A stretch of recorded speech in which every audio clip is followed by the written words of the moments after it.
Zhou Tu slowly opened his drowsy eyes. The wind today was unusually loud. As it rushed past him, a chill ran through his body, and he shivered himself fully. He quickly realized something was wrong. Before his eyes stretched blue sky and white clouds of vast whiteness that swallowed the distance, so he could not see far at all. A single thought flashed through his mind: where is this place? He muttered to himself that he should be in his bed, not here. Jolted by that realization, Zhou Tu sprang to his feet and walked a full circle. He discovered he was standing on an island roughly 10 meters in diameter with nothing at its edges at all. Standing at the very edge of the empty island, watching clouds drift by beneath his feet, with nothing at all below, his head swam. He finally understood. It was a floating island. He tried to convince himself it was all just a dream. Refusing to believe what he saw, Zhou Tu pinched his arm hard. The sharp sting of pain told him otherwise. The lingering pain made it clear this was no dream. He was truly in a world of floating islands. Yet on this island there was nothing at all. No food to eat, no water to drink. The thought of how he would survive here pressed down on him. He realized there was nothing to drink, nothing to eat, not even a place to sleep. How was he supposed to endure the night? A heavy sense of danger coiled around his heart. After exploring every corner of the floating island, Zhou Tu discovered a white crystal at its center. He walked over and picked up the rhombus-shaped crystal. It had the texture of jade, smooth and icy cold beneath his fingers. As he held the crystal, a three-dimensional panel of light suddenly projected out before his eyes from within it, hovering in the air. Lines of text appeared on the panel, welcoming him to a world of survival on floating islands and congratulating him on binding the island lord's heart, becoming an island lord. It declared that all animals on his own floating island would be under his control and gave his floating island the number gone B1086. Zhou Tu whispered to himself that he truly had crossed into a floating island world. Turning the white rhombus crystal in his hand, Zhou Tu felt a pang of frustration. He had just won 200,000 in the lottery and had not yet claimed the prize before being dragged here. Couldn't he at least have been allowed to cash it in first? The absurdity of it all made him wonder whether this was some kind of prank by a higher civilization. Even as he thought this, new lines of text continued to appear on the panel. The panel announced that everyone on the globe over 18 years old had been brought here, and that survival was now their only goal. If they wished to live, they had to remember a set of rules. The rules explained that the floating island was his place of survival, holding endless potential. If he could build houses, open up farmland, dig lakes, and even upgrade and expand the island, he could turn it into Another rule stated that his floating island could move in all 4 cardinal directions, and even up and down to encounter other islands. Each movement would consume 1 unit of energy from the island lord's heart. At level 1, it held 10 units of energy fully restored each day. The panel warned that unfamiliar islands held both opportunity and danger. He could land on them to search for resources and bring them back to his own floating island. Yet he could only stay on a strange island for 1 hour. If he failed to return in time, he would be lost there. One rule was stark and uncompromising: this was not a game. Death here would be real death, and he must not gamble with his own life. Another rule explained that the floating island world had day and night. Danger would surge in the darkness, so he had to gather enough supplies in the daytime to ensure his survival. The rules also stated that if he met others like himself, they could choose to trade, form alliances, or even seize resources from each other's islands. Finally, the panel warned that his current region was a wind disaster zone. He must build a room as soon as possible to resist the storms of the sky. The panel concluded by explaining that by concentrating his mind, he could communicate with the island lord's heart and open more functions on the interface, with many features awaiting his exploration. It mentioned that a novice gift pack had already been delivered and urged him to begin his journey on the floating island. Zhou Tu carefully read through all the points, committing them to memory. A shadow of gravity crossed his face as he realized that death here would be final, and that even natural disasters threatened the region where his floating island drifted. He glanced at his floating island again. There was not even a fence around it. It was completely bare. If the wind became strong enough, he might simply be blown off the edge. Zhou Tu forced down the sense of urgency in his chest and faced reality. Panic would solve nothing. As he steadied himself, he noticed a wooden box that had appeared in the middle of the floor. This must have been the novice gift pack mentioned by the island lord's heart. Zhou Tu walked over and opened the small box. Inside were an axe, a shovel, and a backpack. The interface described the backpack as a spatial pack with 20 slots, each type of resource stackable up to 100 units. Reading this, Zhou Tu could only silently marvel at how impressive it was. He reasoned that this backpack had clearly been prepared for gathering resources from other floating islands. The axe would be for chopping trees, and the shovel for digging soil. These would be his tools for staying alive on the island. Zhou Tu swung the axe a few times, finding its weight comfortable in his hand. He could not help sighing that his ordinary life had suddenly become a struggle for survival on a floating island, with his quality of life falling in a straight line. He looked around once more.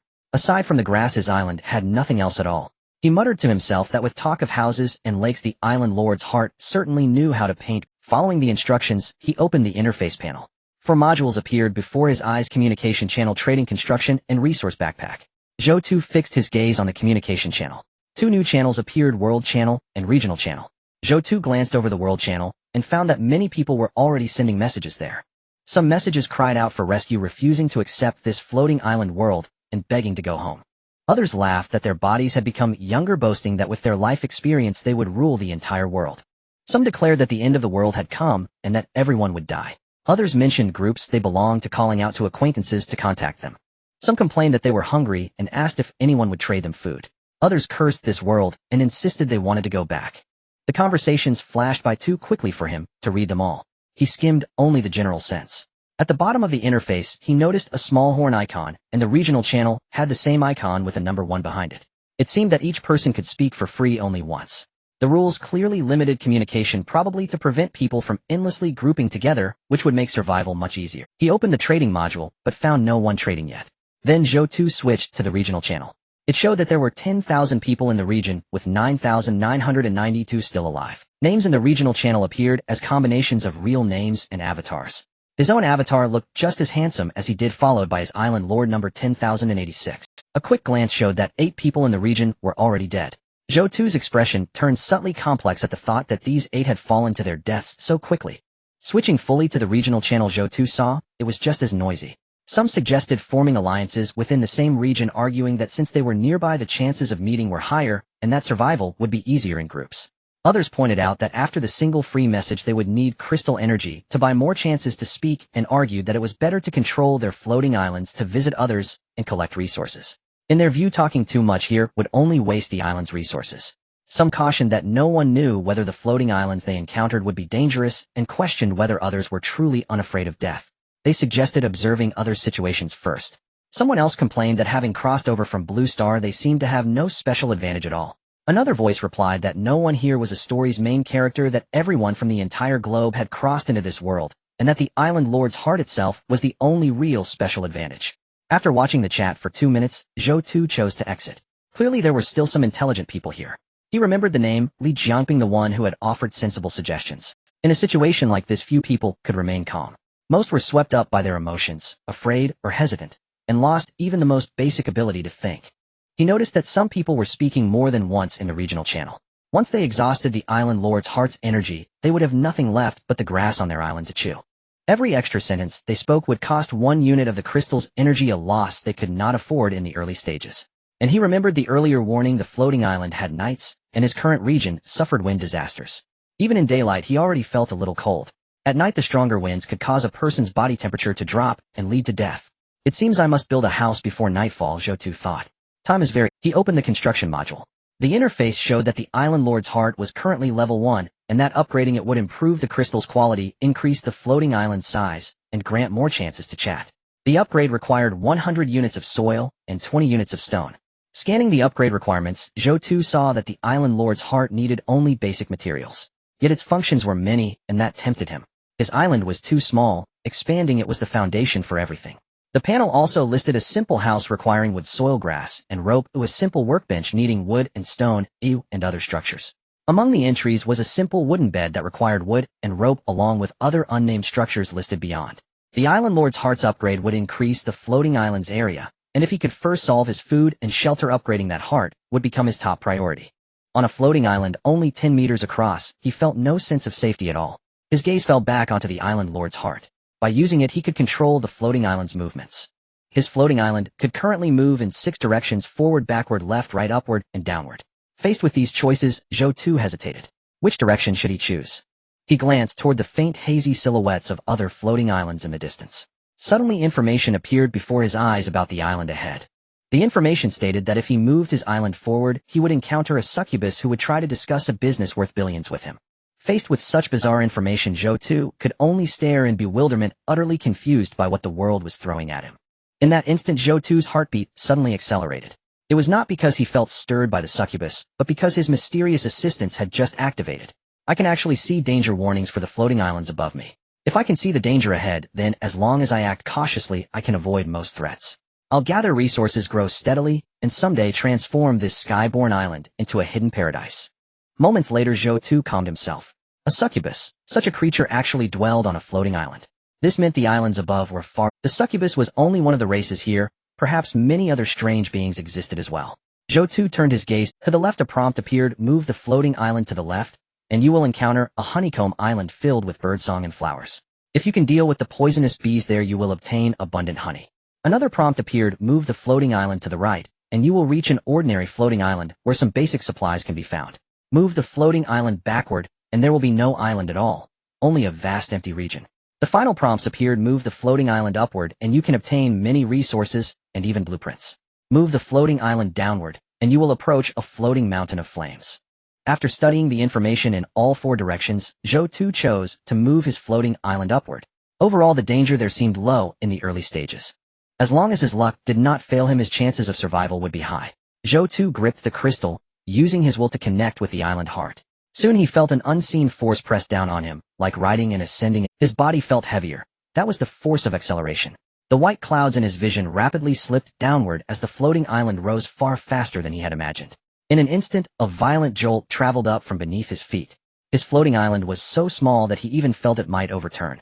Zhou Tu's heart leapt into his throat, and he silently vowed to expand the island as soon as he finished building his house. Steadying his mind, he looked toward the floating island that had appeared before him. This new island was much larger than his own, dotted with several trees and a few dilapidated houses. For a moment, Zhou Tu even wanted to move directly onto that larger island.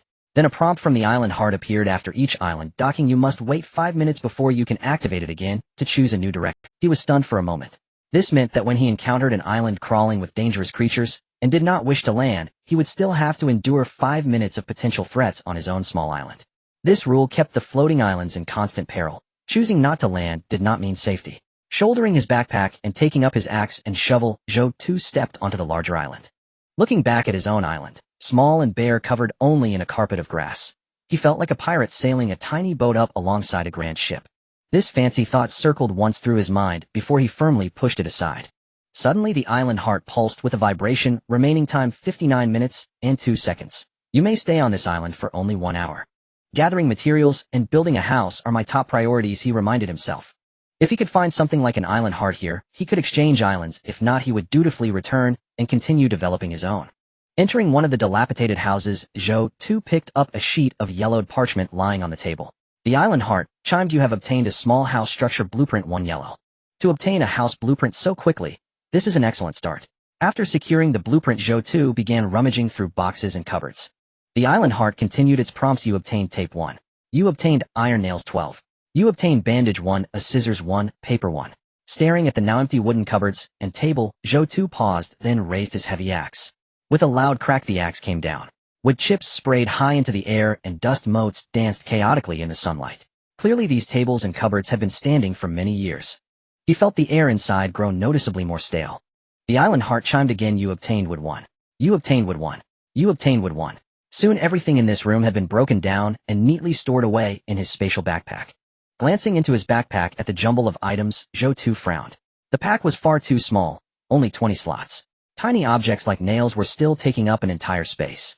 In the future, if he collected too many materials, then certain small, but useful items would have to be carried directly on his person rather than stored in the spatial backpack. Leaving the house, Zhou Tu ran toward 3 trees in the distance. Time was limited. Only 35 minutes remained.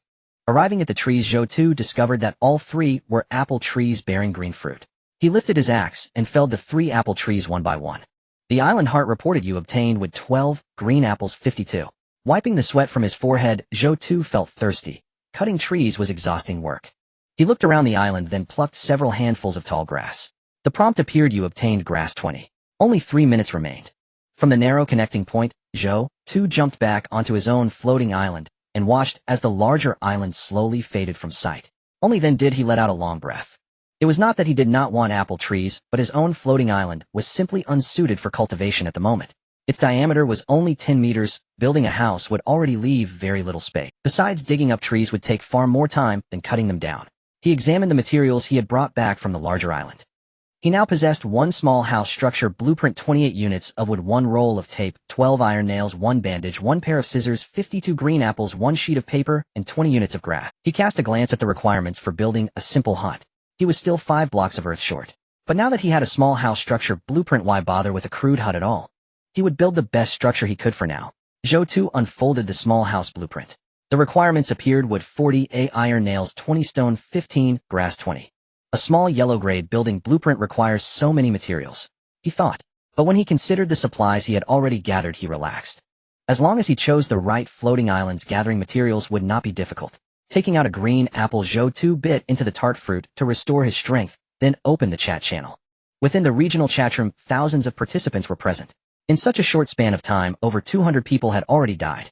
This truly was a survival world. The death rate was astonishingly high. Messages flashed past. How did they die? Are these floating islands really so dangerous? Is there any expert in the region who can ally with me? I'm small, agile, and have a cute voice. More lines followed. I'm starting to feel thirsty. Is there any expert willing to trade a little water for free? I'm also hungry. Does anyone have food to spare? Going one day without eating won't kill you. Instead of chatting here, you'd be better off controlling your floating island to search for supplies. Zhou Tu watched the chat. Even with so much time having passed, many people had yet to take their first step beyond their original floating island. But none of this had anything to do with him. Developing his floating island and building a house to withstand the dark of night, that was the wisest choice. Once he felt his strength had returned, Zhou Tu turned his gaze forward again.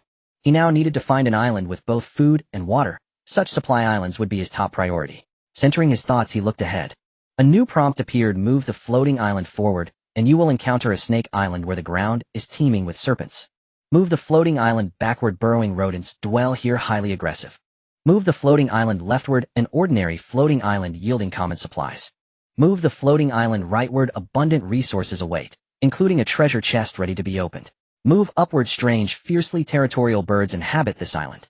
Move downward, return to your original position, empty and barren. Zhou Tu studied the acquired information thoughtfully. Moving downward resets the island to its prior position. This selection grants only 5 attempts. If all 4 directions reveal perilous floating islands, he may retreat to his starting point. But such retreat consumes excessive energy, rendering it profoundly inefficient. Of the 3 floating islands indicated in this skin, all host hostile creatures. Fortune may grant safe passage, or deliver him straight into lethal danger. It seems that while constructing islands, I must also forge weapons to arm myself or reinforce my floating island. Should danger arise, remaining aboard the island without descending may prove the wisest defense. Zhou Tu pondered silently, then, without hesitation, stepped onto the rightward moving floating island. This island dwarfed the previous one, larger in expanse and dotted with. He made straight for the island's heart. Inside the central structure rested a rusted iron treasure chest. Without pause, Zhou Tu placed it directly into his spatial pack. He would open it back on his own island. For now, scavenging the island's resources took priority. After securing the chest, Zhou Tu combed every corner of every room. Island Lord's Heart Notification: 18 iron nails. Island Lord's Heart Notification: 1 adhesive tape. Island Lord's Heart Notification: 1 nylon rope. Island Lord's Heart Notification: 1 silicone doll. Staring at the delicate, clear-featured doll before him, Zhou Tu blinked, bewildered. He stowed it casually in his pack. Even if useless to him, it would fetch a fair price on the marketplace. Island Lord's Heart Notification: 1 tissue paper. Island Lord's Heart Notification: 10 small buns. Island Lord's Heart Notification: 16 bottles of 400 milliliters mineral water. Island Lord's Heart Notification: 1 lighter. Island Lord's Heart Notification: 1 pack of Zhonghua cigarettes. Surveying his pack's contents, Zhou Tu felt quietly satisfied. Truly a prosperous isle, rich in provisions, especially essentials for survival: food, clothing, a lighter, and a pack of cigarettes. A pity, however, he rarely smoked. Having searched every structure, his 20-slot pack brimmed to capacity. Small items like cigarettes and lighters he removed and placed in his pockets. Stacking was impossible, and they wasted precious inventory space. He glanced over the buildings. The doors and windows seemed serviceable. Island Lord's Heart Notification: 1 timber. Island Lord's Heart Notification: 1 glass. Excellent. Truly commendable. No wonder it was labeled a prosperous island. Its bounty dwarfs the last by several times. Now I can finally construct my dwelling. Having explored the floating island thoroughly, he spent the remaining time digging among its rocky outcrops. Island Lord's Heart Notification: 20 stone, 20 soil. Wiping sweat from his brow, Zhou Tu gazed at the 20 units of stone in his pack. Gathering stone demanded 20-odd stone fragments counted as merely 1 unit of stone in the Island Lord's Heart system, and 100 shovelfuls of earth equaled just 1 unit of soil. Sustaining a floating island abode is no trivial feat. With that sigh, he returned to his own floating island, watching the one he'd just left fade from view. So this is what they call being lost. He then opened his pack and tallied the spoils of this expedition. 18 iron nails, 1 adhesive tape, 1 nylon rope, 1 silicone doll, 1 adhesive tape, 1 tissue paper, 10 small buns, 16 bottles of 250 milliliters mineral water, 1 lighter, 1 pack of Zhou Tu cigarettes, 41 timber, 5 glass panes, 20 stone, 20 soil, 1 iron treasure chest. Both islands had now been fully scouted, yet neither bore an island lord's heart crystal dashing his hope of claiming one per island.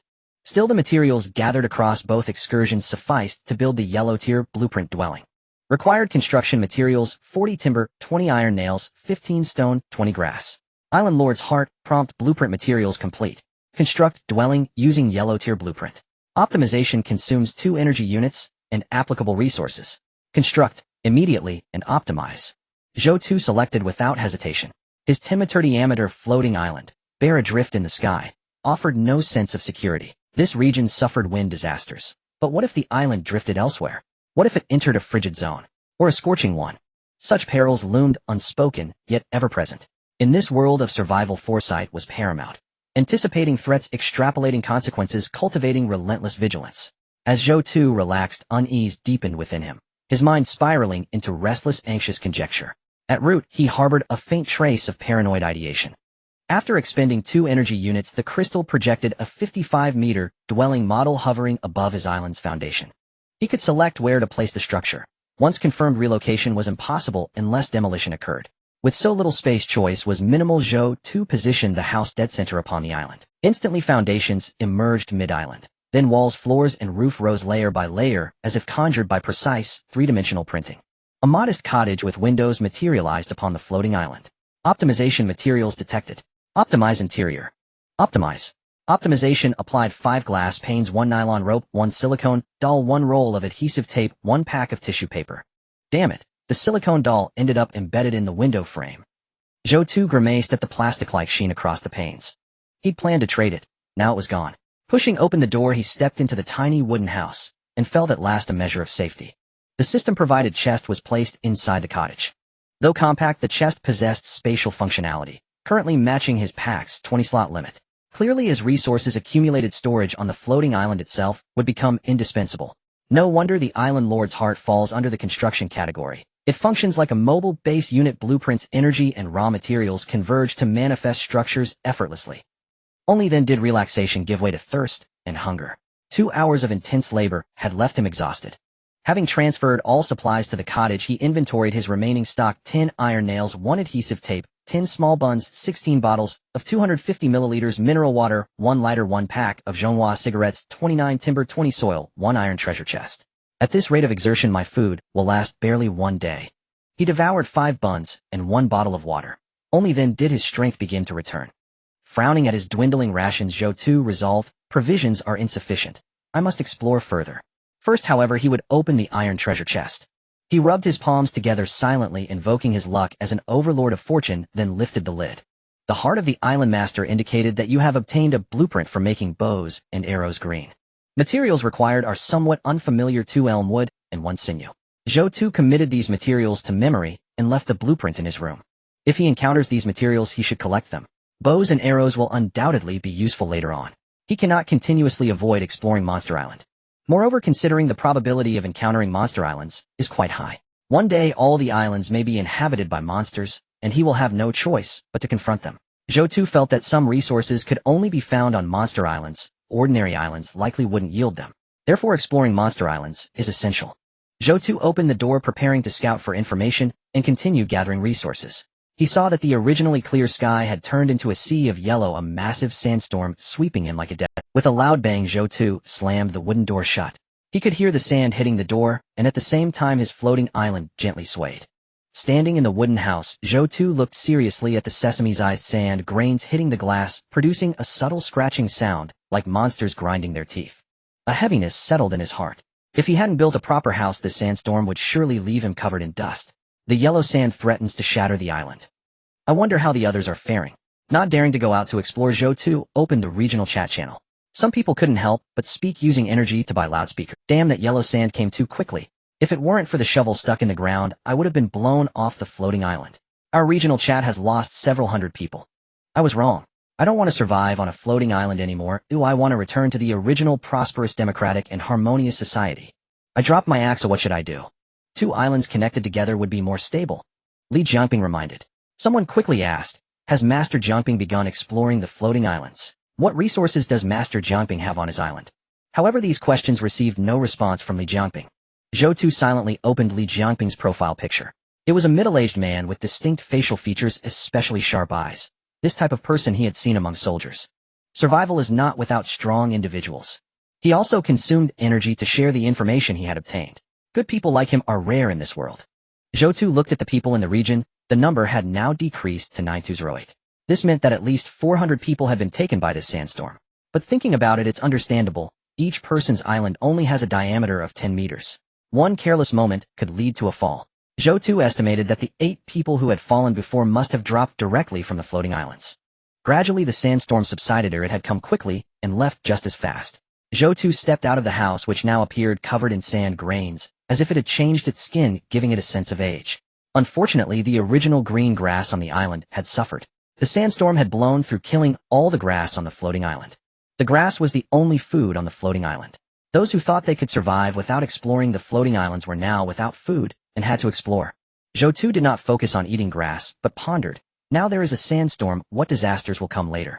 The islands are so small. Can the small wooden house from the yellow blueprint withstand future extreme weather?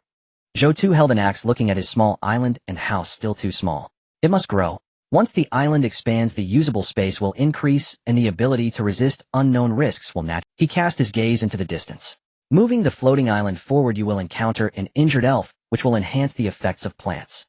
Moving the floating island left, you will encounter a stone island, where you can gather stones. Moving the floating island right, you will encounter an iron or island where you can collect iron. Moving the floating island backward, there are many wild boars inside. If you defeat them, you can obtain a large amount of meat. Moving the floating island upward, you can acquire many resources and blueprints. Moving the floating island downward, there is a strange stone tablet, and nothing else. Zhou Tu first ruled out the wild boar island. Although he wanted to eat meat, he did not want to seek death. Wild boar hides are tough, and even if he doesn't kill them, it could be beneficial. The two islands were also ruled out. Now he only had an axe and a shovel. Digging sand was fine, but mining. The cost-effectiveness was too low. The strange stone tablet island was also ignored. What remained was to rescue the injured elf or choose between the blueprint island. The resources were abundant and the blueprints were tempting, but the injured elf was a rare opportunity. After all, with the information prompt, he could see all the resources on the islands, making it easy to search for blueprints and materials. But the injured elf also enhances plant growth. This caught his interest. Plant enhancement might not seem significant now, but later his floating island would certainly expand, and having an elf would allow for. Most importantly, he was bound to the heart of the island master. On his island, all animals would be under his control. Do elves count as animals? Zhou Tu uncertainly asked the heart of the island master. Special life forms on the island are also under the control of the island master. The island master, bound by the heart, has supreme authority on their floating island. The heart of the island master explained. With this clarification, Zhou Tu became even more certain about rescuing the elf. Suddenly, he remembered the succubus he had seen the first time. If that succubus came to his island according to the heart of the island master's explanation, he could also control the succubus. Afterwards, Zhou Tu shook his head, dispelling these chaotic thoughts. Even if he could bring them to the island, there would be no place. It was truly a case of being willing but unable. He moved the floating island forward. A lush island rapidly grew from a small that appearing before him, covered in dense flowers and grasses, with a diameter of about 1,000 meters. Compared to his island, it was indeed very large. Is this the island where the elf resides? So many plants. It seems this elf is a grass-type elf. Zhou Tu stepped onto the island, feeling the ground soft under his feet. Surprisingly, the sandstorm had not damaged the vegetation here. The wild floating island was unaffected by the sandstorm. Could it be that the injured elf is related to this sandstorm? Zhou Tu was quite puzzled. However, the urgent task was to find the injured elf. Using the shovel to clear through the dense vegetation, Zhou Tu began his search. Half an hour later, he stood at the center of the island looking around, but he had not found the elf. That injured elf actually hid away. Time was of the essence, but after half an hour he had scoured the floating island without finding any trace of the elf mentioned. There was still half an hour left before the floating island would vanish, and Zhou Tu felt a pang of anxiety in his heart. How could he find the injured elf? He had never seen such a special creature before. If he had, he might have known the elf's exact form, making it easier to find. However, after a moment, he calmed himself. The information stated that elves could promote the growth of plants, indicating a connection between the elves and the flora. The floating island was abundant with vegetation, and it was likely that the grass elf was hidden among the plants. If he destroyed the grass, he could find the elf. Determined to act, Zhou Tu set some wood on the floating island, preparing to ignite it. Suddenly a voice rang in his ears. "Don't do that." A crisp voice echoed beside him, and a flower suddenly spoke. Zhou Tu's heart leaped with joy. The little elf had been found, as she could actually transform into a flower, which was quite unexpected. Zhou Tu feigned innocence and asked, "Who are you? Why are you disturbing me? This is my island, and you are here causing destruction." The flower spoke with indignation. "This is clearly an unclaimed floating island." "Huh. I've seen many shameless humans like you. Don't think you can deceive me. Leave my island at once. I planted all these flowers." Zhou Tu remained unmoved. The elf was injured, and was clearly forcing herself to make him leave, indicating her weakness. If she weren't injured, she might have attacked him. However, his goal was to bring the little elf to his island. Judging by the situation, it seemed somewhat challenging, as this little elf had encountered humans before. "I have an island where you could come.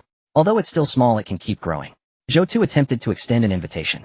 A green-skinned elf with a faint jade sheen appeared in the air, clothed in garments woven from grass and flower petals. A green-skinned elf with a faint jade sheen appeared in the air, clothed in garments woven from grass and flower petals, her small hands clasped in front of her chest. "Leave. This is my island." The little elf looked somewhat puffed up with anger, and disdainfully remarked, "My island is so much larger than yours. How dare you invite me to your island, which can't even guarantee my basic survival?" Zhou Tu fell silent for a moment, indeed, as the elf said his island only measured 10 meters in diameter. It was very small, particularly vulnerable to disasters, but conversely his floating island had a limitless potential for growth. "Can your floating island move freely?" Zhou Tu changed the subject. "My floating island can float, but cannot move." Zhou Tu nodded. The elf's floating island could only drift randomly, while his could choose its direction. This was the fundamental difference. Perhaps the elf was powerful with her transformation and special abilities, but even she had been injured in this aerial world. A stationary floating island could only drift randomly. If it encountered another disaster, it would be resigned to death. "My island can move freely, and I can take you to wherever you wish to go. On your island, if you encounter anything, you can only passively await your doom." "I've been living just fine for so long, how could that be possible?" the little elf said with a hint of arrogance. "Huh. If you had that ability, you wouldn't be injured, let alone hiding." Zhou Tu pierced through the little elf's facade, revealing the fact that she was indeed injured. As he mentioned her injury, the elf immediately showed signs of dejection. "If it weren't for the sudden sandstorm, I wouldn't be in this situation. You deceitful human, just leave. I will never go to your small island." Zhou Tu's expression changed slightly. The elf actually failed to recognize his kindness. Had she not been injured, he might have felt threatened, but it was evident that the previous sandstorm had affected her. If she hadn't been injured, she would likely have attacked him directly. "If you don't come to my small island, I will set your floating island on fire," Zhou Tu threatened. "See, humans are all nothing but trouble," the elf said, visibly angry. Zhou Tu pulled out a lighter from his pocket, clicking it open with a snap as red flames flickered to life. "I just need to gather some more wood to ignite your floating island. Come with me, or your floating island will be set ablaze. Choose one." The elf fell silent, looking at Zhou Tu in anger. If it weren't for the sudden sandstorm, she wouldn't have had to expend so much energy to protect these plants, which injured her essence. Now she was being threatened by a human. Going to his tiny floating island, which was only about 10 meters in diameter, what could possibly develop there? Watching Zhou Tu attempt to ignite the island for real, she finally said, "I will go with you." The grass elf added, "It would have been better if you had said that earlier instead of forcing me." Zhou Tu put away the lighter, feeling relieved that he had finally subdued the elf. However, it seemed that this little elf still held him in disdain. "Let's go. Gather your belongings on the island, and come to mine." The little elf chuckled, but still obediently began collecting some flowers and plants from her island. The surrounding flowers and plants merged into the little elf's body. Zhou Tu was amazed, or it seemed that this little elf also possessed a similar spatial device. However, as she collected the flowers and plants, the little elf visibly grew weaker. Zhou Tu speculated that her strength was tied to the flora. "How do you heal your injuries?" The little elf pouted, "I won't tell you. This detestable human would be the first she killed once she recovered. Then she would search for a new, larger island." Zhou Tu shrugged. If she didn't want to share, so be it. The little elf was forced to come to his island, and had quite the attitude, yet he believed that feelings could develop over time. Once she was on his island, she would have no choice. Zhou Tu always felt that relationships could be nurtured gradually, as time could cultivate affection. The moment the little elf stepped onto Zhou Tu's floating island, she felt a sense of suppression, as if her body had been seen through. "Despicable human, what have you done to me?" At that moment, Zhou Tu received a notification from his island owner system. "Congratulations, the island owner has acquired a special life form, grass elf, injured state. The island owner can consume energy to heal the special life form." Healing the spirit, Zhou Tu sighed. The energy of the island master's heart is truly a marvelous thing. It seems that the spirit is indeed a life form similar to an energy entity. Zhou Tu glanced at the energy required for the healing, and it surprisingly needed 3 units of the island master's heart energy. 3 units of energy could allow the floating island to move 3 times. In this case, the grass spirit indeed consumed a great deal of energy to protect the flowers and plants on the original island. However, Zhou Tu chose not to heal it. Building the house used 2 units, moving the floating island used 4 units, and now there are only 4 units left. How could he afford to replenish energy for the little spirit when he still needed to develop? The primary principle is to collect resources, and this grass spirit clearly shows some defiance towards him. Since the injury is not life-threatening, there is currently no need to heal this grass spirit. He would not go out of his way to please a spirit.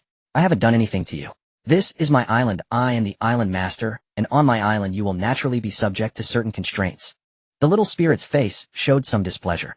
It secretly decided that if it encountered a larger island, it would definitely go there. Zhou Tu's island seemed too unpromising. Zhou Tu ignored what the spirit was thinking and opened the trading channel. He had explored several islands and wanted to see what items were currently available in the trading channel and what he could obtain.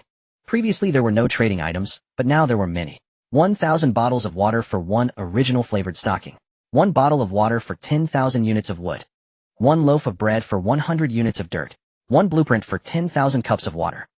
Zhou Tu refreshed the page and found that there were indeed many supplies in the trade. However, many outrageous price trades had not succeeded. How is this different from the novels? Why are there so many supplies? Zhou Tu thought that with people like Li Jiangping in the regional channel, there were certainly many elites among the vast number of people, not to mention the elite organizations within various countries' armies. There are also many adventurers who, as long as they are a bit lucky to encounter a resource island, the output of supplies can be substantial. Thinking of this, Zhou Tu opened the public chat channel. Can trades be more realistic? 1 bottle of water for a blueprint. Are you kidding me? Bullying those who don't understand market prices. These special items are clearly rare goods, taking advantage of fools. Can you starve to death without eating or drinking for a day? Is 1 bottle of water worth 10,000 units of wood? What a pair of idiots. Although I am hungry, aren't the items you are trading a bit outrageous? With such outrageous trading prices, I want to explore islands myself. Fortunately, trading still has a search function.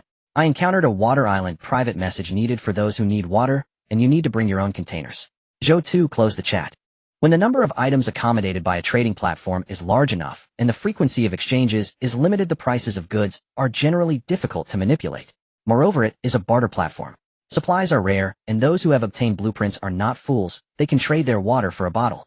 And now he had encountered mineral islands and supply islands, while the people in the channel had encountered islands rich in water resources. With such a large base of people, the chances of surviving together are still. After exploring several islands, his need for food was not urgent. He could at least eat once. As the people in the channel said, one can survive without food or water for a day. Since he was not in a hurry, the next thing to do was to upgrade the island and expand the area of the floating island. The island was too small. When facing a storm, it shook violently, providing no sense of safety. Moreover, the spirit mentioned that his island was too small, which was a clear complaint. In the future, upgrading the island will be the main quest. Zhou Tu clenched his fist to plant crops. He would need a much larger island. The upgrade requirement for the island master's heart is 100 units of dirt and 20 units of stone. This time Zhou Tu did not think this requirement was simple like before. Previously, when he was mining stone materials, he was drenched in sweat. This seemed very simple, but in reality it consumed a lot of physical strength and time to obtain. One must know that the time spent exploring an island is only 1 hour. If all that time were spent mining, it would be a huge loss, and he might not even have time to explore this island. He could see the general supplies on the island, and he could choose to exchange high-value items for these basic supplies to expand his island. Mining was not a feasible option. He looked ahead. This was his 5th time moving the island. After use, the energy of the island master's heart would only be 3 times left. Moving the floating island forward, there was a golden treasure chest on the island, but a giant snake was guarding the chest. Moving the floating island to the left, this is a desert floating island rich in sand and moving the floating island to the right, there were some multi-legged insects with venom glands. Moving the floating island backward, there is a supply island containing some supplies. You can obtain some supplies and a blueprint. Moving the floating island upward, there are many mutated dogs. Moving the floating island downward, it is completely empty. Zhou Tu sighed as he looked at the information received. This time, half of the islands encountered had monsters, meaning that in a blind selection scenario, there was a significant chance of encountering danger. If there were no monsters, he would definitely choose the golden treasure chest. But now he could only choose to give up. He did not plan to go to islands with monsters. Even if there were rare supplies, one must have their life to obtain them, unless it was like the last spirit island where it showed the spirit was injured. This one was acceptable. The others all came with enormous risks that he could not take. Moving left leads to a sand and stone island. This further confirmed Zhou Tu's belief that these floating islands had resource islands. He had previously encountered a mineral island, and now encountering a sand and stone island was the best proof. Although there are many resource islands, blueprints are even more important. After all, he had already enjoyed the benefits brought by the blueprints, and the house was the best choice. If the blueprint obtained this time has lower requirements, and he can produce the materials, he can use those materials to exchange for other items. This would facilitate rapid development. He activated the floating island, and it moved instantly. The unprepared spirit was still floating in the air when the floating island moved swiftly. It crashed into Zhou Tu's house. Shouldn't you announce when moving the floating island? When the spirit flew up again, Zhou Tu had already stepped onto the island that appeared in front of him. You can really control the movement of the floating island. The spirit flashed a hint of surprise. Its own island could not move, and could only float passively, yet this small island could move. It seemed this human was not lying. If that's the case, the initiative would increase significantly. She looked at the floating island across from her from a distance, choosing not to approach. This floating island was not as large as her previous floating island, and if that were the case, one day this guy would encounter a suitable island, and that would be her time to leave. Zhou Tu rushed onto the island, and began to search like a locust. Island Master's Heart Notification obtained iron ore 5. Island Master's Heart Notification obtained stone 5. Island Master's Heart Notification obtained tang knife, blueprint yellow. Zhou Tu held the blueprint, which featured an image of a sword revealing the materials needed to forge a tang dao. Only 1 unit of iron was required. He felt a surge of happiness in his heart. Finally, he had something presentable. The resources on the island were not as he had imagined. Water and food were not particularly popular on the trading platform. Moreover, with so many people, it was always possible to exchange some acceptable prices for resources or alternatives on the trading platform. Only processed items could fetch more resources. While checking the time, Zhou Tu searched for resources and observed the spirits on his island. He noticed that the spirit seemed to float above his house, seemingly lost in thought. Soon the collection of resources on the island was completed. This gathering was not easy. Mining stones and ores had required some effort. Returning to his island, he looked at the spirit on the roof, which remained as indifferent as ever. Zhou Tu spoke up, "Would you like to come inside?" The grass spirit glanced at Zhou Tu, but ignored him, still upset that he had moved the floating island without notifying her. She had been injured, and now her head bumped against the house, leaving her feeling dizzy. Her impression of Zhou Tu worsened. The grass spirit's cold demeanor did not bother Zhou Tu. As an island master, he had plenty of time and means. In this survival world, he was no saint. He opened the door and stepped inside. He tallied the gains from this exploration of the island: 15 units of stone, 10 units of iron, or a blueprint for the tang dao, and 10 units of grass. Overall, he had amassed a significant amount of resources, to the point where the primitive storage box provided by the island was nearly full, and some items had to be left outside. It seems I need to quickly trade away the useless resources and exchange some surplus for what I need. However, expanding the island is my top priority. Zhou Tu glanced at the current requirement for upgrading the island: 100 units of soil and 5 units of stone. He planned to craft tang daos to trade for these basic resources. Detected the tang dao blueprint. "Oh, would you like to craft tang daos in bulk? Once crafted, this blueprint cannot be traded." Zhou Tu looked and saw that he could consume energy from the island master's heart to create 10 tang daos, ignoring the fact that the blueprint couldn't be traded. Without hesitation, he confirmed. The energy in the island master's crystal instantly transformed into 2 units. The iron ore vanished, and the tang daos were printed out in a 3D manner. Zhou Tu couldn't help but marvel at the power of the island master's heart. Having energy saved him a lot of time. He wondered if those who used energy to converse would later regret it. One of his horns went and used. This was a wise choice. Zhou Tu first glanced at the trading area, then clicked into the weapons section. To Zhou Tu's surprise, someone was trying to trade food for the axes and shovels gifted by the system at the beginning. However, there were only a few pages. He wasn't sure how to evaluate these people. Oh, perhaps they had their own. There were no iron weapons for sale at the moment. Thus, these tang daos were the first to be listed in the weapons section. He was the only seller and held the pricing rights. Zhou Tu pondered. What he needed now was soil, stone, and iron ore. To obtain iron ore, he naturally needed to continue crafting tang daos for sale. There were many monsters on the floating island, and if people could survive encounters with them, it indicated they had some resource-gathering abilities. These individuals had certain capabilities which corresponded to their resource availability. Zhou Tu listed the tang daos for trade. 1 tang dao could be exchanged for 50 units of iron ore. Is it unreasonable to raise the price by 50 times? After all, crafting a tang dao requires energy, and energy is incredibly precious in the early game. Exchanging for iron ore would sustain his trading activity. For other tang daos, he would trade for soil and stone. 1 tang dao could be exchanged for 100 units of soil. 1 tang dao could be exchanged for 60 units of stone. He listed 3 tang daos, but did not list more. He felt his pricing was high and wanted to see if anyone would trade. If they sold out quickly, it would indicate strong demand. If not, it would suggest that the price of the tang dao was too high. As Zhou Tu expected, no one bought. This indicated that his pricing for resource exchanges was too high. However, Zhou Tu was not anxious. With so many people globally, the base number was too large. While the price seemed high, in reality some might still need it. Among so many there would certainly be fools. Before long he received a private message. It was from a man with a somewhat resolute expression named Shuriran. Brother, I only have 50 stones, can I trade for a Tang Dao? Zhou Tu pondered and replied sure. Island Master's heart prompts that a private chat has been established and the communication channel is stable. Zhou Tu glanced and saw that his free horn had already been used. Establishing stable private chats with others required energy. However, with the chat channel established, he and Shuriran could converse without limitations in the future. Shuriran obviously received the prompt from the Island Master's heart. I was suffocating. This energy is so useful. How did you craft the Tang Dao? That speed is incredible. Did you explore several islands? Zhou Tu first listed a Tang Dao that Shuriran wanted, turning the trade into 50 stones. Shuriran refreshed the trade page, noticed Zhou Tu had listed new items, and immediately messaged, brother, that was fast. It seems you found the blueprint. Absolutely. How many islands have you explored? Shuriran continued to ask. What about you? Zhou Tu countered he had explored too many islands to disclose. 3. One of the islands was a stone island where I could only dig stones madly. I have also explored 3. Zhou Tu replied. You're lucky you found the blueprint directly. I guess so. Zhou Tu didn't deny it. He felt Shuriran was trying to extract information. After completing the trade, Zhou Tu didn't engage further with Shuriran as another private message came in. He glanced at the avatar. It was a woman in her 20s named Qian Rue. Handsome guy, can I trade 50 units of soil for a Tang Dao? She came to negotiate, and this time her bargaining was a direct cut.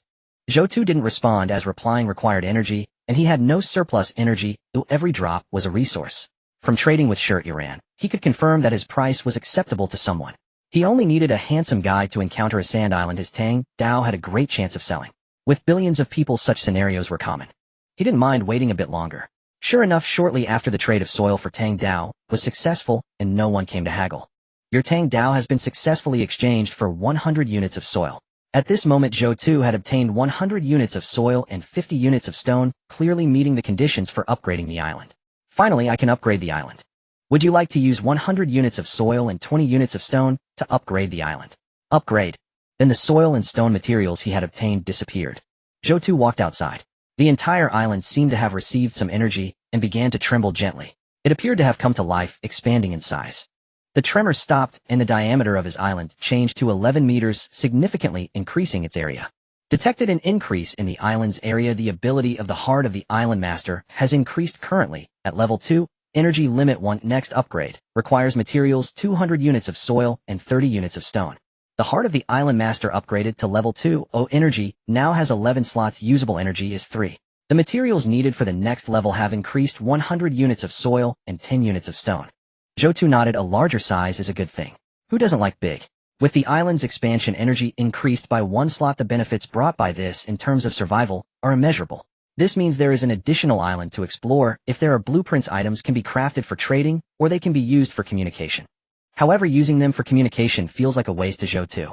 But it also indicates his previous judgment was correct. If he were to mine and dig himself, the efficiency would be far inferior to trading. Resources needed to upgrade the island still rely on trading. The elf stood atop the roof. A fleeting surprise flashed in her eyes. She naturally felt the floating island had grown larger. This human did not lie. If that's the case, the island will slowly grow bigger with continuous effort. But it's too slow, growing 1 meter a day to reach 1,000 meters. Who knows how long that will take? She was not optimistic.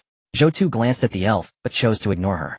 With the floating island growing larger, Zhou Tu felt that it would be impossible to drive him away when the time comes. He opened the chat. Many people had sent him messages expressing that the Tang Dao was too expensive and hoped for a lower price. Zhou Tu ignored it. With such a large population base, it's natural that some would need it. When the time comes to choose an island with monsters, a blade capable of cutting monsters will be needed, and there will be no bargaining. He glanced at the number of people in the regional chat, now at 8,728. After a few hours, over 1,000 people had already perished in the regional chat. Zhou Tu's gaze slightly narrowed. Survival is cruel. So many deaths in such a short time. Surviving on the floating island is no easy feat. The big shot selling Tang Dao seems to be in our region. A single knife sold at such a high price. What a heartless person. There's actually a big shot here. If I encounter him, I would be willing to assist him on his island. Your calculations have already crumbled on my face. Zhou Tu silently closed the regional chat. He felt that these chatters were all people destined to die. The importance of energy is something these people still do not understand. Using it all for chatting will only make things increasingly difficult later. Your Tang Dao has successfully exchanged for 50 units of iron. Your Tang Dao has successfully exchanged for 60 units of stone. The iron exchange was successful. Zhou Tu looked at the storage box that came with the island, feeling a surge of joy. He thought the price of iron was too high and didn't expect it to succeed. It seems someone needs it. The 3 Tang Dao listed on the trading channel were completed. There are 50 units of iron ore and the stone trade was successful, totaling 90 units, with 6 Tang Dao left from the previous crafting. From now on his trading can cycle. Zhou Tu listed 2 Tang Dao for trade. 1 for 100 units of soil. If this trade is successful, his island can level up to level 3. The Tang Dao was just listed. Before long it was sold. Zhou Tu was somewhat surprised. It seems these guys had been watching the market as his listing was immediately snatched up.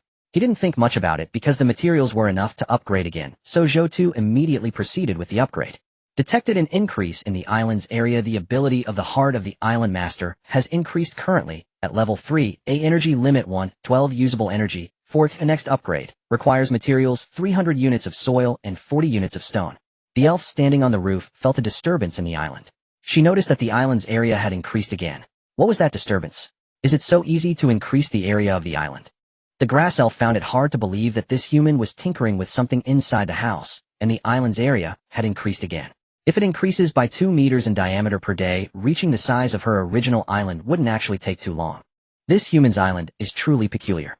Zhou Tu glanced at the materials needed for the Heart of the Island Master to upgrade, and as expected the soil increased by 100 and the stone increased by 10. Every time it levels up, the materials are progressively increasing with 100 units of soil and 10 units of stone. One can imagine that the amount of soil and stone needed for future island upgrades will be massive, calculable by an arithmetic sequence. If it reaches level 10, a total of 5,200 units of soil and 490 units of stone will be required. Converting all the iron ore obtained into resources still leaves a significant gap. Zhou Tu felt a heaviness in his heart.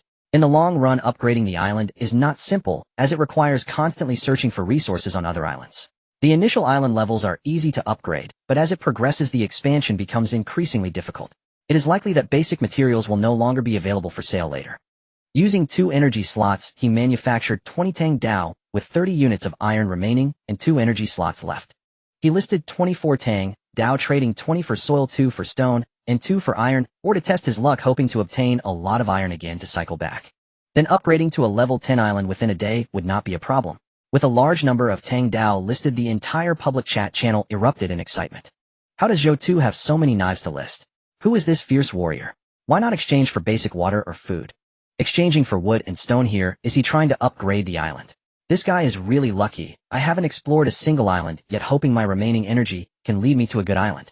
Zhou Tu, send me a knife, and when I return to the real world, I'll give you a small goal, ensuring you a life of wealth and honor. Are there any tips you can share with us? After all, we all come from Blue Star, from the same hometown. Don't trust Yang Chue, that bastard. He scams resources. He tricked me out of 10 bottles of water. Noticing someone was ing him, Zhou Tu took a look at the public channel. Listing so many weapons indeed sparked a heated discussion. If someone he knows in reality is watching the chat channel, they might have reached out to him. Listing so many items at once, Zhou Tu had a certain intention to promote himself. There were many people in the channel, but he didn't know any of them. In an environment of strangers, trust is crucial. It would be much better if he knew someone from reality. Moreover, becoming famous now also showcases his abilities. In the future, if he needs to collect materials, he will have an advantage over others. This is just the initial layout. Ignoring those in the channel who were building castles in the air, he closed the chat channel, focusing his mind on gathering information. The floating island moves forward, revealing a wolf island. The floating island moves to the left, where there is an extremely cold island that requires protective measures to explore. The floating island moves upward, where tigers roam, ensuring a tenfold risk of death. Moving downward leads to a mundane island. His luck had reached a certain low point. Out of the 6 islands, 4 were inhabited by dangerous creatures. One was an ice island, and another was utterly ordinary. Zhou Tu remained silent. It seems that future movements will likely encounter islands filled with dangerous animals or perilous territories. Armoring oneself is indeed wise. Having a weapon at hand is a significant safeguard. At the very least, he could defend himself on his own island. If he couldn't reach the opposite floating island, he could still minimize his stay and activate the floating island to leave. With little choice, Zhou Tu opted for the mundane island. He activated the floating island to move downward. This time the elf stood directly on the roof, and the movement of the floating island had little effect on her. Zhou Tu walked towards the distant island. After a moment's thought, the elf followed him onto the island. A prompt from the Heart of the Island Master appeared. Zhou Tu chose to agree. This island was a plain and unremarkable one with scarce resources and sparse vegetation. Even if the elf came out, she would not be interested in this floating island. Moreover, with her grass elf injury still unhealed, if she did not return, he could directly eliminate her, which was not an ideal solution. The floating island, approximately 500 meters in diameter, was quickly surveyed by Zhou Tu. Indeed, as the information suggested, it was unremarkable and lacked many resources. Even the soil was merely a thin layer. Despite the limited excavation value, Zhou Tu still dug for nearly an hour with a shovel. Time equated to resources, and with only 1 unit of energy left if the next islands were the same, he focused on extracting soil resources. Meanwhile, the elf in the sky seemed to struggle to understand Zhou Tu. This human had recklessly cleared the land when he was on her island. Now, with hardly any resources left on this island, he had scraped off a layer of soil. It was utterly absurd. When the heart of the island master reminded him that there were 3 minutes remaining, Zhou Tu ceased his digging. He then noticed the elf had returned to her own island. She still retained her autonomy. Zhou Tu chuckled, inwardly thinking of checking how the Tang Dao was selling. If he could upgrade today, he hoped to elevate the island to level 10. Upon returning to his island, Zhou Tu felt somewhat dissatisfied with his physical condition. In his previous world, he lacked exercise, and after a day of intense labor, he was utterly exhausted. The soil could have been excavated a bit more, but he was short on strength. However, with elves, charm monsters, and giant snakes existing in this world, he believed there would eventually be opportunities to enhance his ability. With continuous upgrades of the island, something to bolster his strength would surely appear. Zhou Tu remained patient. His haul from this unremarkable island included 2 units of wood, 3 units of stone, and 30 units of soil. An unremarkable island yields unremarkable rewards. He opened the trading channel, and success messages refreshed.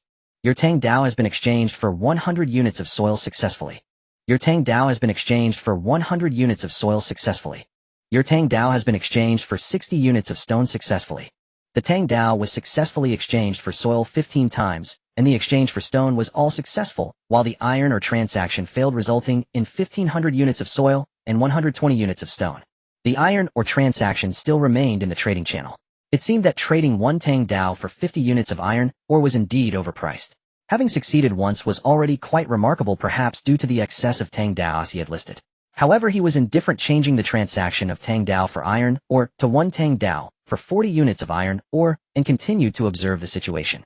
Summarizing the resources obtained from transactions, he received 120 units of stone from trading and had a remaining 50, totaling 170, while soil amounted to 1,500 units. Zhou Tu calculated that the island could be upgraded 3 levels at once. Without hesitation, he proceeded with the upgrade. The floating island trembled violently. Boom! A huge sound resonated from the island. The elf on the roof was startled, as the commotion was particularly loud this time. She observed the edges of the floating island extending outward, seemingly stretching several meters. It turned out that the previous person's resource gathering was to expand their island. The grass elf understood somewhat, expanding by 5 meters in diameter within a day.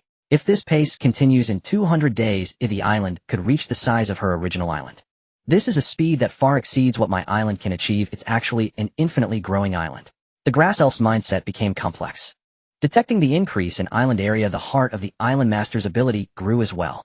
The current level of the heart of the island master is level 6, with energy I-416. Next upgrade materials needed 600 units of soil, 70 units of stone. Zhou Tu gazed at the expanding floating island, feeling a significant increase in his sense of security. Since the house was built, it had occupied a portion of the floating island. This resulted in walking near the edge of the house, making him feel as if he might fall off the island at any moment. Now the island's diameter had reached a direct 15 meters. If he placed another small house of 5 by 5 meters inside, it would be much more spacious, alleviating the previous sense of urgency.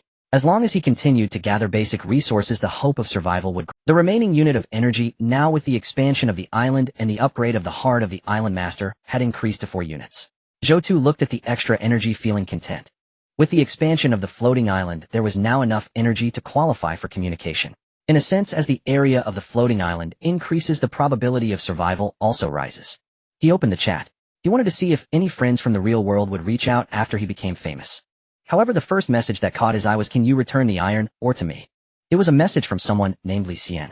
Zhou Tu smiled. It turned out that the lucky one had opened an iron ore from a box, and seeing his trade for the Tang Dao, hastily traded, without thinking, allowing him to seize a great opportunity.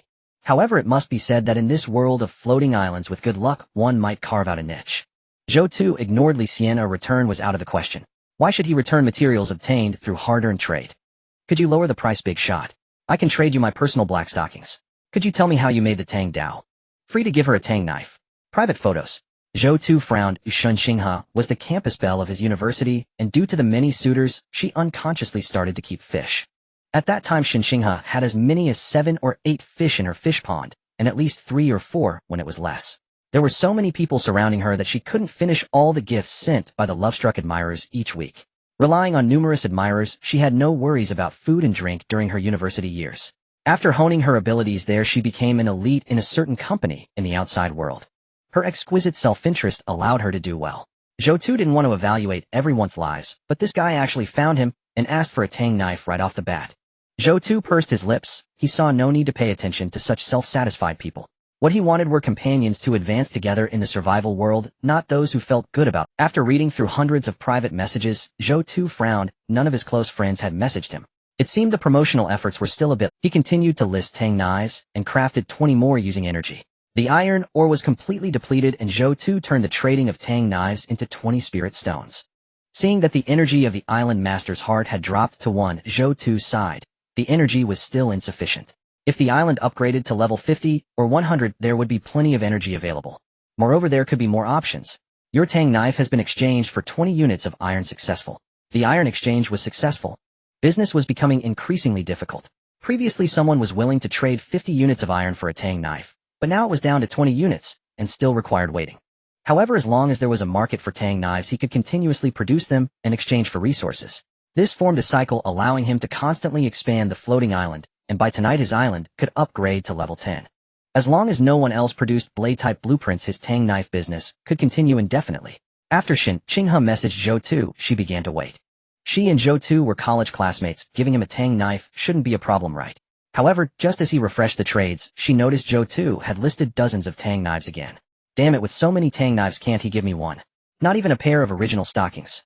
She had previously sold stockings during a live stream, and they had been very popular. Shunxinghe stared at Zhou Tu, trading items, her expression fluctuating.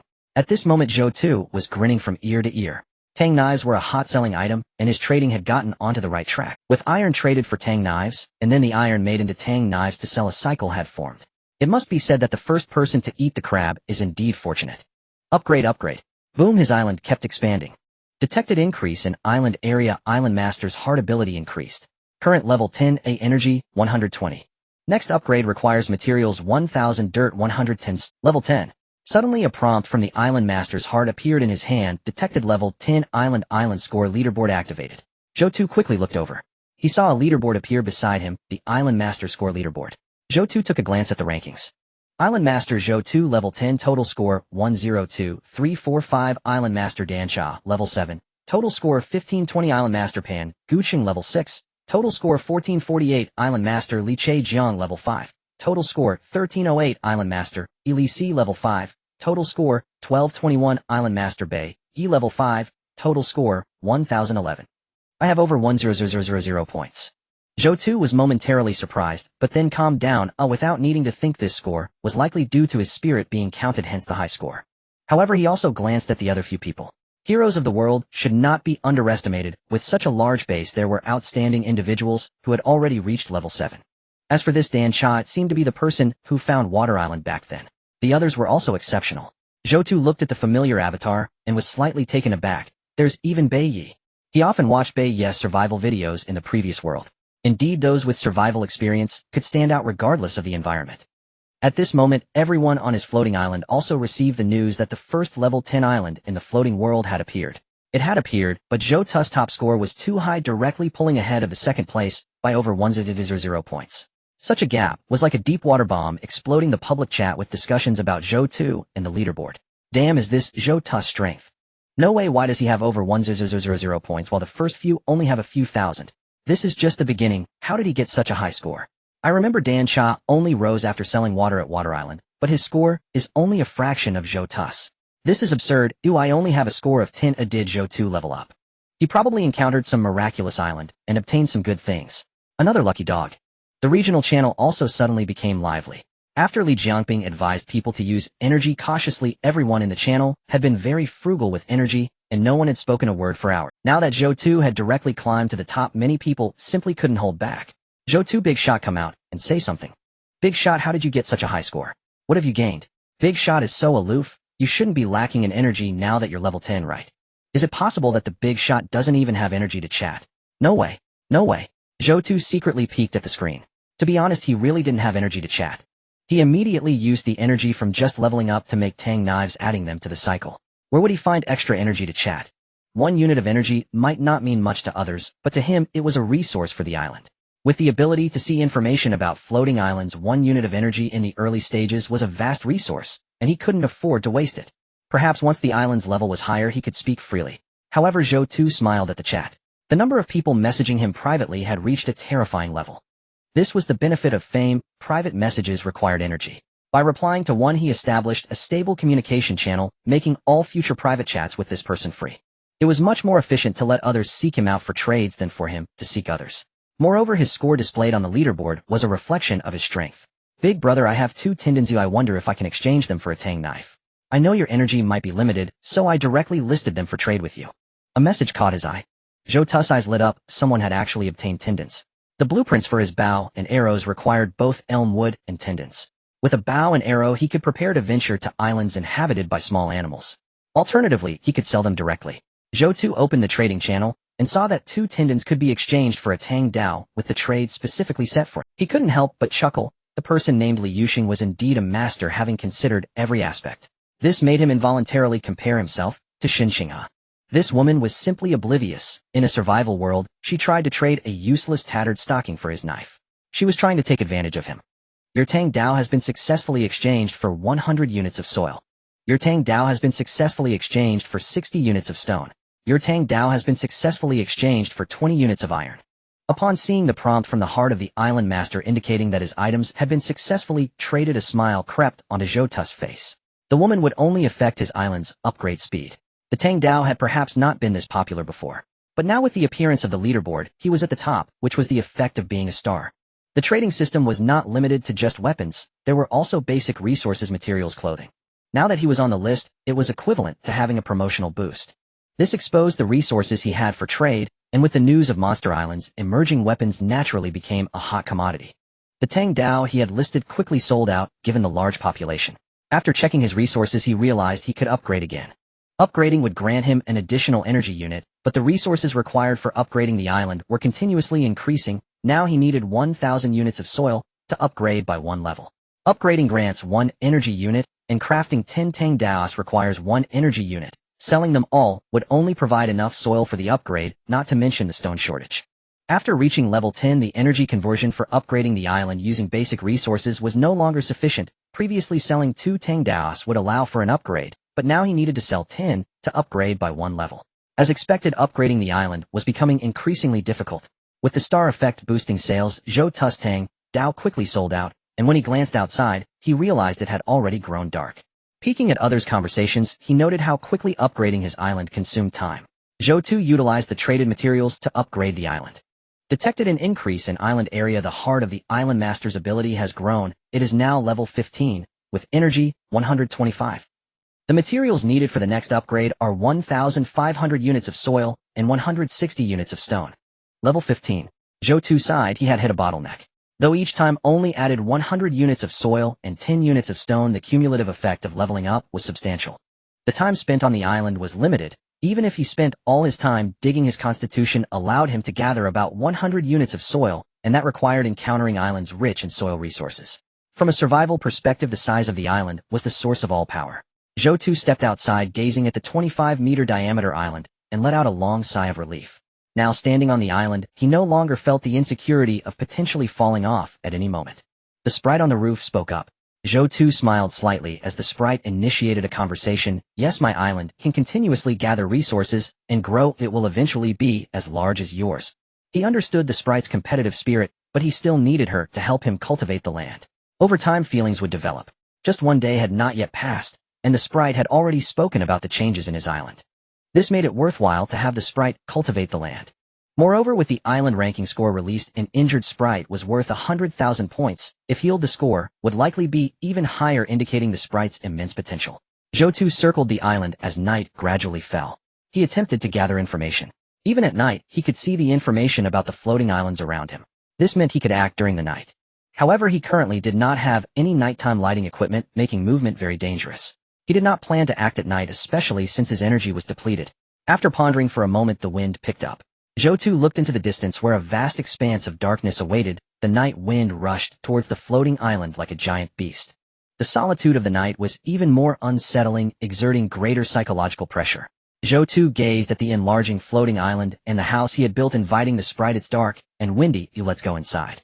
The grass sprite looked at the approaching storm, her small face serious, and floated into the house. Zhou Tu hurried in as well. Just as he closed the door, he heard sand hitting the walls, creating a rustling sound akin to the whispers of demons.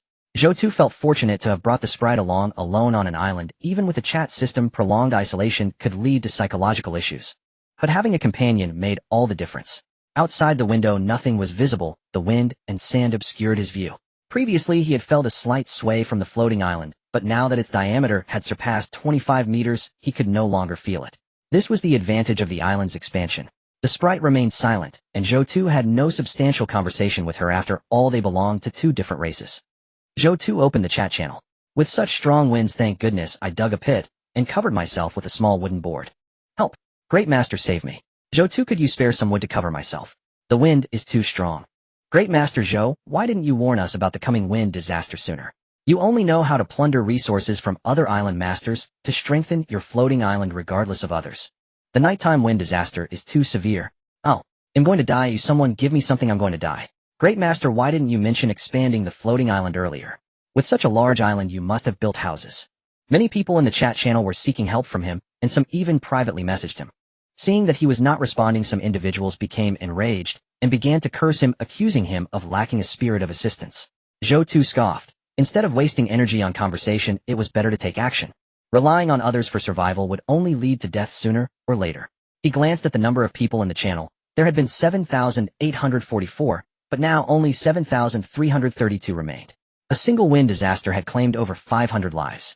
Some people had even exhausted their heart of the island master's energy during the day and died without sending a single message. The wind disaster had only just begun. Great Master, save me. I can work like a donkey. Great Master Zhou, could you spare me some clothing? My clothes were blown away by the storm. Please give me some supplies, I'm going to die. He did not respond to those who called for help. After all, he had no energy. He had supplies, but why should he give them to strangers? Did they not have hands or brains? Moreover, at the very beginning, the heart of the island master had already announced that this was a wind disaster area, and there had already been sandstorms during the day. Now, when faced with danger at night, they were panicking. What had they been doing during the day? Even if he had the ability to help, he could not save so many people. Zhou Tu lay on the wooden board and turned over. Time passed slowly. It was now early morning, and the energy of the floating island had refreshed.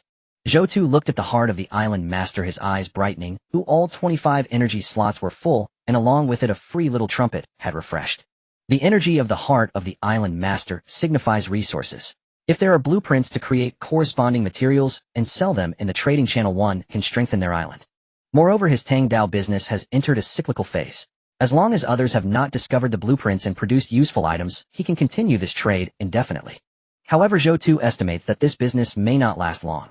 After today's storm, it will have filtered out those unfit for survival, and soon people will begin to explore the islands, causing resources to erupt like a geyser.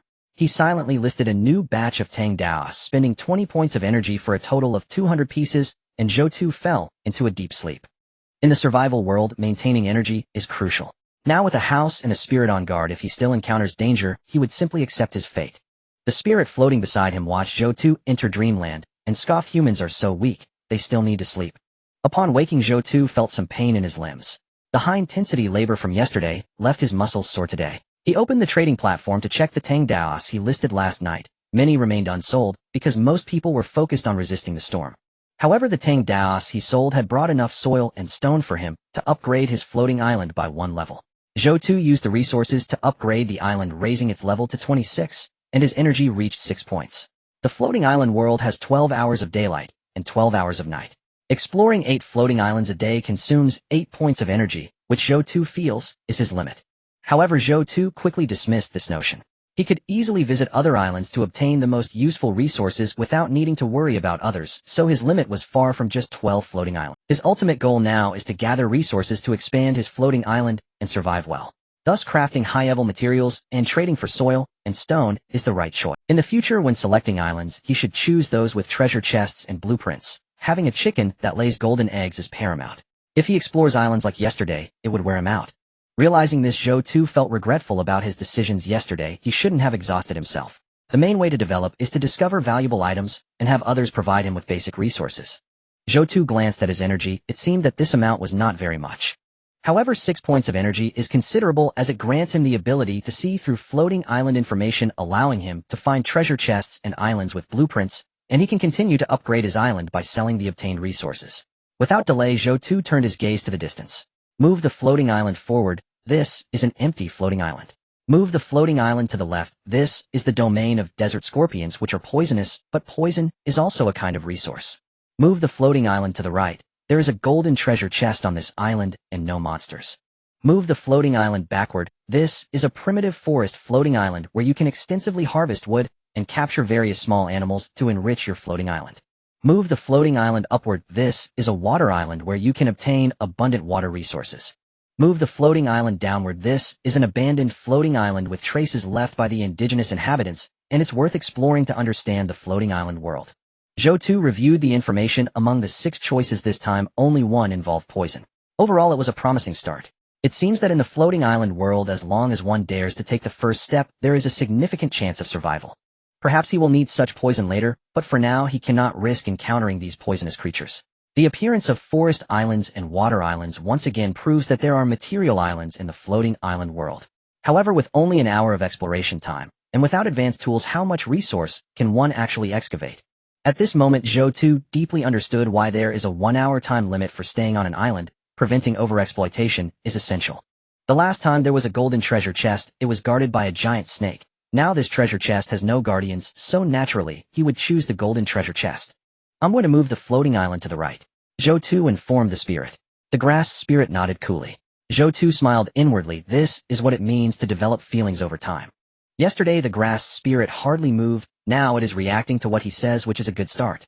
A small island gradually appeared in his view, not large, about 500 meters in diameter. Zhou Tu immediately stepped onto the island. The golden treasure chest he longed for was right on the island. The advantage of a small island is that it is easy to explore.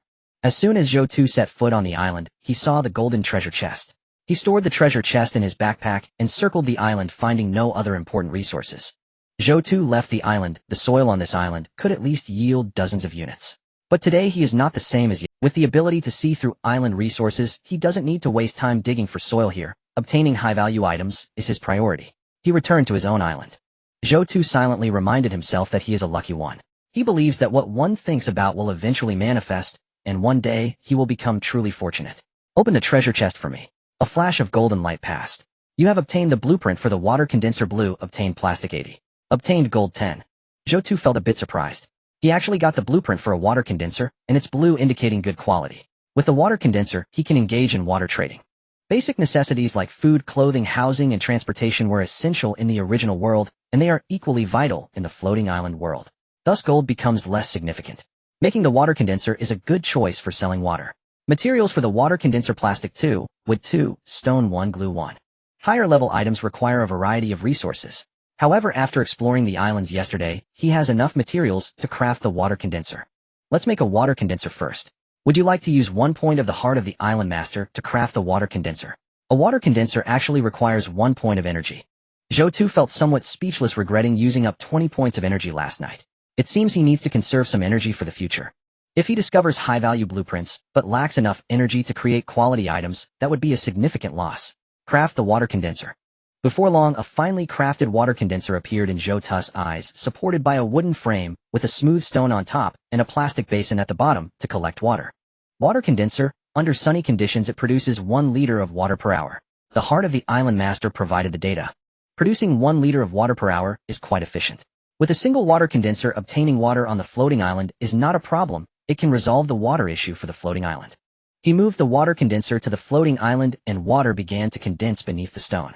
Zhou Tu stroked his chin. The efficiency is good, but for the water business I want to do, it still falls short. Zhou Tu opened the trading interface to check the market for water business. 1 liter of water could be exchanged for 100 units of soil. 1 liter of water could also be exchanged for 40 units of stone. The items that have been listed but not yet traded are due to their excessively high prices, which deter potential buyers. After all, the total cost is comparable to his Tang Dao, and while there may be a few fools there, Zhou Tu opened the world chat records to review discussions regarding water and see what the specific situation was. I haven't had water for a day, and tonight I ended up eating a mouthful of sand. A bottle of water is priced the same as Zhou Tu's Tang Dao. Are people insane? Can you all slow down a bit? Why is a bottle of water being snatched up so quickly? It's gone in an instant. Come on, big shot, can you please list more water? Damn it, I've explored 4 islands, and not a single drop of water. I can only lick the dew off the grass. The big shots have explored 4 islands, but given their strength, they should be able to trade for water. The floating island world shouldn't make them compromise. Ha ha, I found a water island. Those in need of water, it's 50 units of soil for a bottle. Take it or leave it. Don't be fooled, the person above is using the pretext of finding a water island to swindle other resources. Zhou Tu quickly skimmed through the discussions about water. A day had passed, and many people were in need of water. The channel was filled with cries for help. However, some had indeed found islands with water. But more were malicious, trying to exchange for other resources at high prices, with many using various pretexts to cheat others. The variety of scams was astounding. Unfortunately, many had fallen for such tricks. Even though the trading system had confirmations they were still deceived, there were quite a few such people. Zhou Tu closed the world chat. The true big shots were quietly developing, like those at the top of the rankings who had never been seen talking. However, selling water was not as profitable as directly selling condensers. After all, water is just a basic resource, and most traded items are also basic resources. As more people encounter water islands, the value of water will continue to decline. But condensers hold their value to a certain extent. After all, who wants to be constrained by others? The main issue was that making condensers takes time and requires resource gathering, which is undoubtedly a waste of his time. He could spend that time exploring islands and reaping greater rewards. It would be better to sell the condensers and let others handle the water business, gathering resources.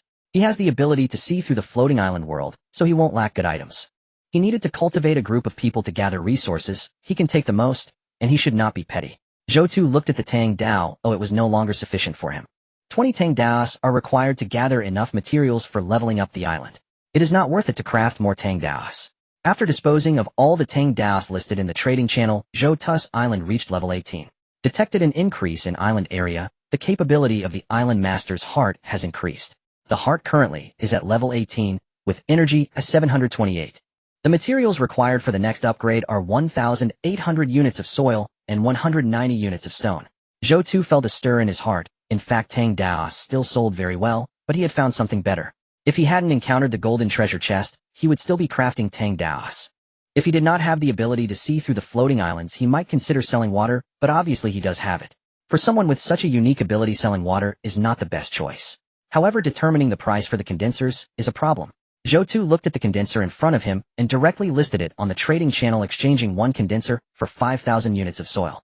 He then added a note that special materials and blueprints are negotiable. Trading high-level items requires a foundation. If he wants high-level materials, the people in this world may not have them. Basic resources like soil can be gathered, and there are still some available. He listed the condenser for sale.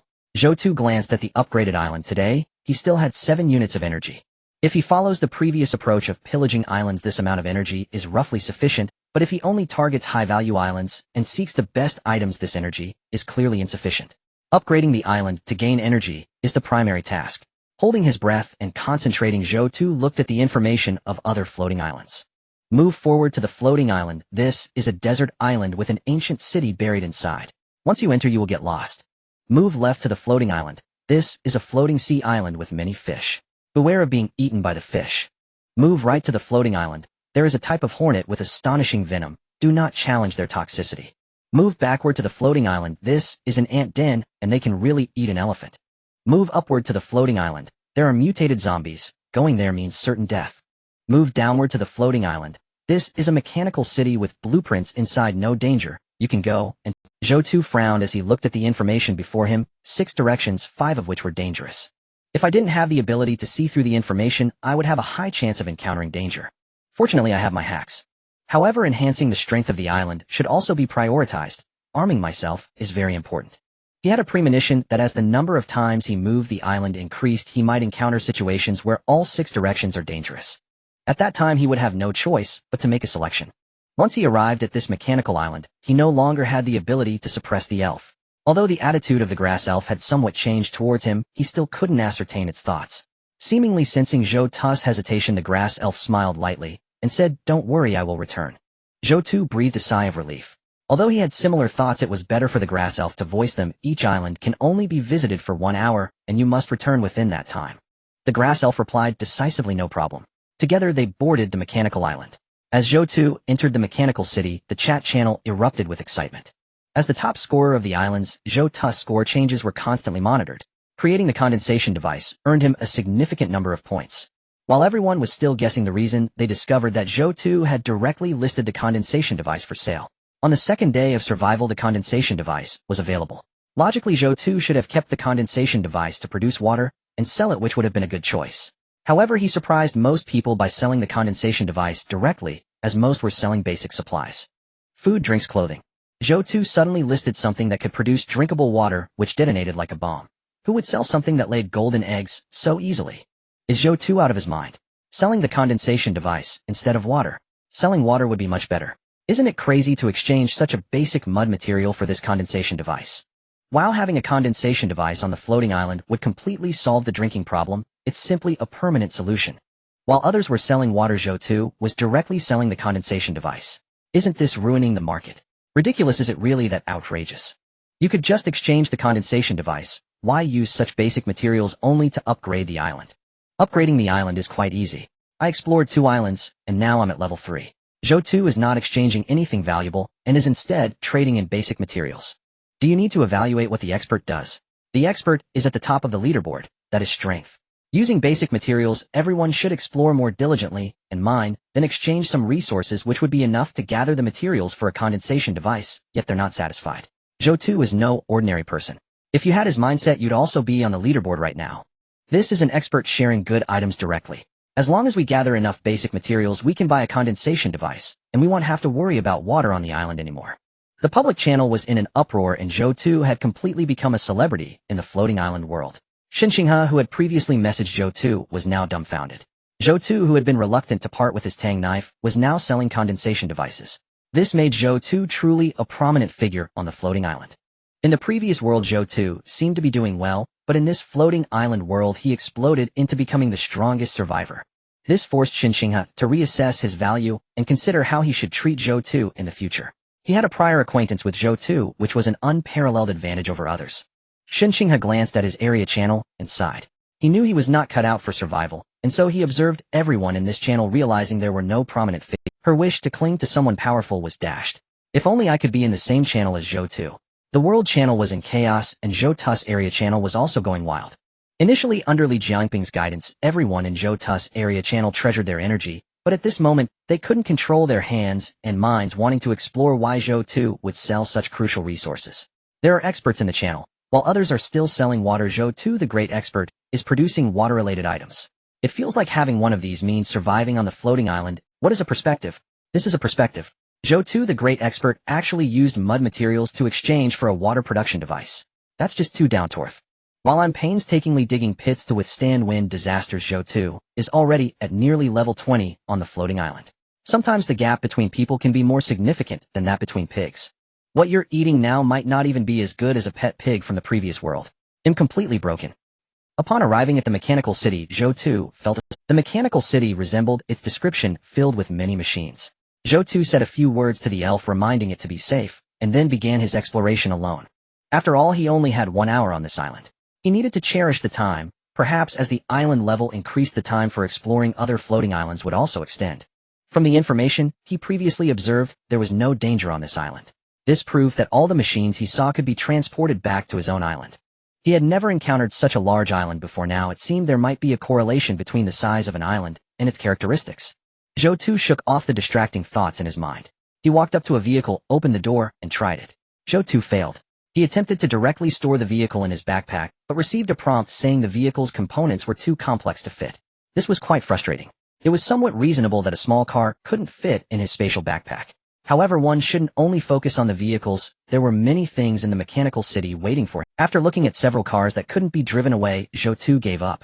He entered the mechanical city. Perhaps there were other important resources inside. Upon entering the center of the mechanical city, where there were many houses, Zhou Tu had no choice but to walk towards the largest house. On a table lay something resembling a chip, which Zhou Tu picked up. The island owner's heart prompted him, obtained Hongmeng 9's chip. It turned out to be a chip. Zhou Tu was somewhat surprised. He had previously obtained an elf, and now a chip. This indicated that the floating island world possessed not only extraordinary powers, but also technological prowess.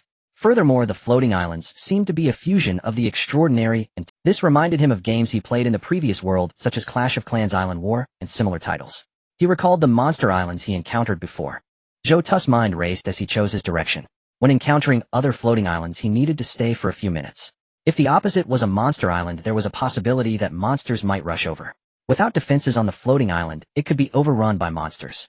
Thinking of this, Zhou Tu felt a heaviness in his heart. The floating island world was indeed perilous. Suppressing the dangers of the floating island within, Zhou Tu calmed his mind and continued searching for resources. Island owner's heart prompt obtained steel 10. Island owner's heart prompt obtained alloy 10. In an office resembling a research lab, Zhou Tu discovered a huge blueprint. Island owner's heart prompt obtained light prism tower blueprint. While a blueprint for the light prism tower, Zhou Tu was somewhat astonished. This means I can build a defense tower on my floating island. He glanced at the materials required for constructing the light prism tower. With so many special materials, Zhou Tu frowned. For steel alone, he had seen only a few people trading it in the market. The chip was something he had just acquired, and he had not seen anyone offering the other alloys or the identifier for trade. Most importantly, where could he find the stable 3,000 volts of electricity needed for this? It seemed he would also need to build a power plant on the floating island. Zhou Tu felt that while the blueprints were easy to obtain, gathering the construction materials would be quite difficult. From the quality of the blueprints, the levels were categorized as yellow, green, blue, and purple. The higher the quality, the more materials were required, and the rarer the materials became. The materials needed for this light prism tower were somewhat top tier, and the accompanying measures would make construction quite challenging. However, it also proved one thing: the island master could arm their island. As long as he fortified his island, even if he couldn't defeat the monster islands, he could still ensure his own safety. He collected some more materials. Zhou Tu saw some vehicles in a garage. He tried them out, but they were identity-verified vehicles that he couldn't take. However, there was a motorcycle named Wolf that had keys, fuel, and could be ridden. Discovering such a ready-made means of transportation brightened Zhou Tu's day. With transportation, he could save a lot of time, and also use it to transport materials back and forth on the island, which undoubtedly made things much more convenient. Glancing at the time, it was time to head back. Standing on his floating island, Zhou Tu watched the massive mechanical city, floating island, disappear from view, feeling a tinge of regret. The 2-kilometer floating island had many buildings, and with limited time, he had barely explored a small part of it. Due to the modern architecture, it was difficult to dismantle, and many large and complex items couldn't fit into his backpack. However, the main issue was still that he didn't have enough time to stay on the island. Zhou Tu asked the Island Master Crystal, will the stay time on other islands increase if the island level rises? Zhou Tu nodded. Oh, as long as the Island Master's heart continued to upgrade, it would be possible for the floating island to stay on other floating islands for a day, with time no longer being a limitation for if he encountered a suitable island. His floating island was large enough to completely empty the opposite floating island. The grass fairy took out some collected items, saying, these things are of no use to me. Please help me store them for now. Zhou Tu was pleasantly surprised to see her pull out some seeds and similar plants. The fact that the grass fairy could help collect items indicated that she had somewhat accepted his island. It was still plant-related items, confirming his initial judgment about the grass fairy, who was already preparing for future farming. Once the island expands a bit more, he could let the fairy try planting the collected plants. The most important thing was that the grass fairy also had the willingness to gather resources. With limited time, having another person to collect resources from the opposite island would mean more strength. With the floating island's stay time on the opposite island limited, if there were enough people on the island, the efficiency of exploring unfamiliar islands would also increase. Zhou Tu tallied the most valuable items from this island exploration, undoubtedly the blueprints for the light prism tower. There were also some special materials: 10 steel, 10 alloys, 1 chip, 10 sunflowers, 1 motorcycle, 10 energy drinks, 50 compressed biscuits, and various miscellaneous items. In the trading market, he had only seen steel. He hadn't encountered any of the other materials. He piled the steel on one side of the house with stone, wood, and iron nearby. They were stacked like small mountains. What was once a bare floating island was now filled with materials, appearing somewhat chaotic in Zhou Tu's eyes. However, in Zhou Tu's view, these were essential supplies for better survival. It made him reflect, a larger floating island was indeed beneficial. If it were still the previous 10-meter diameter floating island with insufficient space in backpacks and boxes, he wouldn't have been able to fit so many materials. Zhou Tu took out the island master's heart and checked the grass fairy's status. She was still injured. He had no intention of healing her. The main reason was that the current energy was still insufficient. Opening the trading interface, he saw the status of the trading items. His condensation device was still listed in the trading market. He found it quite normal. The trading post required too much soil, and since it was only the second day, the materials were limited. However, many people had already messaged him privately.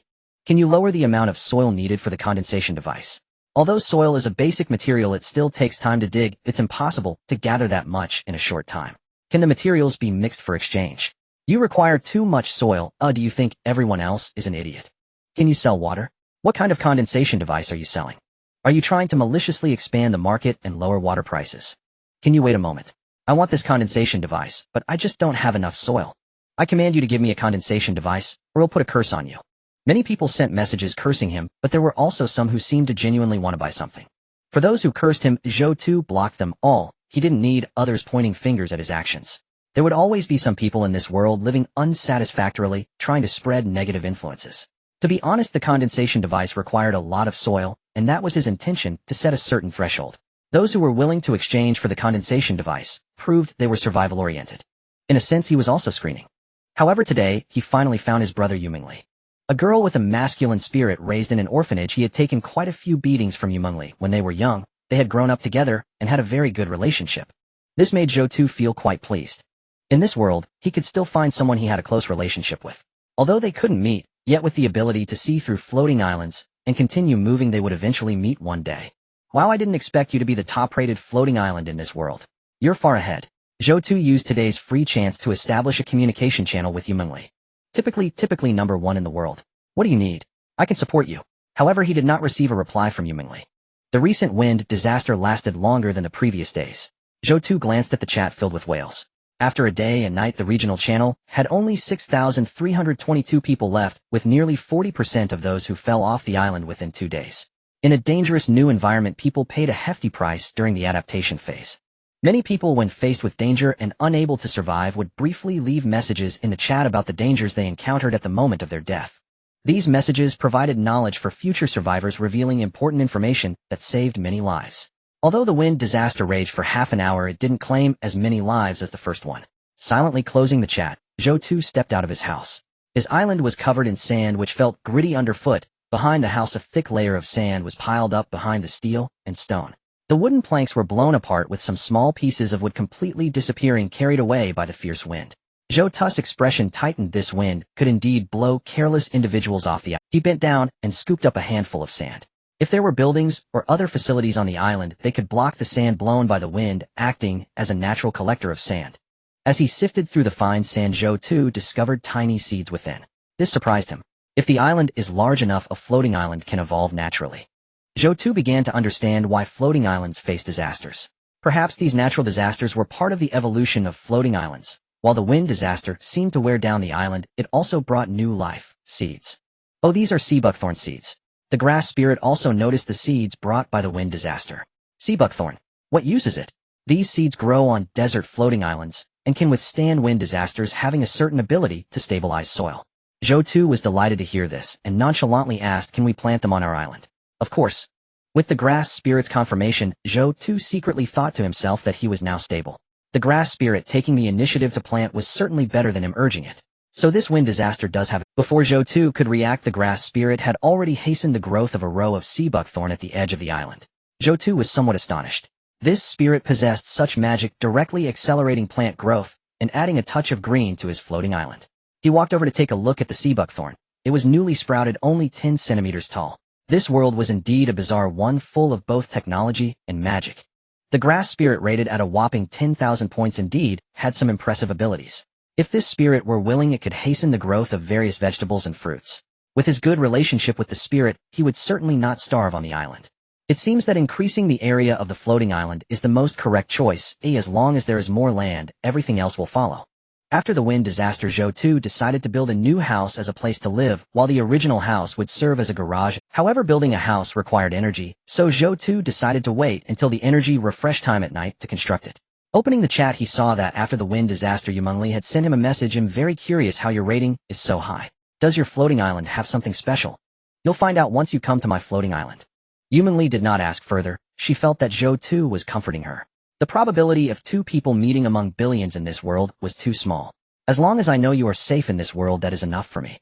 Do you have any ranged weapons? I've encountered some monsters and ranged attacks work best. Bows and arrows would be ideal." Zhou Tu tapped his head and took out the blueprints he had previously collected, placing them alongside the blueprints for the light prism tower he had just gathered. One was a product of the primitive era, while the other was from a civilized age. This world also had spirits and succubi. All of this illustrated that this was a world where ancient and modern coexisted, where backwardness and civilization cohabitated, intertwining technology and magic. However, it was also quite normal for Umengli to encounter monsters. Are the monsters strong? Is there any danger? Zhou Tu asked with concern. That depends on whether there are powerful weapons. The creatures I encountered were mutated rabbits. If I had weapons I could try. Zhou Tu remembered that Umengli used to be a leader among children. Later, she learned martial arts and grew fond of strength, so he wasn't too worried. I have the blueprints for bows and arrows, but I haven't gathered all the materials. The bow requires sinew and willow wood, and I'm still short on some willow wood. I happen to have sinew from the treasure chest. Can you help me make a bow and arrow? Zhou Tu nodded. He already had sinew, and receiving more from Umengli was quite nice. Opening the trading channel, Zhou Tu found that Umengli had sent him 5 pieces of sinew. A smile crept onto Zhou Tu's face. This is what trust looks like. No unnecessary roundabout conversation. With sinew now in hand, he still needed willow wood. Zhou Tu searched the trading channel and found someone trading willow wood for water. He had previously collected water, and it was simple to gather all the materials needed for the bow and arrow. Using 1 unit of energy, he crafted 5 bows and arrows. He directly gifted Umengli 1 bow along with some drinks and food. Having the ability to choose a floating island, although he usually took the most important items, he couldn't help but stockpile some daily necessities. Food and water. As he explored the island, he collected all the daily essentials. With a bit of courage and caution, even the survival of a floating island could be prosperous. You have drinks too. You must be quite lucky. Oh, I've explored many islands, and they were either deserts or filled with monsters. You've even managed to find drinks. It seems you are indeed doing well in this world. Zhou Tu laughed heartily. It seems your luck is rather poor. In the future, there will be plenty of food and water. When the supplies are sufficient, he'll send you a condensation device. After chatting with Umengli, Zhou Tu realized that most of the miscellaneous items he had listed for trade had been successfully exchanged. This is the benefit of becoming a notable figure. Many people noticed he had listed numerous items in exchange for them. Plus, the things he wanted to trade were very simple: stone and soil. A large island area is fundamental to carrying everything. His island was currently level 18, with 6,021 units of soil and 660 stones stored. Leveling up by 3 levels was sufficient. Detected an increase in island area. The island master's heart ability increased. It is currently level 21 energy, 831, and the materials needed for the next upgrade are 2,100 soil and 220 stones. Detected that the Island Master's heart has upgraded to level 20, and the new feature Island Master attribute panel has opened. Zhou Tu paused. The Island Master comprehensive rating system opened at level 10-0, and the Island Master attribute panel opened at level 20. Every breakthrough of the floating island brings benefits. Zhou Tu immediately opened the attribute panel. Island Master Zhou Tu, age 24, strength 7, endurance 6, agility 6, charisma 8, observation 10, evaluation. An underwhelming Island Master with exceptional observation skills, often able to turn dangers into safety. Others not yet opened. Looking at his attributes, Zhou Tu was taken aback. His observation skill was so strong, and this evaluation was quite accurate. However, the attribute panel did not display his ability to see through information from other floating islands, which relieved him. The ability to perceive the information of islands is unique to him, and he does not wish for the Island Master's heart to detect it. However, there is still another function on the attribute panel that has not been activated. This indicates that he possesses other attributes. What conditions must be met to activate them? Zhou Tu is completely unaware. He closed the attribute panel. Zhou Tu pondered. It seems that not only can the islands continue to grow, but he as the Island Master can also become stronger. However, he currently does not know the conditions or methods required to strengthen himself. In this world, there are elves, succubi, and special creatures. Naturally, he can find items to enhance his attributes. As long as he explores enough islands, he can learn about this world. From the information he has gathered, the appearance of extraordinary creatures suggests that extraordinary humans could also emerge. He organized his complex emotions. Zhou Tu glanced at his energy, which now stood at 8 points. Moving the floating island consumed energy, crafting bows and arrows consumed energy, and leveling up the island restored 8 points of energy. Maintaining such a rhythm is quite comfortable, consuming energy during upgrades and maximizing the usage of acquired energy. Zhou Tu thought for a moment and directly used 4 points of energy to create 4 new condensers, leaving the remaining 4 points for exploration or emergencies. He placed the newly crafted condensers on the floating island to condense water. The water resources generated are free and do not consume energy. Selling them would yield resources, making the water selling industry. Not using energy is somewhat troublesome. It requires time to collect. Meanwhile, Zhou Tu also listed the remaining 3 bows and arrows for sale, keeping one for himself. One is priced to exchange for 3,000 soil, another for 1,500 stones, and the last for 20 tendons. He also has some surplus supplies to exchange for plastic, as he will need to produce condensers in the future. He intends to replicate the previous model of the Tang knife to create a sustainable cycle. The condenser is incredibly useful, a perennial necessity during the early to mid-stages of survival. Everyone will need a condenser. As long as there is energy, Zhou Tu feels he could sell condensers to everyone in the later stages. Zhou Tu thinks the current price of the condensers is somewhat low and plans to raise these prices when people's supplies become. Zhou Tu opened the channel to gather information. Although the people in the channel are not very strong, they sometimes reveal useful information. I encountered a desert cat, which is very fast and bites. Without a weapon, I suffered greatly, and don't know if the wound will become infected. Today my luck is terrible. I came across an ice island and wanted to go up, but ice spread towards me, almost freezing my island. Fortunately, I ran fast. Why can't I encounter a water island when luck is this good? I found a forest island full of fruits and resources. Brothers, if you want supplies, message me privately. I am a soldier and encountered Hurricane Eagle Island. My simple wooden house could not withstand the monster's attack. Farewell to my beloved family. This is my last value. I met someone and that bastard robbed me. Family, be careful of a guy named Li Chongqing. The big shot has new attack tools. Can the price be lower? This is just the beginning stage. Who has so many basic supplies? There are so many monster islands, I'm afraid to explore. Is there a big shot who can guide me? I haven't even taken a step out yet. Many people in the channel share their encounters with monsters, and many others post their last words before dying detailing what they encountered. This made Zhou Tu sigh. There are still good people in this world. Being able to reveal some information at the moment of death shows for the living this information is immensely helpful. People's fear stems from the unknown. The more information they have about the floating islands outside, the better they can prepare defenses, increasing their chances of strengthen the defenses of the simple houses, and make some weapons. Perhaps when encountering the Hurricane Eagle we can survive and even attempt a counterattack. This indicates that the Hurricane Eagle is not too terrifying. As long as proper safety measures are taken, ordinary people can face monsters. However, this should be beneficial for me. The news revealed in the channel at the moment of death, while providing information, also instilled fear in people. Thus, weapons will be of utmost importance for future island explorations. Weapons, especially ranged ones, should become popular. The prices of weapons should rise, or price increase should not be unreasonable. Zhou Tu thought to himself that this would make his path to upgrading the island much faster. Looking at the 4 energy points remaining, he pressed forward. Only exploration can lead to better development. With the light prism tower, Zhou Tu has a new goal. That is to arm his floating island. Even if he encounters monster islands in the future, he need not go up, but can ensure that monsters do not disturb him on his island. Zhou Tu looked ahead to gather information. By moving the floating island forward, you will encounter people in the area channel. By moving the floating island to the left, you will find a water floating island where you can obtain plenty of water resources and fish in the sky area. This is a fisherman's paradise. By moving the floating island to the right, you will reach a sandy island with soft sand and enormous amounts of soil. By moving the floating island backward, you will find a resource island rich in supplies containing 10 wild buffalo. Do not anger the buffalo, and there is no danger. By moving the floating island upward, there are many mutated dogs. By moving the floating island downward, there is a lot of carbon accumulation, which is an excellent resource. Zhou Tu browsed through this information.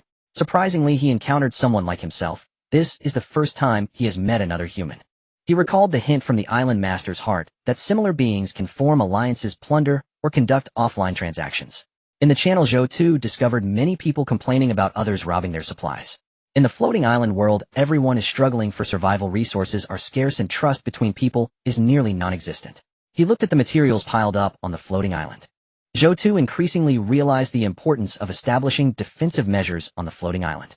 If he encounters someone with ill intentions, he can directly eliminate them using the defenses he has built. He dismissed the thought of meeting people. Now is not the time for that. His luck was good this time, having discovered a water floating island. Zhou Tu looked at the condensers on his island, and suddenly felt they were somewhat having the ability to see through floating island information. What seemed like crucial basic water resources to others is not that important to him. As long as he moves frequently enough, he will encounter various resource islands. The island that others dream of has little allure for him. The water on this water island needs to be stored before it can be traded, which is why there are often sudden listings of large quantities of basic supplies in the trading channel for exchange for other resources. Within a certain time frame, a person cannot carry all the water from an island, which is also why many people fail to sell their basic water resources at high prices. With such a large population base, if you do not lower prices, there are always lucky individuals who encounter water islands and sell at reduced prices. Using water, a basic resource, to exchange for blueprints, an important resource, is nearly impossible here. Zhou Tu noticed someone in the trading channel offering water in exchange for high-value items, and after a long time of listing, no one came to trade. Water resource islands are useless to me. Zhou Tu made a judgment. He cannot dig for sand, that would be a waste of time. The wild dog island is also not an option, it is too dangerous. The remaining option is the resource island, which has 10 wild buffalo, but the warning states that there is no danger as long as you do not anger the buffalo. The last one is the carbon accumulation, another carbon resource floating island. The sky world is vast, truly there are no islands without their existence. Zhou Tu thought that currently he is in a wind disaster zone. Perhaps due to environmental changes he may encounter a cold wave zone, at which point he would need to stockpile carbon. At that time he will need to stockpile some carbon to survive the cold wave zone. Steeling himself, Zhou Tu chose the resource-rich Buffalo Island. There are two reasons to go to Wild Ox Island. One is that the island is abundant in resources. The other is that now the floating island has a diameter of over 30 meters, perhaps it can attract wild oxen. Wild oxen are also valuable resources. If he can tame them and gain the approval of the island owner, they can become inhabitants of his island. His island currently has grass elves. Although the vegetation is sparse now, it will surely flourish in the future, making cattle farming feasible. Once a cycle is established, he could enjoy beef. Opportunities to transfer animals from one island to another are rare. He informed the grass elf and began to move the floating island. Within seconds an island appeared before him. This island has a diameter of approximately 1,500 meters, and the vegetation appears to be quite lush. As he surveyed the area, he spotted 10 black oxen. The larger ones measure 3 meters in length, while the smaller ones are about 1.5 meters, sporting sturdy horns and exuding a formidable. The arrival of the floating island drew the attention of all the black oxen, their wide eyes reflecting surprise and wariness. He initially planned to ride over to the opposite island, but reconsidered the noise it would create. He had to abandon that idea. If the oxen were startled, they might charge at his motorcycle. He took his tools to the opposite floating island. The elf also expressed a desire to explore the island. After some thought, he granted the elf access to other islands. The fact that the elf can stimulate plant growth on the island indicates that she has developed a certain fondness for his territory. Moreover, her potential has already manifested. His floating island will eventually grow into a vast one. As long as this elf is wise, she will know how to choose. Even though Wild Ox Island is much larger than his, he still loosened the restrictions. He and the elf appeared simultaneously on Wild Ox Island. However, the elf being able to fly drew the attention of the wild oxen away. Compared to Zhou Tu, who walked on land, the flying elf was clearly more eye-catching. The elf has such uses as well. Without delay, taking advantage of the distraction caused by the elf, Zhou Tu quickly explored the island. The wild oxen's attention was partially on the elf and partially on Zhou Tu. Although they were alert as they observed him digging and prying, they did not take action. Island owner's heart notification gained wood. 1 island owner's heart notification gained alloy. 5 island owners heart notification gained plastic. 10 island owners heart notification gained fur. 10 island owners heart notification gained oxbone. 50. While collecting some special resources, he also picked up anything useful that was within reach. There were some resources left on Wild Ox Island, but Zhou Tu decided to abandon them. With the ability to perceive valuable islands, it was crucial to focus on exploration rather than being hindered by base. Efficiency must be pursued with an emphasis on value. Wild oxen are a resource, and now he needs to find a way to bring them to his island.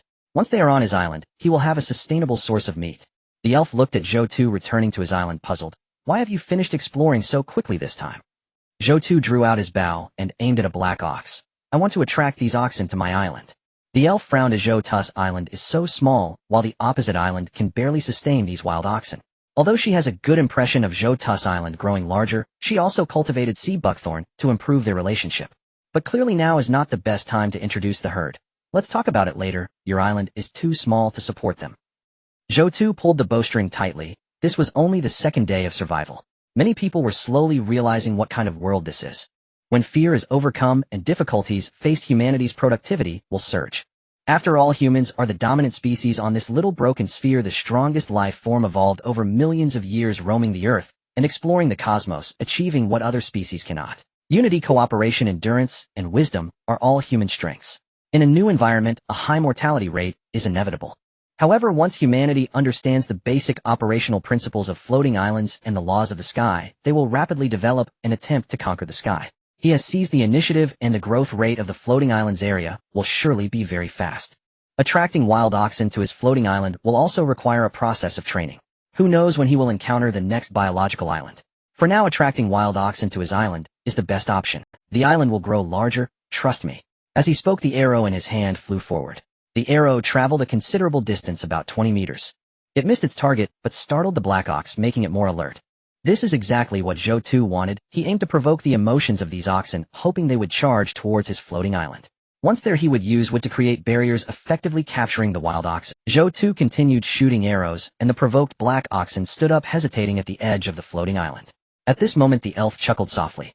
These oxen clearly saw Zhou Tu's floating island as too small. Even though Zhou Tu was provoking them, they halted at the edge of the floating island. Your island is too small. Even the not-so-smart oxen will think twice. Zhou Tu's expression soured. If the elf looked down on him it was one thing, but now the oxen were doing the same. He took out a vividly colored red cloth. As a member of the island you should have the obligation to help the island owner develop the island. The grass elf crossed her arms. Initially she disagreed with Zhou Tu's idea of introducing wild oxen, but realizing that these oxen needed land to survive, which could also promote Zhou Tu in expanding the island, she changed her mind. Helping is possible, but after the floating island expands, I want half of the land area to plant crops. The larger the area and variety of species she cultivates, the stronger her abilities will become. If they reach a consensus, the larger the floating island, the more land she can control. Perhaps she could evolve into the legendary elf queen and gain more powers. What do you think? Zhou Tu frowned at the prospect of dedicating half the area for farming. He wouldn't mind if all of it were used. Initially he wanted the elf to cultivate crops, but unexpectedly she proposed to farm herself. In this way it seems the elf has decided to develop on his floating island. A good thing. But he mustn't let the elf realize that he also wants to farm. Zhou Tu wore a troubled expression. I ask you for help and you set conditions wanting half the area for crops. It's like inviting an ancestor. The elf felt a bit embarrassed. Indeed Zhou Tu's island would surely grow larger in the future, and asking for half was somewhat excessive, especially for her own benefit. Noticing a slight change in the elf's expression, Zhou Tu continued, Fine, let's cultivate crops. I agree to your terms. The elf looked at Zhou Tu with surprise, realizing that the request she made was quite excessive. Half of the area. Actually, a third of the area would suffice. However, Zhou Tu agreed, just like that. It seemed like he accepted with such ease. Zhou Tu did not give the elf much time to think. You just need to wave this red cloth in front of those wild bulls and lead them to our floating island. Are you sure this will work? Zhou Tu explained briefly. Bulls do not necessarily get angry when they see red, but they have already been provoked by me. As long as you keep waving the noticeable cloth in front of them, they will become excited and rush over, forgetting about the floating island. Alright. The grass elf took the red material from Zhou Tu and waved it in front of the bulls at the edge of the floating island, moving it up and down, left and right continuously. This attracted all the black bulls across from them. The 10 bulls, which still had some rationality, immediately began to breathe heavily. Zhou Tu could see their nostrils flare as they exhaled white air. The grass elf's actions excited the black bulls, visibly causing the 10 bulls to chase after them. The grass elf led the frenzied bulls to Zhou Tu's small floating island. Island Master's heart notification: wild bulls are invading the island. Please handle it quickly to avoid significant losses. Zhou Tu ignored the notification. What he wanted was precisely this: biological. Controlling the Island Master's heart, Zhou Tu checked off the explored island across from them, watching as the wild bull island slowly disappeared from view. As long as he built some fences on the island to enclose the black bulls inside, they would become domesticated wild bulls. They were not domestic bulls. Over time, they would also transform into domestic bulls. The grass elf used the materials piled on the island to return to Zhou Tu's house, leaving a group of angry bulls standing on the small island at a loss. Some were butting against the logs while others wandered at the edge, seemingly looking for a way back home. Arriving at the house, the grass elf proudly said, The task is completed. You must remember your promise. Zhou Tu nodded with a smile. Of course. This was exactly what he wanted to see. After all, this was his island, and once the crops planted by the elf grew, wouldn't they be under his control? Moreover, with the island upgrading, his attribute panel also appeared. Since the panel displayed attributes, it proved that there were ways to enhance his attribute points. At that time, not only could he build defense towers on his island to strengthen its defenses, but he could also gather resources to become stronger. Zhou Tu clenched his fist. Everything was under control. Opening the trading channel, Zhou Tu looked at his bow and water condenser that he had put up for trade. No successful trades occurred. Zhou Tu had anticipated this. There were 2 reasons for the unsuccessful trade. The first was that he felt the value was not equivalent, hence the failure. The second reason was that someone wanted it, but lacked the corresponding resources. Both of his tools required a lot of dirt resources. Although they were basic materials, the quantity needed was too large. Zhou Tu opened the floating island points leaderboard. He wanted to see how others were developing in this world. Only by collecting enough resources could he know the selling price of his items at this stage and maximize his profits. Island Master Zhou Tu, level 21, overall score 154241. Island Master Zhang Yiwei, level 17, overall score 25812. Island Master Hu Qianlin, level 16, overall score 21267. Island Master Huang Yao, level 14, overall score 16153. Island Master Qian Yuntian, level 14, overall score 10194. Island Master Shan Cha, level 13, overall score 10013. Island Master Wang He, level 13, overall score 9842. Island Master Li Chujiang, level 12, Overall score, 94-22, Island Master Bei, E level 12. Overall score, 92-11, Island Master Yu Chongliang level 12. Overall score, 89-96, Zhou Tu glanced at the leaderboard. Among the top 5 aside from him, the others had changed. Shan Cha Li Chejiang, and even Bei Yi had not developed further than the other 4. In just a little over a day they had been surpassed by others. Zhou Tu was somewhat surprised. How did these people make it onto the leaderboard? Their survival and development abilities were so strong. It was quite puzzling. Out of curiosity, Zhou Tu clicked on Zhang Yui's avatar, and a sense of righteousness came over him, giving him a special feeling. Clicking on Hu Qianlin's avatar, next a serious feeling emerged. Zhou Tu thought Hu Qianlin's aura was somewhat similar to that of their university's chief instructor.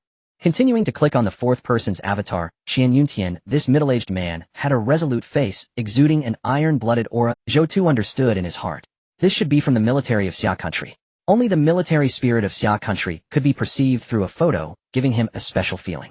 Only the military of Xia country could unite and develop rapidly in the apocalypse with limited communication opportunities. This was the unique cohesion and trust of the Xia country army. Aside from Xia country, no other country's soldiers dared to entrust their backs to others. Zhou Tu did not look down upon other countries. Rather, aside from Xia country, no soldiers from any other country fought for their homeland and families. In the apocalypse, such organizations lacked trust. The leaderboard said it all, like a mirror revealing the flaws of others. Even Bei Yi made it onto the list just by relying on his reputation, maintaining his first-mover advantage. I have an advantage, aside from the elf points. I almost didn't form an organization. Zhou Tu sighed. The power of a collective was impressive. Some organizations could develop into the world's top without any external assistance. After contemplating for a while, Zhou Tu opened his private chat, and indeed many people were bargaining with him. He was a celebrity, and too many people were initiating private chats. Many level 1 island masters were messaging him, but Zhou Tu directly set the private chat threshold.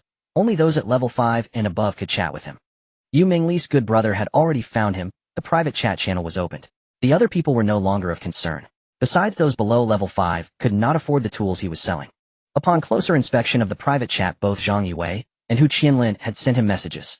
Zhang Yue: hello, Island Master Zhou Tu. I am from XX sect with ID XX. We can cooperate to develop the island together. Also, Hu Qianlin Huang Yao and several others are part of our organization. Hu Qianlin: hello, Island Master Zhou Tu. I am from XX sect with ID XX. We can cooperate to develop the island together. Also, Zhang Yue and others are part of our organization. Zhou Tu carefully read the messages sent by the two. They were corroborating each other. In fact, they did not need to send messages. He could roughly guess it. His attitude toward this was naturally one of cooperation. He was not afraid of opponents like gods, but was wary of teammates like pigs. An organization like Zhang Yue and Hu Qianlin was undoubtedly a super teammate, and cooperation was a foregone conclusion. Moreover, he dared to say that this group was the most efficient organization in resource collection in this world. Although they had advantages, what was wrong with hugging their thighs? Hu Qianlin's such an exceptionally high score must signify extraordinary abilities, but will he trust us? His bearing suggests no military background. Trust is a major hurdle. Collaboration seems uncertain. Zhang Yue, with such a high score, he's already exchanged countless items. Clearly a master of resource arbitrage. Given our own high-tier status and proven capability, he's unlikely to refuse cooperate. Hu Qianlin, regardless, we must bring him into our organization. If that fails, then we'll attach ourselves to him, like loyal vassals. A score this high surely conceals exceptional talents. Zhang Yue, you sly old fox. N5 adhesive tapes exchanged for 1 tendon. Transaction completed. N10 screws exchanged for 1 tendon. Transaction completed. Your bow and arrow exchanged for 300 units of soil. Transaction completed. Zhou Tu opened the trading interface and liquidated all surplus useless items he'd accumulated, acquiring precisely the materials needed for imminent crafting. Yet the bow and arrow for soil exchange succeeded astonishingly fast, leaving him momentarily stunned. Nah, someone already gathered all the materials I require, so swiftly. Who's the counterparty? He glanced at the transaction record. Wang He, a name on the leaderboard not affiliated with Zhang Yue's organization. To amass soil so rapidly and trade away a bow suggests urgent need. In the early exploration phase, even basic resources are scarce. Only top-ranked players possess such quantities. Meanwhile, the water condenser remained unsold, but Zhou Tu wasn't concerned. He'd left it listed as a placeholder. Other condensers were already producing ample. He collected the water. Nearly 8 liters filled his vessel. Even prioritizing only critical resources consumed considerable time, not to mention the laborious process of luring cattle. Zhou Tu had never felt time slip away so relentlessly. His original plan, to rapidly scavenge valuable items across islands, had collided with reality. The islands he encountered defied it. Still, upgrading remained paramount. Larger islands meant greater survival odds. and nurturing life alongside the grass spirit mattered more than anything else. Detected increase in island area. Island Lord's Heart ability enhanced. Current rank level 23. Energy 632. Materials required for next upgrade 230 units of soil, 240 units of stone. Regardless of circumstances, the upgrade rhythm must remain unbroken, and energy level sustained. As Zhou Tu ascended, new phenomena stirred across the floating island. The black ox, its earlier frenzy subsiding, left anew startled by the sudden tremors. None fell from the floating island. These were survivors from the previous island, black oxen hardened by aerial existence already refined through natural selection. Zhou Tu surveyed the scene, then gathered steel alloys and stone, rearranging them strategically to confine the oxen within a newly formed. This containment would prevent interference during future island explorations. Within their bounded space, the black oxen charged restlessly, furious at their confinement. Detected Island Lord initiating domestication of black oxen. Domestication progress 10. Zhou Tu's eyes gleamed at the prompt. These oxen hadn't voluntarily acknowledged him as lord, as the grass spirit had, but arrived under coercion. Confinement itself constituted domestication, and Zhou Tu now envisioned a broader plan. Yet sustaining more life demanded greater land, requiring further island expansion through upgrade. Zhou Tu checked the time. After only several island expeditions, it was already noon. The hours had evaporated like mist. He slammed the chat interface shut. Like serialized novels or short video feeds, it proved dangerously addictive. Resisting its pull demanded formidable self-discipline. Zhou Tu gazed toward the horizon, scanning for island intelligence. This cycle yielded disappointing results: 4 monster-infested islands, extremely perilous, 1 barren wasteland, and 1 modest resource island. Arriving at the modest resource island, Zhou Tu reflected, were it not for the mandatory dwell time upon contact, he'd have dismissed such scarcity-ridden terrain outright. Though marginally stocked, its resources offered no qualitative leap forward. Meticulous inspection would merely squander precious time. Still, he boarded, scavenging scraps during the enforced stay. Zhou Tu stared blankly at his haul, then reignited the floating island. And damn it all, has my luck run dry? Goddess of Fortune, smile for me. His fortune worsened: 5 monster islands and 1 barren wasteland, this time even devoid of the modest resource designation. 2 energy units wasted. Yet he observed a pattern: islands never spawned monsters in all 6 cardinal directions, leaving at least 1 path open, a sliver of mercy. Still, certainty eluded him. The sample size remained too small. After 2 cycles, his energy dwindled to 3 units.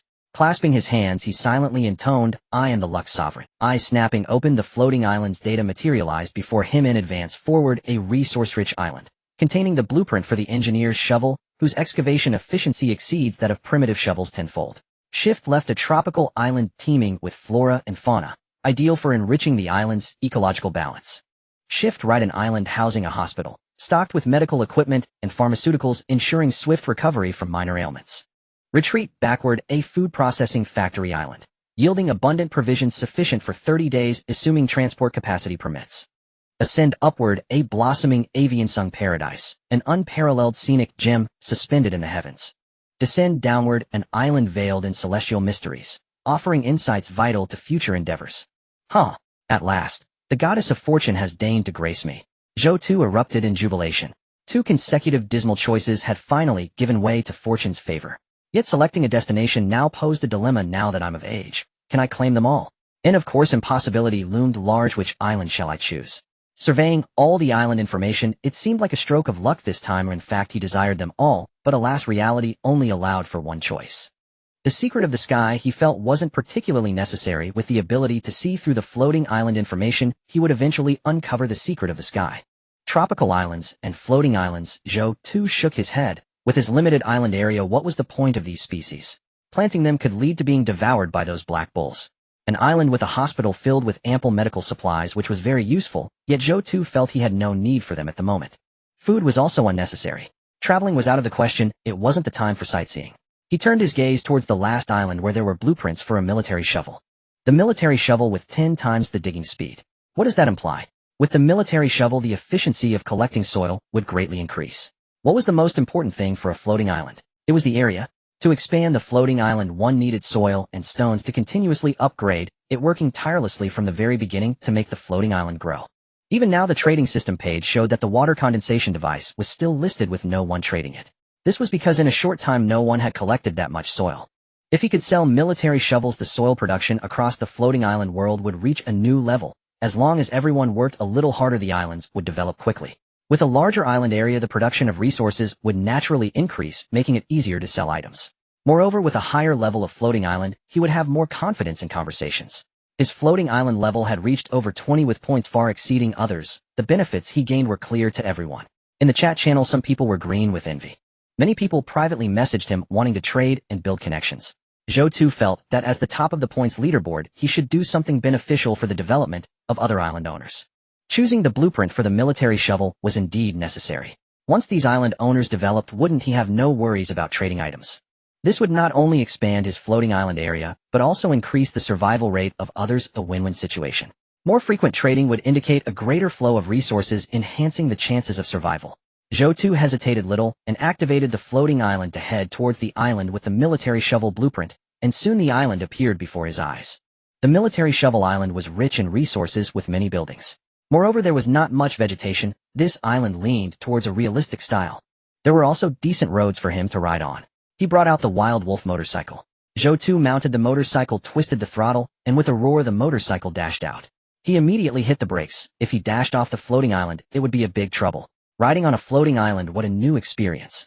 He reached the largest room on the island, with the motorcycle his mobility was greatly enhanced. The spirit also followed him in. Now the relationship between the spirit and him was getting better and more free. Who wouldn't like a spirit that farmed automatically and collected items? Upon entering the room, Zhou Tu discovered that it was indeed filled with resources. No wonder it was a floating island rich in resources. He naturally took all the items into his backpack. Island owner's heart reminder obtained 1 box of bread. Island owner's heart reminder obtained 1 box of milk. Island owner's heart reminder obtained military shovel blueprint yellow. Island owner's heart reminder, your backpack is full. Truly a resource-rich island. Bread and milk were given in boxes. However, thinking back to his previous 2 choices, Zhou Tu felt somewhat relieved. Without the prompt information, even if such islands existed, the chances of choosing them would be too slim. To have today's resource-rich island was the result of his painstaking collection of information. He had reaped little in the previous 2 attempts, so gaining so much this time was fitting. Riding his motorcycle, Zhou Tu returned to his island. The backpack could stack items, but now it was full. Although small items could stack up to 100, he had collected too many miscellaneous items. Including the space from the boxes that the floating island initially provided, he had filled it up. The house is still too small. Zhou Tu piled the miscellaneous items in the constructed house, and placed some resources in his living quarters. There were still some items without a place. I can only leave them outside. Zhou Tu placed some unimportant bulky items on the island, mounted his motorcycle, and continued collecting resources from the military shovel island. Island owner's heart reminder obtained 1 pack of screws. Island owner's heart reminder obtained toolbox X1. Island owner's heart reminder obtained 10 boxes of instant noodles. Island owner's heart reminder, your backpack is full. With the backpack full again, Zhou Tu sighed. The backpack was too small.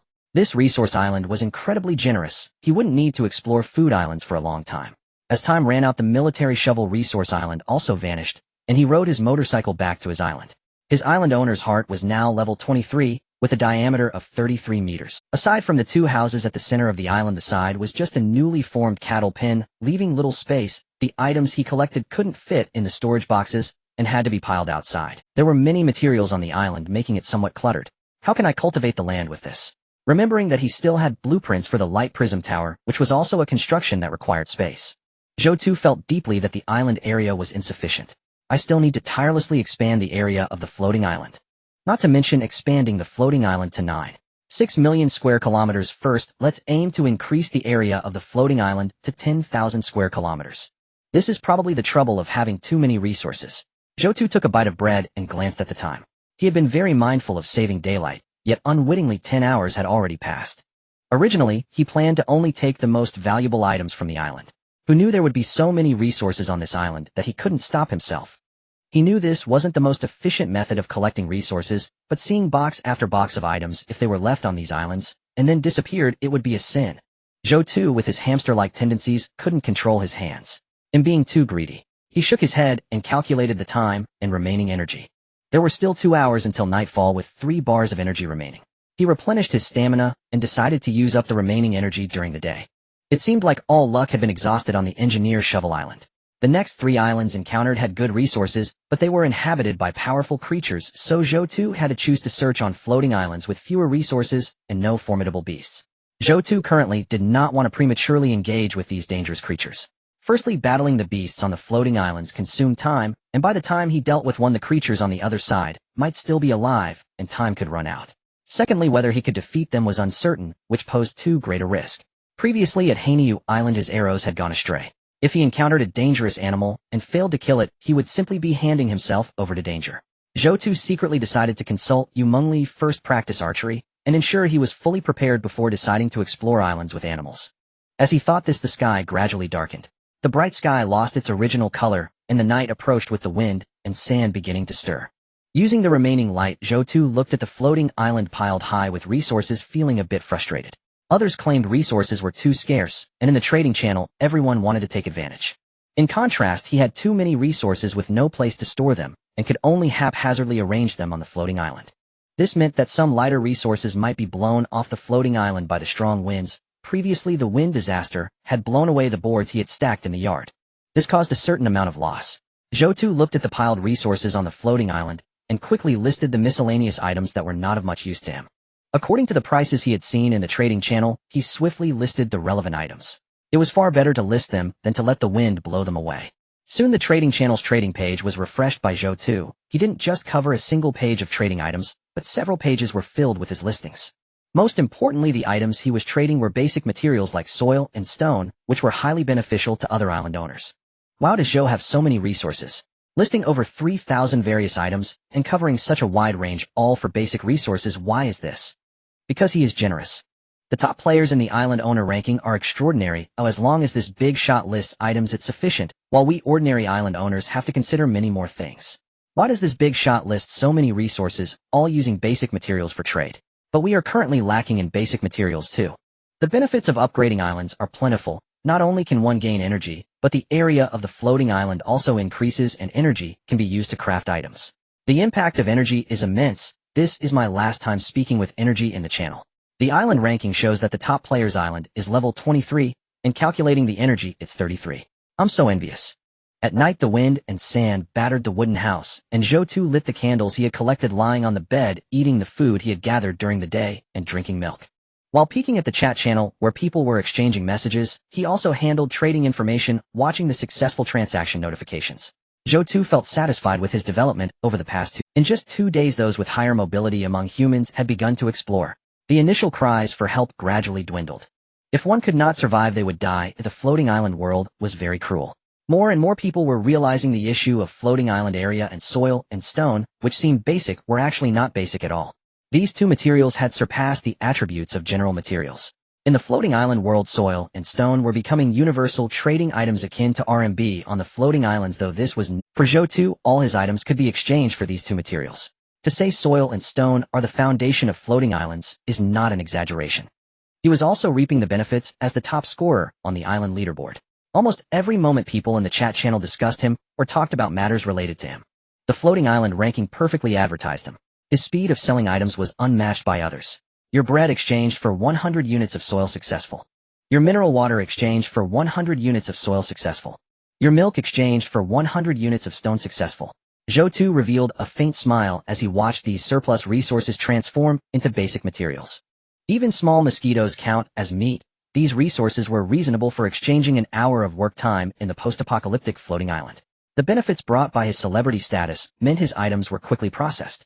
Now the items he had listed for trade were only the condenser and the bow, as the prices for these two tools were very high. Zhou Tu glanced at the engineer shovel blueprint in his hand. As long as he mass-produced these engineer shovels, he would obtain a large number of blueprints. However, upgrading the floating island was still more important. Once the floating island was upgraded, it would provide energy, and after the night, energy could refresh. This way his energy utilization efficiency could be maximized. After processing the miscellaneous items, Zhou Tu looked at the materials needed to upgrade the island. As water accumulates to form rivers and sand gathers to form towers, he had collected quite a bit of soil and stone through his exchanges, enough to upgrade the floating island to level 4. Zhou Tu did not hesitate and began upgrading the floating island. Detected island area increase, island owner heart ability, increased current level of island owner heart, is level 24 at energy, 134 materials needed for next upgrade, soil, 2,400 stone, 250.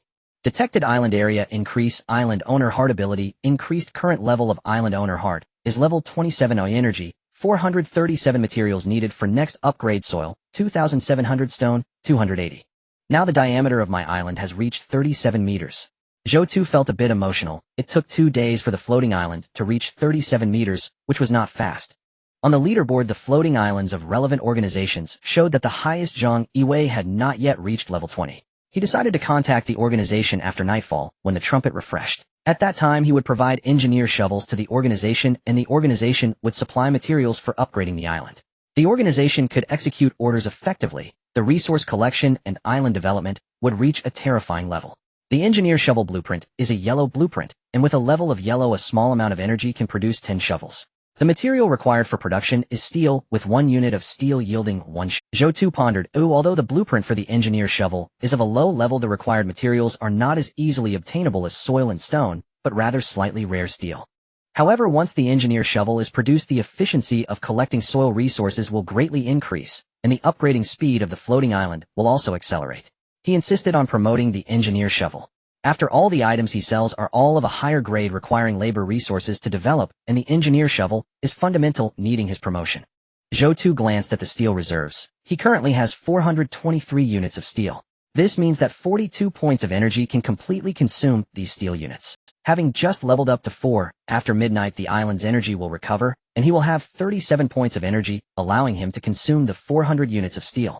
He produced around 400 soil diggers at once, which is quite a force. Zhou Tu first consumed energy to produce 40 engineer shovels to avoid wasting energy. As energy was consumed, the shovels were produced. The front end of the shovel gleamed and was sharp, clearly a tool for digging. He would send it to his good brother first. Opening private chat, even with the chat barriers set, many people were still messaging. Fortunately, he had already grouped the chat, or it would have been troublesome to find someone. His good brother Yumengli sent a message. I encountered the rabbit island during the day, killed a few rabbits, obtained some meat, and felt filled with power after eating, and dug up a lot of soil. Zhou Tu looked at the message, his gaze slightly focused. Filled with power. Zhou Tu opened his attribute panel. Island Master Zhou Tu. Age, 24. Strength 7. Stamina 6. Agility 6. Charm 8. Observation 10. Evaluation. A weak island master with keen observation. In the storm disaster area, he can often turn danger into safety. Had he not opened the panel, if Yumengli sent such a message, Zhou Tu would not have thought much of it. But now that the panel is open and he has the island master attributes, he cannot help but contemplate. He had previously wondered what could enhance personal attributes. The giant snakes guarding treasure chests, mutated creatures, succubi, and now fairies. Everything hinted at the extraordinary. Now Yumengli told him that after eating the hunted rabbits, he felt filled with Zhou Tu boldly deduced. Eating animal meat can increase attributes. In that case, the value of the black cattle I raise has increased, but it still depends on subsequent developments. If eating meat truly increases the island master's attributes, then everyone would become extraordinary individuals, which would only escalate the trust crisis among people in future developments. Zhou Tu's expression darkened. Initially, trust among people here was limited, and once a method for self-strengthening emerged, many would likely harbor ulterior motives with murderous. He sent a private message to Yumengli informing him of his situation. I've opened the attribute panel here. Please pay attention to your body changes. Additionally, I have traded some engineer shovels and supplies to you. Please check and upgrade the island as much as possible. Thank you for the tools and supplies, Brother Fu. I will pay attention to my condition and report any developments. Additionally, I have traded one of the rabbits I shot. Please check it out. The exchange of the rabbit brought a smile to Zhou Tu's face. It seems that in the floating island world, Yumengli's adventurous spirit was awakened. This is quite good. Yumengli focuses on exploration while he develops the floating island. Their different focuses can complement each other well. A male-female collaboration makes the work easier. If there's anything needed, I can support it.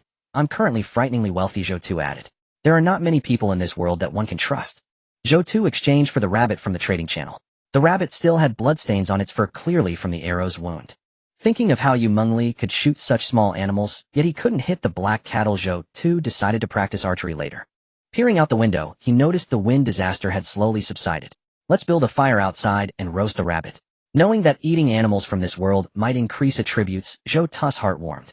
First, he would practice to see if it really could increase attributes. Meanwhile, Zhang Yiwei was chatting with a few people in the organization.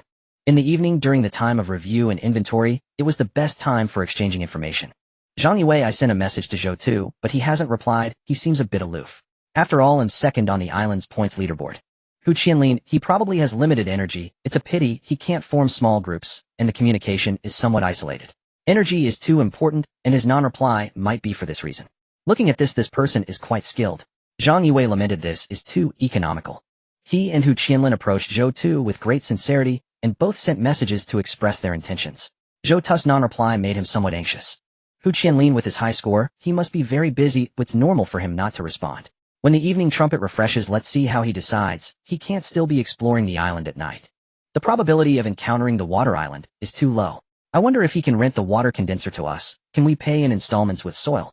This makes one ponder about trust in the survival world. Does Zhou Tu still trust us?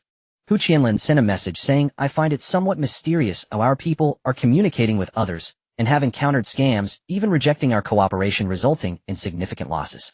Zhang Yiwei also felt helpless in the previous society. Trust between people was already in crisis. Now in the survival world this crisis is even more evident. The rabbit in front of Zhou Tu was sizzling as it roasted with grease splattering. As a top island master he naturally traded for seasonings in the trading channel. Watching the rabbit roast to a dark yellow, Zhou Tu swallowed. The rabbit is so cute, I hope it doesn't disappoint me. He tore off a piece of rabbit meat and tasted it. The flavor was acceptable. Opening the attribute panel, Zhou Tu's expression became serious. There was no change in the attributes displayed on the panel. Zhou Tu closed the panel having just eaten a rabbit. The effects shouldn't be that immediate. After gnawing on a rabbit leg, Zhou Tu felt full, especially since he had just eaten something earlier. He put down the roasted rabbit and picked up his bow and arrows to practice shooting at a wooden. As a modern individual, Zhou Tu had little exposure to offensive weapons in the city. Unless someone was particularly interested in weapons and had trained in related places, such slightly specialized individuals had a hope of surviving against mutated creatures. Due to differences in combat power, encountering certain creatures could lead to death. If it weren't for his ability to see through the information about the floating islands, such reckless exploration would have long turned him into nourishment for the sky world. There were not a few who had met such a fate in the channel. Therefore Zhou Tu was quite optimistic about the organization. He could produce corresponding weapons and equipment, allowing others to explore ahead. Finding his own position was crucial. It wouldn't be too late to attempt exploring monster islands after strengthening his attributes. Having the ability to perceive information coupled with a powerful military organization behind him created an absolutely win-win situation, ensuring unparalleled development speed. This was the correct path to development. The night had deepened. Energy had refreshed, and the horn had also reset. Zhou Tu used the free horn to establish a communication channel with Zhang Yiwei. The rapid development of the floating islands relied on Zhang Yiwei.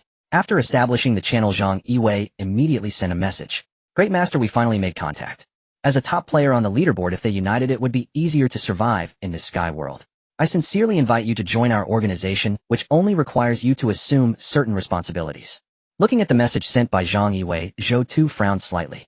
He had no aversion to finding teammates, but joining the organization meant accepting certain responsibilities and obligations. Although the other party was quite significant, his ability to see through information made him reluctant to join the organization. He only wanted to conduct transactions with them and did not wish to bear any responsibility. In the sky world, every person is an island master. Most people yearn for freedom. Organizations are too complex. Survival may be manageable in the early stages, but who knows what will. In short, cooperation is possible, but joining is unnecessary. Forget about joining the organization. I prefer cooperation. Zhou Tu expressed his opinion. As the number one on the island, did he need to join an organization? Clearly there was no need to join any organization. He was fully capable of building his own. However, this was the floating island world where trust among individuals was severely lacking, making it impossible to quickly form an effective organization like Zhang Yiwei's. Cooperation was the only choice. Zhang Yiwei looked at the message Zhou Tu sent and expressed understanding. He was merely testing the waters. Joining was ideal, but not joining was also fine. Being number one on the island, it was impossible for him to just join because someone asked, "How do you want to cooperate?" Zhang Yiwei inquired. Zhou Tu countered, "How do you want to cooperate?" Zhang Yiwei was momentarily taken aback by Zhou Tu's response. Indeed, Zhou Tu was the best in the floating island world with a score far surpassing his own, which was accumulated by gathering 10,000 people. He probably lacked nothing. Anything could be listed for sale on the trading channel, and he could also obtain things through trade. You can set a price for anything you can create, such as condensers, knives, or bows. Then you can trade the condensers first, and I will see your strength. Zhang Yiwei felt a bit awkward. Currently, the organization was supplying all the materials mined from the upgraded islands to the leading islands. This led to a boom in many level 10 islands, with a large number of islands appearing on the leaderboard. Some of their islands were responsible for gathering information, while others focused on creating items depicted. They then discovered that energy was a valuable resource, but it was never enough. Energy limited the upper limit of blueprint production. Upgrading and developing islands was prioritized, and Zhou Tu's demand for soil, though a basic resource, was constantly being used. Where would they find so many materials for upgrading islands to trade with Zhou Tu? Can we first get on credit using your tools, and then repay you with the materials you need over several days? Zhou Tu frowned. Every tool that could not be monetized affected development. Just like the condenser being priced too high, if everyone could afford it, his energy could not be transformed into island area, forming an effective cycle. Now Zhang Yue was actually thinking this way. It was still an important question: trust. In a survival world like the floating island, what if his condenser was taken? Selling a condenser could upgrade his island by nearly 3 levels, and the energy exchanged could produce 30 current engineer shovels. The subsequent value was immeasurable. Even later, when resources became abundant, items like condensers could still increase in price. He felt distressed about the loss. How can I trust you? Zhang Yue felt a headache seeing Zhou Tu's inquiry. When they came to this world, they had gathered more than 10,000 people, which was already a super strong organizational capability. It would become increasingly difficult for new people to join in the future.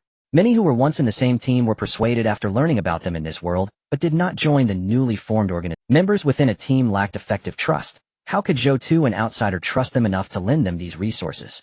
There had been people in the channel who borrowed things and claimed them as their own, and there were quite a few. Many borrowed items, and then said, "Why should I return what I borrowed with skill?" This dealt a fatal blow to those with good intentions. Trust could vanish within a single day. Survival was all about survival. Why pretend to be a saint or show goodwill? Zhang Yue had no choice but to say, "I was a senior official in the military. I can guarantee that I will return what I take from you according to our agreement." Zhou Tu looked at the message sent, his expression calm. In the floating island world, there were no enforced contracts or similar things that mandated responsibilities.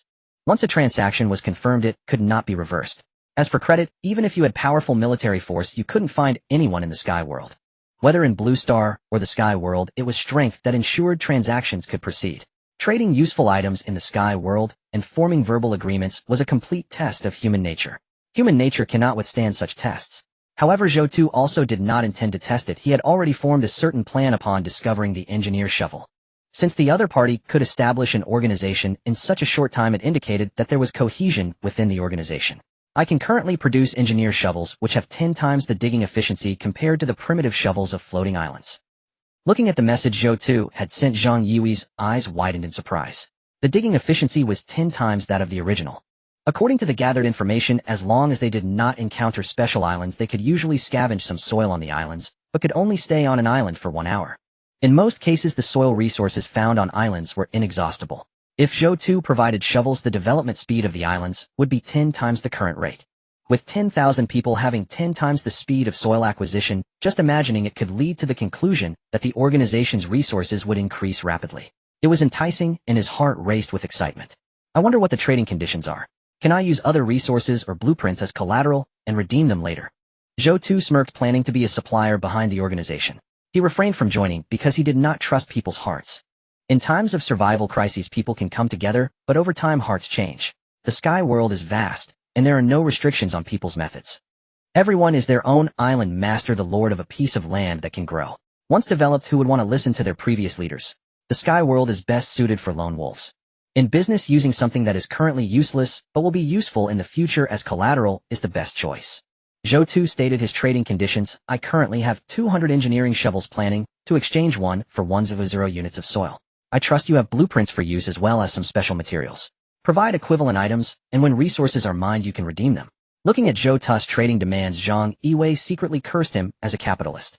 An engineering shovel for 100 units of soil, his heart must be utterly dark. In total, that's 200 units of soil. However, trading 200 units of soil resources is too large. Even if distributed among everyone, it would be 20 units each, and he needed to seek opinions from the others. Zhang Yue privately messaged Hu Qianlin, Huang Yao, and Qian Yuntian about Zhou Tu's conditions.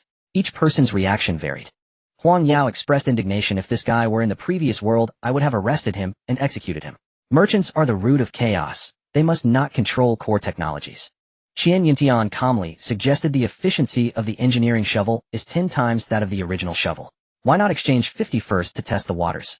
Huang Yao replied, did you tell him what kind of organization we are? Why is he so brazen? With so many of us, even if the drop rate for blueprints is low, we will eventually encounter the engineering shovel blueprint. Hu Qianlin stated, since he can produce them and the engineering shovel has 10 times the efficiency, I think we can accept the conditions. After all, he has the first mover advantage. Zhang Yue looked at the various opinions and felt overwhelmed. With a large organization, there are all sorts of opinions. It's hard to satisfy everyone.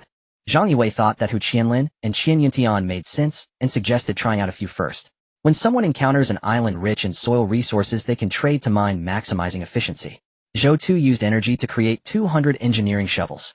After waiting for a while, he still did not receive news from Zhang Yue. Zhou Tu suspected that issues had arisen within Zhang Yui's organization. Now he could only communicate unknown. The trading efficiency was not very high, and he wondered if there would be a way to establish groups after the islands upgraded. If the islands could upgrade to allow for group creation, communication would become much more convenient. In a large organization, contact is generally either unknown or two-way due to limited energy. Only top-tier islands might have multiple people establish chat channels.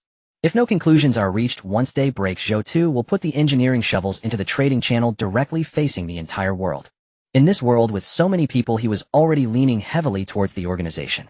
Zhou Tu opened his private messages, finding too many notifications, and looked for any important messages he might have missed.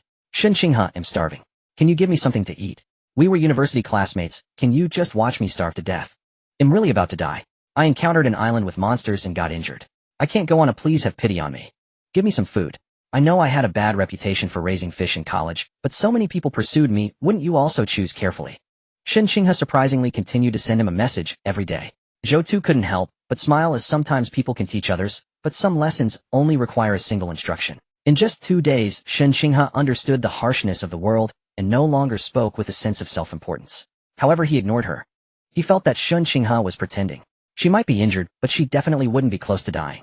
If she were nearing death, she would have sent him many messages.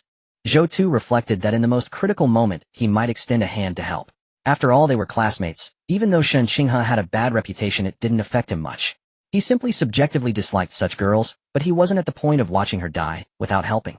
Continuing to scroll down, Zhou Dashi, can I exchange a blueprint for a condensation device?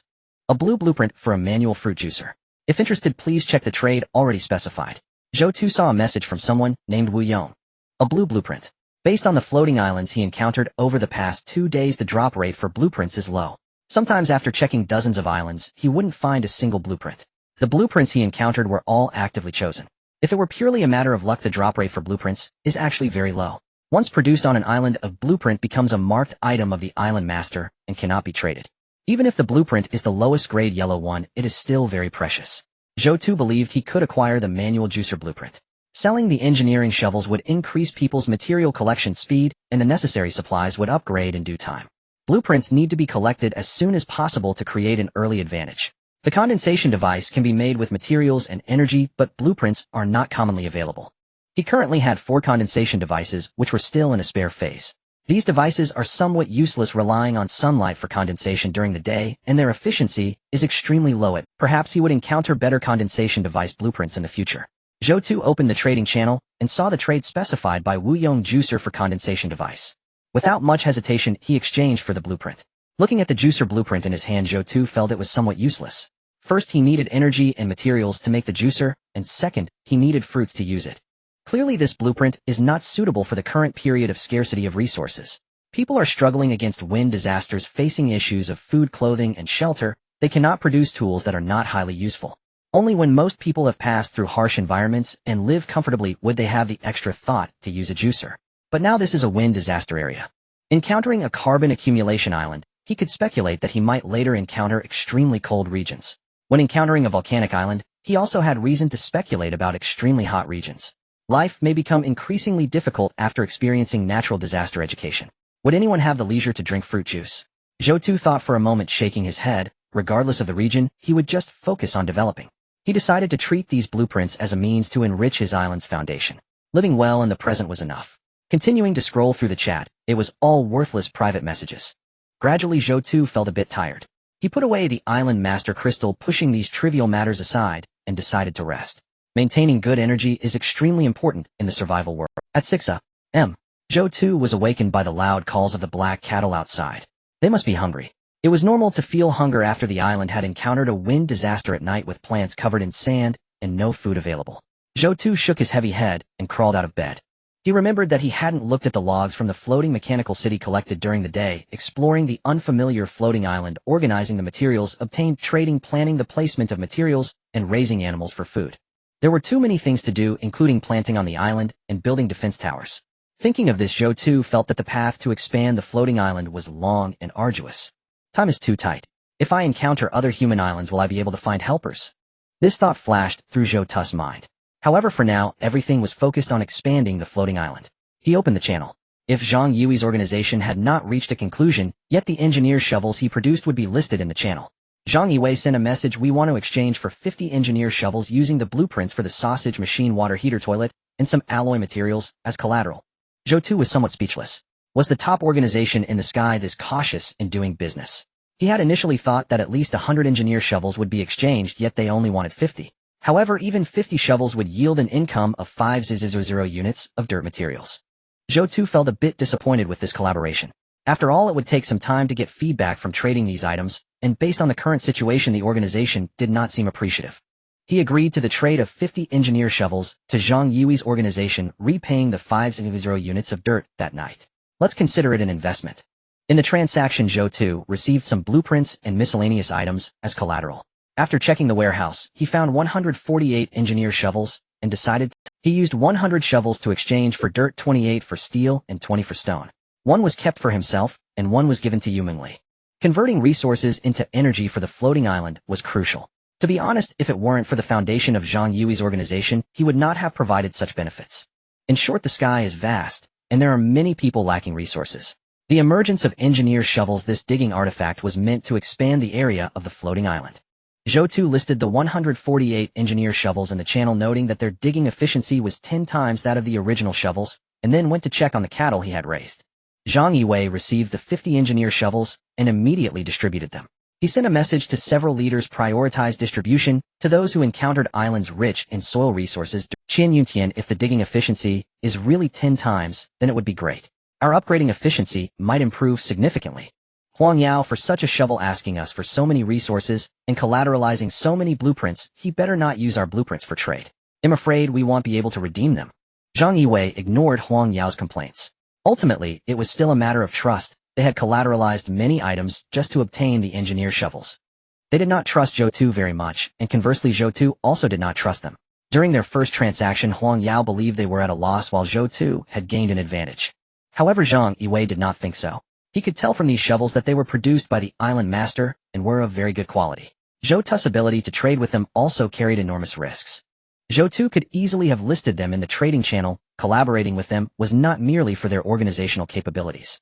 To some extent, Zhou Tu leaned towards them, but unfortunately the organization was large, and with a large number came dissent. Huang Yao continued to send messages that Zhou Tu directly listed 150 engineer shovels in the trading channel, pricing one shovel at 1,200 units of dirt. This greedy person is purely a merchant. When we negotiated prices, we should have pressed down a bit more. Zhang Yui saw Huang Yao's private message and quickly opened the trading channel. Zhou Tu's latest listing consisted entirely of engineer shovels with a note that their digging efficiency was 10 times that of the original shovels. Zhang Yui's expression changed slightly. As the head of the organization, he dealt with the information gathered by the people in the organization, was responsible for resource allocation, collected dangerous information appearing in the chat channels, summarized knowledge about the sky, and looked for bargains in the channel to gather rare materials. Upon seeing Zhou Tu's trading information, he understood that Zhou Tu had actually produced 200 engineer shovels directly. Zhang Yui felt a bit frustrated. After reviewing the chat with Zhou Tu, he realized that Zhou Tu had initially intended to directly trade 200 engineer shovels, but they had only accepted 50. This meant that Zhou Tu actually had a good impression of the organization. He sent a message to Huang Yao: in fact, we've already taken advantage of Zhou Tu. Huang Yao, we took advantage. He was the one who benefited, and in the real world, he wouldn't even have a chance to meet us. The power we could unleash as a group was unimaginable. You mentioned the real world, but this is the sky world of the floating island. Hell, with so many of us united, surpassing Zhou Tu's island development is merely a matter of time. Let's focus on development for now. Remember to collect dirt materials. Your task is to gather 1,000 units of dirt for the evening trade. On another floating island, Huang Yao looked at the message sent by Zhang Yui, his expression grim. Zhang Yui was actually siding with an outsider. This showed a lack of confidence in his own people's potential. After glancing at Zhou Tu's listed shovels which had not been traded, yet he noticed the price had increased by 200, implying that he was trying to sell us a favor. He, a clever merchant. Zhou Tu arrived in front of the black cattle he had raised. After a night, the black cattle had turned into sand cattle, anxious in the pen. The nearby air spirit said lightly, the cows you brought have nothing to eat. Zhou Tu glanced at the spirit beside him. It was clearly indicating its value. Previously, the spirit had accelerated the growth of sea buckthorn, and now that the cows were hungry, the spirit had its ideas. However, since obtaining the spirit, it still remained in a wound. Zhou Tu glanced at the remaining energy of the Island Master Crystal, which was still at 19 points. Healing the spirit required 3 points of energy. Remembering the previous agreement with the spirit, Zhou Tu reached a conclusion. It was time to replenish the spirit's energy and allow it to exert its abilities. Since he had brought the spirit to the island, he should trust it. One should never doubt a spirit that they are using. I can provide you with energy to heal your injuries. Oh, the grass spirit was somewhat surprised. She recalled the scene when Zhou Tu first arrived at her island, realizing that he had a certain capability and was not just an ordinary human. What do you want? Just help me take care of these cows. So simple. The grass spirit looked at Zhou Tu in surprise. Zhou Tu nodded. It's just that simple. Then using the energy of the island master's heart, he healed the grass spirit. In an instant, the spirit felt the available power of the island pouring into her body, filling her completely. At that moment, the source she had lost from protecting the island was instantly replenished. What a feeling of fullness. I've never felt such a wonderful state. An hour passed and Zhou Tu and the grass spirit returned to the floating island. Zhou Tu observed the status of the grass spirit atop the island master's heart, and the grass spirit was now in its prime. Island master Zhou Tu, level 27, overall score 354249. Island master Zhang Yiwei, level 18, overall score 30818. Island master Hu Qinlin, level 17, overall score 24025. How can there be such a vast difference between the injured spirits and those in their prime? A score gap of 2000000. Zhou Tu was somewhat surprised. It seemed that the potential of the grass spirit was not limited to this. As the island grew, both the land and animals would require spirits for management. I only do one thing, and that is to enjoy. How do you feel? Zhou Tu asked. Thank you, Island Master. I feel absolutely wonderful. The grass spirit flew around the island. Although the floating island was small, it was filled with various materials, chaotic as a ruin. But at this moment, the grass spirit's eyes were filled with boundless hope, watching the anxious black bull surrounded by building materials. The grass spirit's heart stirred, and a ray of green light fell upon the sandy ground beneath the black bull's feet. The grass originally buried burst forth as if it had taken a tonic. In a short time it sprouted leaves and grew rapidly. Moo! Zhou Tu heard the joyful call of the black bull, a smile creeping onto his lips. Indeed, healing the grass spirit was the right choice. The meat business was secured. With 16 points of energy remaining, Zhou Tu resolved to explore carefully for the first 6 hours of the day, taking the opportunity to investigate islands rich in resources. In the last 6 hours, the focus would be on collecting the most important resources on the floating island. After finishing off the leftover rabbit from last night, Zhou Tu held his breath and looked ahead. As Zhou Tu set foot on the first floating island of the day, the chat channel erupted. What monster is ranked first? The island's score is rising by the thousands. 300,000 points. What happened on this island? It's so impressive. A big shot silently put up so many worker shovels. Is the tenfold digging efficiency true or false? This worker shovel is priced so high, isn't it a bit absurd? Are we in the same world? The gap between people is greater than that between pigs. This big shot's level is so high you come out and speak. Since the beginning it seems he hasn't said a word, and he doesn't even check private messages. This is too aloof. Zhou Tu, give the kid something to eat, he's about to starve. In the floating island world, some people are on the brink of death, while others are leisurely vacationing. If only they could use this energy for development, they wouldn't lack for food and clothing. Previously I saw people in the channel meeting each other. Has anyone encountered the great Zhou Tu? Come out and say something. Humph. We know each other in reality, and he hasn't replied. How can these strangers in the channel be so brazen? Everyone was astonished by Zhou Tu's Island Master score. Xin Xinghe also pulled up the interface to check the Island Master score. It was truly over 300,000. Xin Xinghe silently counted and fell into silence. Her score was only a few hundred. The score is the overall rating of the island. For every 10 pieces of bread obtained, 1 point is recorded, and if eaten it's deducted. This means that the higher the score, the more resources on the island. The score reflects the living and resource levels of the island. The higher the score, the easier it is to survive in the floating island world. Looking at Zhou Tu's name shining with a high score, a glimmer of determination flashed in her eyes. Surviving is too difficult if one wishes to live, while they must tightly hold on to Zhou Tu's thigh. Asking once a day is just my basic operation. However, opening the trading channel revealed several pages of Zhou Tu trading worker shovels. Xin Xinghe pouted again. We were classmates. Zhou Tu had so many shovels, it would be nice to support me with one. After understanding the essence of this world, I am not just a pretty vase. Sighing, she closed the panel emitted by the Island Master's heart.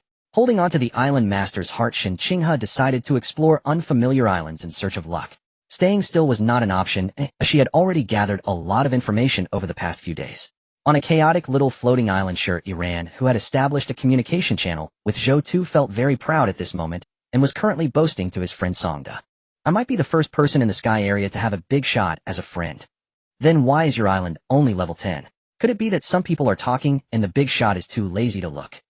Shuriran was at a loss for words aside from the brief conversation after adding each other. He sent messages, but Zhou Tu did not reply. He stubbornly said, "Hee what the big shot told me is something that someone like you cannot possibly know. Some people are just stubborn. Lend me 500 units of dirt material." Shuriran shifted his tone. "You wouldn't want to buy the worker shovel Zhou Tu has put up, would you?" Even though he claimed a tenfold digging efficiency, who could know for sure? What if he got scammed? There are plenty of high-level island masters deceiving others in the channel. Shuriran fell silent. Fortunately, the chat used real names, and there was a limit to the number of messages, otherwise there would be even more scammers. Even so, there are people who live by deception. Getting scammed here is real. Aside from cursing a few times, don't expect anyone to cross regions to find someone. However, Shuriran believed in Zhou Tu. There was no need for the top-ranking island to deceive others. If the worker shovel truly had the tenfold digging speed, as Zhou Tu claimed, then this worker shovel would be a digging artifact, an essential tool for expanding the floating island in its early stages. It must be obtained. Are you going to lend it to me? We can share one shovel to dig materials. That idea works. I'll provide half the dirt, and we'll use it together. Shuriran let out a sigh of relief. His brother chose to trust him, indicating they could survive together. Now the people in the channel had made everyone lose trust. Many people are genuinely in a crisis, but no one is willing to help anymore. Either trade goods or wait to die. He was somewhat pleased the childhood friend he had grown up with was still trustworthy. Soon Shuriran successfully traded for a worker shovel from the trading channel. When refreshing the worker shovels, he noticed that more than 10 had disappeared, indicating that Zhou Tu's worker shovels were being traded by others like him in exchange for dirt resources. Many people in the channel claimed it was expensive and had no cost-performance ratio, calling it a waste of dirt. Yet their actions were swift. In just a few minutes, more than 10 had vanished. Shuriran shook his head, holding the worker shovel in his hand, which felt slightly heavy. With a swing, he plunged it into the soil layer of his current floating island. Smooth, useful, it easily scooped a shovel full of dirt. Indeed, the efficiency is much higher than the original shovel. Immediately, he messaged Songda to share his joy. This shovel's digging efficiency is indeed much higher than the previous primitive shovel. It's very easy to scoop up the soil on the floating island. Songda, I'll try it once I trade for it. Shuriran didn't think much and traded it to his good brother. How is it? Is it good? Brother? Didi. A few minutes passed, and Shuriran sent several messages, but they fell into silence as if they had sunk into the sea. Damn. Looking at the chat history with Songda, Shuriran roughly understood what was happening. How can the deep bond between us be overcome by a mere spade? Shuriran was somewhat incredulous. He sent another message only to find that his good brother had deleted him from his friends list. Shuriran fell silent, gazing at the drifting white clouds in the distant sunlight, filtering through, making him feel as though a layer of shadow was cast upon them. Having been betrayed by even his most trusted brother, Shuriran felt an icy chill in this sky world. He opened the chat channel and saw a group of people discussing cricket. The spade is too expensive, don't buy it. In that time you can dig enough soil with a regular spade. The greedy island lord Zhou Bapi, can't the condensation device be cheaper? Who can gather so much soil for a few thousand? I encountered monsters on the floating island today. Everyone do not exchange for the boss bow and arrows. Oh, wait until I have enough materials. Shuriran closed the chat. These people were insincere. Just earlier he had tested the soil digging efficiency with the engineer's spade, and indeed it was 10 times faster. If he encountered a resource island, he could probably collect 1,000 units of soil within an hour. If he came across a similar floating island, the spade would pay for itself, and it would be time to rapidly expand the island. Pulling others ahead by a large margin meant that there was no need to be so restrained in conversation. What these people said was often sarcastic. It seemed that sometimes words in the chat channel needed to be interpreted in reverse. Zhou Tu returned to his own island. It was his first exploration of the island today, and Lady Luck was not on his side. The hints for the floating islands were all of no use to him. Even the information from the monster islands presented little value to him. However, Zhou Tu had already adapted, as he had not had good harvests from his previous explorations. Having no harvest now was normal. Today, he reserved a lot of energy with plenty of energy to carefully select good islands to build upon. Zhou Tu continued to look ahead for information. Moving the floating island forward, this island is rich in herbs. You can obtain many useful herbs, especially the hemostatic grass, a divine herb. Moving the floating island to the left, this is an iron or island, and without the right tools mining is extremely difficult. Moving the floating island to the right, a floating island teeming with monsters. They have been trapped on the floating island for a long time, yearning for a new world. Moving the floating island backward, an ordinary island with scarce resources. Moving the floating island upward, a water-rich island. With such an island, your water resources will no longer be lacking. Moving the floating island downward, a massive ant kingdom island. They will silently invade the island, and before long, it will be assimilated into the ant island. Looking at the information received, Zhou Tu began to analyze it carefully. A herb-rich island, this is my first time seeing it. I see many people in the channel are injured. Herbs are a hard currency and have great prospects. Iron or island. This kind of island is not worth looking at now. Going there might yield a few units of iron, but of little practical use. The island teeming with monsters. These monsters yearn for a new world. It seems that defensive structures on the floating island also need to be. I can ascend to the opposite floating island. The monsters on the opposite island are confined to a limited space and are agitated. If a strange island approaches, they will certainly explore it. This implies that island invasions are actually mutual. The ordinary island was eliminated. The water-rich island is quite good. It may greatly assist others, but it is of little use to me. The Ant Island, or rather the Ant Kingdom Island, can assimilate an island into its territory, which is indeed formidable. After comprehensive analysis, Zhou Tu chose the Herb Island. He had his eyes set on the hemostatic grass. Given the high probability of encountering monster islands, others would likely face similar situations. Injuries were inevitable, and when that time came, the hemostatic grass would become the divine herb of the sky world. Let's not forget his floating island has a grass spirit. He could transplant these grasses to his floating island and have the spirit hasten their growth. In due time, he could directly sell herbs on the floating island. This was like the water condensed by the condensation device. No energy cost, only a time cost. It was a sustainable industry akin to mining. In this way, the Herb Island held far more value than other islands. Without the spirit, the Herb Island would seem rather ordinary, but with the spirit, everything changed. I wonder when I will encounter some extraordinary beings. The succubus I first met seemed to be an extraordinary being as well. I just don't know if I can withstand her pull. With anticipation, a lush island appeared ahead. Even before the two islands made contact, Zhou Tu could already smell some pleasant aromas wafting over. Indeed, it was the Herb Island. Login Herb Island. Zhou Tu stepped out with the engineer's spade. This island was not suitable for riding. The grass spirit also brightened at the sight of the verdant island. There were many plants here that she had never seen before. Collecting unfamiliar plants for cultivation would benefit her ability. Following Zhou Tu, the island master indeed promised a bright future. Seeing things she had never seen before, she anticipated a glorious future. The spirit quickly ascended to the island. Zhou Tu carefully dug out a herb with thick leaves, ensuring that the roots of the hemostatic grass remained unharmed as it needed to be transplanted to the island. Island Master's heart reminder obtained hemostatic grass. One can be cultivated. He placed the hemostatic grass into his backpack and smiled based on the description and appearance of this hemostatic grass. As long as the thick leaves are applied to a wound, it should stop the bleeding. Good medicinal material. Dig more. Zhou Tu plunged his spade into the ground, catching a glimpse of the grass spirit on the other side. The grass spirit, fully healed, was about the height of a 7 or 8-year-old child, with 4 wings as thin as cicada wings, a light green color, and blue eyes soaring above the earth. She conjured forth small hands, emanating green light. Herbs from the thicket flew out of the soil and disappeared into her hands. Moreover, it seemed that she was collecting herbs with strong vitality. Zhou Tu touched his nose. Humans and spirits were not comparable. She seemed to sense Zhou Tu's gaze. The spirit flew over and said, "Master, let me collect the herbs, but it seems that these herbs need the medicinal soil below to grow." Zhou Tu replied, "You collect the herbs, and I'll dig up the medicinal soil." Master is truly clever. Zhou Tu expressionlessly picked up the engineer's spade, and with one scoop the dark, humus-rich medicinal soil was unearthed. This grass spirit's compliments were quite awkward, but he liked it. Island Master's heart reminder obtained medicinal soil 1 unit. An hour passed, and Zhou Tu and the grass spirit returned to the floating island. Zhou Tu stretched lazily and rubbed his sore arms, saying, "I never expected to escape the fate of digging for soil." For an hour he went all out, wielding the shovel like a whirlwind and excavating 1134 units of medicinal soil. This was the humus black soil for planting medicinal herbs. He and the spirit began to tally the resources obtained from the Herb Island. The grass spirit reported collected 1523 stalks of bloodstop grass, 1252 stalks of flame yellow grass, 521 stalks of yellow mushroom, and 681 stalks of chi blood grass. A total of 10824 herbs of 21 varieties. Zhou Tu was secretly astonished. The spirit's collecting efficiency far surpassed his own. When he had carefully dug before, he barely managed to collect 60 stalks, proving that specialization indeed leads to excellence. It was best to leave professional tasks to the right speed. Moreover, while digging for medicinal soil, he also noticed the attributes of other herbs that could increase vitality and physical strength.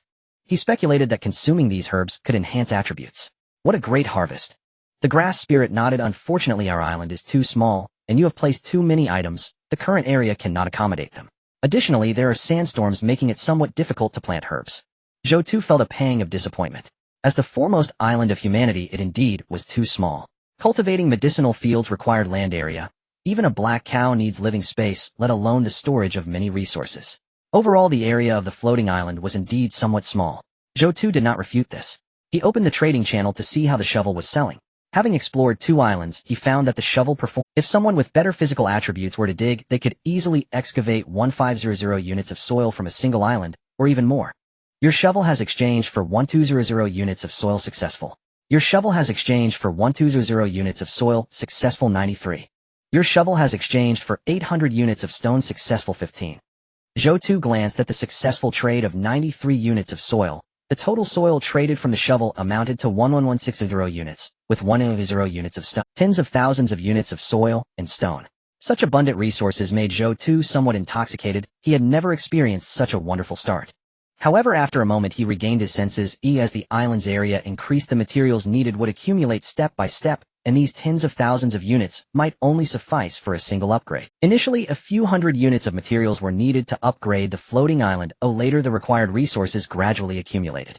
However, there should be more convenient methods to collect island resources. The heart of the island is currently at level 27 A energy 1437. The materials needed for the next upgrade are 270 units of soil and 280 units of stone. Zhou Tu suppressed his excitement.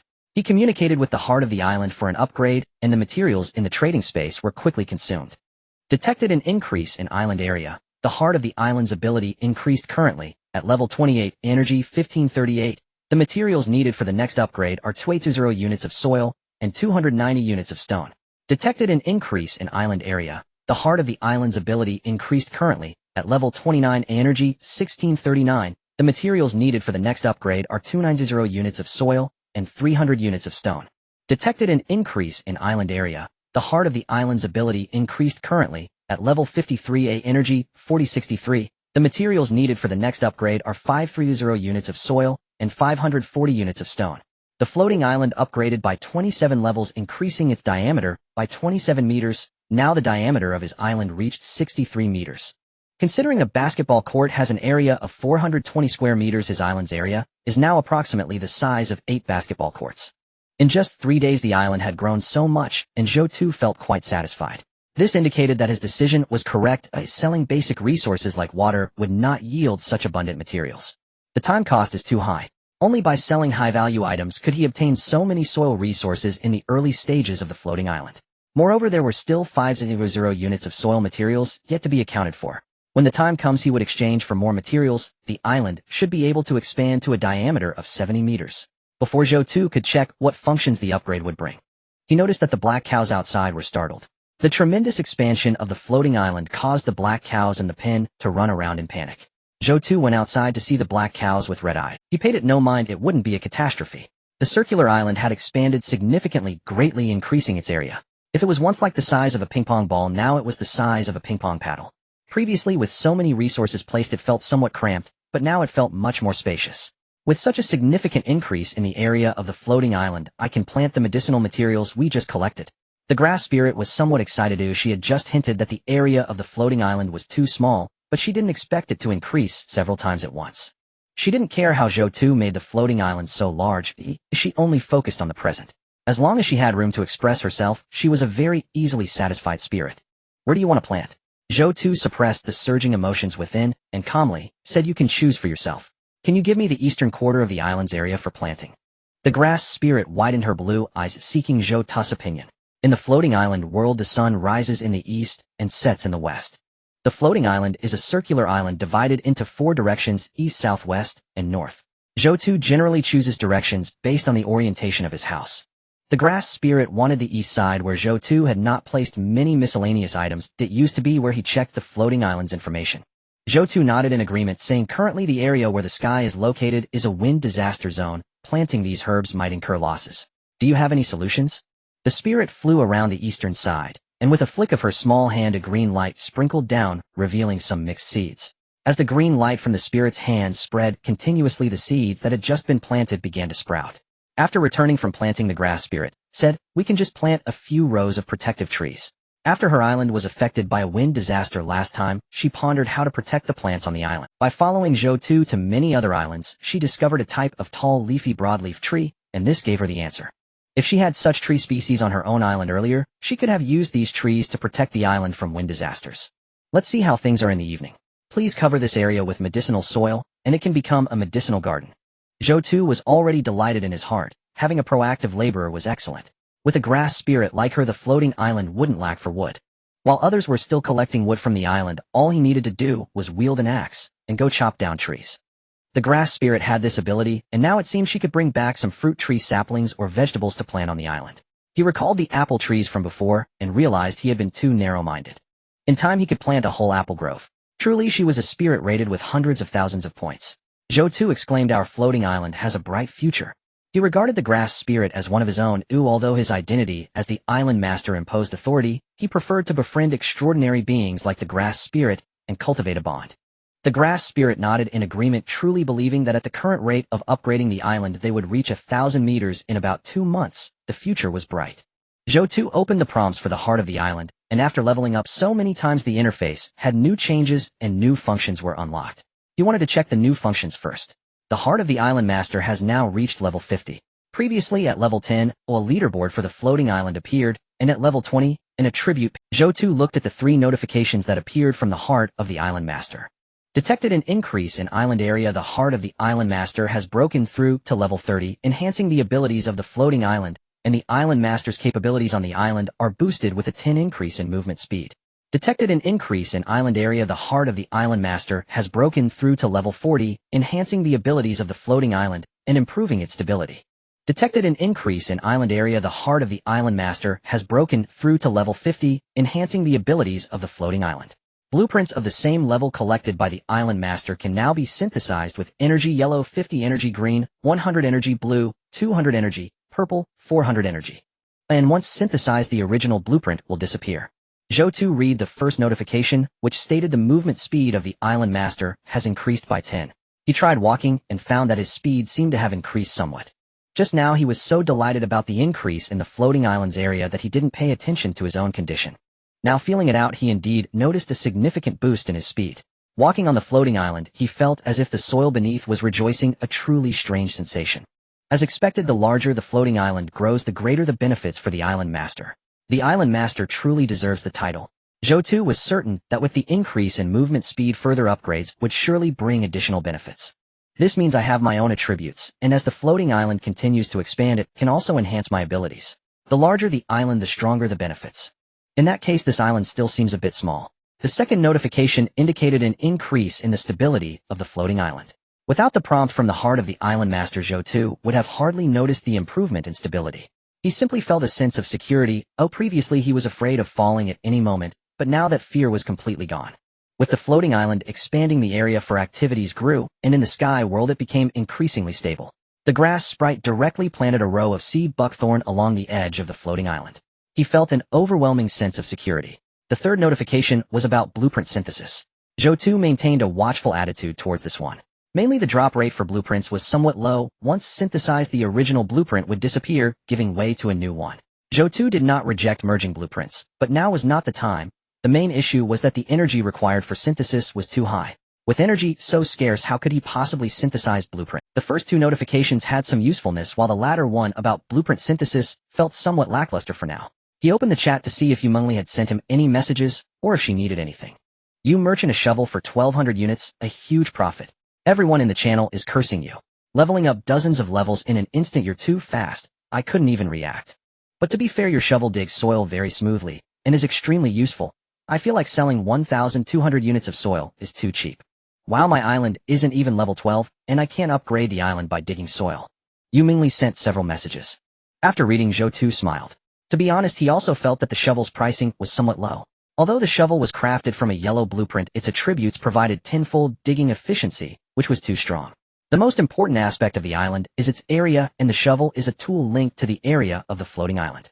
Now the price of 1,200 units of soil is because Zhou Tu considered the production efficiency of the people in the sky world. The buying and selling of goods must be linked to people's consumption level. Just like his condensation device, which is still on the trading channel, though everyone covets it, but without resources they can't afford it. However, once these people have shovels, and their production efficiency increases, they will have resources to buy. Moreover, he had a set of combo moves waiting to harvest these island masters. Do you need hemostatic herbs? Do you need pain-relieving herbs? Do you need advanced attack weapons? Seeing the information, he realized that it was important to be grand in the sky world. He could act as a lone wolf, but a lone wolf would definitely develop slowly. If he spreads his achievements, he could lead a group of people to develop. Not only would he save these people, but he would also promote their development, and in turn they could help boost his development. Having the ability to see through the information of the floating island, he planned to generalize that ability to create an influence not like in other worlds where the wealthy only enjoy. Having experienced digging soil, he had already given up that task. As for Yu Mingli's assertion that digging soil couldn't upgrade the island, Zhou Tu smiled lightly. It is indeed the case. Farmers in Africa struggle to eat enough food. Drivers earn less than platform workers. Those adorned in fine clothes are not the silk farmers. This has been the case throughout history. If he had continued doing that small business, what upgrades could he expect? It would be a waste of his ability to see through the information of the floating island. This must be the saying that with great power comes great responsibility. Although I can't monopolize anything in the Sky Island world, being a trendsetter and flipping the table is still quite easy. He grew up with Yu Mingli almost like family. If he had a piece of meat, she would have a bone. Zhou Tu comforted her. It's okay with my support. You don't even need to explore the island. Our bond is unmatched. Yu Mingli did not reply, probably busy. Zhou Tu looked down at his friend's messages. He had only established contact with 3 people: Yu Mingli, Shi Iran, and Zhang Yiwei, all connected through free channels. Shi Iran seemed to want to trade something and sent several messages. Can the big boss exchange a piece of alloy for a soldier shovel? It's funny to say, I found my good childhood friend before we developed together for a while, and when I saw your soldier shovel listed, we both agreed to buy one. I paid the larger share, he paid the smaller share. I tried the soldier shovel and told him it was very useful. When he went over, he never picked it up again and even deleted me as a friend. I can't help but ask, is there still trust in the Sky world? I have to ask, is human nature so ugly in a survival world? We grew up as childhood friends. Is such a bond so fragile in this world? Zhou Tu pondered in silence. There are indeed gaps, even in bonds. Perhaps what Shi Iran said was true, or maybe he was fabricating a story to gain his sympathy. But trading one alloy for a soldier shovel was a deal that could be made, and he would even profit greatly. Alloy is a material needed for his prism tower, based on the floating islands he encountered. If he comes across islands with living creatures, these creatures, having lingered in one place for too long, would surely be curious about new islands. There is a high probability they would come over even just for reconnaissance. Thus the defense system of the floating island needs to be established, and his own attributes must be enhanced. Rare resources, of course, need to be collected. Although his floating island welcomes other species, it would be problematic if those species are highly destructive. Now his floating island has already taken shape with certain assets. This necessitates defense or directly eliminating highly destructive invading species. Exchanging one alloy for one soldier shovel is acceptable. Let's list it for trade. Shi Iran expressed his gratitude with a message. After sharing his feelings through the free channel with the esteemed Zhou Tu, he felt much better. Holding the newly acquired shovel, he felt a pang of heartache knowing that the alloy was rare, but his primary task at hand was to upgrade the island. Expanding the island was the ultimate truth. 3 days were sufficient for people to explore the significance of energy in the floating island world. As Shi Iran struck down with the shovel, it collided with the soil of the island, producing a sharp sound. The sound was similar to the first shovel he had traded for, yet it resonated deeply in his heart. Who can one trust after being hurt? Fortunately, there is a private channel from the esteemed Zhou Tu. This is my greatest fortune. Besides the conditions laid out by the esteemed one, I can also attempt to trade with my own terms. I might incur losses, but amid the vast sea of people, who else has the opportunity to chat and trade with Zhou Tu? With the floating island at over level 50, the energy available each day allows for countless possibilities, probably too many to manage. The first tier pulled the second rank up to level 30. The points surged dramatically, akin to a rocket skyrocketing in tens of thousands with no sign of slowing down. Perhaps having the esteemed Zhou Tu is my lucky charm in this world. Zhou Tu briefly managed his messages and planned to continue exploring other islands. Time was limited for the island lord. Suddenly, an announcement resonated from the heart of the island. The number of channel members has decreased to 5,000, and the channel will merge with others into a single channel, resetting the member count back to 1000. Zhou Tu was taken aback. In just 3 days had half of the people perished. The floating island world was indeed harsh. In fact, a foolproof plan had already been discussed in the chat channel. The plan was to build a house on the floating island or dig a cellar to effectively conceal one's presence. When encountering islands with living beings hiding would greatly increase the chances of survival. Even though many had revealed information in the global chat, the death toll continued to decline. Zhou Tu paid no heed to the chat. Daytime was not his chatting time, a glance was enough. Development was his main focus. Everything he had today was solely due to his diligence and self-discipline. Zhou Tu gazed ahead with information displayed before him. I hope to find something simple to defend the floating island. The merging of chat rooms occurred seamlessly, and news of channel mergers had long circulated in the global chat. However, new people together always brought a sense of novelty. Some enjoyed observing others' avatars. Eri has merged into the chat channel where the esteemed Zhou Tu is present. Oh, let me express my admiration for the esteemed one. Esteemed one, come say a word. Welcome to the new friends. Have you met the esteemed one yet? Shouldn't you kneel down? What is this Zhou Tu? Tell me where he is, I will go kneel and greet him. We have merged twice. Is this the third merger? What about you all? So you have been filtered twice, yet you still speak so grandly. You just kneel and accept that we are the initial area group. In a group with esteemed individuals were all the members so impressive. Shen Xinghe gazed at the merged group, initially filled with worry. For some reason in the group she had been in there wasn't a single esteemed individual, let alone someone like Zhou Tu, not even anyone in the top 100 island scores. This left her without a solid target to rely on. After 2 mergers, the speed at which people perished in the chat area was astonishing. She also summarized a pattern, especially for those who love to talk. They died the quickest.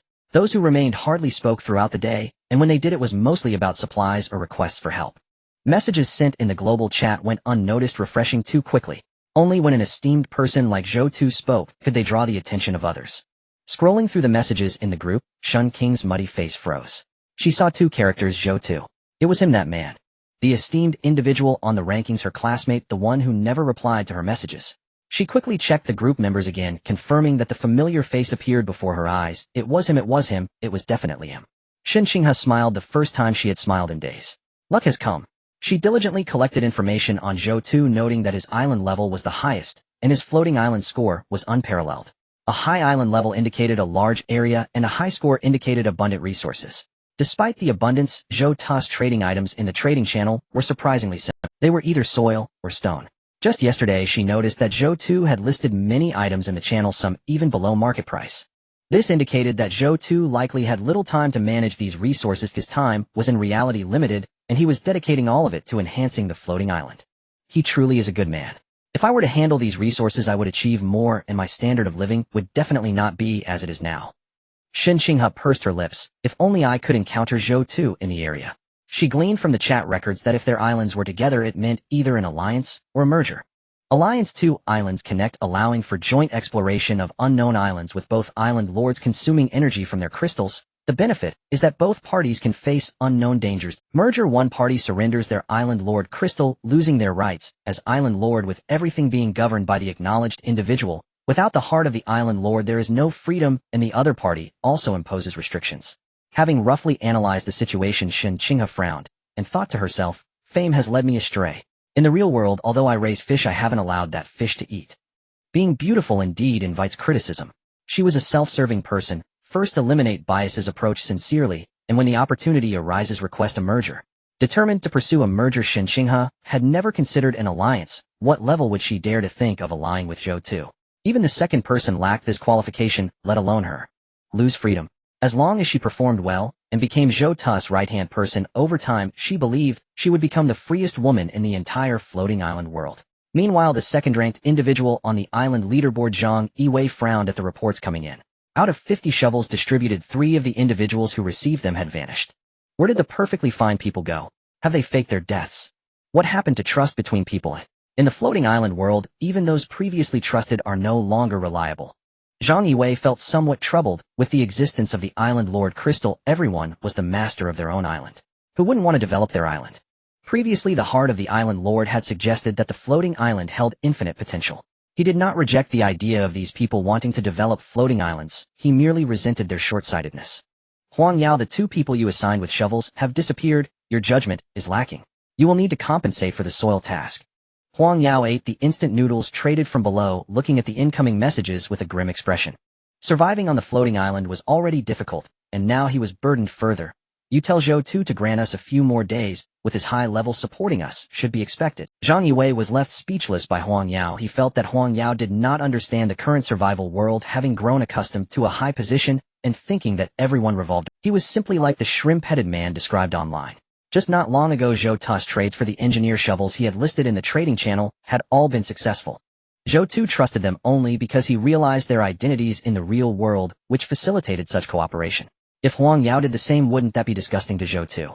To be a person, one must value sincerity and integrity. The remaining 7 engineer shovels can also help your team complete the set tasks. Do not delay. With the engineer shovels, upgrades can be achieved very quickly. Huang Yao shook his head, feeling that Zhang Yiwei was too soft in handling matters. If you want, say it, just recommend me to Zhou Tu. He'll establish a private communication channel and speak. Zhang Yiwei's expression turned cold. Are you sure? I think you are on the wrong path. Huang Yao replied, what's wrong? Are you going to fall out with me over an outsider? Out there we are peers. The third exploration saw the island information, and Zhou Tu sighed inwardly. Some islands were simply unsuitable for riding.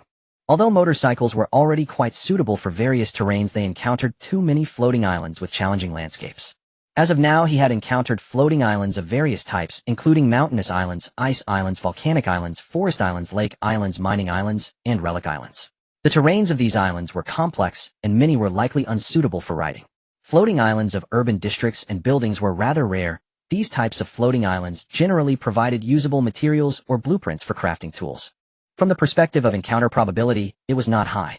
If only I could fly like the elves. Zhou Tu chose the floating island he was about to reach. To the right of the floating island was a forest floating island which contained a yellow flower fruit tree. The fruits on it could enhance character attributes. After collecting the information, Zhou Tu excluded other floating islands. Finally, he had found a good island after 3 attempts. He did not consider the island he had to give up, which had a silver treasure chest on it, only because the fruits on this island could enhance attributes. His current panel attributes were Island Master, Zhou Tu, age 24, Strength 7, Stamina 6. Agility 6, Charm 8, Observation 10. Since eating the rabbit given by Umengli, his stamina had increased by 0.02. Though this could be negligible, it did not deny the importance of attributes in this world. Creatures like elves and succubi had appeared. Various signs indicated that humans could also continue to grow. He could not resign himself to being just a mortal. When encountering items that could enhance attributes, he naturally had to choose them. Even if that treasure chest was gold, he would still choose to obtain this fruit tree. With the grass spirit, the cost-performance ratio of this fruit tree would significantly increase. Upon arriving at the forest island, Zhou Tu was somewhat dumbfounded. There were many trees in the forest, and he wondered which one was the yellow flower fruit tree. It was somewhat difficult for him to find a tree he only knew by name among the vast sea of trees, especially with the time constraint. However, fortunately, he had a helper. Zhou Tu called upon the elf who accompanied him to the island. Elf, there is a very special tree among the trees on this island. You have an affinity for plants. Can you find that special tree? I need to take a look. There are too many trees and the scents are mixed together, making it hard to distinguish, said the grass spirit. Zhou Tu was grateful that he had a flying elf who otherwise, even knowing that there were good things on the floating island, it would not be easy to bring them back to his own island. As the elf's figure was about to disappear, a melodious voice rang out, "By the way, call me Bisha from now on. I have a name." Zhou Tu was taken aback. When he had brought back the elf, he had told her his name. But at that time the elf remained silent. After all, he had coerced the elf into coming to his island during a time of crisis. It was normal for the elf to dislike him. Now that she voluntarily told him her name, it undoubtedly indicated that he had moved closer to her in her heart. Time indeed breeds feelings. Zhou Tu stepped into the forest holding a shovel while carefully inspecting his surroundings. The yellow flower fruit tree was the most valuable thing on this island, but during this time, he could also explore other resources. Arriving at the root of a tree, Zhou Tu struck down. He saw granulated soil, which was a sign that earthworms had been active. Zhou Tu felt a stir in his heart. The area of the floating island was increasing. Currently his island only had a large black cow, and some small animals also needed to be introduced. Earthworms as decomposers would also be greatly beneficial when placed on the island. After digging up several units of soil containing earthworms, Zhou Tu planned to take them back. Just as he was about to continue exploring, Bisha flew over. "I found the special tree and have collected it." Zhou Tu stroked his chin. "What else do you find interesting? After we finish collecting, we can leave." He entrusted the professional matters to professionals. In terms of plants, he and the elf were on completely different levels. Zhou Tu walked from the forest island back to his own island. On the east side of his island, rows of trees had already grown much taller than the sea buckthorn on the other edges. From the forest island, it looked like his island was wearing a ring of green grass with vines hanging down at the edges. In the center of the island was a house surrounded by piles of clutter. Zhou Tu smiled lightly as he stepped onto his island. Looking at the forest island across, he no longer felt that the trees were dense and vibrant. Zhou Tu understood that his mindset had changed. His floating island had a much broader future. He tossed the soil containing earthworms into the woods on the east side. Those earthworms would become long-term employees on his floating island. At this moment, the elf Bisha returned with a smile. She had found the special plant and was able to collect some plants she had never seen before, which was a great help to her. Previously, she had some slight resistance to Zhou Tu, but now there was not a trace of resistance left. She realized that Zhou Tu did not seem to be a normal person. He had a bit of a treasure-hunting nature. Of course, Zhou Tu encountered quite a few useless islands, but there were indeed valuable gains when they were fruitful. Bisha took out the yellow flower fruit tree from her space. The tree was over 4 meters tall, appearing somewhat dark green, with some soil still clinging to its brown roots, and there were currently no signs of flower. This fruit tree does indeed have some differences. It feels more vital than other trees. I planted the fruit tree on the east side. Zhou Tu nodded, feeling regretful that this fruit tree had not produced any fruit yet. If it had borne fruit, he could test what attributes it enhanced. But with the elf it was no problem. No worries, I will cultivate it as soon as possible. Bisha said, the larger the island the stronger my abilities, and the faster I can cultivate plants. Zhou Tu took a gentle breath. This alternative way of accelerating the growth of the island was indeed quite remarkable. He asked, the wind disasters won't affect anything, will they? This yellow flower fruit tree was very precious to him. If it could not withstand wind disasters and got damaged, it would be better not to plant it. No, I have exerted all my efforts to accelerate the growth of the eastern woods, which have great resistance to wind disasters. Planting the yellow flower fruit tree under the protection of other trees will be no problem. Zhou Tu nodded, reassured by Bisha's capabilities. Next he just needed to wait for her to mature the fruit tree, and then he could eat it to see what attributes it increased. However, it is said that the rabbits in this floating island world can also enhance attributes, so eating other creatures would surely also enhance attributes. On the path to becoming stronger, humanity persevered. If the channel exploded with news that eating animals could enhance strength and attributes, attack-type weapons would become popular resources. Zhou Tu turned his head. The shovel can be sold for now. Oh, I should stock up on materials for making bows and arrows, preparing for future developments. The exploration of the forest island has concluded, and Zhou Tu is quite satisfied with this adventure. He obtained a yellow flower fruit tree, which can enhance attributes along with some earthworms that can alter the soil quality on his floating island. This is how an ecological island gradually takes shape. Glancing at the time, he realized he had spent 40 minutes. Time flies when you're busy. On to the next floating island. Just as Zhou Tu was gathering information and preparing to head to the next island, the sky darkened.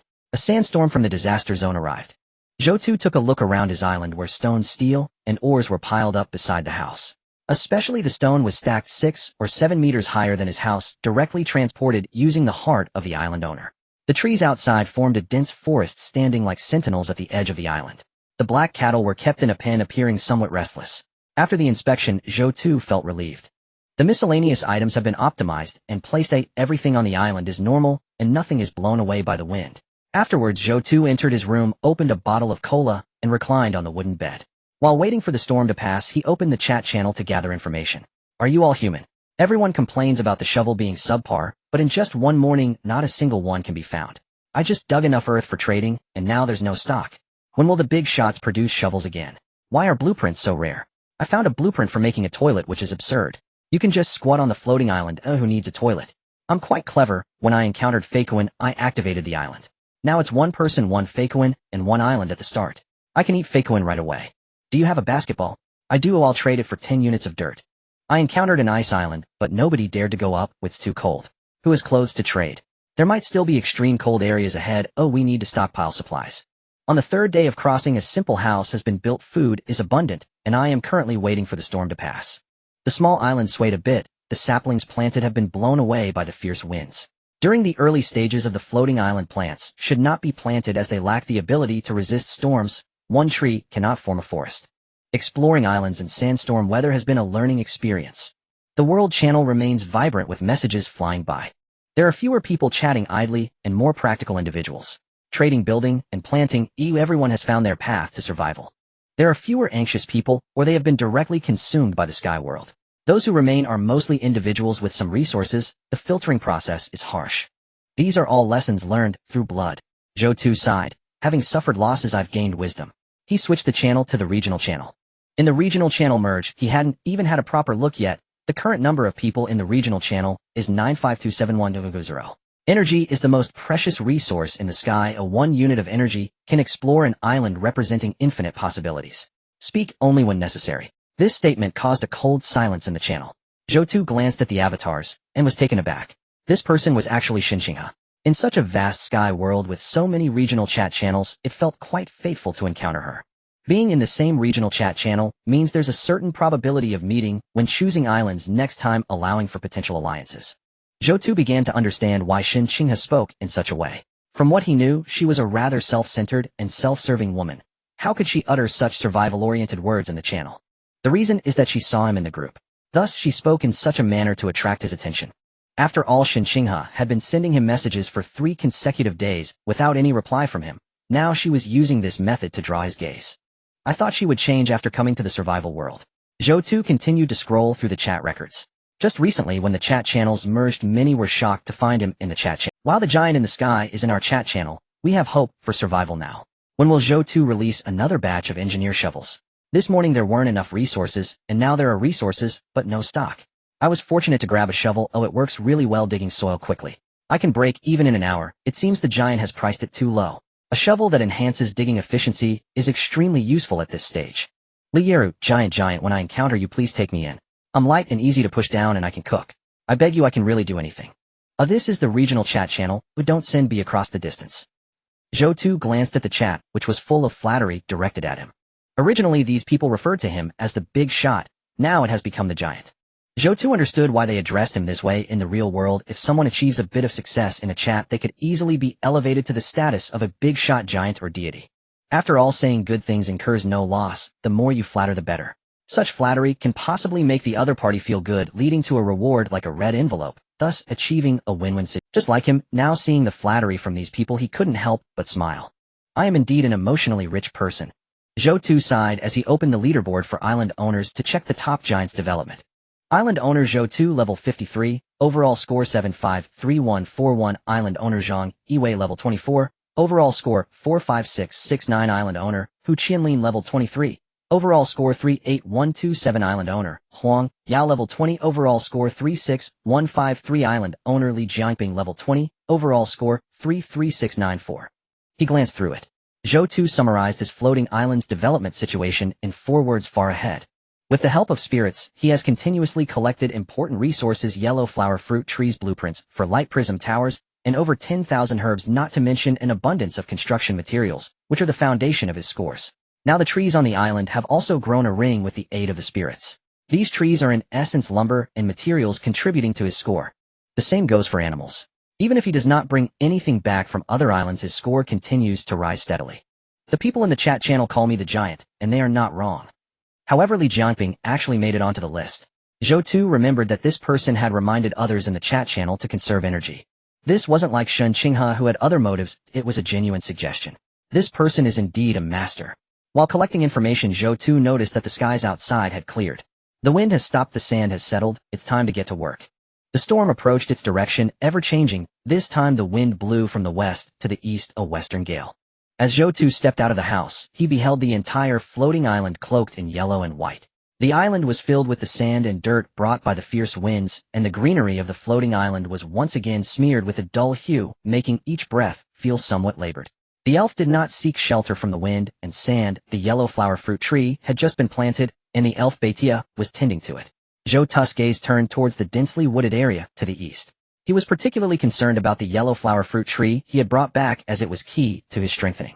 Upon entering the small grove, he noticed the elf's expression was somewhat grim. The grown trees indeed served as a barrier, yet they could not withstand the storm that filled the world with sand. The floating island was too small, like a speck of sand in the sky. The newly developed small grove had not yet established an ecosystem and shattered at the mere touch of the gale. Seeing Zhou Tu, Baitia spoke, the wind and sand are too severe. We can only protect the yellow flower fruit tree. Based on the intensity of the storm, we need to establish 3 or 4 layers of protective forest to safeguard a small section of the medicinal garden. The planting of medicinal herbs may need to be postponed. If the herbs remain in storage for too long, they will lose their vitality, and 10 days is about the limit. Moreover, my ability to accelerate plant growth is limited. Plants require water and soil, and currently we are lacking in water. Zhou Tu touched his forehead, realizing that the situation on the floating island was grim. Development necessitated resources.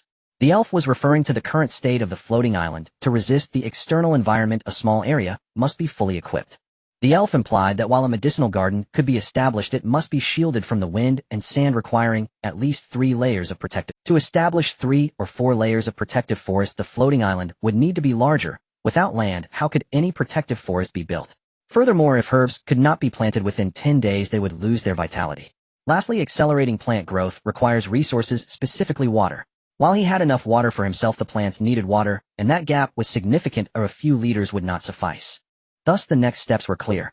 Expanding the area of the floating island was the priority. He also needed to find a water island and transfer the water from it to address the water shortage on his floating island. He committed these 2 issues to memory.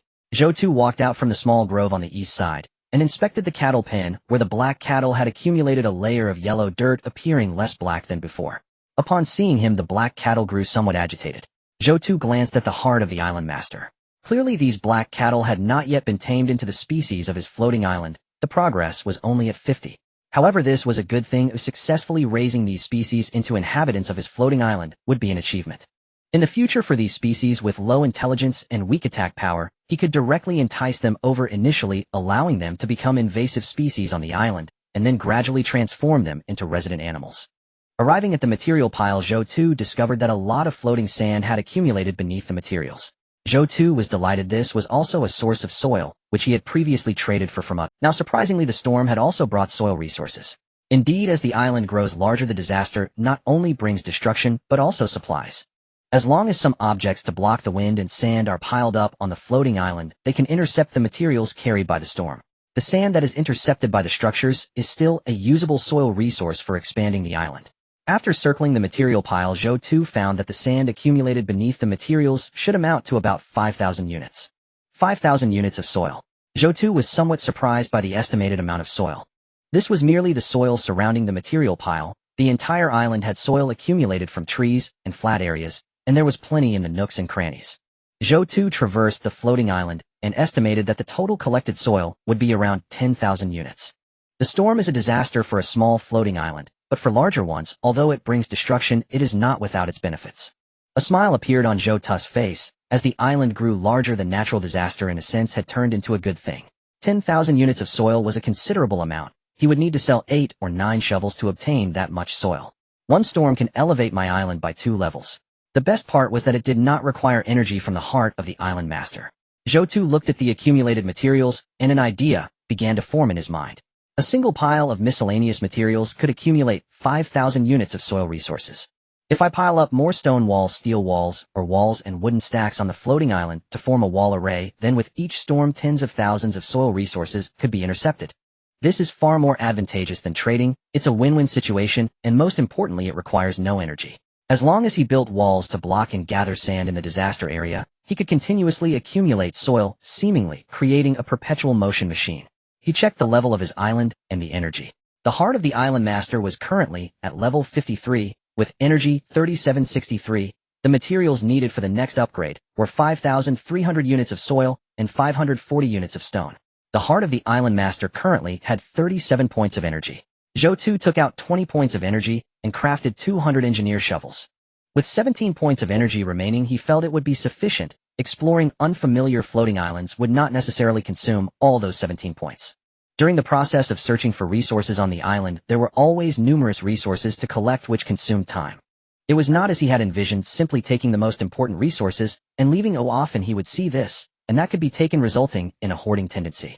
The invisible consumption is the most lethal.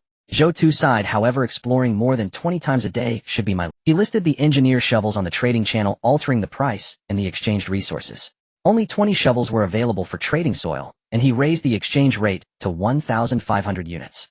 The engineer shovels sold exceedingly well on the channel. Many people had hoarded soil, necessitating a price increase. The other 100 shovels were exchanged for stone. The remaining 80 engineer shovels were exchanged for steel, ore, and other substantial materials.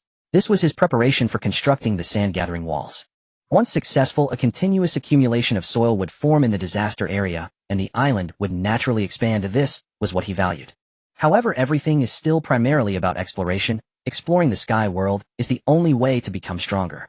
The floating island is just one of his homes, and he must grow stronger himself. Zhou Tu looked ahead, moved the floating island forward. There is a silver treasure chest here with many monsters, very dangerous. Move the floating island to the left. There is a water island here with many ponds. Move the floating island to the right, and you will encounter a human island. Move the floating island backward. There is a farm equipment manufacturer here with many useful devices. Move the floating island upward. There is an oil island which contains a large amount of oil. Move the floating island downward. There are special bees, and if stung by them you might end up lying flat. The silver treasure chest is guarded by many monsters. Zhou Tu lamented that these islands with treasure chests can sometimes be dangerous, and sometimes not. Naturally, he would avoid exploration if danger was present. There is no need to look at the islands with similar humans. Oil is also unnecessary. Even if it exists, he cannot refine it, making it useless. In fact, moving the oil onto his island might cause pollution. The information about the bees this time indicates great danger, and they are special bees. They are not on the same level as the bees seen before, and Zhou Tu does not plan to take risks. The remaining islands are the water island and the farm equipment island. The spirit just mentioned that the islands lack water, and now he has encountered one. He summarized what he saw about the islands. Most of the islands encountered have monsters. Some are abandoned islands followed by resource islands and special islands. Floating islands with water are resource islands. The probability of monsters appearing on resource islands is very high. This island poses no threat to him, which is quite good. Should I choose to go to the water island? Zhou Tu pondered for a moment, abandoning the water island and choosing the farm equipment production island instead. This is simply because in his information this type of island appears the least. Although water islands are rare, people in the channel often encounter them, indicating that they are chosen based on encounter probability. Moreover, although the floating island lacks water, it can still hold on. Water is necessary, but not urgently. Tools may have the potential to expand the floating island, so he chose the tool island. Just as Zhou Tu was heading to the farm equipment production island for exploration, the chat channel erupted. A large group of people was discussing how to attack the greedy worm. The previous worker shovel was 1,200 units of soil, now 1,500 units. How can they be so greedy? Being at the top of the floating island rankings, can't they release something to benefit the people? I will never buy Zhou Tu's stuff, though I can accept 1,200, but I can't stand the price increase. Better digging tools will definitely come out later. Let's wait and see. Why is there so much material exchange this time? The number one person in the world, how does he work? There's not an ounce of spirit of contribution. Big shots are impressive. The 1,500 price is just right to filter out these people. If you can't afford it, don't speak. The previous worker shovel was very useful. Buy one and give it to a loved one. Love it or leave it. Or what are you barking about here? If you have the ability, make your own tools. What does barking here mean? The shovels for trade are decreasing one by one. Su Ming was one of the first to buy Zhou Tu's shovel in the morning. Seeing that someone in the channel discussed that Zhou Tu had put up a batch of shovels, he hesitated little and directly exchanged for 2 shovels. One was exchanged for soil, and the other was obtained from digging soil, which opened a treasure chest for steel.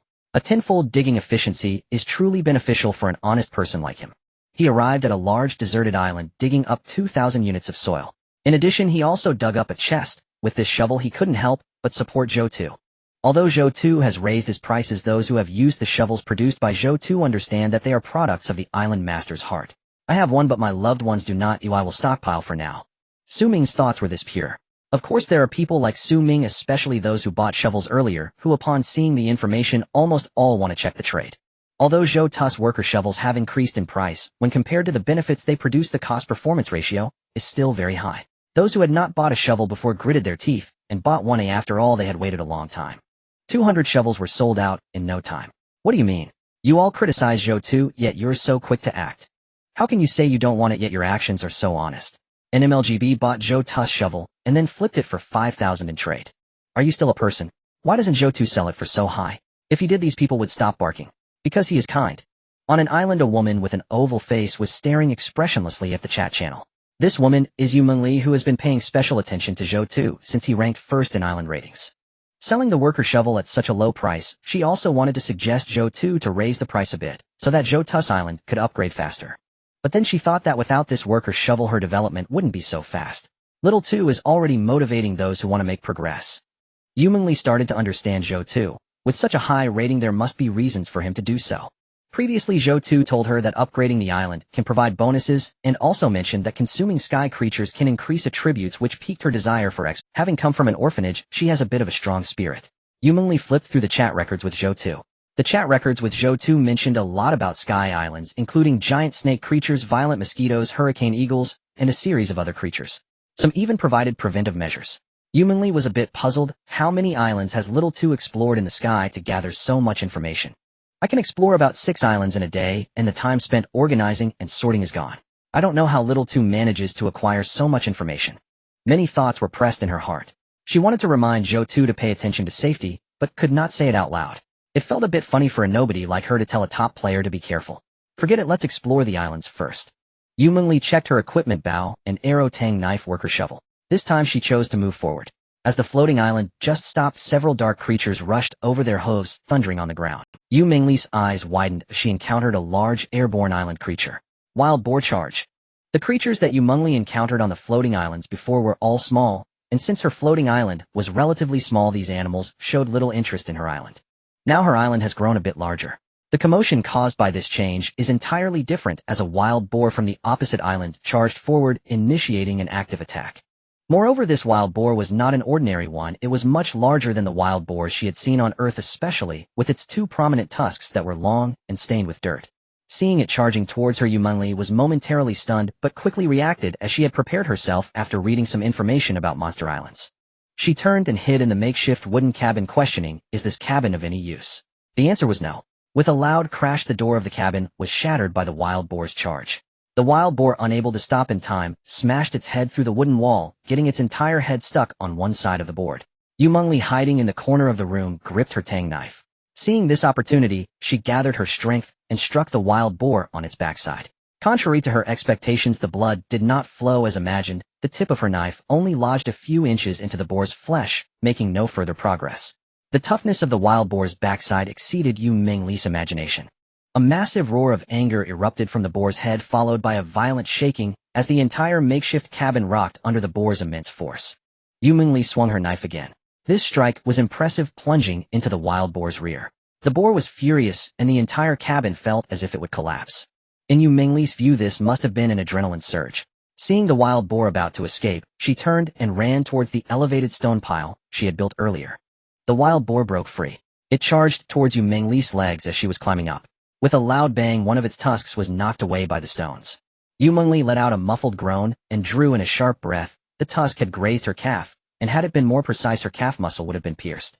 How could the wild boar in the sky be so powerful? Did it have no fear of humans?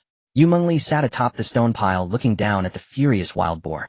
During her college days, a friend from the countryside mentioned that their family pig had bled nearly dry before running away. Now it seemed that her words were not false. This pig was even more outrageous. She struck the wild boar's backside, then stabbed into its rear. Now blood was flowing freely from the boar, yet it seemed unaffected. Was this wild boar an extraordinary creature? After a while, Yu Mengli initially thought of imitating Zhou Tu by keeping the wild boar on her island, but upon seeing the limited area of her floating island, she reconsidered. With a diameter of just over 10 meters, it was difficult to accommodate materials or even a person. Keeping a wild boar would be too restrictive. Moreover, she was unsure if this level of injury could kill the boar. Confining it to the island would only waste her time. After some time, the wild boar left. Yu Mengli, sitting on the stone, finally let out a sigh of relief. Only then did she feel the sharp pain from her wound, with red blood continuously oozing out. It seems that for the next few days she cannot explore the island. She thought of Zhou Tu and her friend. She had given her friend a tool, and the friend had immediately vanished, while Zhou Tu was indeed a good brother. The unknown sky world has not only destroyed the trust between people, but has also magnified the malice and cowardice in their hearts. Good brother, you're impressive. On the Tool Island, Zhou Tu rode his motorcycle back and forth frantically. After exploring the island, he discovered that this Tool Island was a water pump manufacturing factory. He found water pumps, diesel engines, and mechanical parts on the Tool Island. Compared to his previous encounter in the mechanical city, this Tool Island was somewhat simpler. The items were not very sophisticated. They provided some tools like wrenches. In the previous mechanical city island, even disassembling a table was not easy. On the Tool Island, it was much simpler. There were many tools, including wrenches and chainsaws. The Heart of the Island Master Mines obtained 10 water pumps. The Heart of the Island Master Mines obtained 3 diesel engines. The Heart of the Island Master Mines obtained 20 mechanical parts. The Heart of the Island Master Mines obtained 15 batteries. The Heart of the Island Master Mines obtained 20 coils of water pipe. The Heart of the Island Master Mines obtained 20 barrels of diesel. The Heart of the Island Master Mines obtained 2 emergency generators. As the last motorcycle wheel rolled onto Zhou Tu's floating island, this husky-like dismantling operation was declared a perfect success. There were plenty of supplies. The materials obtained this time were very useful. It was like a factory where he only dismantled a little bit, akin to an enterprise, where just a small piece could lead to instant wealth. However, he still had to thank the motorcycle, as these water pump materials were complex in composition and took up space, requiring dozens of slots in his backpack, which couldn't carry many items, necessitating multiple trips. Zhou Tu took a rough glance at the materials he brought back. There were numerous modern supplies. These materials had elevated him from the Stone Age to a semi-mechanical era. Indeed, exploration is the primary productive force. Returning to his island, Zhou Tu felt somewhat fatigued. Transferring items with a spatial backpack was quite tiring. Especially upon seeing some modern machinery on this barren floating island, he felt a sense of familiarity. After pushing himself to work hard, retreating from the excitement made him feel a wave of exhaustion. However, the finishing touches were not yet complete. This was a disaster-prone area, and leaving these machines outside would expose them to damage from the wind and sand. Fortunately, the construction of simple houses was built into the floating island's infrastructure, so he wouldn't need to expend energy on that. He could optimize the construction of simple rooms to store some machinery. First, he checked how the shovel he had listed on the trading channel was selling. Once upgraded, he could plan where to build rooms and where to store materials. Zhou Tu opened the panel of the Heart of the Island Master. The Heart of the Island Master reminds you that your engineer's shovel has been successfully traded, obtaining 300 units of soil, 500 units of stone, 800 units of steel, 150 units of iron, or 200 units of copper. The heart of the Island Master reminds you that your 4 condensation devices have been successfully traded, obtaining 240 units of soil. In just over an hour, all the trades were completed successfully, and even the previous condensation devices were successfully traded. Zhou Tu stroked his chin and thought, in 3 days half of the people died, and nearly 5 billion survived. Most people understand the basics of survival, and given my high reputation and discussion level, it is normal to sell these items. Zhou Tu was particularly interested in the soil and stone, as these two materials were fundamental for expanding the island. The 300 units of soil obtained from selling the engineer's shovel combined with 2400 from the condensation devices. With an additional 100 units of soil from the wind disaster plus some leftovers from before, he now had a total of 600 units of soil. The heart of the Island Master is currently at level 53, with energy as 1663. The materials required for the next upgrade are 530 units of soil and 540 units of stone. Calculating the current soil is enough to upgrade the floating island by 10 levels. The heart of the Island Master can reach level 63, with the remaining 220 units of soil. Without hesitation, he chose to upgrade. Detected an increase in island area. The ability of the heart of the Island Master has increased. The heart of the Island Master is currently at level 63, with energy 2673. The materials required for the next upgrade are 630 units of soil and 640 units of stone. From level 10 to 63, the island's diameter is now 73 meters. Although it has only upgraded by 10 levels, the diameter has increased by 10 meters, resulting in an area of 4183 square meters. The previously level 53 island had a diameter of 63 meters and an area of only 3115 square meters. This upgrade was equivalent to a 1/4 increase in area. If I upgrade a few more levels, it can match the size of a standard football field, but the consumption is indeed considerable. Thankfully, I found a way to enlarge the island, though I am unsure how effective it will be after building walls. Zhou Tu decided to build windbreak walls immediately, for the wind disaster follows no fixed pattern. The sooner he builds, the sooner he will reap rewards. Now that the floating island has grown, he needs to plan for its future development. With the increase in area, the floating island needs to clearly define the general direction for each section of land.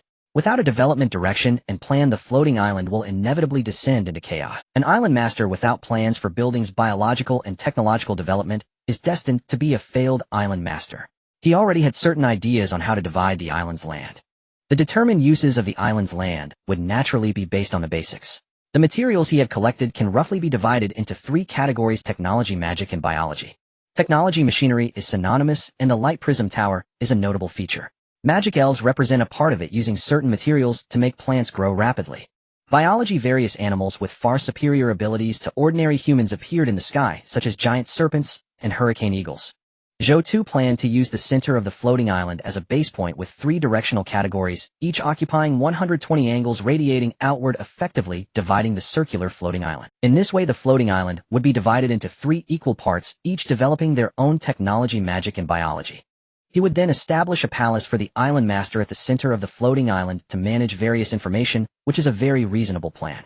It was detected that the area of the island had increased. The heart of the Island Master had broken through level 60, enhancing the floating island's capabilities. The Island Master gained a temporary floating effect lasting for 10 minutes, with a 3-hour cooldown, and the speed matched the running speed of the Island Master. The floating ability is effective within the island's range, floating 10 meters above the highest object on the floating island. The Island Master can control the direction of their floating by communicating with the heart of the Island Master, just like controlling the movement of the floating island. Hearing the prompt from the heart of the Island Master, Zhou Tu's eyes lit up.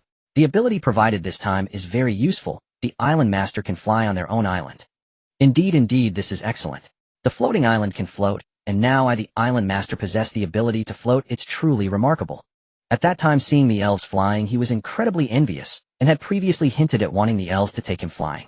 But it always felt like the bond with the elves was lacking, resulting in some inexplicable cold. Now that he could finally fly, it was simply fantastic. Zhou Tu thought for a moment and realized that the Island Master having the ability to fly was extremely useful. Continuing to develop, the area of the floating island expanded, and the Island Master needed to manage the island, not just planning the island's development on the ground. Although the heart of the Island Master had a 3D imaging function, observing the island from the air was more intuitive. 3D and what the naked eye sees are completely different. As for the duration of the floating ability, Zhou Tu did not mind a short time at all. The heart of the Island Master grants small bonuses every 10 levels, and as the floating island's level continues to rise, the floating time will surely increase.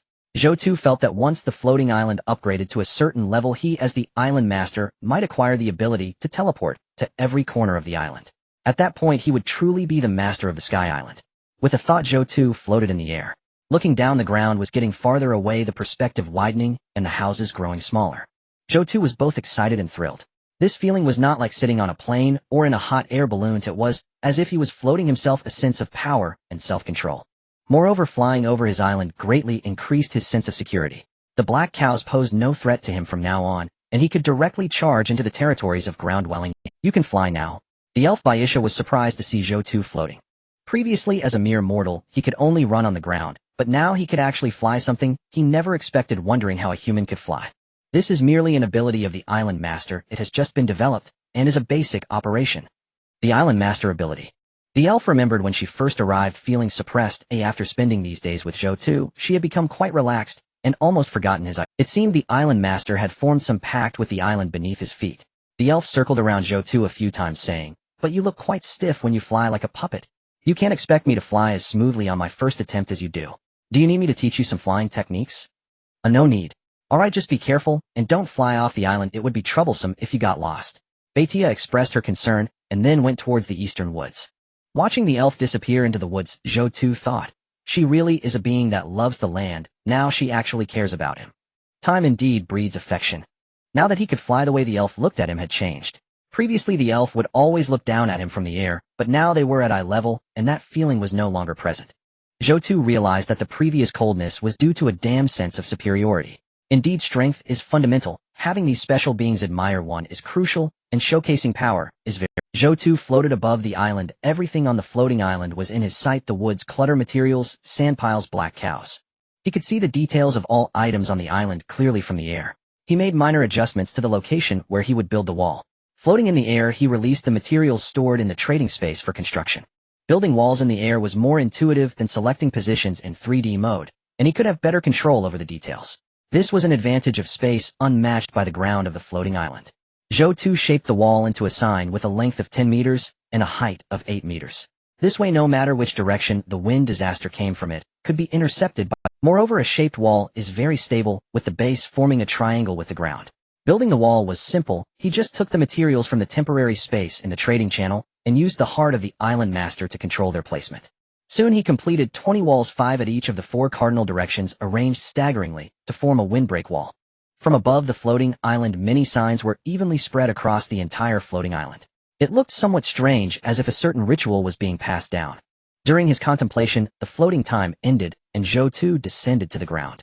The flying ability left him wanting more. The cooldown time felt a bit long, and the floating experience was too brief. This method of casually taking materials from the temporary trading space to arrange the island is truly intoxicating. Zhou Tu looked down at the many walls that had obscured his view. He couldn't help but shake his head. With more materials, if these walls were combined, they would create a floating island maze. The interception defense was already in place, and he surprisingly looked forward to the arrival of the wind disaster. At that time, the wind disaster would be a natural calamity for other islands, but for his floating island, it would be a great source of resources. Looking at the walls he had built, Zhou Tu fell into deep thought. Walls are ultimately small things. He remembered the highest peak on Blue Star Mount Lessa. If he could build such a tall peak on the island, it could block any wind. Moreover, with such a high peak, he wondered if snow and ice could form at the peak. When the temperature dropped, snow would condense, and when it melted, the flowing water could nourish the entire island. The entire island could completely form a floating island ecosystem. Perhaps I could even dig a well on the floating island and water would flow out. Buzz, buzz, buzz. A fly buzzed past his face, its wings flapping as it made a sharp turn, darting past his eyes, interrupting Zhou Tu's daydream, as if to say, don't indulge in fantasies. Zhou Tu's daydream was interrupted by a fly. He originally wanted to swat it away, but held back. His identity was that of the master of a floating island, a master with limitless potential. Although he despised flies, every creature could become a part of the floating island's ecosystem. He could choose to eliminate these creatures if he wished, but he also couldn't deny the role of these small species. Moreover, the presence of flies on the floating island indicated a certain achievement in its growth, marking the floating island's entry into a new stage. Do other island masters have such things? A single wind could extinguish everything, unable to protect the animals. This was progress. He opened the chat channel to see how his good buddy was doing. His good buddy had been exploring the island, and would inevitably encounter powerful creatures. Zhou Tu felt a bit worried. Zhou Tu, I'm hurt, it hurts so much. Whoa. Seeing the message, Zhou Tu's heart trembled. This was one of his few brothers. However, the fact that she could still speak meant that Yu Mengli was alive, and as long as she was alive there shouldn't be any major issues. Of course, if she died, he might be sad for a while. But since Yu Mengli could still message, the worst-case scenario would be that she was injured and unable to move. Not being able to move was still a good thing in his view. How did you get hurt? I got scratched on the leg by a wild boar's tusk. I've applied your herbs, and it's much better now. I just can't do any vigorous activities. I can't explore the island anymore, Yuwawa. Yu Mengli sent the message, staring at the chat, hoping Zhou Tu would send a comforting message back to her. Wow, I haven't even touched you, and you were gored by a wild boar. Seeing the message from Zhou Tu, Yu Mengli felt her face heat up, and after a moment of hesitation she replied, "Go die, you iron straight man, you." PS for verification, dear readers, please click to urge updates. Your support is very important to the author. I am kneeling to all the readers. Alright, I am standing up now. Let's talk about the technological development of the floating island in the future, focusing on mechanical technology, biological technology, and magic. Zhou Tu saw the news and smiled, gently glad that Yu Mengli was emotionally stable. In the chat channel, he saw some people who had come to the floating island world unable to find their loved ones, struggling to survive, and many who had encountered sandstorms had completely broken down and ended their own lives. In the sky world, one not only faces immense pressure for survival, but also the loneliness of being unable to see others. When encountering someone, one must discern whether they are good or bad. Under high pressure, many unreasonable actions are taken. Many people feel hopeless and in their own lives. The fact that Yu Mengli can still send messages to criticize him shows her emotional stability. Zhou Tu sighed and sent a message, "I am indeed a warm man. Tycoon is warm." Not only has the floating island developed well, but he must also take care of his brother's emotion. Yu Mengli scoffed him. However, the wild boar has high attack, high defense, and fast speed, so be cautious when you encounter these creatures. Seeing Yu Mengli's concern, Zhou Tu felt a warmth in his heart, and said, "Currently the animals on land pose no threat to me. You think too highly of yourself. Standing by the river, how can you not get your shoes wet? Caution is necessary to navigate the floating island." Zhou Tu took a sip of cola to replenish his energy while organizing the materials and storing them in the constructed house. He took out the water pump and hoses for separate storage. Once he saw a water island, he could directly take the pump and hoses to draw water from the water island to his own island. This is much more convenient than painstakingly transporting water to his island. Although the spatial backpack can stack items, it can only stack 100, which becomes inconvenient for larger quantities. The resources needed for his island range from hundreds to over 1,000, and he is already approaching tens of thousands of units. While the spatial backpack is useful, its limitations are beginning to show. The spatial backpack and the initial storage box can only hold some relatively precious items. Glancing down, he saw that Zhang Yiwei had sent him a message recommending he add Huang Yao. Zhou Tu was puzzled. Why add two people to one organization? You are all in one organization. I only need to add one person. After a while, Zhang Yiwei sent another message. We have split into two organizations. Zhou Tu fell into thought. Having seen many scams in the floating island world, he encountered schemes where one was asked to deposit a unit of soil with someone only to receive 2 units back after 3 hours, allowing for gradual increases in the soil deposit limit. Some people deposited 1,000 only to have the other party delete them as friends with the scammer, not even needing to run away. Moreover, these scammers openly recruit in the channel. Yu Mengli and her friend fell out over a shovel. Sure, Iran lost trust with his childhood friend. If it's not your life, why help him? Such incidents happen daily in the channel. He had long predicted that trust issues would arise within the organizations in the sky, but he didn't expect it to happen so quickly. However, Zhang Yiwei still recommended he add people, indicating that things weren't too strained. Let's see what happens then. Zhou Tu replied. Zhang Yiwei fell silent upon reading Zhou Tu's response. He also noticed that Zhou Tu was someone who truly valued energy. It seemed that for tomorrow's free announcements the other side had their own plans. It was far too strategic. Opening the leaderboard, Zhou Tu's points were over 99,000. His points were approaching 1 million. Upon closer inspection of the score changes, they jumped up by dozens within seconds. During this time, his island had only leveled up by 7 levels, and this was still the result of the hard work of thousands of people with the worker's shovel. The higher the upgrade, the more resources the floating island required, making the upgrade increasingly strenuous. How did he upgrade the floating island? This is too abnormal. After some self-reflection, Zhang Yiwei concluded digging soil alone won't upgrade the floating island. I need to sell goods. Can I lead the entire team across the river? Can I carve a path through this sky area? Zhang Yiwei felt that learning from Zhou Tu would be enough. If Zhou Tu knew what Zhang Yiwei was thinking, he would surely advise him that while learning from him was fine, he must forge his own path, as his path was. He now had a farming spirit that constantly tended to the trees. Additionally, some small animals from the floating island had begun. These are all resources. When starving, even earthworms are edible, though that's just a metaphor. Zhou Tu had encountered so many islands that the resources he casually collected were enough for his sustenance. With the food supplies his resources had piled from the ground to the ceiling, effectively turning the entire house into a warehouse. After replenishing his stamina, Zhou Tu didn't look at the chat in the channel. Time was running short with only 4 hours left in the day. The first half of the day was fulfilling, but deviated significantly from the plan he had set in the morning. The remaining energy of the island master today was still 26 points. I need to explore the islands frantically. Oh, I haven't seen a blueprint in a long time, and there are even swords and knives being sold in the channel. Zhou Tu murmured. In this sky, very few people use up their energy.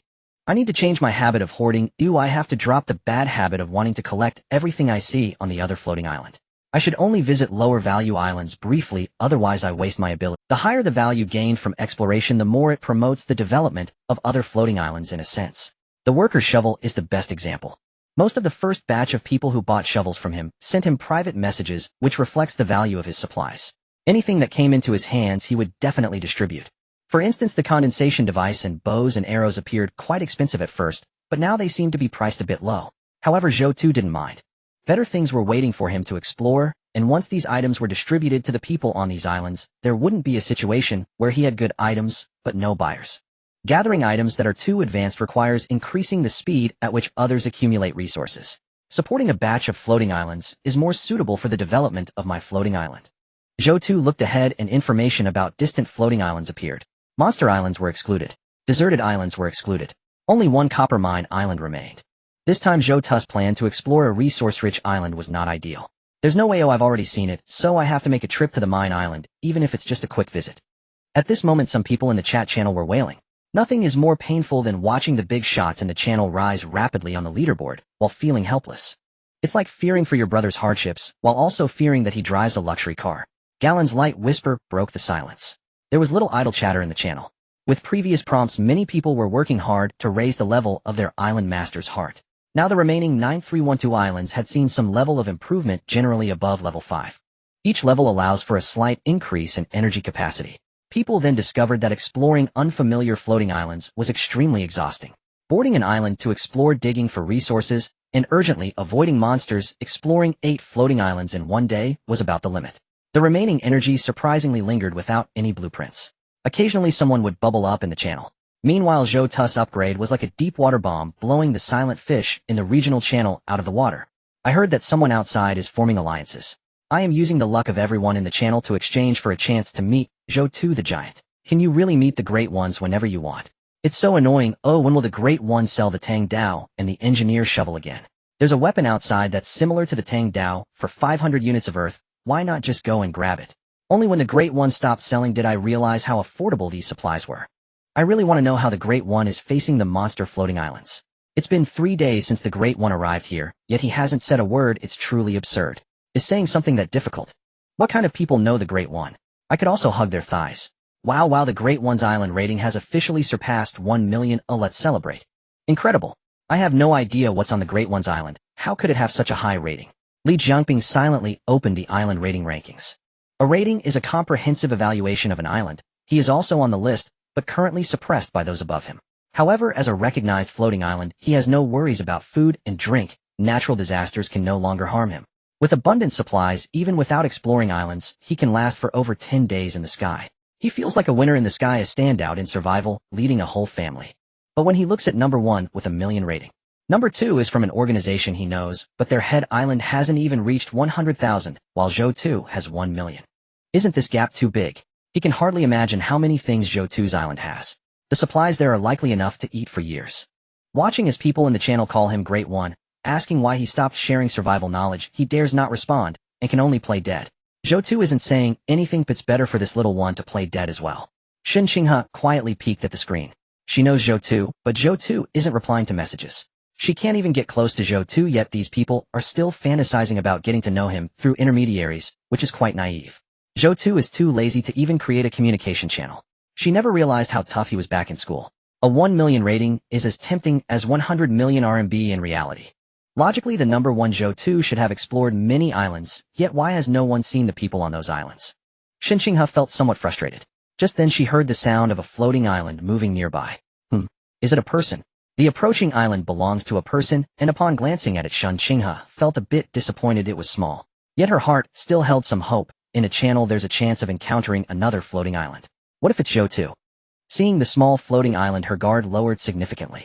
A small floating island indicated that the other party wasn't that impressive. If they were strong, they wouldn't have such a small island.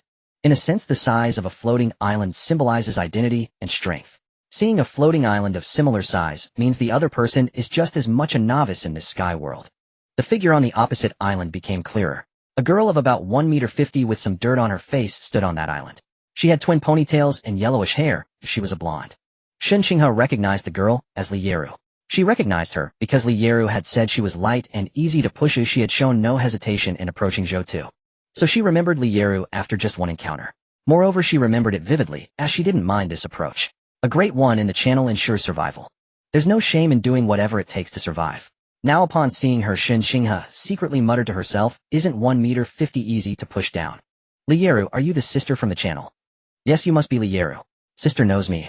Li Yeru felt a surge of joy, and meeting someone she knew significantly reduces the danger.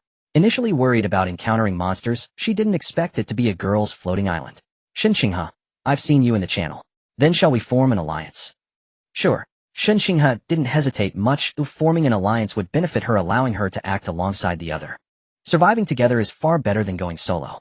United they possess greater strength, and since the other is a lowly, Shen Qinghe feels she can keep her in check.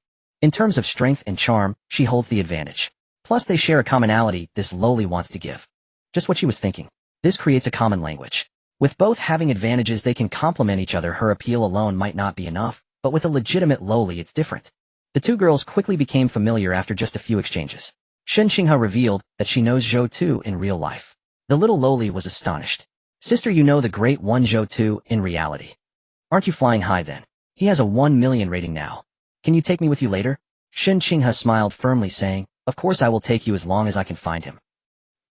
Copper Island Master's heart reminder obtained copper 10 after coming down from the Copper Island. Zhou Tu shook his head. Going to a mining island now is useless. Such islands are evidently for later stages. One needs tools. Only with relative tools can one mine something from a floating island. After picking up a few units of copper, Zhou Tu descended from the island. Continuing to explore new islands, Island Master's heart reminder obtained blueprint for a firewood knife yellow. Zhou Tu stored the blueprint in his backpack. It can be made to chop wood. Perhaps it would be very useful for others, but for him it's of no use. The low-value blueprint won't yield much resource when made. However, collecting it may lead to synthesis later. He wonders what will happen when the blueprints are combined. Zhou Tu left the island. He explored for the 3rd time, the 4th time, and the 5th time, but gained little, just some miscellaneous items. 5 explorations, 6 options, each time totaling 30 options, and not a single good item. Zhou Tu felt frustrated, is Lady Luck crying? He glanced at his energy, still at 21 points, completely unfazed. His mindset remained stable, he wasn't anxious. He already possessed many things, safety is the priority. The desired supplies will come with time. As he explores, many in the channel are anxious about mishaps. Being number 1 in ratings means he must maintain a good mindset. He shouldn't take risks just because he's first and place himself in danger. After all, his strength lies in gathering information, not in fighting. Developing is the hard truth. Move forward to the floating island where you will acquire a blueprint for a small wind turbine. Move to the right to the floating island where you can find the recipe for making powerful cold medicine. You can gather materials to create it. Move backward to the floating island, which is rich in water resources and inhabited by sea turtles, but be wary of the biting ghost heads. Move downward to the floating island where you will encounter a flock of wild chickens. They have strong attack power, but the danger is not too great. If you search carefully, you can obtain many birds. Looking at the information acquired, Zhou Tu felt that his luck had indeed improved. Previously, he had failed to find anything good 5 times in a row, only coming across some miscellaneous items or monsters, which forced him to choose useless islands. Now there are 6 directions with good things, and his old problem of indecision resurfaced. First, he ruled out the Golden Treasure Chest Island, the Black Soil Island, and the Wild Chicken Island. The Golden Treasure Chest requires digging. The Black Soil Island is somewhat dangerous, and even if he went there, he would have to dig through black soil.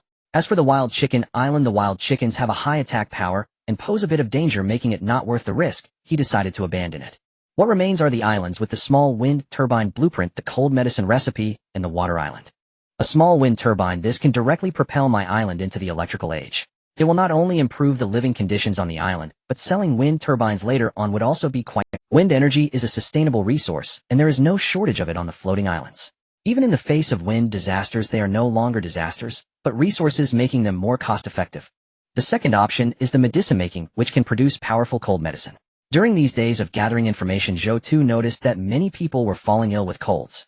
In the ordinary world, a cold may not mean much, but in the world of floating islands, being sick is like receiving a debuff affecting many aspects of life. One might survive for a day, but over time it leads to many other negative buffs such as hunger, dehydration, and injuries during exploration. When negative buffs stack up in this world of lost trust, no one will help and survival becomes almost impossible. In the world of floating islands, one's personal condition is of utmost importance. One must rest when needed and face the unknown in the best condition for the greatest chance of success. The prospects for medicine are immeasurable, capable of bringing great benefits. Producing it now can also save lives and earn some fame. Moreover, medicine is a necessity in the world of floating islands and will hold its value in the future. It is highly valuable, but I do not urgently need it. Zhou Tu excluded the medicine recipe island.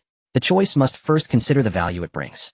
If he could choose more, he would definitely do so, but he can only select the item that currently enhances him the most. The water island is something the spirit has been nagging about. The floating island needs water for her to cultivate plants. But for now, maybe it's best to wait. Zhou Tu calculated that the plants could still be stored for 9 days, and his floating island still had plenty of growth potential. If the floating island got a bit larger, it would be easier to plan. Additionally, the blueprint is quite rare. He had encountered many blueprints only due to hints and choices. Identical blueprints are rarely seen, so the wind turbine blueprint is a must-have. Activating the floating island, a sandy floating island appeared before him. There were several standing wind turbines, but the blades on the devices were still and unmoving, the wind turbines having ceased operation due to lack of maintenance. The white paint on the supporting columns of the wind turbine had peeled off, revealing rusty steel clearly abandoned for a long time. Seeing this island, the spirit Bisha said helplessly, "It seems your luck is a bit poor. Having activated so many floating islands, you still haven't encountered one with water resources."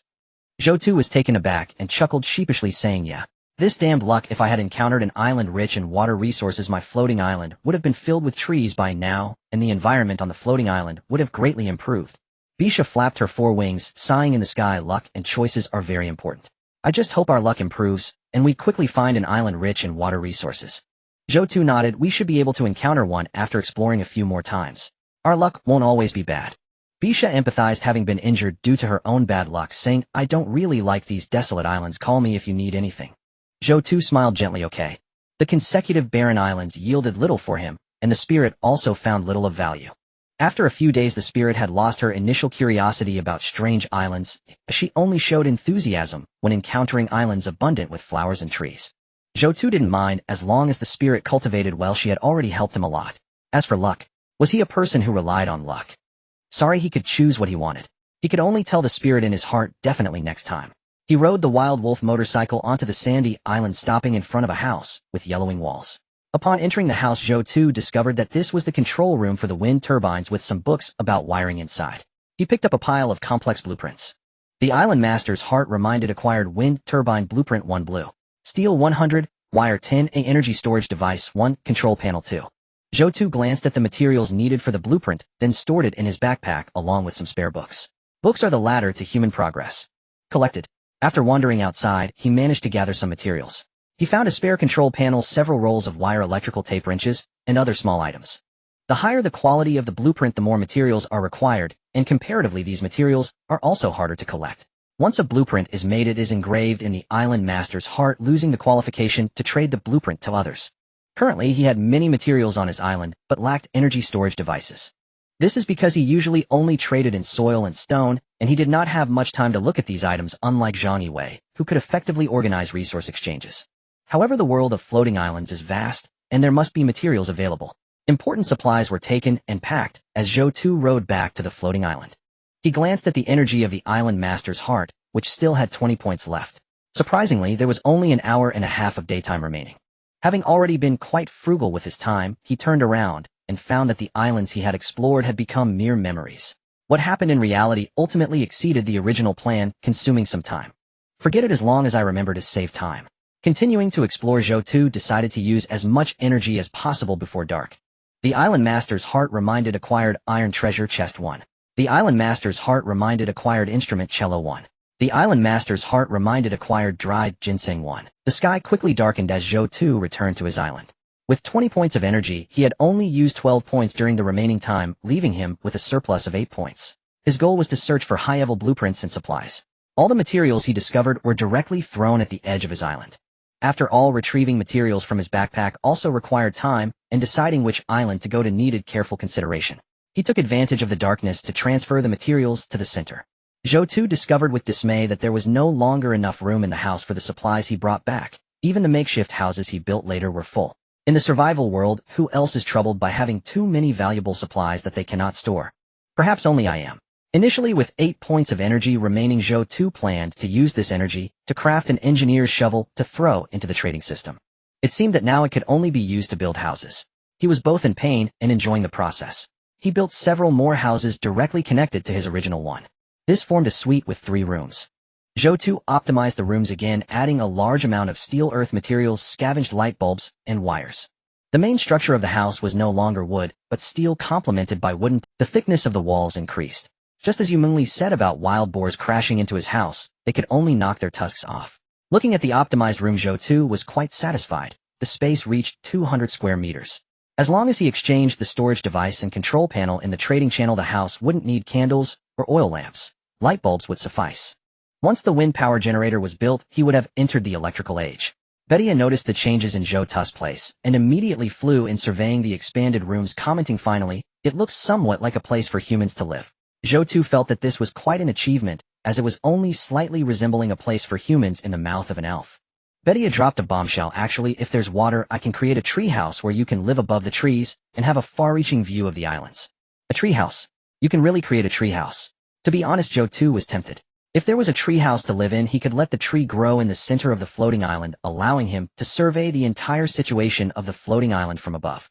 As the island master living in such a unique place, it certainly wouldn't have much prestige to stay in a place that merely resembled a human dwelling.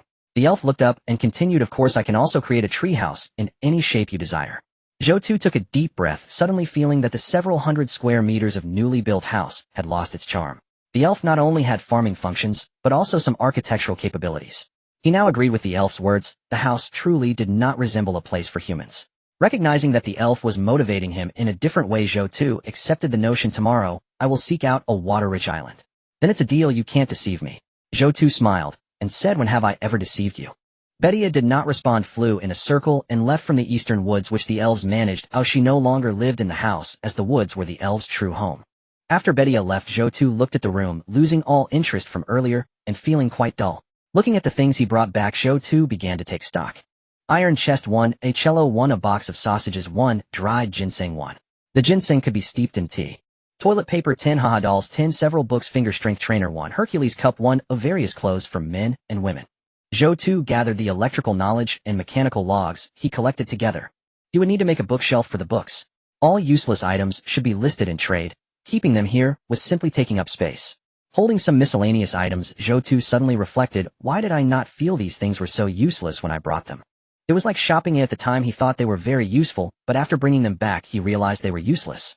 The current situation was similar. He had brought back these miscellaneous items casually, only to find Zhou Tu's items were listed, and his friends in the group, who were always attentive to his movements, began to speak up. "Shin Xiaoqiang, I managed to snag the Hercules cup that the big shot listed last night. Using something the big shot used, I feel like I can also become a big shot. Tonight I'm sleeping with the big shot's Hercules cup. It feels like the cup carries the aura of a big shot." The chat channel became much more active. After 3 days, the lesson of losing life taught people to learn to conserve energy. The unspent energy from the daytime could finally be used to talk at night. Shin Xiaoqiang, could you not be so disgusting? Truly knowing the heavens and defying the heavens, what a man. I envy those with houses. I didn't expect that after coming to the floating island world, I would still have to worry about housing. I'm currently living in a cellar. The makeshift house has finally been built, and I optimized it a bit. Of my living quality in the sky world should be good. Shin Xiaoqiang, don't say your living quality is good if you can't make it onto the leaderboard, you loser. Besides, you're saying I'm disgusting because you didn't get the Hercules cup. Each of you is a little trash. The 2 big shots in our channel haven't spoken yet. You're all comparing where you live. You won't even get 4 hot dishes in your lifetime. You are so disgusting to be alive. Island Master's heart tip, you successfully exchanged 100 units of soil for your Hercules cup. Zhou Tu was surprised to hear the prompt. A flying cup was so expensive, yet it was traded out so quickly. Indeed, that world had old SPs. Zhou Tu felt that getting a blueprint for a flying cup would definitely sell out. Indeed, niche markets have their own clientele. Desires do not diminish due to changes in the environment. People in the channel now enjoyed watching the growth of the big shots the most. They would observe changes in the island level and rating, checking to see if Zhou Tu had listed anything.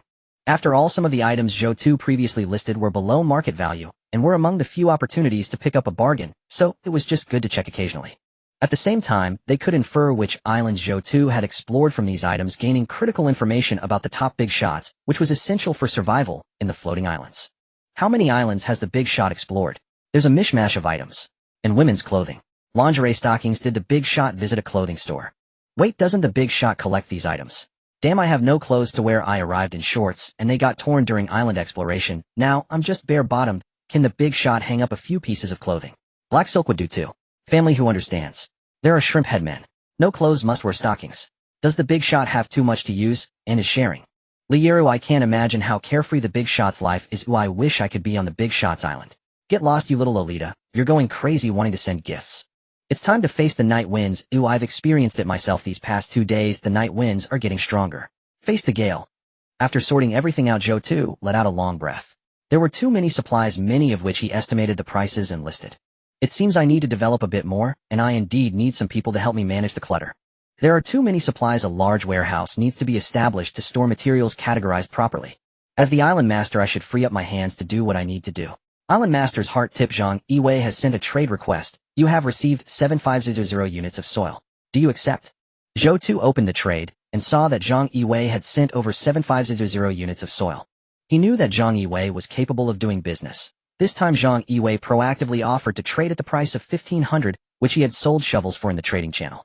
Leasing out the shovel was equivalent to lending out energy. These shovels could be converted into materials, upgrading the island, and then gaining energy again, forming a cycle.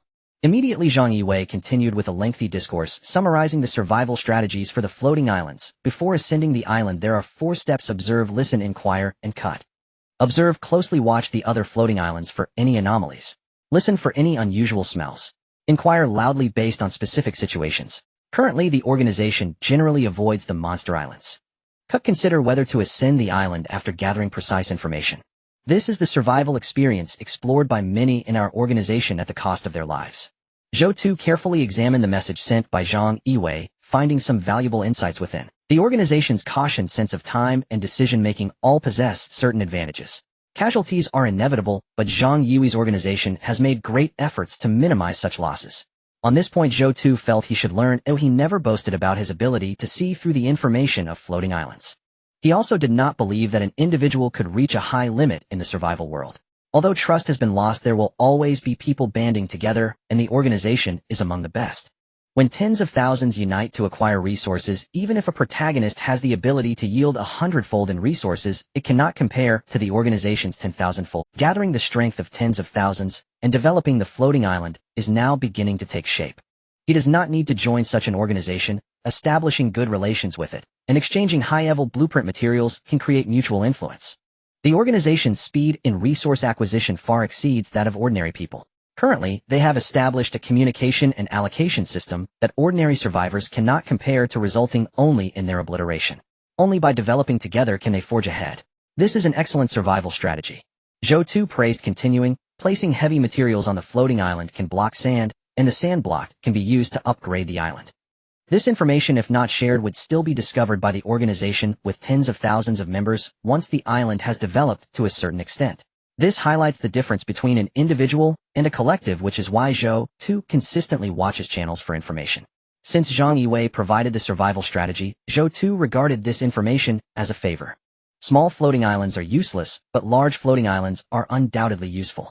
Zhang Yiwei looked at the message sent by Zhou Tu, constantly exclaiming, "With one word from the giant, the pot is full." Though as the island develops and enlarges, the organization will surely notice this pattern.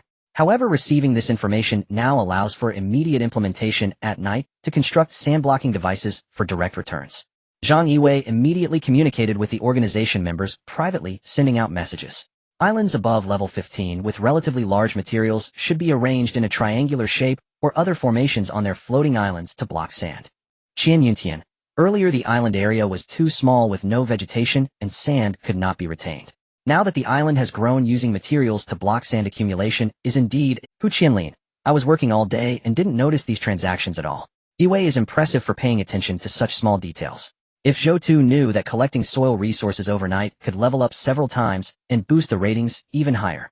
Zhang Yue looked at the message sent by Hu Qianlin on the panel emitted by the heart of the island master, his face wrinkling into an expression of disbelief. This is what Zhou Tu told me. Hu Qianlin exclaimed in surprise, unable to believe. Shouldn't such information be kept to oneself for development? Are people really that altruistic? Human nature is selfish. I find it hard to believe he's so noble. Such small details will eventually be noticed by them, but knowing a day in advance and knowing later are entirely different concepts. With so many of them, if they notice a day in advance, even in one wind disaster, collecting 1 unit of sandy soil resources would yield thousands. Not to mention it would be impossible to collect just one. Calculating at least 3 wind disasters a day, the soil resources collected by so many people would start at several tens of thousands. Zhang Yue communicated, do I really need to deceive you? The facts are as such. Hu Qianlin, so Zhou Tu is indeed a giant. Confronting problems, discovering patterns, and solving issues, achieving such a high level indeed reflects a remarkable Zhang Yue agreed internally and sent the message about setting up sandblocking devices which Zhou Tu provided to Qian Yuntian to eliminate any barriers from the previous day. Qian Yuntian was the one who opposed him raising the soil price for Zhou Tu during the day. To prevent the organization from splitting again due to trust issues and disagreements, as a leader, he needed to eliminate any potential rifts. Qian Yuntian felt embarrassed even from a distance as he looked at the message Zhang Yue sent that was given by Zhou Tu. During the day, he was the one who opposed giving more resources to Zhou Tu. After all, resources could allow their islands to level up several times. Besides, they had agreed on the price beforehand. They had 1500 units of soil, and everyone could level up several times, but giving resources to Zhou Tu meant he alone would level up twice. The energy gained from leveling up with the heart of the island master was far greater than Zhou Tu's, allowing them to build several more channels and increasing communication efficiency for faster development. Now it seemed he was insignificant. I'm sorry, I shouldn't have opposed this. With one word from the giant, the wind disaster turns into a bountiful year. Zhou Tu indeed is impressive. Zhang Yue, we must broaden our horizons. Zhou Tu's floating island. He was organizing the soil resources, determined not to postpone upgrading the soil resources until tomorrow, because the energy would refresh and fill up tomorrow. Upgrading today increases the energy limit, allowing him to gain energy for free, which is why he manages the clutter meticulously to maximize returns and propel the floating island's upgrade. From the very beginning, he recognized that the size of the island is core. No matter what he wants to do, he needs the land area of the island. All his ideas depend on the area of the island to be realized. Sometimes when he sees the abundant resources on the opposite floating island, he wonders why there isn't a merging function for floating islands. The organization returned 7500 units of soil, and the materials listed were exchanged for around 200 soil resources totaling about 9500 units, not even bothering to check the small remainder. The heart of the island master is currently level 63, with energy 073. The materials needed for the next upgrade are 630 soil and 640 stone. To level up to 13, it requires 89700 soil, with 5300 remaining. Detected an increase in island area. The heart of the island master's abilities increased currently at level 76. Energy 1386. Materials needed for the next upgrade 760 soil, 770 stone. Zhou Tu clicked to upgrade the island, consuming the stone used to build the 2 sand-blocking letter frame devices during the day. He upgraded 13 levels at once, now standing at the center of the floating island, only feeling a slight tremor. The increased stability of the island has its benefits. As the island continues to grow in the future, I should not feel the vibrations caused by the island's upgrade while standing at the center. Now the island's diameter has reached 86 meters with an area of 580, nearly 600 square meters, comparable to a small football field. However, this upgrade consumed stone, reducing the number of 2 sandblocking devices. Zhou Tu looked at the 13 points of energy gained from the upgrade. I cannot afford to waste a single drop of energy. I must prepare everything before the wind disaster arrives. Zhou Tu first glanced at the channel, gathering information regarding stone and soil materials. Everyone wanted to exchange other materials for stone and soil, as these were essential for the expansion of the floating island, thus naturally scarce. It's all Zhou Tu's fault. He had raised the prices of stone and soil in the channel. Wow, how could he do this? The island has leveled up over 10 times, yet he hasn't traded much. I calculated that one level of his island requires over 800 soil. My goodness, I would need 2 days to dig for this level. Soil and stone gradually became the basic trading currency, and everyone needed to be cautious about trading soil at night to upgrade their islands. Zhou Tu hurriedly finished reading the relevant news and drew some conclusions. First, there is no currency in the sky, and soil and stone becoming the basic currency is a foregone conclusion, as these are the fundamental materials that allow the island to expand, and there is always a shortage of them. Everything can be measured in units of soil and stone. Secondly, the entire material market fluctuates with time and the arrival of disasters. It is not static. Material prices are generally low at night because soil and stone have been used to upgrade the island. By evening, people in the channel like me wanted to process their resources and exchange them for materials to upgrade, as everyone has recognized the importance of expanding their islands. Although soil and stone are the most basic materials, they have become scarce commodities at this time. Zhou Tu also noticed that some people urgently needed 3 to 4 units of soil material for upgrades, and were forced to exchange for them with higher value items. It is crucial to do the right thing at the right time. If you list your items for sale early, you won't have to suffer significant losses. Having understood the market trends in the channel, Zhou Tu had a clear plan. He sent a message to Zhang Yiwei. I will soon list a batch of engineer shovels at a very low price. If you need them, just trade directly when the time comes. The trading price is determined by supply and demand, but at night people have very few basic materials. To exchange for the remaining scarce basic materials, they need to lower their prices to make it affordable for these individuals. Zhou Tu listed all 130 shovels, lowering the price significantly, offering 50 engineer shovels for 600 soil and 50 engineer shovels for 200 stone. He took out 30 shovels to trade for wind turbine materials and light prism tower materials. These materials were somewhat rare, but it was essential to lay out the groundwork early, at least to attract the attention of people in the channel. Seeing these items would remind them of what the prominent Zhou Tu. However, no matter how he sells these shovels, he won't lose. The production of engineer shovels has already formed a cycle. One reaps what one sows. As long as shovels of similar design do not flood the market, his business can continue indefinitely without any loss. There are only limits to energy and market saturation. He needed to convert these 100 shovels into soil and stone before the energy refresh to upgrade the island and raise the energy limit of the island owner. Clearing inventory was the only option. However, some people might question the low prices and not understand. Those who bought items earlier might curse him. But none of that mattered. Zhou Tu thought he wouldn't care about such comments. He would have a large number of such items listed every night. These people would inevitably get used to it. Eventually, they would definitely find it appealing. Wow, what's going on with the big shot? These engineer shovels are so cheap. They seem to be a batch obtained from a recent upgrade, 600 soil. This price is incredibly friendly. I love you, Zhou Tu. The top-ranked person has finally done something remarkable. How could the price be so low at night after being so high during the day? Zhou Tu, are you trying to die? People who bought shovels earlier are now regretting their decisions. What should they do now? It's so cheap. Ha ha ha, they were still praising Zhou Tu before, but now they're complaining. Alright, so this is how you sell things, huh? Just wait and see if I buy your items in the future. I will never provide resources for your floating island to expand again. I'm a dog. Everyone remember my words today. My name is Zhang Yuza. It's outrageous. The rating is about to reach 130,000. And there's no sense of collective awareness. Wouldn't lower prices lead to losses? What about tradition? What about virtue? Sigh. Sister Qinghe, Zhou Tu is being cursed. The engineer shovel he sells is directly half of the daytime price. Lowly Li Yeru nudged the nearby Shin Qinghe and said, quick, bring the soil from your island over. Let's buy a shovel. Oh, Li Yeru tilted her head and said, but his reputation isn't good. Shin Qinghe frowned. This little girl is naive and only knows how to give. Will she become a burden later? One should not fear a godlike opponent, but rather a pig-like one. Now their two islands are connected, forming a figure-8 shape, moving in unison. Li Yeru quickly returned with a spatial backpack. Shin Qinghe sighed in relief, but it's fine as long as she listens. She explained, in the world of floating islands, purchasing items depends on cost-effectiveness. What does his reputation have to do with it? I tell you not to buy, but there are plenty of others who will. At this price, people would sell everything just to buy it. Zhou Tu must be eager to upgrade his island and gain energy. These shovels have long formed a trading cycle. If it weren't for energy restrictions, he could supply the entire sky. Oh, lowly Li Yeru nodded, somewhat understanding. Zhou Tu is someone you know, that's why you understand him so well. Seeing Li Yeru's silly actions, Shin Qinghe couldn't get mad at her. I guess so. She opened the trading channel. Look, there are only about 20 shovels left now. Those who curse the most are the ones taking action without hesitation. Who knows, they might be laughing secretly somewhere. Because during the day they could sell at high prices. Li Yeru said admiringly, Sister Qinghe is so smart. Zhou Tu must really like you. Shin Qinghe's expression changed slightly. During the day, to elevate her status, she had mentioned that she and Zhou Tu were university classmates, and that she was the campus belle who had caught his attention. In reality, Zhou Tu was quite indifferent towards her, as she was selective about reputation, and she had already tested and found that Zhou Tu had no feelings for her, otherwise they would have established communication by now. Now, hearing what Li Yeru said, it felt like a devastating blow.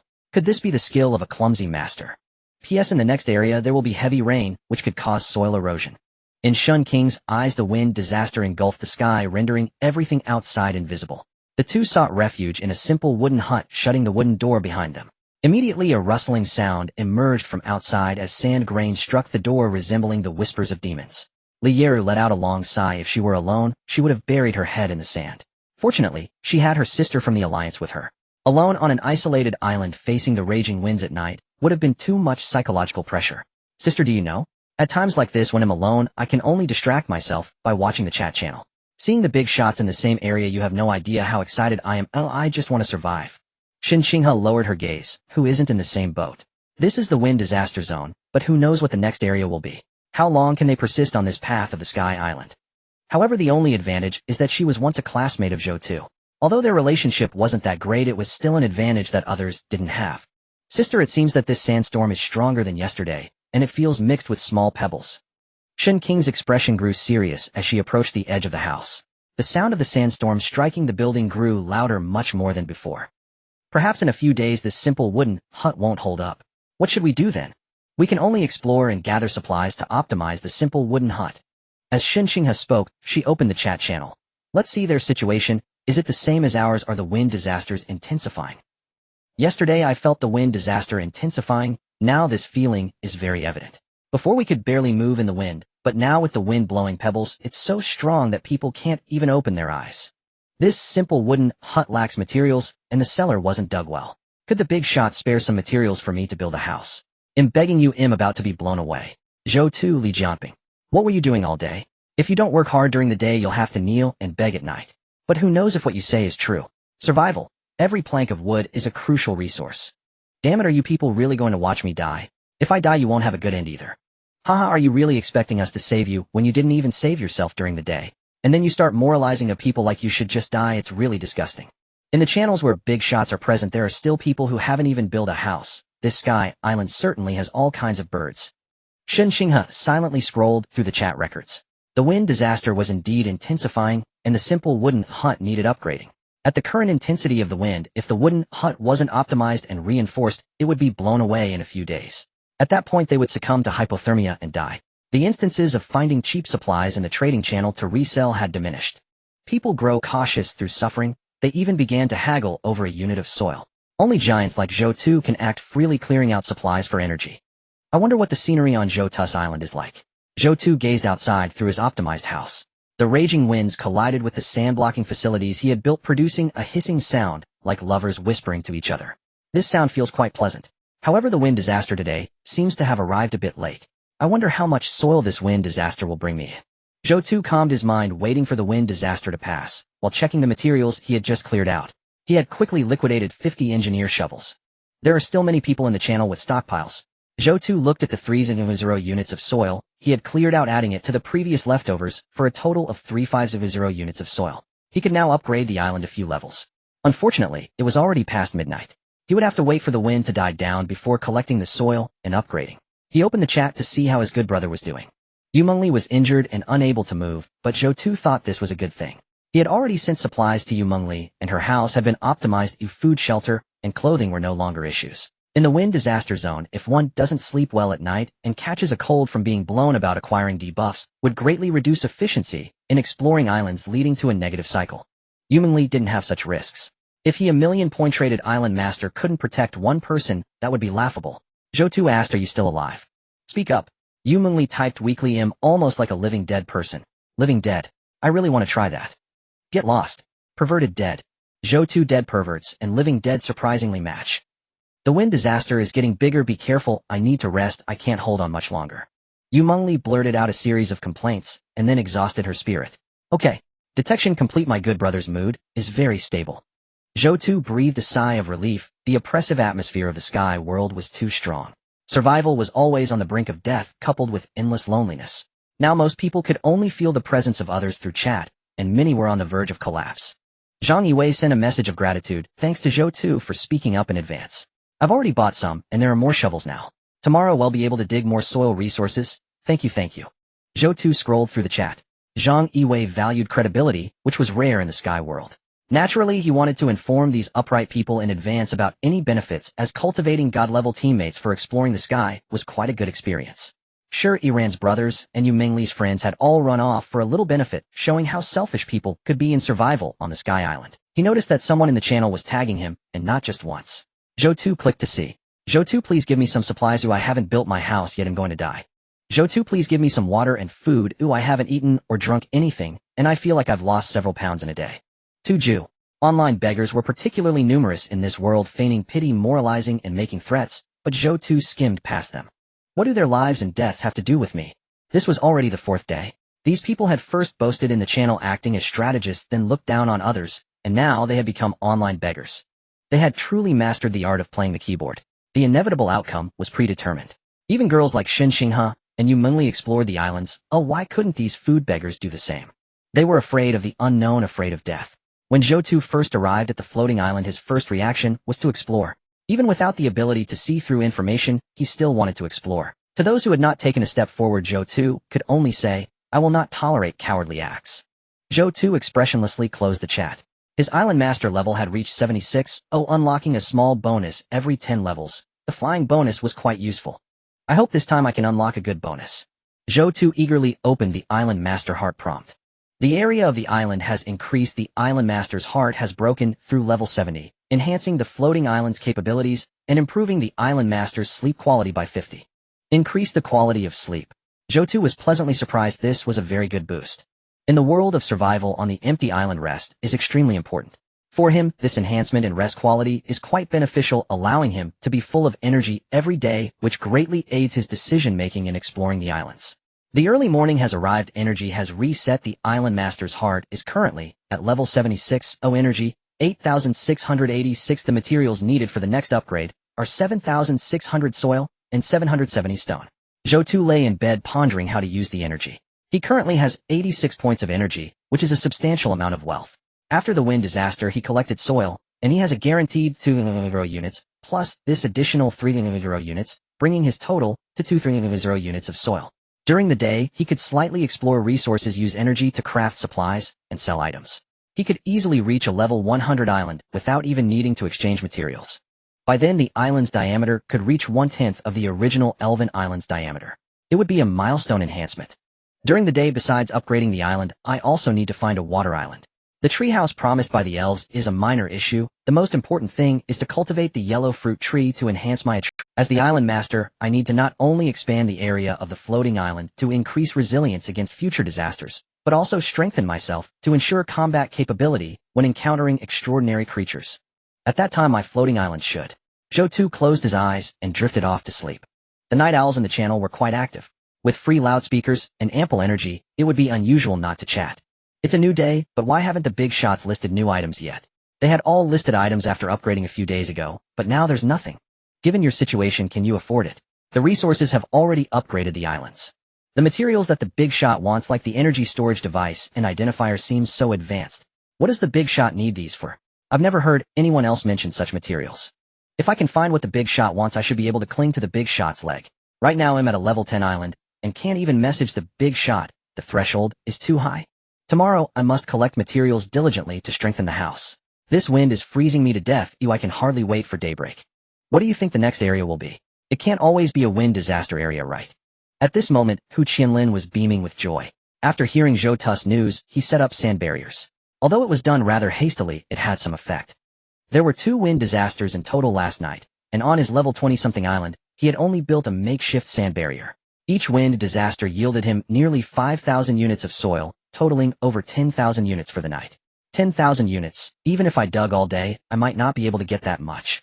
Doing nothing and still leveling up 4 or 5 levels. Hu Qianlin laughed heartily. This is truly exhilarating. He opened the leaderboard to check his rank. Island Master Zhou Tu, level 76, comprehensive score 1579512.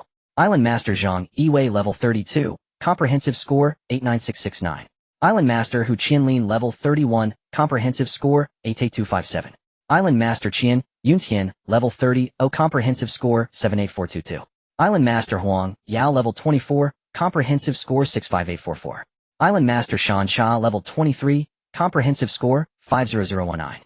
Island Master Li Jiangping, level 22, comprehensive score 48113. Zhou Tu's score exceeded 1,000,000, which was terrifying. He had just crossed 1,000,000 yesterday afternoon, and now with energy consumption and resource usage, it surged to 2,000,000. His level did not change, indicating that the sand blocked by Zhou Tu's barrier had not yet been counted, and there would be another score increase later.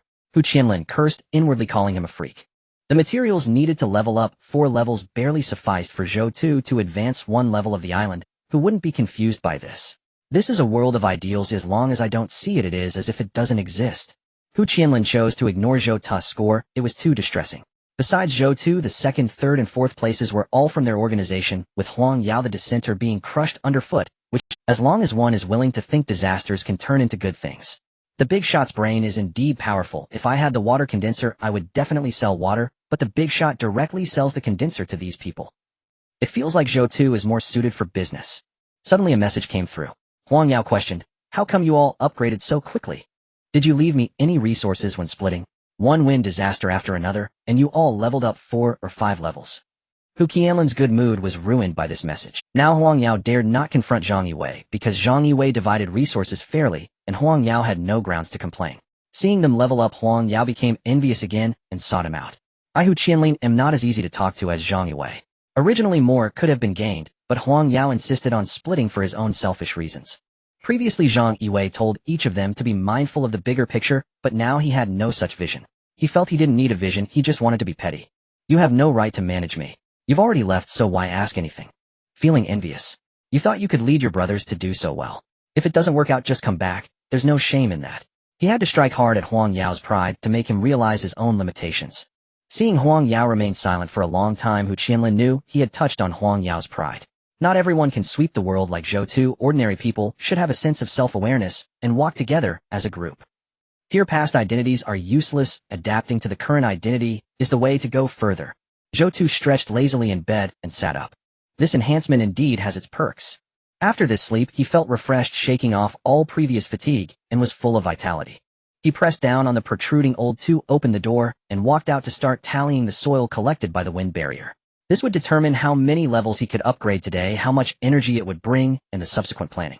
What caught the eye was the thick sand piled up beside the sand-blocking cross device, resembling the sediment formed by water flowing over an eroded riverbank. The soil accumulated more at right angles where it faced the wind, while less was carried away by it. Zhou Tu took out the heart of the island master to measure the amount of accumulated soil. The data indicated 13120 units of soil and 5 units of stone.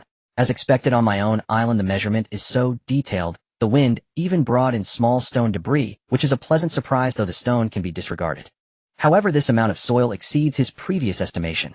He had previously estimated 200,000 units.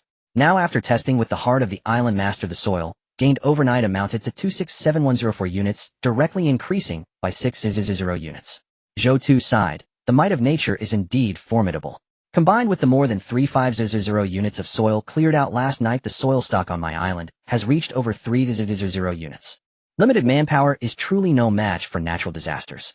With the right devices in place, we can acquire 300 units of soil in a single night, truly a windfall. If this 300 units of soil were to be dug out manually, how long would that take? Zhou Tu shook his head. With the island's large area, one should make proper use of natural disasters. The heart of the island master is currently at level 76, with energy 8,686. The materials required for the next upgrade are 760 units of soil and 780 units of stone. The heart of the island master is currently at level 76, with energy 8,686. The materials required for the next upgrade are 7. Initially I thought I would need to sell some items to break through level 100, but I didn't expect the sand-blocking cross to be so effective. Zhou Tu flew to a high point at the center of the island to take in the entire view. The black cow lay in the materials pin, noticeably calmer, leisurely chewing on the plants cultivated by the elf Bettia. 20 wind-blocking cross devices stood majestically on the floating island like bodyguards, creating a spectacular sight. To the east, a cluster of small trees stood out prominently against the yellow and white floating island after the wind disaster. However, there was one issue. Zhou Tu felt that these buildings appeared somewhat crowded. It's still because the island's area isn't large enough. That's why I feel this way. Then let my island break through level 100. Zhou Tu said in a deep voice, heart of the island master. Upgrade me. Following Zhou Tu's command, the entire island fell silent. Then a sound like shattering glass echoed throughout the interior of the floating island. In an instant, the soil and neatly stacked stone resources on the island were compressed into the original island, as if bread being flattened. The original island expanded outward like dough, the floating island rapidly growing larger. Boom! The tremors from the island's expansion made the trees tremble, scattering some of the morning cloud. This upgrade marked the largest increase in area in one go, producing a tremendous impact. Detected an increase in island area. The heart of the island master has increased in ability. The heart of the island master is currently at level 77, with energy 8,787. The materials required for the next upgrade are 770 units of soil and 780 units of stone. Detected an increase in island area. The heart of the island master has increased in ability. The heart of the island master is currently at level 78, with energy 8,888. The materials required for the next upgrade are 780 units of soil and 790 units of stone. Detected an increase in island area. The heart of the island master has increased in ability. The heart of the island master is currently at level 108, with energy 118,118. The materials required for the next upgrade are 1080 units of soil and 1090 units of stone. The tremendous noise startled the resting black cow, which immediately stood up, its four legs straightened, and its eyes swept back and forth as if asking, "What happened?" The elf Bettia quickly flew out from the eastern grove, arriving at Zhou Tu's side, her tone somewhat excited as she said, "It's gotten bigger again, very nice." The grove on the eastern side had expanded by a circle capable of nurturing many more things, but the only downside was that the moisture on the floating island had nearly been drained, making nurturing somewhat difficult. At this rate, within a month it will be nearly the same size as my original island. Hearing the elf mention the growth, Zhou Tu's lips curled slightly upwards. Who doesn't like something larger? Now the soil on the floating island and the previously constructed sand-blocking crosses have all been consumed, making the entire floating island less crowded than before. Currently, there is a cluster of small trees on the eastern side of the island. Due to the increase in island area, the originally outermost low-lying sandburs have now become part of the inner circle. The island resembles a large circle with a green concentric circle inside. Zhou Tu smiled and said, "Calm down, this is just the beginning." Now at level 108, what does a level 108 heart of the island master signify? It means the island's diameter is 118 meters. Starting from a floating island with a diameter of 10 meters, stepping up to 118 meters is a tremendous leap. The floating island has expanded from 80 square meters to 10930 square meters, more than a 100-fold increase.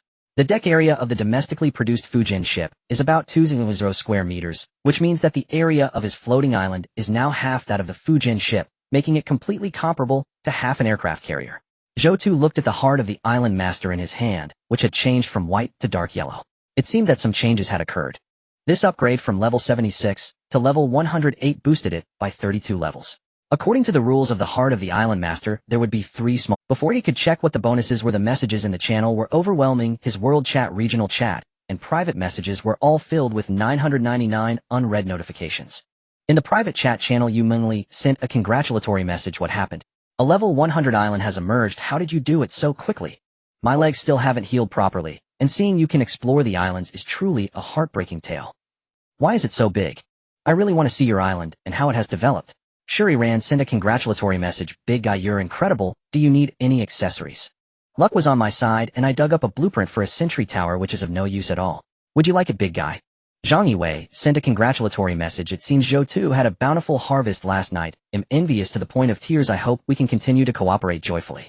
Shen Xinghe, congratulations, old classmate. Your island has broken through level 100, achieving brilliance. Once more, keep it up. Besides familiar faces congratulating him, some people with no prior connection also unilaterally sent private messages congratulating him on the island upgrade, wanting to become acquainted with him. Little Wu, ranked 12th in points, says hello to the big Tuju. How did you upgrade? How can you upgrade so quickly? Please teach me. A poor, weak, and helpless island master congratulates the big guy on breaking 100 levels. Could you please establish a chat channel? I really have a lot to discuss with you. A level 100 island is not just a symbol of high level and large area in the sky world. It represents hope for people. From over 80 square meters to over 100 square meters, it signifies land freedom. Even if a fierce wind blows, it takes time to blow someone off the island. This brings a sense of security. In a survival world lacking safety, Zhou Tu inadvertently provided everyone with a dose of strong reassurance. Surviving on the floating island is hopeful, as long as one works hard. Survival is possible. All those who were previously unknown, as long as they ranked high in island points, mostly spent a unit of energy to privately message him, trying to establish their presence and familiarity. This is the aura of a big shot. After reading the private messages, Zhou Tu opened the world communication channel to see what people were discussing. After all, he is also a person with a bit of vanity. At the peak of the island, standing proudly above the world, wherever there is Tuju, there is heaven.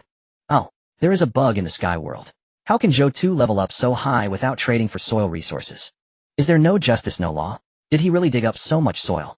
But never mind, I am now a fan of Tuju, so please call me Tu Fan from now on. Damn, without a sound, Tuju suddenly leveled up significantly, truly defying the heavens. My island is just at level 50 and his island is already at level 100. The materials for Zhou Tu to level up once can allow me to level up by over 10 levels. He is too strong. I must learn from Zhou Tu. Zhou Tu, please save the children. This island is too difficult to upgrade, and the islands I encounter are all monster islands, making exploration impossible. Why are those big shots on the leaderboard leveling up so quickly? Please share leveling methods. The floating island is too small, and I can't survive. Watching the people in the chat channel congratulating him while lamenting their own inability to level up their islands. No resources, am dying, and some keep ing him for help.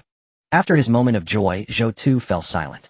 Yes, even though the people on the leaderboard have high levels, there are so many in the channel, most of whose islands haven't even reached level 10. The average level is around 5 or 6. Today marks the 4th day in the floating island world. How many have shovels? How many dare to step out and explore the unknown world? Most people still use primitive shovels, which are inefficient. A full day of hard work only yields a little over 100 units of soil. How much can they collect in one day? Not to mention the possibility of encountering a monster island after exhausting oneself. Not everyone possesses the ability to see through the information of floating islands. Surviving in the sky world is complex. Upgrading an island is not a simple task. However, it is he who has significantly improved the development of the channel. Talents like Zhang Yiwei and Hu Qianlin are the normal growth of big shots. Just like in real life, some people live in luxury with sports cars and beautiful women, while others can hardly afford a meal. This is reality with severe polarization. These people ask for my help, but I can't save everyone. Zhou Tu stroked his chin. However, if the population decreases rapidly, it won't be good for someone like me at the top. The population in the floating island world is experiencing negative growth. When encountering similar beings, there are trust issues, and giving birth to new life is too difficult. People can barely protect themselves. Zhou Tu frowned. If these people die, who will I eat? I can't possibly dig soil and mine stones, can I? 1 million people exploring, even if they are unlucky, will still find more resources than I do. If everyone digs just 1 unit of soil, they will yield more than I can. The principle that foundational numbers determine the superstructure holds some truth. With my ability to see through information, I can reap the benefits of this population dividend, without fear of others competing, allowing the fruits of their labor to easily be converted into my hands.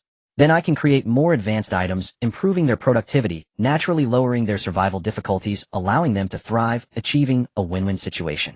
These people are useful, I must protect them. Sigh. As long as these people shout Zhou Tu is amazing in the channel, there is so much for me to think about as the first island owner. Disclosing information to these people to give them a bit of benefit, helping them survive, will also profit me. That is the mindset of the first island owner. Zhou Tu sent a message in the World Channel, using a free bullhorn builds sand-blocking devices on floating islands to block the sand brought by wind disasters. Perhaps someone discovered this before, but speaking to someone without fame is certainly different. His level 100 island is the best marketing tool. After Zhou Tu sent the message in the World Channel, the chat in the entire World Channel paused for a few seconds. His handsome visage combined with his words seemed to conquer everyone. Big shots are amazing. 10,010. Damn, Zhou Tu spoke, and even explained the secret behind his rapid. My God, who is this person? Who did I see? How can he be so handsome? Hi CL. I have nothing to say but to express my admiration. The first island owner reveals such methods. Isn't he secretly developing? I don't believe Zhou Tu upgraded his island using these methods. On my island can hardly retain any sand. I previously said such things in the channel, but no one paid attention. The star effect of Zhou Tu is truly powerful. Using a few boards placed properly can collect a small amount of sand units. The exact amount depends on the size of the island and the collection device. The gap between people is too vast. When a sandstorm comes, we all hide indoors while Zhou Tu thinks about how to collect the sand in the wind. It's no wonder he is so amazing. I learned. From now on, if anyone speaks ill of Zhou Tu, I will be the first to disagree. It turns out that one doesn't need to explore islands. Just building a sand-blocking device can make the island larger. Seeing that everyone was attracted, Zhou Tu knew that his words had made an impact. This statement could help some island owners survive. Though it's a simple statement, surely some will discover this pattern, but the weight of it coming from his lips is different. Identity determines weight. The first island owner using such methods to obtain resources and upgrade their island, this star effect, could save countless floating islands, giving many of them hope. Letting these people learn to utilize the wind and sand from natural disasters as resources will gradually improve life on floating islands, allowing them to survive. And when the people in the channel gather resources to develop at that time, I will provide new important resource tools, and these people can exchange the soil resources they collected for the tools I create, allowing my island to grow larger, profiting. Not only did I save many people, but my island also grew larger. On moral, spiritual, material, reputation, and honor levels, I have gained much. Win-win triple win and more wins cannot fully encompass my gains. It's like Qin Shi Huang savoring Sichuan pepper. I am winning big. Improving productivity is my primary task. First, I will distribute a large number of shovels, allowing some people to develop first and become wealthy, thus enabling them to uplift others. Zhou Tu closed the chat and looked towards the bonuses brought by leveling up. Detected an increase in island area. The heart of the island master has surpassed level 80, enhancing the capabilities of the floating island. The function for plant growth in the island master's area has been activated with an area of 100 square meters for enhancement, consuming energy at 50 per second with an efficiency of 10. Detected an increase in island area. The heart of the island master has surpassed level 90, enhancing the capabilities of the floating island. The function for animal growth in the island master's area has been activated with an area of 100 square meters for enhancement, consuming energy at 50 per second with an efficiency of 10. Detected an increase in island area. The heart of the island master has surpassed level 100, enhancing the capabilities of the floating island and unlocking the self-rotation function of the floating island. A boost for plant and animal growth. After carefully examining it, Zhou Tu understood that in simple terms this is a regional buff. The island master can control the energy of the heart of the island master to define a certain range, enhancing the growth of plants and animals within that area, allowing them to grow rapidly. I can't say these two functions are effective, though I can only say they aren't very useful at the moment. They feel rather lackluster, and the energy consumption is quite terrifying, 50 energy per second. Currently his energy can only last for 2 seconds. Then Zhou Tu shook his head, thinking that if he could find more plants like Huanghua fruit trees, which have attribute enhancements using this function to accelerate their growth, would be significantly more beneficial. This function may not seem impressive now, but it could be very powerful later. I only feel that the plant growth enhancement is lacking because I have the fairy Betia, but without her this is undoubtedly a very strong ability for the island master. The same logic applies to boosting animal growth. If I can find some animals, or the biological eggs from yesterday, I can speed up their hatching process, allowing them to become native creatures of the island. The more such creatures there are, the more they will naturally form a biological defense system for the island. Both abilities are quite good. The last one unlocked is the self-rotation function of the island. Is it really not an enhancement? This surprised Zhou Tu. This function allows the island master to control the island's rotation using a crystal capable of rotating clockwise or counterclockwise to any degree without consuming energy. What use is the island's self-rotation? Zhou Tu scratched his head in confusion. Controlling the floating island to rotate in place like a top. This is turning the floating island into a floating top. Unlocking such a function makes it seem less useful than the previous two abilities. Soon Zhou Tu began to realize the value of this function. If I build a light prism tower on the west side of the floating island, and want to explore the islands to the east, I can first use the island's self-rotation function to turn the light prism tower to the east, then connect the floating island to it. This way, even if there are extraordinary creatures on the opposite floating island, I can use the light prism tower for defense. It can also help avoid certain disasters. If a wind disaster approaches, I can rotate the island, protecting the house from the wind disaster. It may seem useless, but in reality, it is extremely powerful. It becomes even stronger when combined with my abilities. Zhou Tu quickly reviewed the functions unlocked by the upgrade of the heart of the island master, and began to produce engineering shovels. Today he planned to reserve 18 energy points for exploration. Producing shovels costs 100 energy points, and selling these shovels would easily upgrade his island by dozens of levels. The remaining energy is more than enough for his exploration today, not to mention there is a task to find Water Island today, and pumping water also takes time. At least 1 hour is needed. The energy reserved is ample. Plan complete. Zhou Tu began to produce engineering shovels. The steel X-frame wind-blocking device on the floating island melted away, and shovels were printed out one by one. With 100 energy points, 1,000 engineering shovels were produced.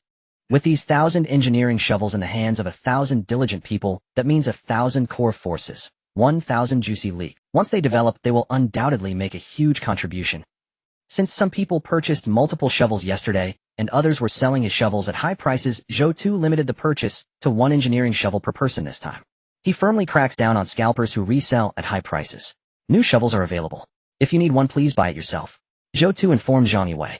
It's important to maintain good relations with the organization, so he needs to notify them in advance, providing internal news. Although it's a simple matter, it reflects his regard and respect. Soon Zhang Yue sent a message, received. There is still a significant demand for our engineering shovels. Hu Qianlin quickly received internal news from Zhang Yue, somewhat puzzled. Why doesn't he sell higher-level items? I remember he had blueprints for condensers, bows, and arrows.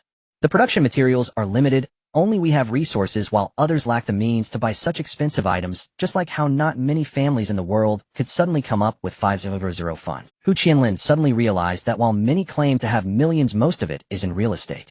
This is still the exploration's early stages, and low-level islands are easy to upgrade. With soil resources they are used up 3 to 4,000 or 5 to 6,000 is beyond what the grassroots can afford.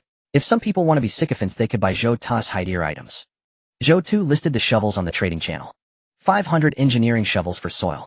400 engineering shovels for stones. 100 engineering shovels for steel, maintaining the cycle of shovel trade.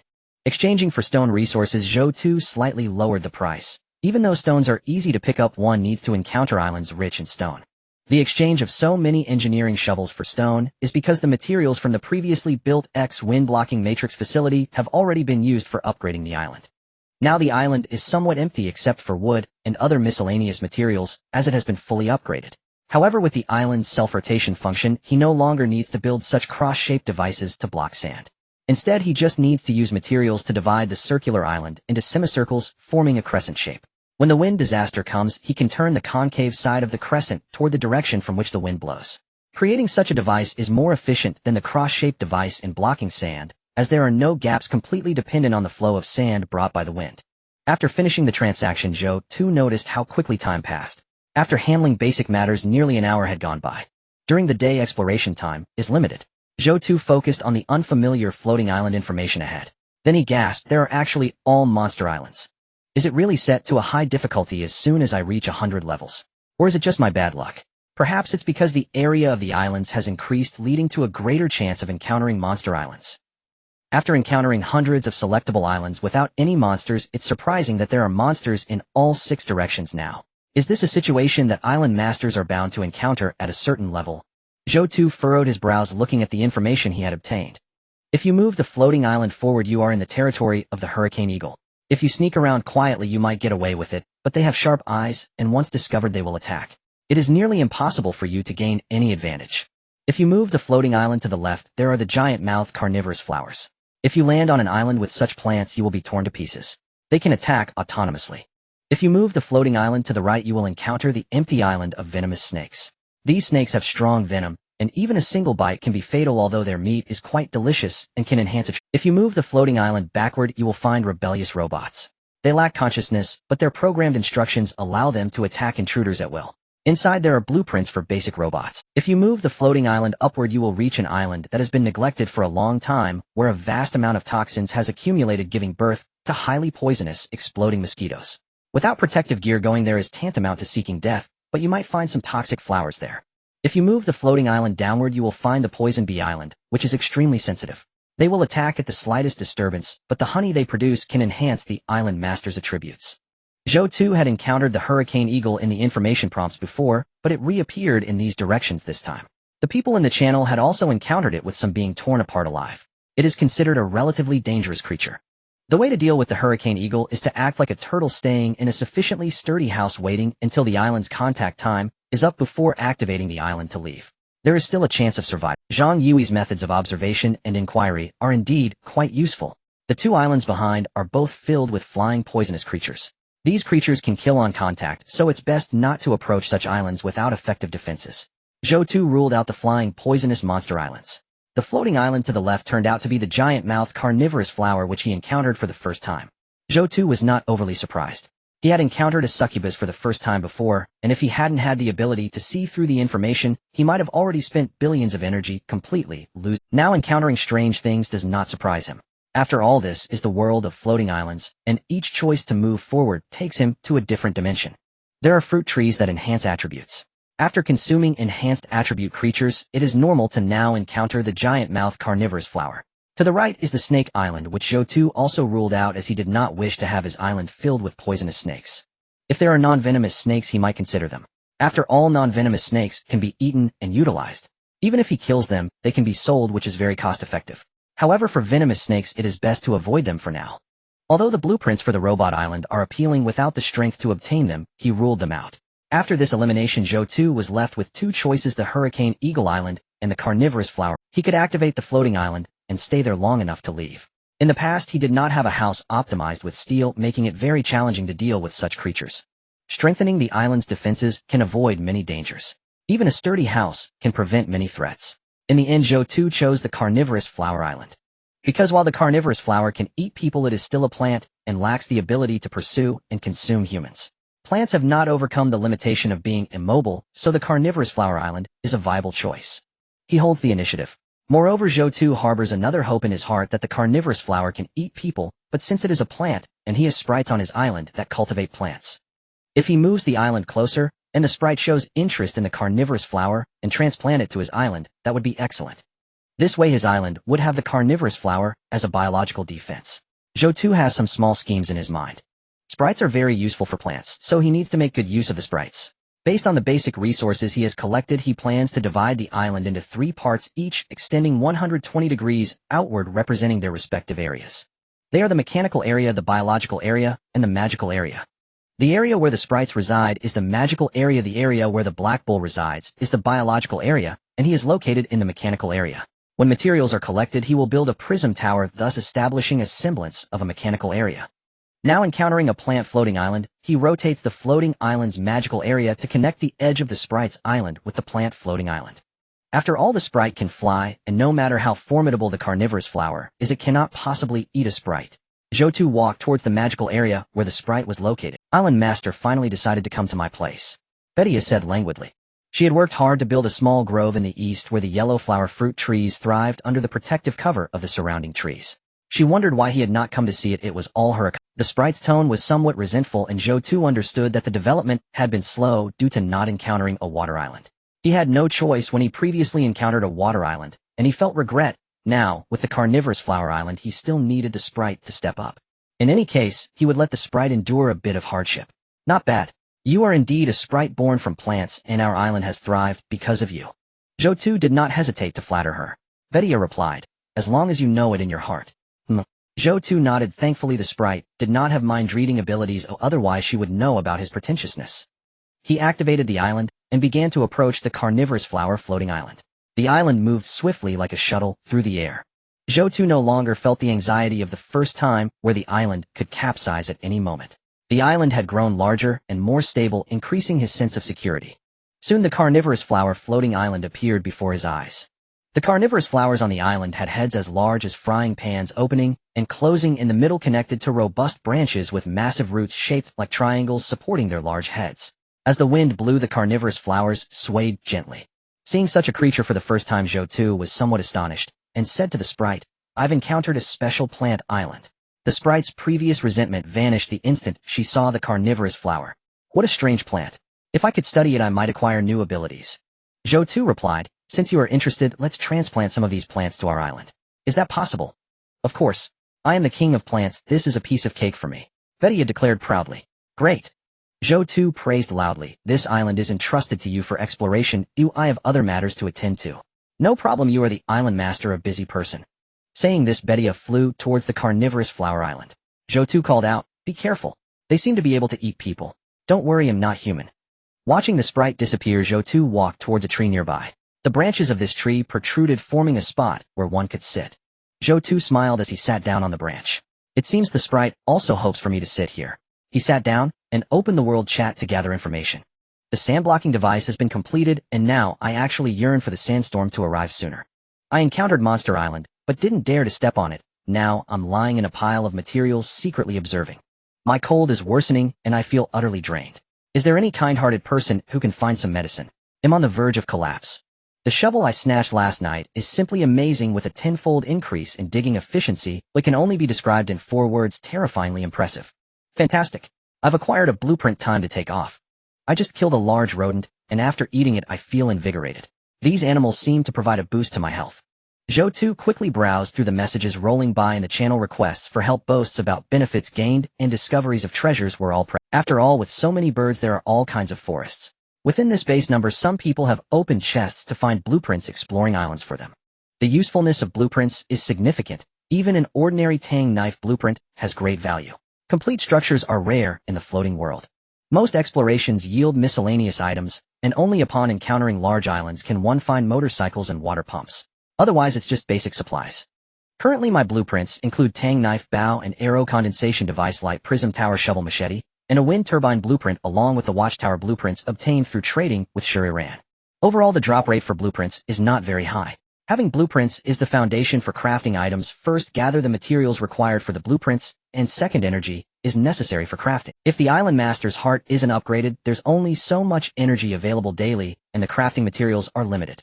Furthermore, once a blueprint is used by the island master's heart, it cannot be. The island master in the early stages may not realize this. If they interchange materials without upgrading their island, they will be stuck with crafting energy. If they cannot balance this, they can only watch without it. To achieve the same unobstructed infinite cycle as him, one must continuously draw materials from external islands. Thus, he is not afraid of others acquiring blueprints and developing as it wants. On the contrary, he hopes these people acquire more blueprints and craft good items, collectively enlarging the pie. Even if he can craft 10,000 shovels in a day facing billions of people is merely a drop. Surviving in the floating islands is extremely difficult. Even before reaching level 100, there must be an option for survival, but lucky ones are just a small fraction. The more items crafted, the greater the chances of successfully exploring islands, which increases the probability of survival. Zhou Tu also yearns to purchase good items crafted by others, indicating that survival in the sky has entered a new phase. He opened the regional channel.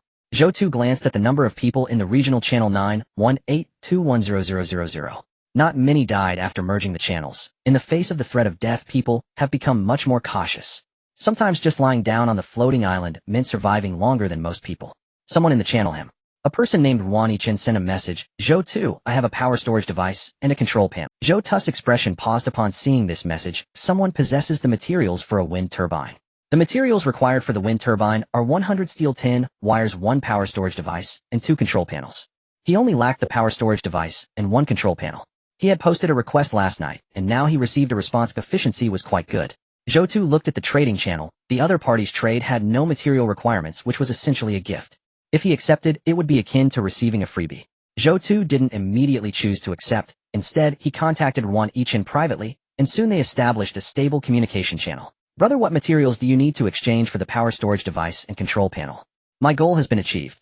Zhou Tu was somewhat puzzled. Establishing the channel was already the goal achieved. Wani Chen sent a message. I actually just need a friend slot from the giant. Although Wani Chen had no demands, Zhou Tu still reciprocated by gifting him a shovel, bow and arrow and condensation device, gathering a comprehensive development combat and living package. He doesn't like taking advantage of others, as owing a favor for such trivial items isn't worth it.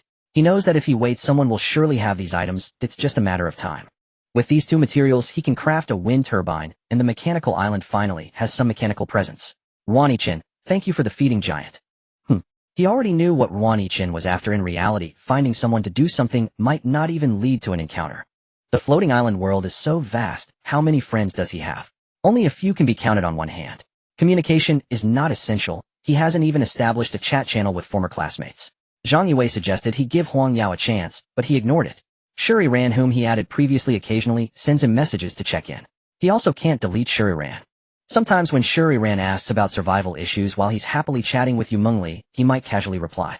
He sees that information on the floating island is absolutely crushing everyone without organization. In the floating island world, a single message can determine life or death. So when he replies to a message, Shuriran profits. Clearly Wani Chen is after this idea. Having a communication channel with him is a significant advantage in the sky world, greatly increasing. Wani Chen exchanges these 2 materials for his communication channel. Even if he doesn't return the favor, Wani Chen will still come out ahead, as he obtained an information channel. What a cunning old fox. However, to be fair, famous people are truly money magnets. Many people directly list items in the trading channel, designating him effectively gifting items. He didn't accept them. Where there's a gift, there's a request. He doesn't want to have too many ties. If he accepts, soon the channel will be filled with messages of him accepting items without action. Some even say that accepting means committing. A simple trading relationship is sufficient. There's no need to complicate it. Hee Island Master, you did not fail your mission. The fairy Betia flew over. I brought back the man-eating flower. Since you brought it back, you planted. Zhou Tu said, how many in total? 3. Zhou Tu replied, 3. That's a bit insufficient. The man-eating flower also requires a lot of soil moisture. Our island experiences sandstorms daily, and the humidity is low. Too many, and they won't survive. Zhou Tu's expression was serious today. I must find the water island and bring over as much as possible within this hour. Joking aside, these man-eating flowers serve as the island's plant defense system. In the future, when encountering small animal islands, he can directly rotate the island, connect the magical area, and let the man-eating flowers devour them.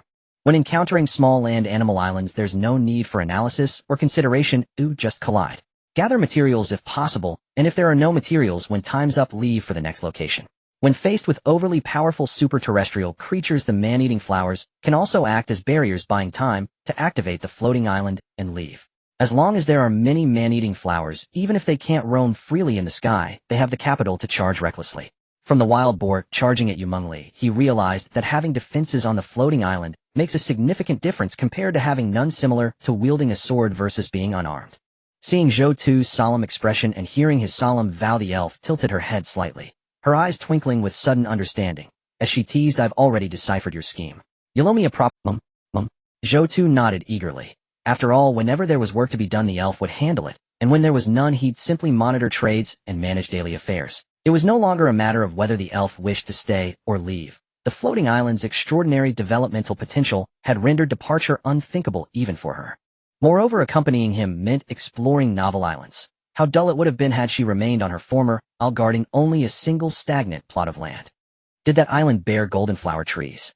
Did it host snapping blossoms? It offered her neither meaningful aid nor growth opportunities.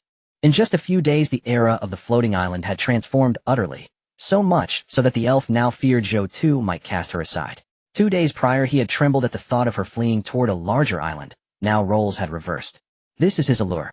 An island lord's heart notification: in your entrenching shovel has been exchanged for 1500 units of soil. Success confirmed. N. Your entrenching shovel has been exchanged for 700 units of stone. Success confirmed. N. Zhou Tu glanced at the stone exchanges. Of the 500 shovels listed, 50 had already been successfully traded. These transactions yielded 35,000 units of stone. Soil was also being exchanged, but in smaller quantities, as soil was a high-consumption resource, whereas stone used sparingly could be stocked. Upgrading his island by 1 tier required 10,800 units of soil. Initially, upgrading the island lord's heart demanded merely 100 units, but now it required 10,000. Early tier upgrades were effortless. 1 island exploration sufficed. The later tiers grew exponentially harder. Without superior tools, 100 island explorations were needed for a single upgrade. 10,800 units of soil constituted an immense quantity for others. Zhou Tu scanned the list of shovel traders, and found most were repeat customers from yesterday. Seeing his shovels again today, they had promptly exchanged for another. The value of cultivating loyal followers has truly manifested. My monetization capacity has risen. The channel's collective momentum remained formidable. Within just over an hour, members had mined, bartered, and traded numerous entrenching shovels, aided admittedly by his recent price reduction. Zhou Tu rose to his feet. It was time to construct the sandblocking wall. He had acquired such a vast quantity of stone precisely to erect a seamless arc-shaped barrier upon the floating island, a wall both colossal and impenetrable. Its purpose was to withstand violent windstorms while simultaneously gathering soil. Construction was straightforward. Simply place dense stone blocks continuously along the island's perimeter to form a semicircular windbreak. This would become the largest sand-collecting windbreak ever devised. Whenever gales approached from any direction, he could rotate the island to face them, heeding a capability no other island possessed. The island's self-rotation function proves unexpectedly indispensable. He gained fresh insight into the ability unlocked at level 100. Zhou Tu released stone materials along the floating island's rim, stacking them layer upon layer, fearing the fierce winds might dislodge them. 35,000 units of stone crashed down in succession. Yet this covered less than a quarter of the island's circumference, and further thickening and heightening would demand even more stone. Zhou Tu concluded his decision to acquire such a massive quantity had been profoundly wise. Once the island expanded upon upgrading, the windbreak could simply be reshaped into a graceful arc, adapting seamlessly to its new scale. Only after depleting every newly acquired material did Zhou Tu notice a message from Yumengli. How did your island's merit points surge so dramatically? They've nearly reached 2 million. And really, I haven't checked yet. Zhou Tu replied. N. Don't play coy. You're probably grinning ear to ear. N. Being an island lord is no idle luxury. You think these high scores fell from the sky? They're the fruit of relentless, painstaking labor. As Bisha ferried snapping blossoms repeatedly from the carnivorous flower island and planted them discreetly among the forest's interstices, Zhou Tu remarked thus. He had secured the elf's allegiance through wit and subtle coercion, and now the meteoric rise in his island lord merit points fueled by those very blossoms was undeniably his doing. I selected the carnivorous flower island. I brought Bisha back. This merit point surge is entirely my achievement. Zhou Tu affirmed once more. N. You truly are an exceptional island lord. And of course, Zhou Tu replied, then asked, how is your injury faring? N. A slight ache remains, but nothing serious. By the way, Where did you obtain those herbs? Their efficacy is astonishing. N. Excellent. Apply more liberally. Just thinking of you being trampled by that boar makes my breath catch in anguish. And get lost. Are you trying to die? Can we please stop mentioning that? N1 Ichin messaged what should one do when encountering a colossal wild boar. N. Stand higher. Or risk being gored. N. Many thanks, senior. And meanwhile, within the elf's magical zone, a miniature forest had taken root, snapping blossoms flourished amid the undergrowth, and herb cultivation was imminent, requiring copious. Still, the magical zone's foundational architecture was already taking shape, graced with grass, flowers, and trees alike. Gazing upon its burgeoning grandeur, Zhou Tu sighed. My mechanical zone possesses but a solitary wind turbine. It remains unbuilt, pathetically modest. Yet all shall flourish in time. Rome was not built in a day, and neither shall this world-dominating floating island. Progress demands steady incremental steps, clear goals, swift small strides. That is what truly matters. And the elf spoke wearily. How did I fare? Within 1 hour I transported 20 snapping blossoms from the opposite island. Efficiency satisfactory, wouldn't you agree? In 20 blossoms, each gathered in 3 minutes. Judging by her exhaustion, she had exerted herself to the utmost. The 20 snapping blossoms were arranged in a fan-shaped formation concealed behind a row of trees, shielded from windstorms and endowed with exceptional camouflage. Should any creature blunder unwittingly into their vicinity, it would instantly become prey for the snapping blossoms. Their sole vulnerability lay in positioning. They could consume only what passed directly before them, rendering their efficacy inherently situational. Nonetheless, the magical zone's inaugural defensive line had been triumphantly completed. N. Excellently done, my dear Bisha. By virtue of my authority as Lord of Floating Island No. 10086, I hereby appoint you sovereign steward of this domain. You are henceforth my island's elven mage. Though the proclamation felt somewhat awkward, ritual lent life meaning. And indeed, since the island's expansion, the elf had grown anxious he might discard her. Yet how could he possibly let her go? Though the island lord's heart imposed constraints, he cherished camaraderie far more. The heart's dominion remained, after all, an emotional barrier. Only through genuine mutual trust could she dedicate herself wholeheartedly to his cause. And truth be told, his own attributes remained unremarkable. Were they formidable, absolute freedom would pose no. Yet the elf was not of his kind. In this floating world, even humans distrusted one another. How much less could trust exist between species? Especially given his initial coercion, she likely harbored deep-seated reservations. Hence her earlier conduct. Such subtle temporal scars required time to fade. He held steadfast to the belief that time nurtured affection. The elf smiled. An island lord's decree is irrevocable. And Zhou Tu extended his palm. Hers, delicate and slender, met it in a firm, resonant clasp naturally. And physical contact signaled deepening bonds. Before he could savor the moment, his gaze shifted forward. Fresh information shimmered into view. Zhou Tu's primary objective today is clear: to find the water island, and secondly, to upgrade the island, upgrading as many levels as possible within the storm area. After all, where there is a storm area, there is bound to be a subsequent area. Is there a way to increase the island's area in the next area? It is highly unlikely that such good fortune exists. Zhou Tu cannot predict the future, so he can only seize the present and make thorough preparations. The water island is crucial. It is the foundation for the development of the magical area. Flowers, plants, and trees all require water. The black cows have been thirsty for 2 days, and without a pen they are too lazy to move. Fortunately, there is some moisture in the grass. The huanghua fruit tree can only maintain basic growth here with the elves. Zhou Tu compiles the information at hand, but there is no water island. Moving the floating island forward, this is the goblins' territory. They are full of curiosity about the outside world, and if an island approaches, they will land on it to explore. Moving the floating island to the left, there is a golden treasure chest, but it is guarded by a tiger. To obtain the treasure chest, one must lure the tiger away. Moving the floating island to the right reveals an abandoned island with some debris. Moving the floating island backward leads to a copper mine island rich in copper ore. Moving the floating island upward reveals a forest island where plants can be transplanted, enriching the island's flora. Moving the floating island downward leads to the floating flame mountain. Indeed, the islands encountered this time are much more normal, with a 1/3 chance of being a monster island. It cannot be all monster islands. How can ordinary people choose? The Goblin Island is naturally off limits, as it is a goblin's domain inhabited by a swarm of goblins. Zhou Tu is not yet strong enough to contend with them, so he dismisses the idea. However, the treasure chest on the left is worth inspecting. He remembers encountering a treasure chest guarded by a giant snake previously, which he didn't even glance at or consider. Now he faces a golden treasure chest guarded by a tiger. The situation is different. His island has undergone tremendous changes, expanding in area, and now boasting man-eating flowers. Most importantly, he possesses floating capabilities, ensuring his safety is not an issue. Even without floating ability, the larger island area provides a degree of leverage. This sufficiently illustrates that the island's area is akin to a health bar. A larger area provides strategic depth just like in the real world. I must continuously increase the island's area. Luring the tiger away from the treasure chest, I'll just retrieve the chest once it's done. Retrieving the treasure chest requires just one tactic: luring the tiger away. Zhou Tu first rotates the floating island, shifting the magical area to the left, then activates the movement function, and the floating island begins to move left. The scenery changes rapidly. The island appears as if time were rapidly reversing, and suddenly a relatively lush island forest comes into view. The scenery changes rapidly. The island appears as if time were rapidly reversing, and suddenly a relatively lush island forest comes into view. It has a crown atop its head. Upon seeing his floating island approach, its bright eyes clearly reveal a hint of human-like shock, and it immediately stands up. However, this tiger appears somewhat thin, looking as if it hasn't eaten for a long time. Even its fur is wrinkled. This is actually a hungry tiger. Is the floating island world randomly capturing items from various realms and dropping them? An island devoid of other creatures suddenly has a tiger. This does not constitute an ecosystem. Zhou Tu shakes his head, casting aside these chaotic thoughts. The goal is to land on the island and retrieve the treasure chest.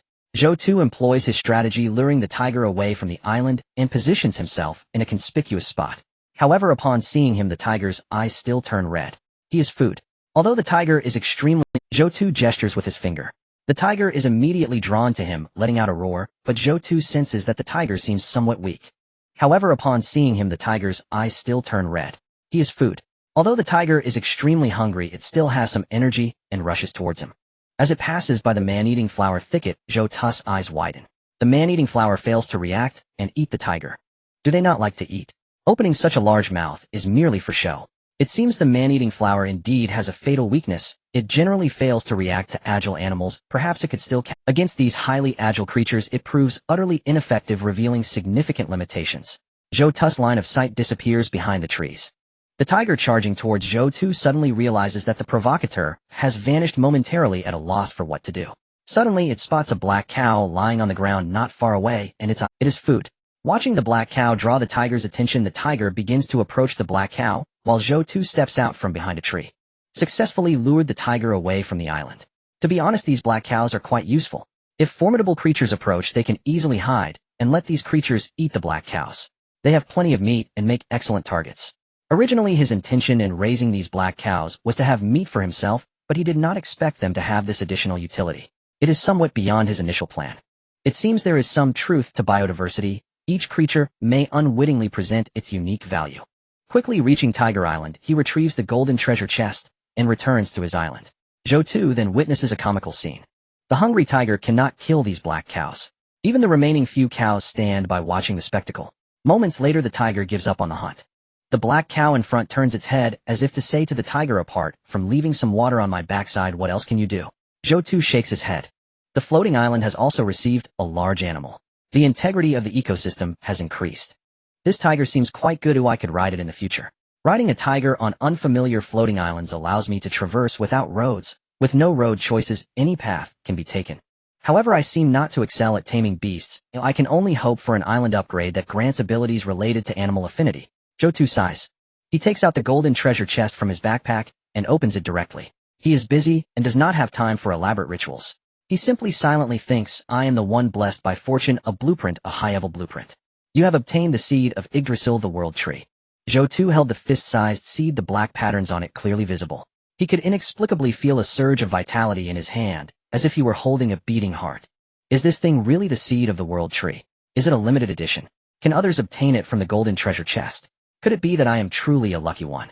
With the ability to see the island's information, he was less obsessed with his luck, because no matter what, he would always have a guaranteed return. He was not pleased about not obtaining the blueprint, but getting such an impressive world tree seed seemed to hold infinite potential for the future. That's not bad. Zhou Tu decided to cultivate it. With such a good name, it should grow well. Cultivating it and building a tree house on the world tree would also be a good choice. Zhou Tu stored the seed away, waiting for the right opportunity to give it to Baisha, as she was under too much pressure at the moment. The plant needed nurturing, and moving the giant mouth flower over today had already taken a lot of effort from the sprite. Finding the water island, Baisha still needed to nurture a large amount of island resources and plant herbs. Though he had a bit of a black heart, he still adhered to sustainable development. He had to squeeze where necessary and relax where possible, ensuring sustainable exploitation. Continue exploring. However, before Zhou Tu could move the island, a very small island gradually came into view in the distance. When he was at level 10, the island was this size with a small house on it, and he could see the bottom easily. There were no hidden corners. Zhou Tu was somewhat depressed. While gathering information, he unexpectedly encountered another person's island. To have someone come by in such a short time is truly a stroke of luck. Previously, he had avoided human islands, but now he encountered one passively. However, there was nothing to be wary of in this world. His island was rated the highest, and it now had a black bull and a tiger. These people couldn't even get past the animals on his island, so it was just right to see how these two human islands would react upon meeting. At that moment, Shi Chaoqiang, who was on the same channel as Zhou Tu, sighed upon seeing the island before him. He encountered another desolate island which still appeared to have signs of life. From afar, he noticed that there seemed to be some animals on the island, as well as a small patch of dense forest and something resembling a wall. Seeing the animals, he decided not to approach. The character of the animals in the floating island world varied, and encountering a violent creature would be troublesome. It was just unfortunate to miss out on this opportunity. Safety was the most important thing. As long as there was energy, an island with resources would definitely have opportunities. Survival was key. At that moment, Shi Chaoqiang's island master heart suddenly received a notification, detected a similar floating island. The coordinates for face-to-face interaction have been confirmed. You can establish a chat channel for free. Would you like to connect with the other party? Shi Chaoqiang looked at the notification from the island master, heart momentarily stunned. There are people on this floating island. Is this island developed more than an ordinary desolate island? His island was only at level 10, how had this person developed? Moreover, this person's island even had black bulls. Most of the people in the channel were thinking about how to avoid creatures, yet this person's island was already home to animals. This was definitely a big shot. Shi Chaoqiang made his judgment. No, based on the diameter of this island, this wasn't just any big shot. Only two big shots existed in the channel, one being Li Jiangping and the other Zhou Tu. Li Jiangping's floating island wasn't this big, so there was only one truth: this island belonged to the formidable Zhou Tu. Establish. We must establish a chat channel. Quick, establish it. Shi Chaoqiang spoke with urgency. Knowing this was Zhou Tu's island, he had no intention of landing on it or robbing it. He quietly stayed on his own island waiting for a friend request reply. He could see Zhou Tu, and naturally Zhou Tu could see him as well. As for the discussions in the channel about attempting to rob unfamiliar floating islands, the moment that thought arose, he snuffed it out. Is it normal to rob someone who developed their island so large and faced so many dangers in the sky? Is that normal? Would he go robbing? He had hundreds of lives, but even if he had a gun, he wouldn't dare. On the contrary, he wanted to surrender his island master heart and be a resident on Zhou Tu's island. Following a big shot would at least greatly increase his chances of survival. Big shot, come rob me. It would be best if you took me with you. Zhou Tu looked at the message from the opposite side, stroking the dark yellow island master crystal, and chose to agree. It wouldn't consume energy to add a friend. After all, it was also amusing to see how these people fawned over him. They provided emotional value as well. Tuju, is that really you? Your island is so enormous. Zhou Tu smiled slightly, noticing how charming the words were. Shi Chaoqiang gasped in awe. Is this what a big shot is like? Such overwhelming presence, it's incredible. If it were an ordinary island master, I would have told them to get lost. But Zhou Tu was ranked first on the points leaderboard, a towering first. His points had already surpassed 2,600,000, while the second place didn't even have a fraction of that. He heard that the second place was still an organization. An organization couldn't compete with Zhou Tu alone, which showed how impressive Zhou Tu was. Big shot, seeing you makes me feel like the clouds have cleared. You are like a beam of light shining into my heart. Even the regional disasters feel gentler. I timidly asked, does your island still need any decoration? Zhou Tu found it both amusing and helpless. Shi Chaoqiang was a bit interesting. All this talk was really just to join his island. His island indeed needed people at this stage, but he required those he was somewhat familiar with. He wasn't familiar with Shi Chaoqiang, he had only seen him say a few words in the regional channel. What were two men on an island? Currently am not in need. Shi Chaoqiang glanced at Zhou Tu's message, a flicker of disappointment crossing his heart. The big shot didn't want someone like him, weak, pitiful JPG. Zhou Tu ignored Shi Chaoqiang. The minimum time for island encounters had elapsed, and after analyzing the obtained information, he activated the island and began to move. Shi Chaoqiang watched as Zhou Tu's island began to move. He understood that this was the big shot exploring other islands, and he hadn't even seen the big shot's real appearance. But he was already satisfied. Having the big shot as a friend was the greatest gain. This would also be his bragging rights in the channel later. Watching Zhou Tu's island about to leave, Shi Chaoqiang saw a tiger emerge from behind a pile of materials. Wow, is this a zoo? Shi Chaoqiang shouted at the top of his lungs, Zhou Tu, if we meet again, remember to call me. There was no response, only a hint of yellow-green fading from his sight, ultimately converging into a small point, disappearing without a trace. Zhou Tu heard him, but did not respond. Why does it feel like something's changed? After choosing a direction several times, the energy which was planned for 6 p.m. had now turned into 10 p.m. Zhou Tu's eyes lit up. Water Island, you finally came. The weakened tiger was kept in captivity by Zhou Tu. Due to the energy consumption from chasing the black bull, he couldn't even catch up to Scorching Island. To prevent any trouble, he decided to keep it in captivity like the black bull. Now the black bull was less resistant to him, as he would always come to the black bull whenever he used his floating skill, and the black bull had become familiar with him. With everything ready, the floating island collided with the water floating island opposite. Zhou Tu sensed a hint of moisture coming from the front, completely unlike his island, which was dry and lacked any water. The probability of encountering a water island was not very high, but due to the accumulation of instances and targeted selection, he still encountered an island with water. This was his guaranteed harvest. Zhou Tu rode his bike, carrying the prepared water pump, just as he began to extract water. In the regional chat, Scorching proudly said, "You often say you can't meet a big shot, but today you have ha ha ha crazy laughter. Let me tell you a piece of news: you can establish a chat information channel face-to-face for free."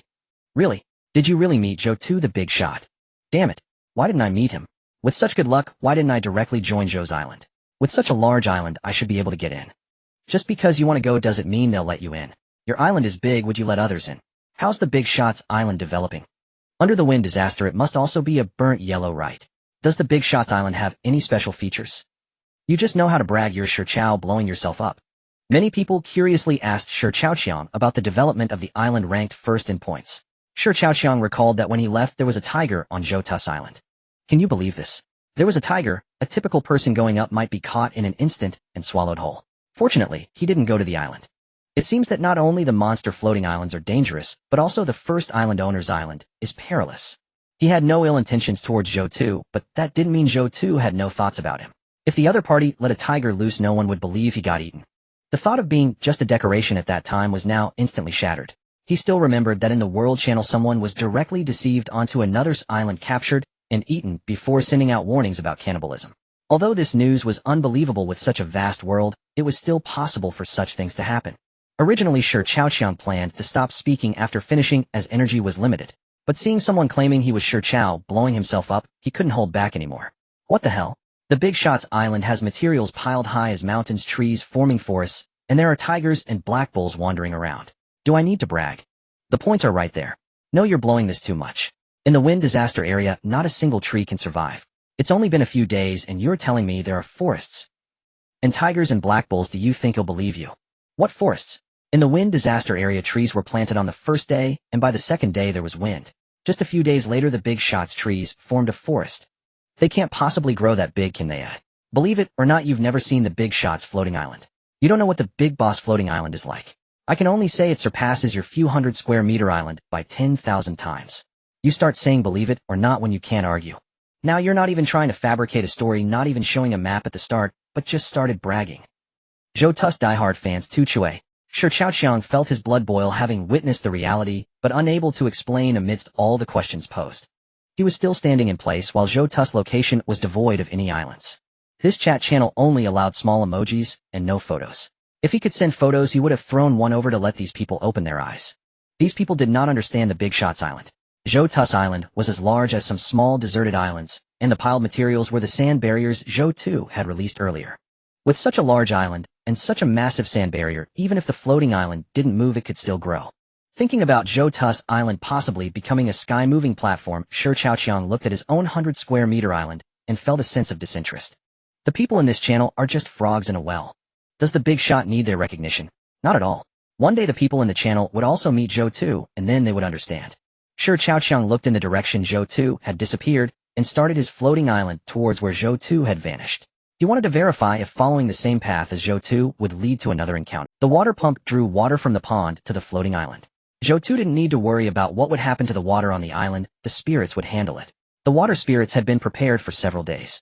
Taking advantage of the water release time, Zhou Tu opened the trading channel. Looking around, water and food were basic essentials with price tags. 5 loaves of bread could be exchanged for 1 unit of soil. 10 bottles of water could be exchanged for 3 units of soil. The previous outrageous prices were gone, with a market worth billions. If you didn't sell, someone else would. Extreme prices meant ordinary supplies couldn't be sold.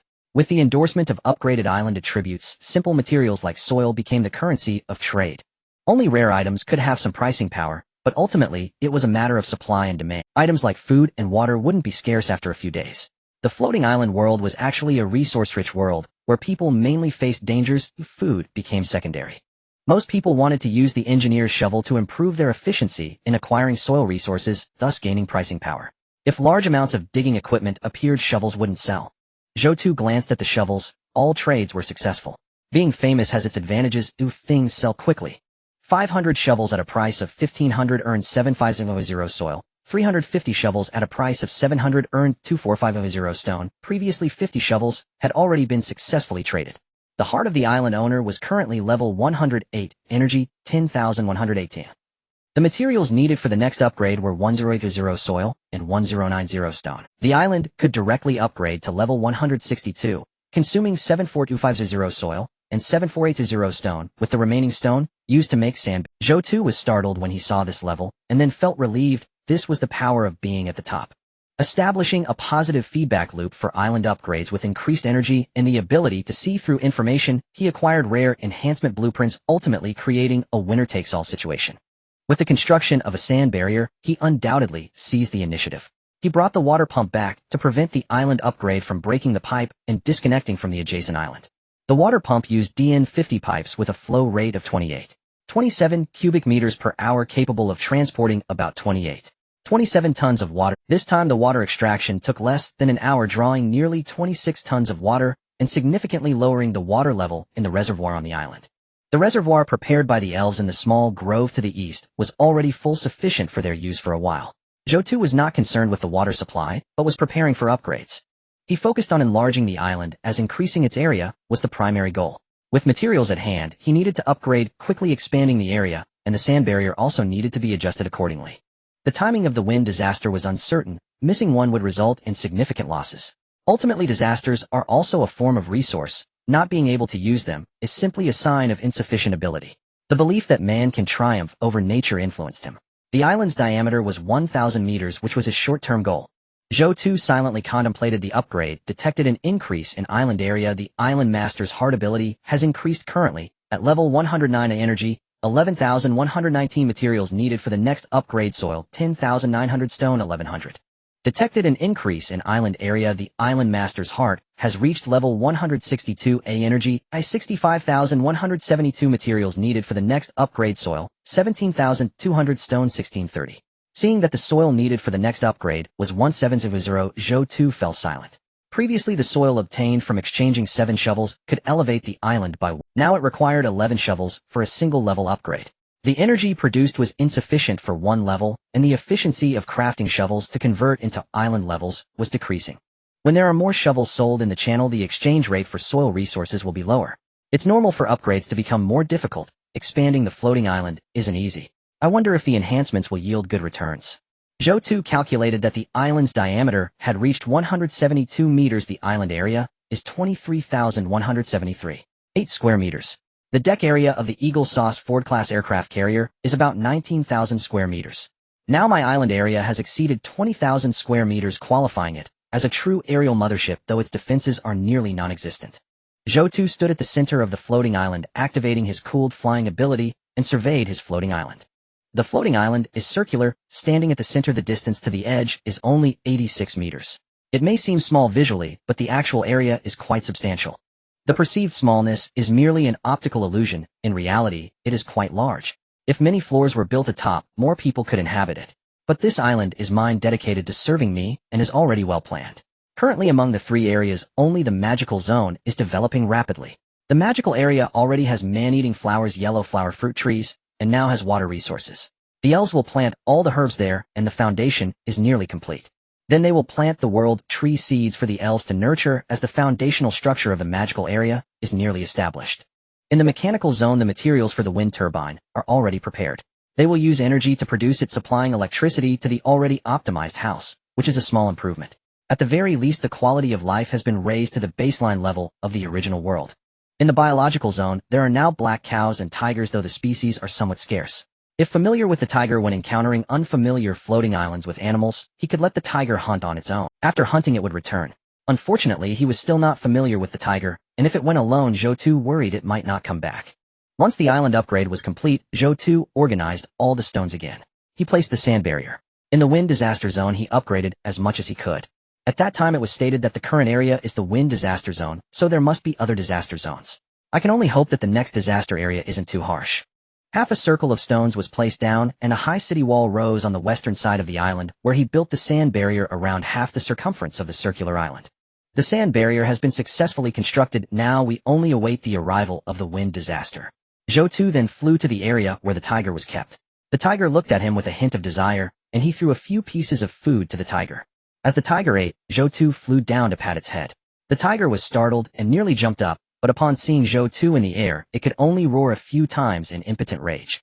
Unable to resist the food, the tiger continued eating. Zhou Tu smiled and kept patting it. After repeating this several times, the tiger grew somewhat accustomed and stopped roaring. The Island Master's floating ability is indeed a wonderful feature. Zhou Tu grinned widely. He opened the Island Master's heart panel. This time he upgraded from level 108 to 162, crossing multiple levels, gaining 6 small ability enhancements. Detected an increase in island area. The Island Master's heart broke through level 110, increasing the quality of the floating island. When connecting to unfamiliar floating islands, the time has increased by 1 hour, currently allowing a 2-hour stay on unfamiliar islands. A nice enhancement, but it's not very useful to me unless the resources on this island are abundant and the items are valuable enough to warrant wasting time exploring. However, its later utility is significant. My island will likely need minerals requiring a long-term stay connected to other floating islands for mining. Detected an increase in island area. The Island Master's heart broke through level 120, enhancing floating island capabilities. Animals residing on the island will have increased favorability toward the Island Master, and their desire to attack the Island Master will decrease. Residing animals are those that have lived on the island for more than 5 days. This is a great feature. Zhou Tu was very satisfied with this function, which clearly encourages the Island Master to properly develop species. In the future, he wouldn't have to worry too much about bringing dangerous animals onto his island, fearing they might turn against him. He could even raise some poisonous creatures. The tiger's speed as a mount would also increase due to this feature's enhancement. Detected an increase in island area. The Island Master's heart broke through level 130, enhancing floating island capabilities, increasing the Island Master's movement speed by 10 currently, with a total enhancement of 20. This feature is similar to the level 30 enhancement, significantly increasing both his movement and flying speeds. With the increased area of the floating island, speed is indeed essential. As long as I keep upgrading the island, I might be able to move like a fleeting shadow or even teleport on the island. Detected an increase in island area. The Island Master's heart broke through level 140, enhancing floating island capabilities. The Island Master is the core of the floating island. When receiving lethal damage on the island, damage can be transferred once per day. The island's level has increased, and the damage transfer feature has activated, making it harder to kill me. If other players or monsters come to battle on the island, they would need to destroy the island's outer defenses and inflict lethal damage on me twice to kill me. Survival ability has greatly strengthened. Zhou Tu looked with joy towards the next entry. Detected an increase in the island's area. The heart of the Island Master has broken through level 150, enhancing the floating island's capabilities, allowing for energy to be used to increase soil fertility at a rate of 50 energy per square meter. Can the soil fertility of the island be optimized? Zhou Tu was somewhat surprised. The soil traded and that brought over by the storm were all ordinary soils. Only the black soil he dug on the herbal island could be considered somewhat fertile. But the optimized land area seems a bit too small. If the seeds of the world tree are planted in the reinforced land later, combined with the assistance of the elves and the Island Masters boost to plant growth, the world tree may develop at a faster rate, and soon it will grow tall and strong. 50 energy per square meter, although it seemed a lot before, it is not much in the face of 172 energy. Zhou Tu continued to look at the next entry. Detected an increase in the island's area. The heart of the Island Master has broken through level 160, enhancing the floating island's capabilities, increasing the Island Master's floating time by 10 minutes, currently at 20 minutes, with a cooldown of 2 hours. The floating time has been extended to 20 minutes, and the cooldown time has been reduced from 3 hours to 2 hours. The boost to the Island Master is still quite significant. Although the upgrade cost tens of thousands of soil, the benefits gained now completely match the benefits obtained from upgrading the island. As the master of an island, it is normal for the island to have its own benefits. The main point is that the quality of the island has increased, extending the time needed to connect with other islands. It allows the island to linger on other islands for 2 hours. Although it has only increased by 1 hour, the time for resource gathering has increased. On the water island, the extracted water resources will now last an additional hour. This means more exploration and greater rewards. With limited daytime, spending too much time on each island means fewer islands can be explored in a day, which reduces exploration risks, but also diminishes the potential for exploration. Some people become lazy once they feel completely safe. Overall, this is a good thing for most, but upgrading islands beyond level 100 may take quite a long time. For the majority of island masters, there is still a long way to go. Zhou Tu's gaze swept over the eastern woods, keenly noticing that the forest had become denser. With water available, the elf Betty has become more active, indicating that the cultivation of the yellow flower fruit tree will soon be on the agenda. Eating yellow flower fruit should enhance attributes. Zhou Tu opened the points leaderboard and glanced at it. He was leading by a wide margin. Island Master Zhou Tu, level 162. Overall score, 365-9512. Island Master Zhang Yiwei, level 41. Overall score, 149669. Island Master Hu Qianlin, level 39. Overall score, 128254. Island Master Qian Yuntian, level 38. Overall score, 104477. Island Master Huang Yao, level 33. Overall score, 84710. Island Master Shan Xia, level 33. Overall score, 85421. Island Master Li Jiangping, level 30, overall score, 79542. The second tier still consists of Zhang Yiwei and the others who have consumed the most efficient shovels. Looking at Zhang Yiwei's development can reveal a lot. A batch of people have developed well, that's good. The benefits to me are still there. Zhang Yiwei sent a message summarizing, the Giant's island rating is impressive. Based on the island's area, it is now comparable to the size of an aircraft carrier. Congratulations. Currently, we have gathered information on unfamiliar floating islands, including numerous islands, such as the Forest Island, Mineral Island, and various monster islands, including Zombie Island, Undead Island, Robotic Islands, and explosive creatures. The creatures on these islands have a strong desire to attack. Unlike before when avoidance was sufficient, the actively aggressive animals have caused us significant losses. Zhou Tu's eyes gleamed. Establishing a good relationship with a large organization like Zhang Yiwei's is indeed useful, as their organization has over 10,000 members and encounters a variety of complex situations. I just explore frequently. Even if I see 6 pieces of information each time, I cannot match the exploration efficiency of their larger group. Overall, the sample size for exploration is not as substantial. Currently, exchanging information is not a loss. Zhang Yiwei's organization has strict regulations for exploring islands. With so many people exploring together, they have encountered some unique islands that he has not seen, such as the Undead Island and Zombie Island. He had never seen them, although he had encountered similar ones. But the Zombie Island seems to pair well with my man-eating flower. Perhaps I can consider visiting it later. Zhou Tu somewhat understood why the heart of the Island Master enhances plant growth along with soil optimization. Rapidly iterating on the biological weapons obtained on the islands is still very useful. Zhou Tu replied to Zhang Yiwei. I encountered an island with man-eating flowers. It's possible these flowers can consume zombies and undead. I found the blueprint for constructing light spire towers which can be built on floating islands, but the conditions are quite strict along with the watchtowers. Zhang Yiwei looked at the message Zhou Tu sent. He was somewhat surprised to see that the man-eating flower, such a unique creature, had appeared. The plants have become extraordinary. In this way, as the islands grow larger in the future, defense will become a top priority, and Zhou Tu has already obtained the blueprint for a defensive tower. Indeed, he is the first island master. Looking at the messages sent by Zhou Tu, Zhang Yiwei felt that the latter was preparing to build defensive towers. Indeed, he is the first island master. Looking at the messages sent by Zhou Tu, Zhang Yiwei felt that the latter was preparing to build defensive towers. The floating islands. As the area of the floating island increases, the probability of encountering creatures also rises. Without defense, one risks being plundered or meeting their demise, as there are already precedents. The information Zhou Tu provided is extremely useful. Zhang Yiwei is very grateful to Zhou Tu, but what he most wants to know now is what benefits will come with the increase in island level. I wonder if Zhou Tu will tell me. After pondering for a while, Zhang Yiwei sent, Zhou Tu, my island has reached level 40, and I have now unlocked the personal attributes of the Island Master, increasing the Island Master's mobility by 10 and enhancing the stability of the floating island. Can you reveal the future upgrade benefits? He did not know what Zhou Tu was thinking. If he chose to keep this upgrade information hidden, there would be nothing he could do. In this sky world, no one has the right to demand anything from others. However, knowing the benefits early on is crucial for him. He has many subordinates. If the benefits are skewed, he can assign tasks so that the following islands can focus on specific tasks, thus improving efficiency. Zhang Yiwei was still worried about Zhou Tu hiding information when he saw the message Zhou Tu sent.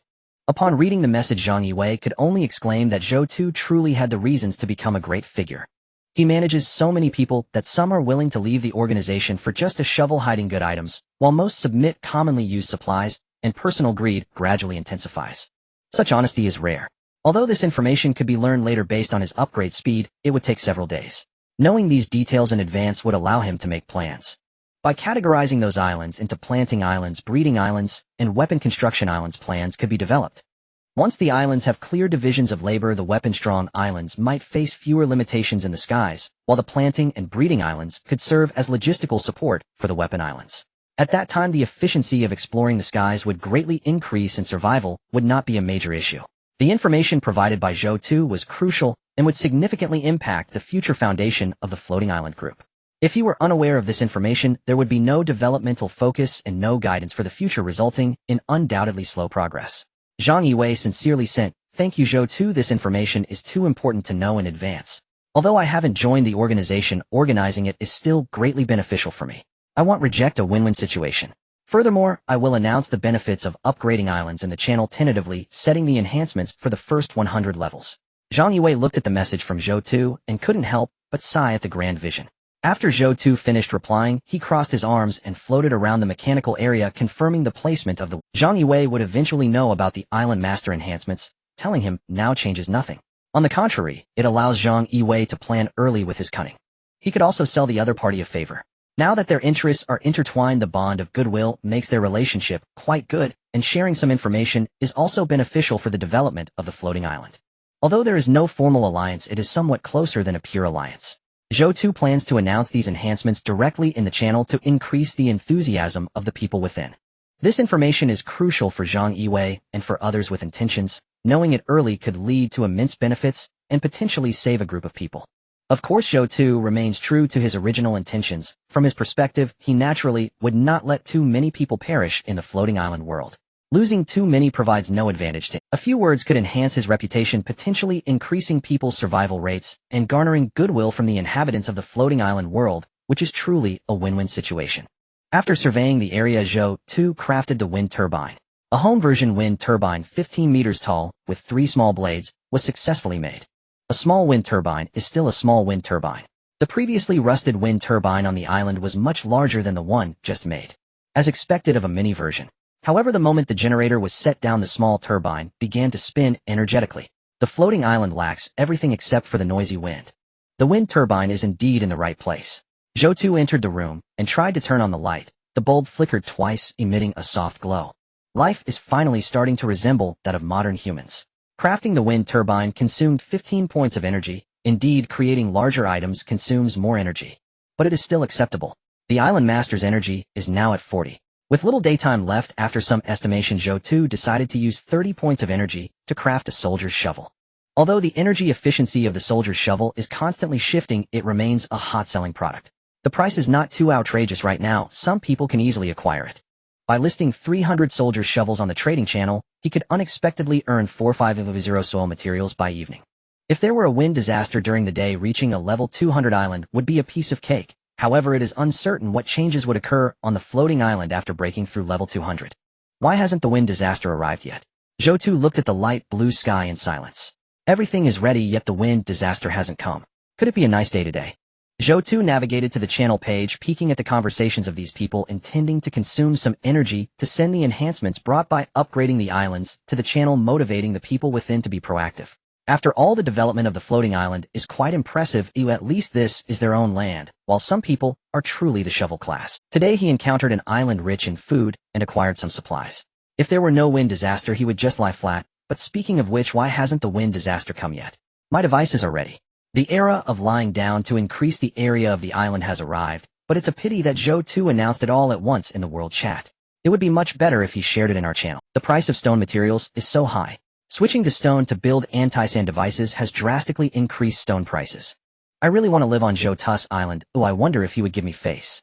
Oh no, I've encountered a pack of dogs charging onto my island and stealing my food. Is there a kind-hearted person out there? Whoa, all the great figures, giants, and the hungry. The giant has started selling shovels again. Oh, I plan to buy some at night.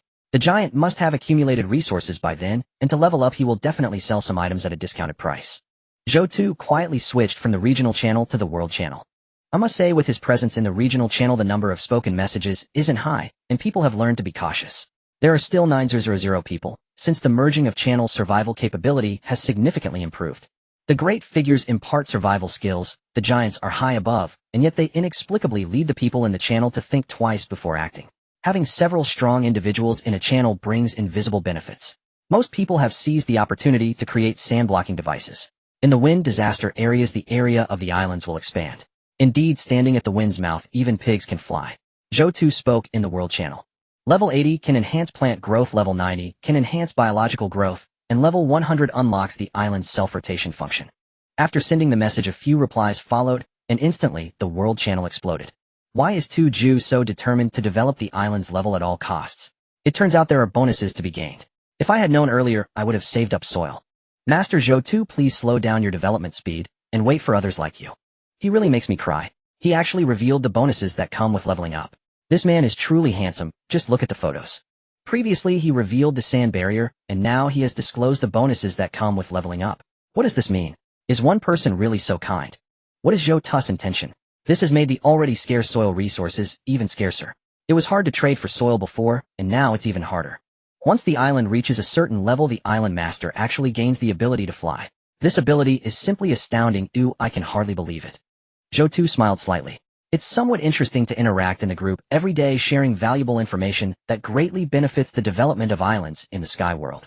With the island's area expanded, encountering monster-infested islands now allows for greater maneuverability, significantly increasing the island master's survival ability.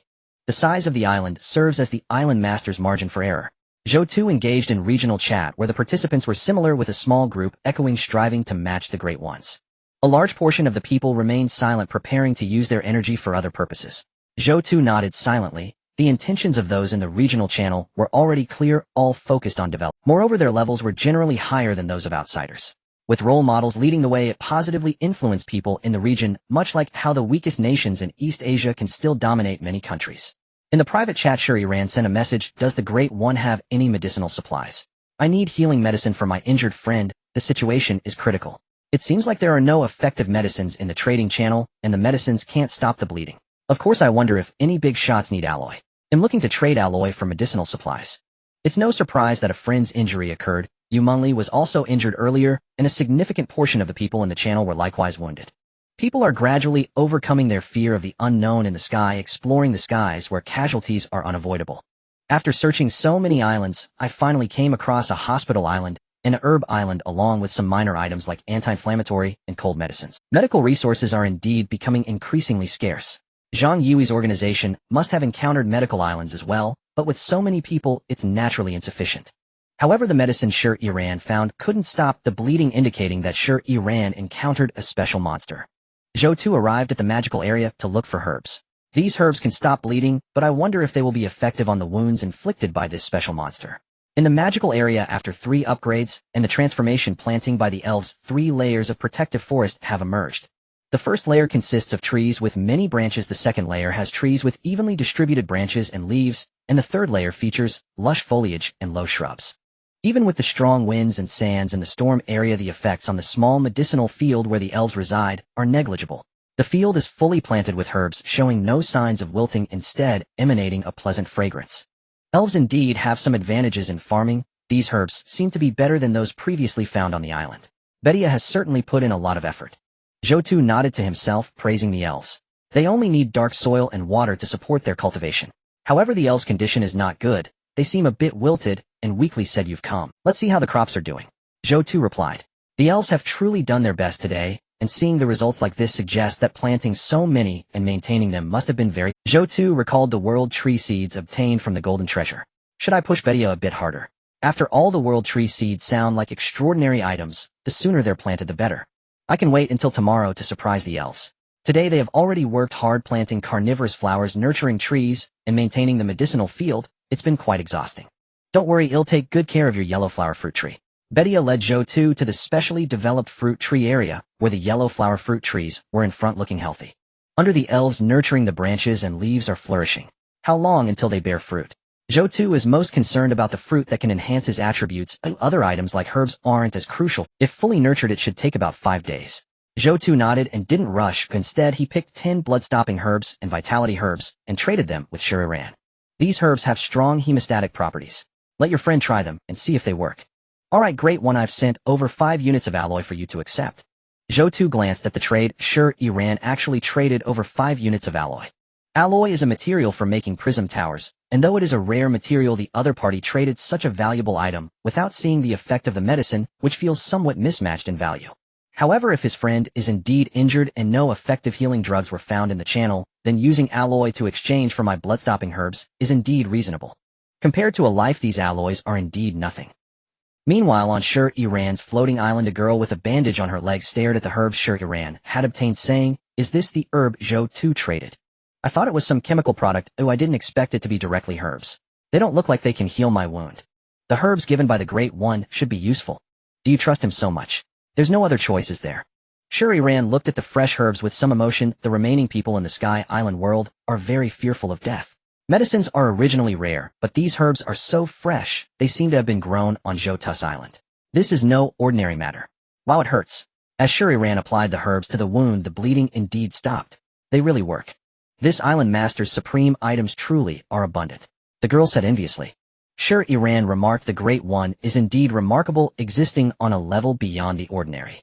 The herbs cultivated on his island are truly extraordinary. A rating of several million isn't undeserved. Shur Iran is doing quite well now, often asking questions in the chat and providing feedback. It can be said that those who are still alive possess certain skills, and the information they reveal is quite useful. Can the seven-gilled eel leap onto land to suck blood? And it's poisonous. Zhou Tu frowned. He had certainly not encountered such a bizarre creature while gathering information in the channel.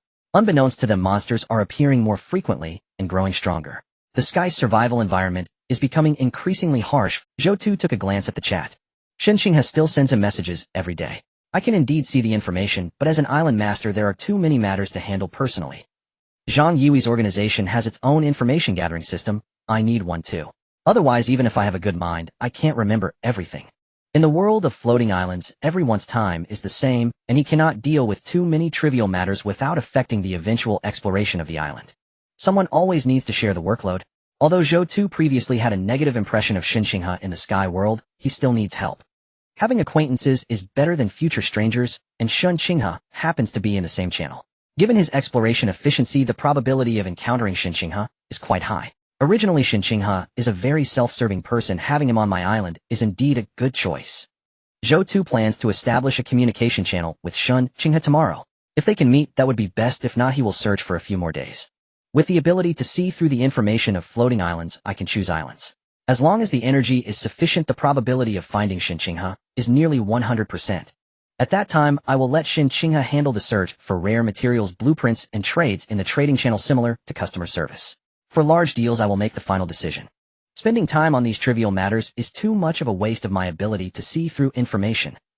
In the wind disaster area, upgrading the island's level is the top priority, while exploring more unknowns comes second. The more one knows, the easier it is to survive.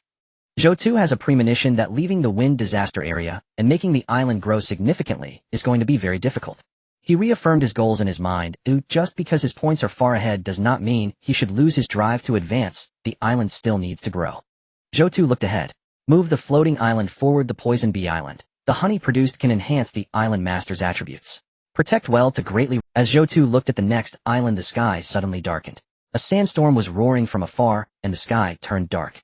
The wind disaster that had been clear all day finally arrived in the afternoon. Zhou Tu adjusted the island's position, facing the arch-shaped sand barrier into the strong wind. After scanning the island and finding nothing to prepare, Zhou Tu entered the house to take shelter from the wind. Crackling, like rain hitting banana leaves. Zhou Tu could vaguely hear the whirring sound of the leaves spinning at full speed outside. The daytime wind disaster had finally come, which he had been looking forward to. The wind turbine is made of steel and should last quite a while. How much soil will this wind disaster bring me? How much can it upgrade the islands of the people in the channel? Zhou Tu shook his head and began to write down the monsters he had collected over the past few days, planning to leave these tasks to Xinxing in the future. The monsters encountered so far include biological monster islands, mechanical monster islands, as well as zombie, undead monster islands, and plant monster islands.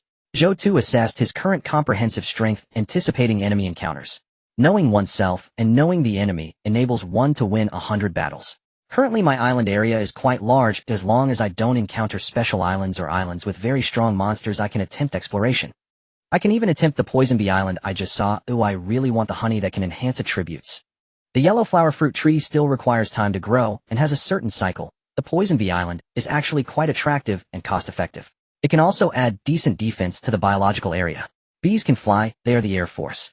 Bringing the poison bees to the island ensures defense in both the air and land of the floating island, which is a good choice. Zhou Tu leaned towards the island with poisonous bees, having not seen the information of the latter islands. However, figuring out how to bring the poisoned bees to the island is a problem. At this moment the channel is in a frenzy. The wind disaster has come. The wind disaster has finally come. My sand barrier is already prepared. Now that the wind disaster is here, I can see my sand barrier blocking the sand. Thank you, Big Boss, for sharing your sand barrier experience.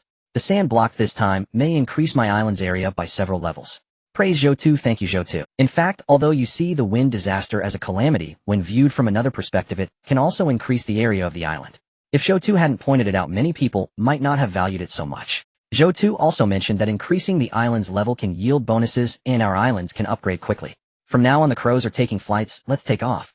The world channel is just as lively as the regional channel. Because of his influence, the previously gloomy atmosphere in the channel has vanished. If one day I can meet you, Zhou Tu, I can offer my backside. With Zhou Tu's guidance, my island can finally grow on its own. How wonderful the island has grown. Praise Zhou Tu, praise the great Zhou Tu. Is it too much to call Zhou Tu Dad? If we can meet in the future, I will directly join the island. Zhou Tu smiled slightly. Undoubtedly, when disaster can bring benefits and advantages, humanity no longer fears such calamities, but rather confronts difficulties head-on and extracts a wealth of benefits from them. Most of the time the regional chat is heavy, but now it has erupted in joy. However, after this celebration, these people's island areas will experience different growth. The wind disaster truly is the best fertilizer for the growth of floating islands. These people's islands can grow rapidly to become my support. Zhou Tu looked out the window at the dark sky. Let this strong wind come even more fiercely. At that moment, Yu Mengli, who had been silent for a while, sent a message. Zhou Tu, I found a blueprint for a protective suit. I feel it's of no use, so I'm trading it to you. Zhou Tu gazed at the blueprint for the protective suit that had been traded to him, lost in thought. Yu Mengli, unable to resist the urge for adventure, went out to explore, ignoring the advice she had previously been given. However, Zhou Tu didn't mind. In the sky world, danger could occur at any moment, yet opportunities were plentiful, and everyone had their own ideas. It was essential to treat Yu Mengli as an equal. No one should command or restrict the other. Gathering dangerous information and handing it to Yu Mengli, while providing appropriate gear and weapons, was the best preparation he could offer to his childhood friend. Considering Yu Mengli as a treasure-seeking rat was a good choice. This protective suit is a valuable item, or just give it to me. The value created by it is extremely high. Yu Mengli said some things can only realize their maximum value in your hands. They don't have much effect in mine, or just make one for me. No problem. Yu Mengli was indeed correct. He held a high-level blueprint that could maximize the output of these designs. Yu Mengli's island was quite small and resources were scarce. Taking the blueprint was the best choice. Moreover, Yu Mengli was someone who enjoyed exploring rather than simply developing. She was the perfect person for it. There were some special islands where one could enter wearing protective suits, such as Bee Island and Mosquito Island. It must be said that the protective suit Yu Mengli traded was incredibly timely. Announcing the high-level enhancements was somewhat unexpected. It ignited the enthusiasm of those in the channel to upgrade their islands, with their eagerness surpassing their despair. When did he become so selfless? Having grown up with Zhou Tu, Yu Mengli understood his tendencies. Zhou Tu, in the past as a lower tier, I had few choices. Now, as the first island master, my perspective has broadened. You make me feel like a stranger. Yu Mengli frowned as she replied. She glanced at Zhou Tu's statements, which not only revealed the effects of the island enhancements in the channel, but also called for people to establish sand-blocking nets. If it were her, she would never share so generously with people in the channel. She had a strong possessiveness. Good things would only be shared with those closest to her. Even if she caught a rabbit and got a blueprint, she would want to share some with Zhou Tu. Zhou Tu chuckled. Yu Mengli didn't see things from his perspective, so it was normal that she couldn't understand some of his actions. In the Sky Island world, everyone's well-being is truly what matters. The storm gradually subsided. From the onset of the wind until the end, Zhou Tu noticed that conversations in the channel had not stopped.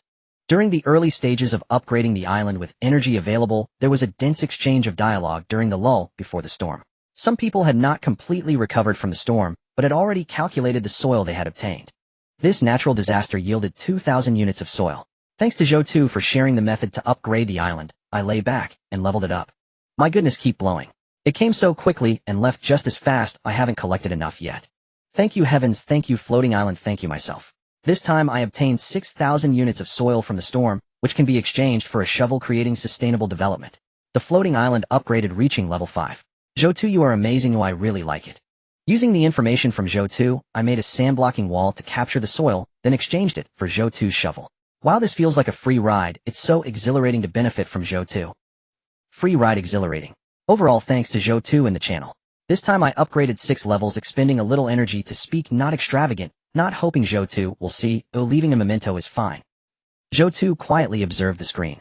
This wave indeed enriched the people in the sky, and the channel was filled with countless thank yous. This gave him a sense of accomplishment.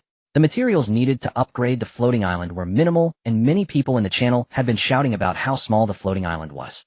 Now if these individuals worked a bit harder, they could at least level up the floating island a few times. The living space was no longer so cramped, which was beneficial for future survival. He had indeed done some good deeds, gaining so much praise, uniting so many people. Win-win. Multi-win. I, the early achiever, am doing great. Zhou Tu evaluated himself. I'll give myself a 94. The remaining 6 points can be dismissed to avoid arrogance. The soil obtained by these people was either for upgrading islands or for consumption. And now in the trading channel, the items I sell are the hottest. Zhou Tu opened the trading channel, and unsurprisingly he saw that the shovels he had crafted during the upgrades had just accumulated soil after the storm, and the suddenly wealthy people had bought them all in one go. This was something he had anticipated from the very beginning, and it had now come to fruition. 1,500 units of soil were not cheap, and now that the people of the sky world had soil, they immediately took action. Zhou Tu nodded. The planned scheme had been realized. What I need to do is upgrade the island, exchange for steel-produced shovels, then conduct trades forming a cycle, and then benefit from the people in the channel. Exhilarating. This kind of situation where multiple goals were achieved at once was precisely what he hoped to see, as there was no loss for anyone. Those with blueprints should have made a significant profit in the storm area. However, Zhou Tu wasn't worried. He had many blueprints, both useful and not. He was completely unruffled. In the Sky Island world, no one has a higher upgrade frequency than me. Having baked such a huge cake, they could all share and develop together, becoming more composed when facing. I excellently inherited traditional culture. Zhou Tu sighed as he quickly walked outside, eager to see how much soil his sand-blocking wall had captured. What met his eyes at the sand-blocking wall of the floating island was a yellow slope. The soil had piled up together, resembling a beach. Zhou Tu estimated with the heart of an island master. The soil obtained this time totaled 452,431 units. Last time he had obtained around 240 units of soil during 2 windstorms in one night. Now just one storm had brought him so much soil. Profiting tremendously, particularly greatly, extremely profitable. The larger the floating island, the more harvest. Even if he told the players in the chat channel about the road to wealth, the early adopters still held an absolute advantage. Even if I give these people another month, they still won't catch up with me. Zhou Tu calculated, including the shovel, the total soil obtained this time had directly reached 9. The breakthrough of the 200-level island is already a foregone conclusion. The heart of the island master is currently at level 162, with energy 9,172. The materials needed for the next upgrade are 1720 units of soil and 1630 units of stone. 900 units of soil may seem like a lot, but the demand for soil keeps increasing with each upgrade. For a level 200 island, 200 units of soil are required for the demand for soil has caused others to abandon their digging efforts in despair. But for him, it is still manageable. Perhaps in the future more advanced digging tools will emerge, such as buckets, machines, and 900 units of soil can upgrade the island to level 210. Zhou Tu chose to upgrade.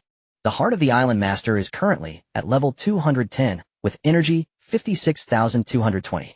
The materials needed for the next upgrade are 210 units of soil and 220 units of stone. Zhou Tu looked at the island, which had grown significantly larger, and felt satisfied.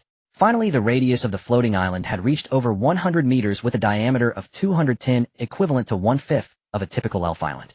In just a few days, the disaster area proved to be an excellent location, significantly increasing the habitable area of the island. Although the islands of the people in the channel have all been upgraded, mine has upgraded. As Zhou Tu had predicted, there was a chorus of wails in the channel when they saw him reach level 200. I only have a level 20 island, and Zhou Tu has a level 210. Oh. Zhou Tu upgraded from over 200 units of soil to level 21. I'm dumbfounded. The key is that he isn't upgrading level by level, but by dozens of levels. Incredible. Zhou Tu truly deserves to be the #1 human in the sky world. The speed at which his island expands is something we can't even dream of matching. Comparing it to my own floating island, it suddenly feels much less appealing. It's invincible. The luck of this giant is just too good. If I could encounter blueprint designs, I would definitely be stronger than him. Everything is thriving. Zhou Tu is too strong. I'm envious to death. I can't take it anymore. I need to go dig for soil. Can Zhou Tu reveal the bonuses from upgrading from level 100 to 200? Everyone will be flying, and the subsequent bonuses will be even more powerful. Zhou Tu walked towards the edge of the island while observing the minor bonuses brought by the upgrade. Detected an increase in island area. The heart of the island master has broken through level 170. The capabilities of the floating island have increased, and the efficiency of recovery while resting has increased by 60. Detected an increase in island area. The heart of the island master has broken through level 180. The capabilities of the floating island have increased, and the functionality for enhancing plant growth in the island master's area has been activated. The area for enhancement is 100 square units consuming energy at 60s, with an efficiency of 20. Detected an increase in island area. The heart of the island master has broken through level 190. The capabilities of the floating island have increased, and the functionality for enhancing animal growth in the island master's area has been activated. The area for enhancement is 100 square units consuming energy at 60s, with an efficiency of 20. From level 170 to 190, the existing enhancement capabilities have been improved and efficiency has increased. It is evident from the upgrades that the enhancements become increasingly powerful. As for revealing this information now, it is completely unnecessary. Most people's islands haven't even reached level 20, and the bonuses at level 200 are too far away for them. Releasing a bit of the enhancement effects can showcase one's selflessness. It's also a way to increase one's fame. Detected an increase in island area. The heart of the island master has broken through level 200. The capabilities of the floating island have increased, and the function for temporarily boosting the island master's attributes has been unlocked. The island master's attributes temporarily increase by 10 points lasting for 10 minutes, with a cooldown of 1 day. All attributes increased by 10 points. Can it only be used once a day? Level 200 is a significant milestone for enhancing the island master's combat capabilities. Zhou Tu nodded. The area of the island is growing larger, now reaching 34618. 5 square units. With such a vast area, encountering other islands naturally becomes more frequent. Larger islands also encounter larger island areas. Moreover, resource islands usually accompany the appearance of monsters, so the island master's attributes become particularly important. Zhou Tu opened the attribute panel to take a look. Island Master Zhou Tu, age 24, strength 7, stamina 6. Agility 6, charm 8, observation 10. The attributes have hardly increased, but the information from the upgrades indicates that the Island Master's attributes are crucial. Otherwise there wouldn't be an increase in the Island Master's attributes. However, what exactly does an increase of 10 points mean? It still needs thorough experimentation. Activate. Zhou Tu hesitated little. At the moment of activation, Zhou Tu felt a new change in his entire state. His strength attribute increased to 17 points. Zhou Tu felt that a single punch could kill a black cow, and both speed and stamina had also increased, making him feel incredibly energized. Taking a step forward, he felt remarkably swift. Within seconds he arrived at the forest where the elves were planting trees, and Zhou Tu selected a small tree. With a diameter of 6 or 7 centimeters, this was his test of strength. He punched down, and the small tree snapped with a crack. If it had been before, his strength would have surely broken a small tree with a single punch, but now with the attribute enhancement, it was effortless. He didn't know when an elf appeared at another tree branch. Destroying trees will result in a penalty of finding a water island. Are we looking for a water island again? Yes, the area of the island has increased again, and the area I manage has naturally grown larger, so I need water. The water you've drawn back is only enough for me to use for 2 days. The elves continued spinning around. The black cows you are raising over there all come over to drink water. Water is extremely scarce during the growth period in the forest. It is needed for a long time. Zhou Tu scratched his head. Cultivating a forest comes at a huge cost. Once the forest grows, it will evaporate and still require a lot of water. Maintaining a forest on a floating island is not easy.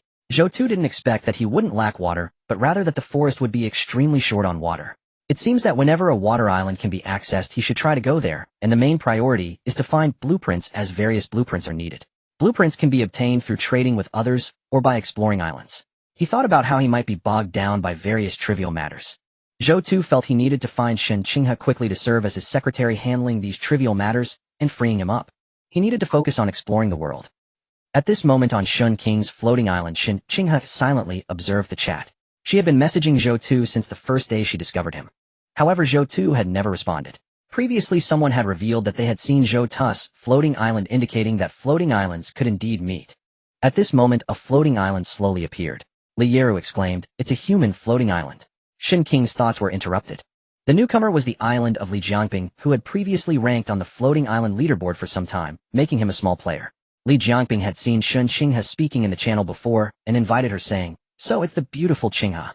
How about joining my floating island?" Li Yeru looked excited, pulling Shen Qing's arm with both hands. Li Jiangping's island isn't small at all. "Sister, let's go." Shen Qinghe hesitated. The number of monsters in the floating island world was increasing, making life difficult for many on the islands. Encountering numerous monsters, many people lost their lives every day. Even in a channel like Zhou Tu's, people were cautious, but still could not avoid casualties. If it weren't for Zhou Tu sending uplifting messages in the world chat channel, most of the conversations would be negative. There were also those who incited emotions to sell useless items. The contrast between good and evil was stark. Unity was necessary. Forming alliances with unfamiliar floating islands meant that exploration could involve 2 or more individuals, and if one got hurt, help would be available, which significantly increased margin for error. Of course, her main hesitation stemmed from Zhou Tu not providing any feedback. She saw no glimmer of hope. Li Jiangping's invitation was to join rather than to form an alliance. Joining meant losing the island master's crystal, and obeying the island master, thus relinquishing control, and in a sense losing personal. How could she trust a stranger? Joining a stranger's island would mean becoming their plaything. She was not just a simple lowly Liyuero. Li Jiangping's island was large, but could it compare to Zhou Tu's island? Was Zhou Tu's island not impressive? It had even fallen off the leaderboard. From a self-interest perspective, choosing Zhou Tu was still the best option. If they could unite in the chat channel, it was fate. No matter what, I have a foundation of trust with Zhou Tu. After some contemplation, Xin Xinghe said, Zhou Tu and I are classmates, and I am waiting for him to come. I won't join your island. Liyuero pouted beside her. I will listen to my sister. Xin Qing's tone was firm, mentioning Zhou Tu. Li Jiangping's expression lost its previous enthusiasm as he glanced at the shovel in Xin Qing's hand, then chuckled, good luck. The shortest docking time for floating islands was approaching, and those with Li Jiangping were a bit anxious. Big brother, those 2 girls have great figures, and their faces look deliberately dirty. It's not easy to encounter people in this floating island world, especially women. The sky conditions of this island are complicated. Having them would add a lot of fun, said the man, revealing a somewhat lewd smile. Li Jiangping twisted his neck and said, do you remember what that woman said when she entered the channel? How could I remember what a stranger said? The man replied. But whenever she spoke, the group would fall silent. It was completely different from your suggestions. Li Jiangping nodded. Indeed. Her first words were about how energy is precious, urging everyone not to speak. And whenever she spoke, most of the time the chat would fall silent. The man asked, what does that matter? Perhaps she's trying to highlight herself and attract attention. Li Jiangping said, before confiscating her heart as the island master, even if she didn't know Zhou Tu, she could still post disgusting messages about us in the channel. The man looked speechless. Being in a channel with a giant has its benefits and risks. Zhou Tu has been publishing bonuses after the island upgrade, and suggesting people build sand-blocking devices, which seems if someone were to post messages detrimental to others in the channel, it would indeed be difficult. If they were to meet in the future, the probability of encountering each other in the same channel was quite high. Watching the figure disappear, Xin Qinghe tapped Liyuero on the head. You almost interfered with my judgment just now. Liyuero looked aggrieved. They seem like good people. That Li Jiangping in the channel seems quite upright. Xin Qinghe shook her head. This little girl was a bit naive, but she knew to cling to powerful allies. When she first saw Zhou Tu in the same channel, she should have offered support. Now seeing that Li Jiangping was also impulsive, the thought of seeking powerful allies had never faded. It was akin to staying true to her original intentions. If you don't choose me, I will let you go. Xin Qinghe replied calmly, stating that in the channel, it was merely a matter of waiting for time. I must be with Zhou Tu in this channel. Sister thinks highly of Zhou Tu, huh? Liyuero asked curiously, but when we meet Zhou Tu's sister won't be jealous, right? Xin Qinghe tapped her head again, producing a crisp sound. After the wind disaster, Zhou Tu reviewed all the positional information. There was nothing valuable in these floating islands, and with some monsters around, he could not go up. Ultimately, he decided to choose the Poison Bee Island. Firstly, the honey from poison bees could enhance attributes.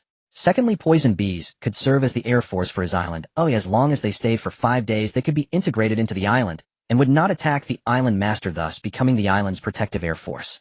Thirdly, Yumengli provided a protective suit allowing for the operational space necessary for dealing with poison bees and establishing the conditions for exploration. Protective suit blue: 10 carbon fiber, 10 fabric, 1 filter, 1 glass, 1 zipper. The material: protective suit blue: 10 carbon fiber, 10 fabric, 1 filter, 1 glass, 1 zipper. The materials needed for the protective suit were not very rare, far less so than those required for wind turbines. Zhou Tu had previously visited the island clothing store, where he found zippers and collected carbon fiber. He also had fabric and glass. After taking stock, he realized that only the filter was missing. It was an uncommon material.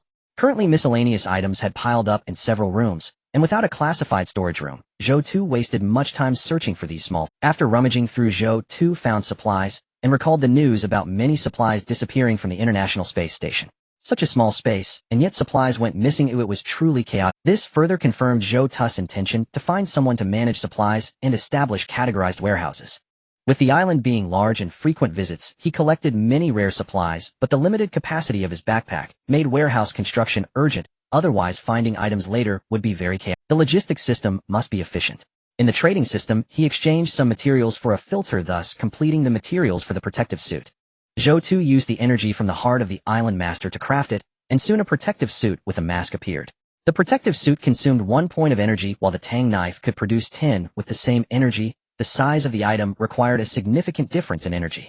The current level of the Heart of the Island Master was 210, with energy 55,220. If he headed to Poison Bee Island, 1 unit of energy would be consumed, leaving him with 54 points. Wind disasters, water extraction, handling chores, managing floating islands, crafting supplies, and peeping into channels made Zhou Tu feel like a spinning top, overwhelmed with work.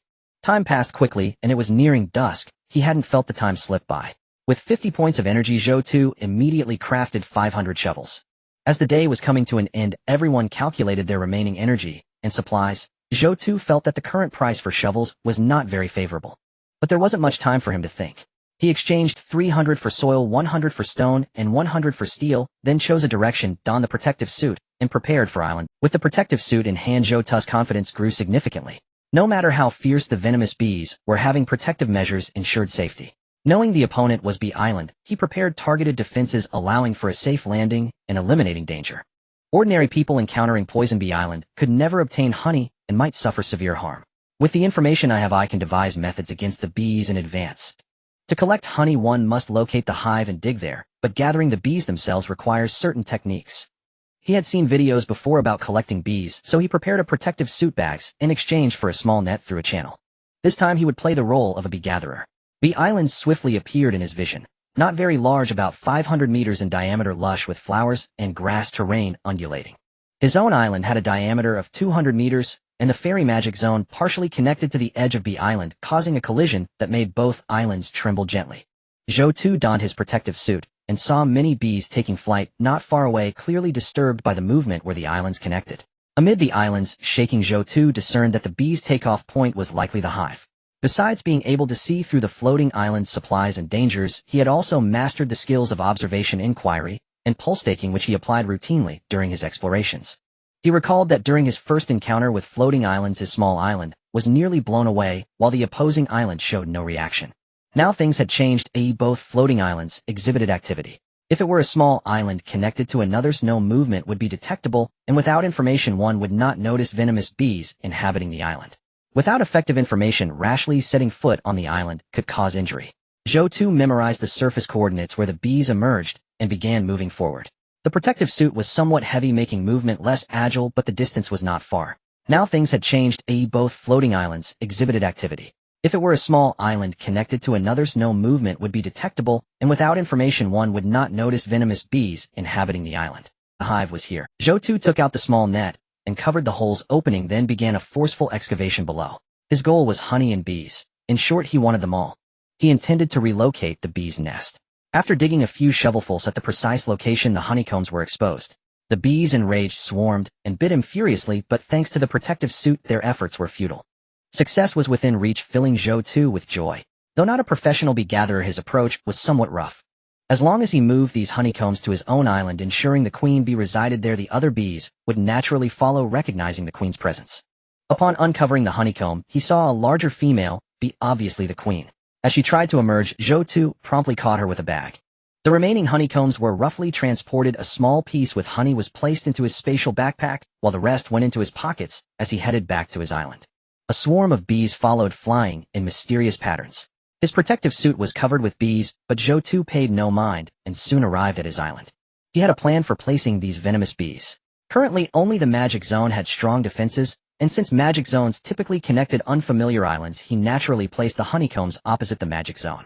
He could not allow these venomous bees to roam freely onto the new island. Entering the biological zone, he dug a pit beneath the sea buckthorn tree previously nurtured by the fairy, placing the wooden box he had acquired there, ensuring it would not be blown away by storms. He placed the hive inside and surveyed it, noticing many white bee pupae within the honeycombs. Zhou Tu's mind stirred as he recalled the previous island upgrade bonus. The regional biological growth bonus greatly benefits creatures that can rapidly hatch within a short time. As long as there is enough energy and food, I can cultivate a massive bee colony. Although the bonus currently lasts only a few seconds, my floating island will upgrade later, extending the duration and enhancing effectiveness, making this ability increasingly cost-effective. Though it seemed weak now, lasting mere seconds, the box's lid retained a small hole to allow venomous bees to enter and exit freely, completing the transfer. Walking afar, Zhou Tu shook his protective suit, dislodging the venomous bees from it. These bees can only tear at me a few times, but can do nothing else. Zhou Tu stood aside observing the bees on the island. As expected, when he placed the hive, some bees from the opposing island flew toward his. This proved that the bees he brought included the queen, and the pheromonal cues attracted those bees. Zhou Tu felt assured the island now has an air force. Another step in the island's development. He communicated with the island master's heart, severed the connection, and the opposing island gradually vanished, though the bees still flew chaotically near the box. With no bees around, Zhou Tu entered his residence, removed the protective suit, and took out a piece of the honeycomb from his backpack, filled with golden honey. Is this the honey that can enhance attributes? Zhou Tu tasted it. Its texture was exquisitely delicate and gentle, sliding over his tongue, like liquid silk, imparting a perfect flowing sensation. Information hints that it can increase one's attributes, but tomorrow I will see if my attribute panel reflects any rise. When Yumengli ate rabbit meat, she felt herself grow stronger, but I sensed nothing special, indicating that Yumengli is highly attuned to her bodily perceptions. Zhou Tu divided some honey, repackaged it, and traded it to Yumengli. Later I will ask about her feelings. If she is sensitive to attribute growth, perhaps it is a talent of some kind. Bisha flew over, noticing Zhou Tu placing bees from the opposite island into the biological zone, and asked, "Why didn't you put the bees in my area instead, which is closer to the magic zone? It seems best to place them in the forest I nurtured." Zhou Tu explained why the bees were placed farther away, then said, "Bees make honey by kneading flowers, and that task still requires your plant nurturing.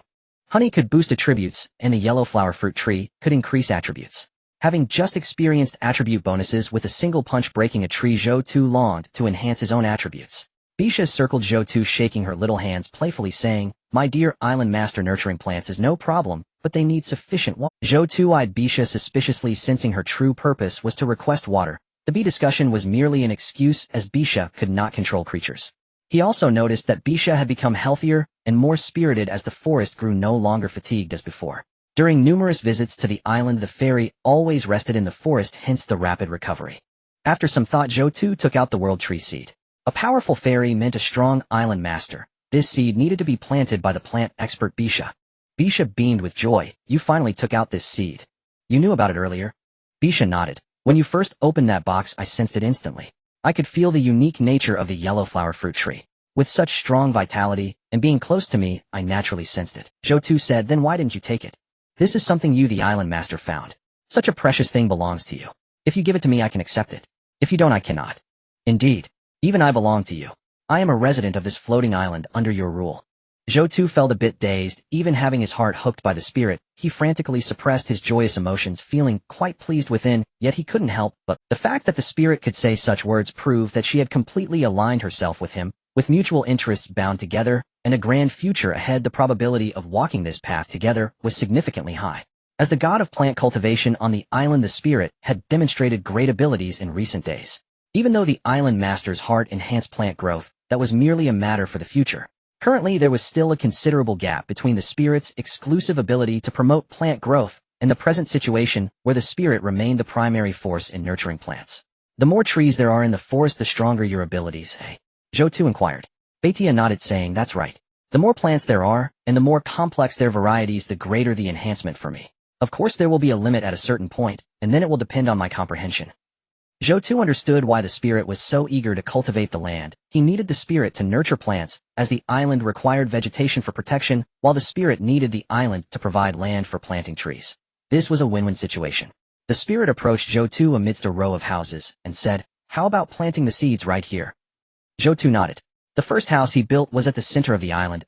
Every level the floating island increased. Each meter represented the outermost layer of derived land.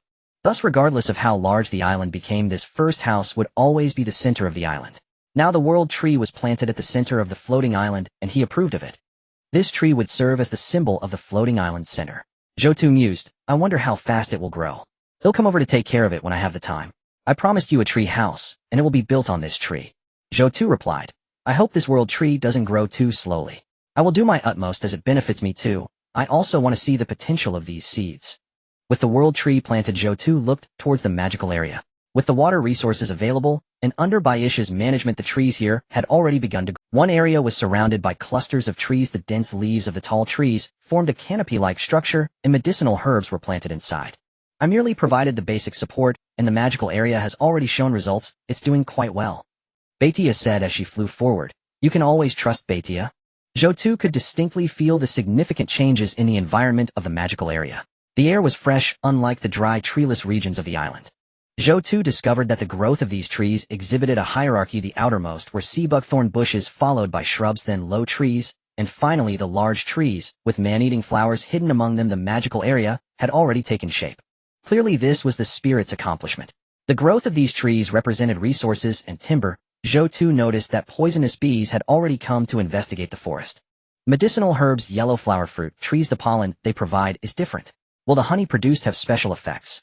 Baitia replied, there is a certain possibility. Lost in thought about various matters, Zhou Tu opened the island's points leaderboard. There were so many valuable items. Lost in thought about various matters, Zhou Tu opened the island's points leaderboard. There were so many valuable items, and he wanted to check his point ranking. Island Master Zhou Tu, level 210, comprehensive score 543, 9533. Island Master Zhang Yiwei, level 61, comprehensive score 582669. Island Master Hu Qianlin, level 57, comprehensive score 468877. Island Master Qian Yuntian, level 56, comprehensive score 435626. Island Master Ku Jiawei, level 54, comprehensive score 37356.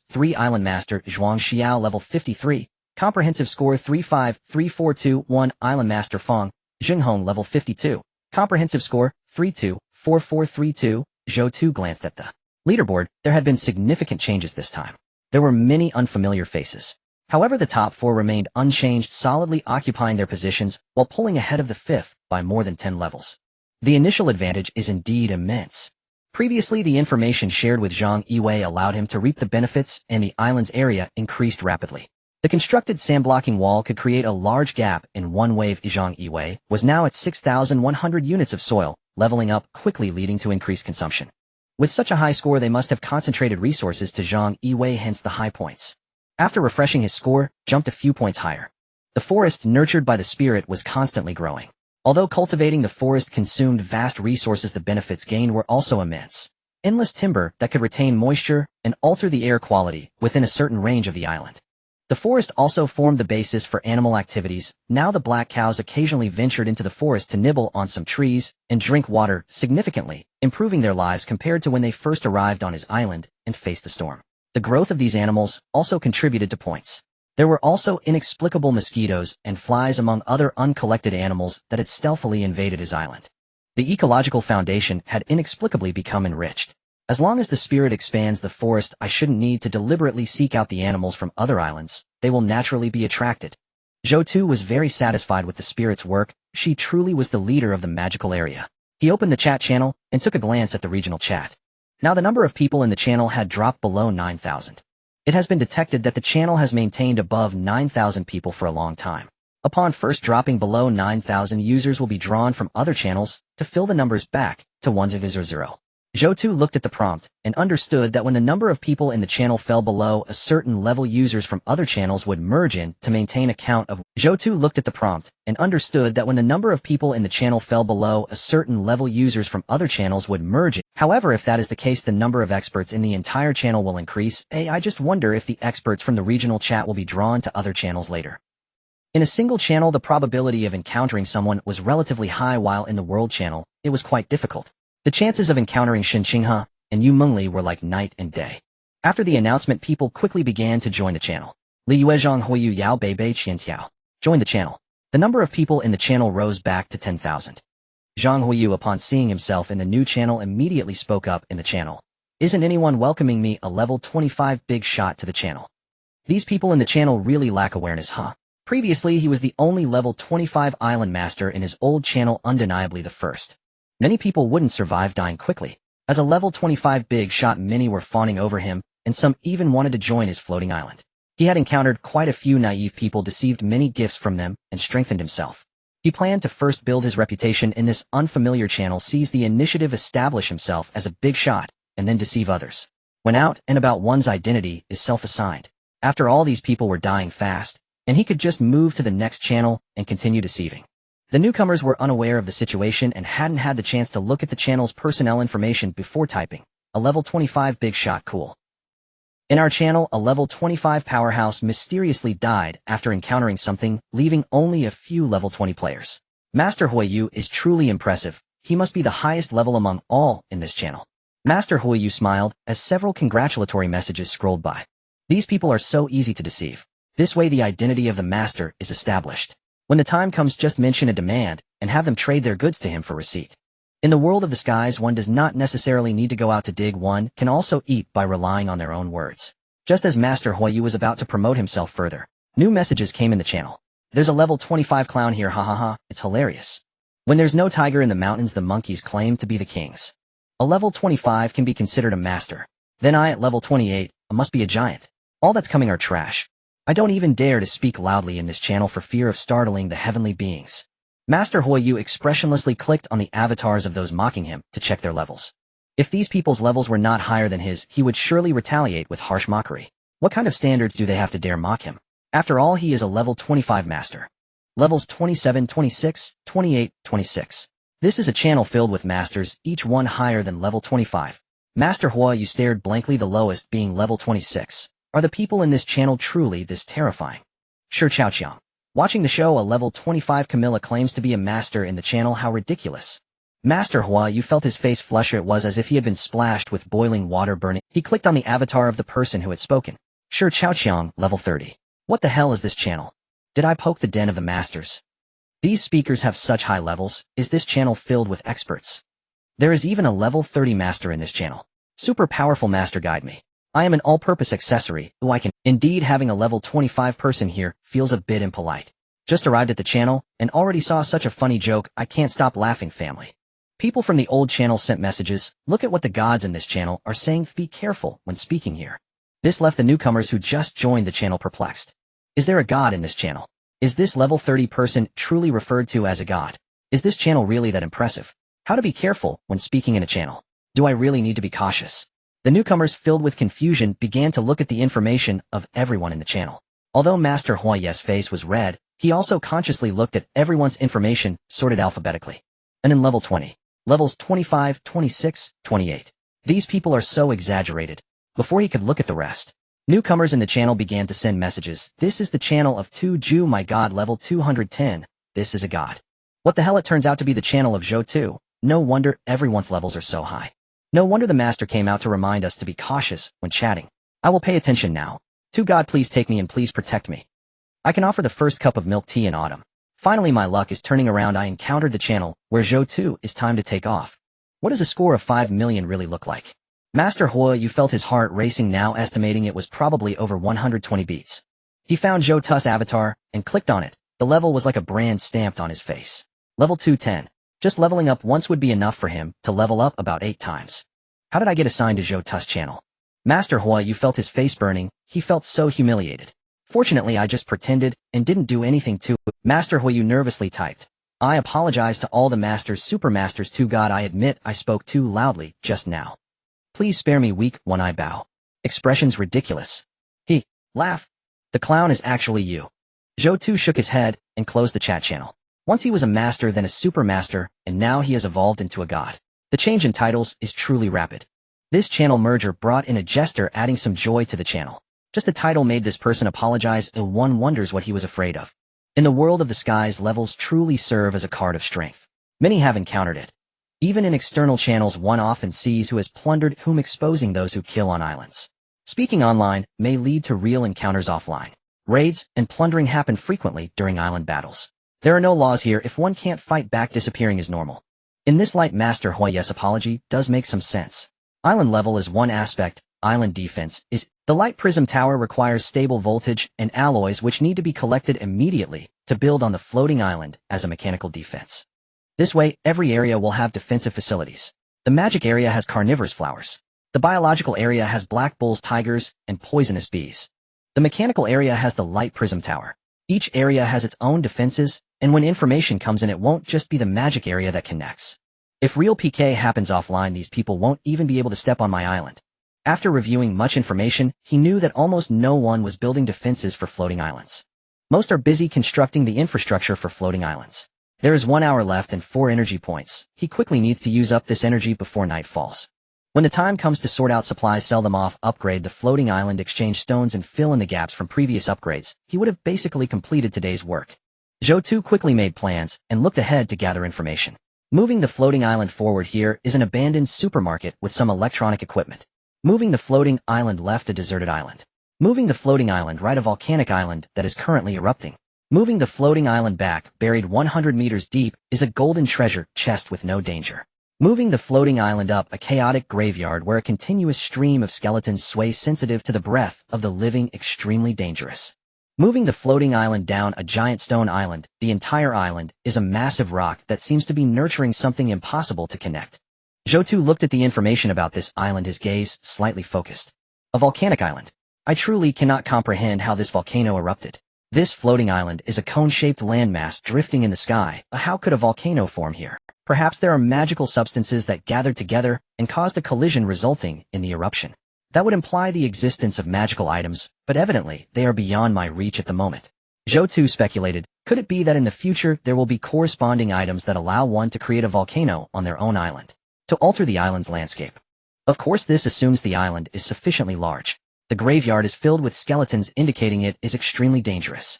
It seems that even if I placed the carnivorous plants from the magical area at the front, they would still be unable to withstand these skeletons.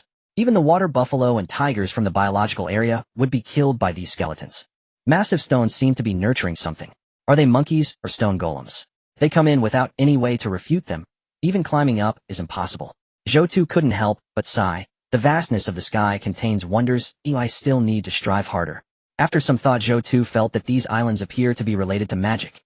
In this case, my floating island's defenses are still too weak. While it can defend against human islands, it falters when encountering islands with special creatures. If only I could integrate with the enemy, it would be great if I could command the skeletons. Zhou Tu's thoughts were quite ambitious. Upon reviewing the current defensive status of the island, he concluded that its defenses were indeed too weak, leading to numerous limitations, and there were some islands he dared not approach. Perhaps aside from carnivorous plants, there are other offensive plants. Exploring more islands could provide opportunities for gathering.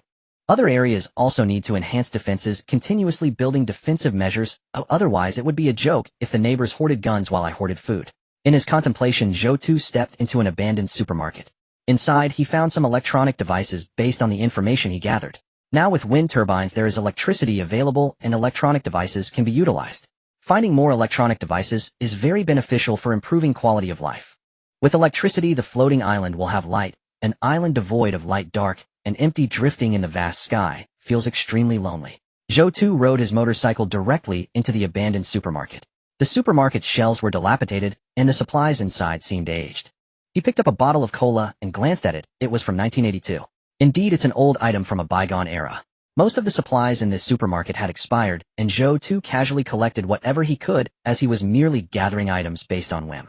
Island Master's Heart Reminder acquired incandescent bulb 1. Island Master's Heart Reminder acquired rusty iron pot 1. Island Master's Heart Reminder acquired rusty kitchen knife 1. Island Master's Heart Reminder acquired lead battery 1. There are too many items. The backpack cannot hold all of them. Although items can be stacked, different types like animals cannot be stored, reflecting a certain limitation.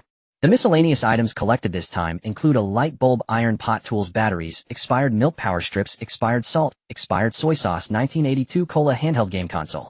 Electronic products are not common in the world channel, but they still exist. The main issue is that the floating island world lacks electricity. There are no power plants and batteries are scarce, rendering most electronic devices unusable. Even in the real world, other countries also do not have many electronic devices and are in a state of power shortage. Therefore, electronic products in the trading channel are priced low. Zhou Tu considers building several wind turbines in the future, forming an industry, and starting a charging service to collect fees. Alternatively, he could directly hoard a large number of electronic products now, and when others find batteries later, they can release electronic products, making a significant profit.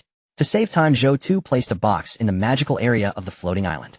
After exploring islands with little reward, he could directly store the items in this temporary storage box, and continue exploring the next island. Of course, Zhou Tu deemed the supplies he collected to be unworthy, but in the eyes of others they were quite precious. These expired foods sell very well on the trading platform. Even the 1982 cola would find buyers to relieve their shock. Overall, supplies are still quite scarce. People are always tirelessly pursuing a higher quality. After completing the exploration, Zhou Tu began a new round of information collection.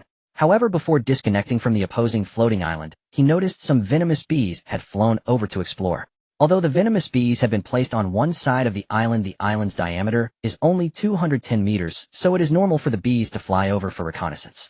Of course, Zhou Tu would not waste time over a few venomous bees. As long as the queen bee remains on the island, losing a few bees is not a big deal. Once the connection is severed, if these venomous bees do not return, they will be forever lost on the opposing island. Just as Zhou Tu anticipated, he had prepared for the long-distance placement of the beehive, but still some venomous bees got lost. Without any fluctuations in his heart, he began collecting information about the islands. Move the floating island forward. This is the territory of the hurricane eagle. They have sharp eyes, and once spotted they will attack, making it almost impossible to gain any benefit. Move the floating island to the left. This is an open coal mine island where you can land and mine coal. Move the floating island to the right. This is a wild rabbit island, and these rabbits are fierce. If cornered, they can jump up and bite. They can slightly increase attributes. Move the floating island backward. This is a water island with abundant water, but there are swamp crocodiles lurking in the water waiting for prey, making it very dangerous. Move the floating island upward. This is a deserted island. Move the floating island downward. This is the territory of the poisonous ant tribe. A lingering too long will cause poisonous ants to invade the floating island, posing a danger. Encountering 2 islands without danger while 4 have animals. The danger level of the islands is increasing, but as my island continues to grow, some animals pose a diminishing threat. Zhou Tu chose the rabbit island. Rabbits are so cute they should come to my island to become food. It goes without saying that these rabbits can slightly increase attributes. They should be the same type as the rabbits encountered by Yumengli. Now whenever Zhou Tu sees an attribute increase, his eyes light up with excitement. However, the question remains how to drive the rabbits to his island. Quickly Zhou Tu remembered using fire as a threat against the elves. Rotating the island, he aimed the mechanical area at the docking point. Soon an island about 800 meters in diameter covered with low shrubs appeared before Zhou Tu. This is a pretty good island, very suitable for me to ride on. Place wood and sprinkle oil. It should be good to go. Zhou Tu rode around twice, once to take wood from his backpack and once to douse it with oil. The ground was filled with holes, and some brave rabbits poked their heads out staring at the unfamiliar. Zhou Tu smiled gently. With a vehicle, he was not afraid of these rabbits. He planned the path for the rabbits to come over and began to ignite the fire. As the flames leapt up with a whoosh, Zhou Tu rode his motorcycle back to his own island. Flames soared into the air with green grass below, and wood and oil collected from around the island above, creating a thick smoke that enveloped the entire isle. Rabbit burrows were scattered all over the ground, yet they could not escape the smoke that the wind blew inside. Perhaps some rabbits hesitated to come out, but those on the island would lose a significant amount of food. However, more of them, just as Zhou Tu had planned, leaped towards his island. 1-3-10. The mechanical area had few plants, and these rabbits redirected towards the nearby magical area upon arriving at his island. Zhou Tu's eyes flickered. Soon there will be spicy rabbit heads to eat. The elf perched atop a tree observed the rushing rabbits and thought, I must keep an eye on these little creatures stealing medicinal herbs. The island master's herbs and trees must be nurtured with care. The fire grew larger, illuminating half the sky, and even Zhou Tu could smell the smoke wafting over. The once vibrant floating island had turned charred. He had destroyed a lush rabbit island. If this were in reality, I'd probably be imprisoned for life. Zhou Tu muttered to himself. The island had burned down sufficiently, and the rabbits that were meant to come had already arrived. Those that did not might have suffocated or were still hiding. Zhou Tu did not press the matter. Having 56 rabbits come over was already a lot. In certain countries, just a few rabbits could multiply into millions. Similarly, there were currently no natural enemies for the rabbits on his island, so the number that came was sufficient. Disconnecting the connections, Zhou Tu used his last 2 points of energy to acquire some miscellaneous items and a blueprint for a water bottle as the day dimmed. As night fell, Zhou Tu's island remained illuminated. There were wind turbines, albeit small, but they were sufficient to cast a glimmer of light on the floating island. In this world, even light has become quite a luxury. Most islands were currently illuminated by candles or oil lamps. Reaching the level of his original world, Zhou Tu felt it was acceptable. He turned to look towards the forest where the elves resided and noticed the magical area filled with glowing lights. There are fireflies on the island. He hadn't even realized that in merging so many islands, other small creatures had already come onto his island. In the magical area with dense trees and dancing glows, there was even an elf present, making it appear far more romantic than the mechanical area. Zhou Tu shook his head and stepped into his room. The mechanical area is still in its early stage, but once it is modernized and infused with technology, using synthetic materials, it won't be inferior to the magical area. Zhou Tu opened the trading channel to check on the sales of his shovel. At that time, he had listed 300 for dirt, 100 for stone, and 100 for steel. Dirt successfully traded 50 shovels for a total of 75000. Stone successfully traded 20 shovels for a total of 16000. Steel successfully traded 10 shovels for a total of 1000. As night approached, people's trading control significantly increased. Holding dirt and other materials, they waited for cheap goods to be offloaded. Everyone had already realized the value of energy to those with. They began to wait for the right price. The nighttime trading resembled an auction, but this auction wasn't about who offered the highest bid, but rather who offered the lowest. This made it so that most people had the opportunity to observe. The shovels were currently priced a bit high, but Zhou Tu decided to liquidate them to increase the size of his island. For every additional meter of his island, a large amount of dirt would be gained. Selling the shovels, which were a no-cost item today, was a must, and he couldn't wait until tomorrow, even if it meant selling at a loss. This was the best mindset to maximize energy utilization. He wouldn't wait until the end, because after selling these shovels his island would have another chance to expand, and he would have another batch of shovels to list. To sell quickly without delay. Selling at a loss, he began to offload them. Of course, another reason was that others also had the blueprint for shovels, increasing the competition in the market. Zhou Tu secretly entered the chat channel to eavesdrop. In the merged channel, a clown popped out after contributing a joke, making the chat channel feel much more normal now. Most of the content was trading information. In the world chat channel, thousands of messages were sent every second, making effective communication impossible unless a celebrity was speaking to cause a pause. Private chats and regional channels became the best options for communication. The Big Shot has lowered the price, and the Big Shot is offloading upgrades tonight. These shovels are really sad. The accumulated dirt is being held back from upgrading just for this moment. 600 dirt for one shovel. The Big Shot is really a bit over the top today. Zhang Yuza, I managed to grab 2 shovels, planning to sell them tomorrow for a nice profit. Weren't you saying yesterday that you wouldn't buy the Big Shot's items? Now you're changing your attitude immediately. Isn't it okay to say it's really fragrant? I've never seen such a shameless person. You're the second clown in the channel. Zhang Yuza's expression remained unchanged after all people in the channel couldn't see his state. So what if he was a clown? Did he eat rice from your house?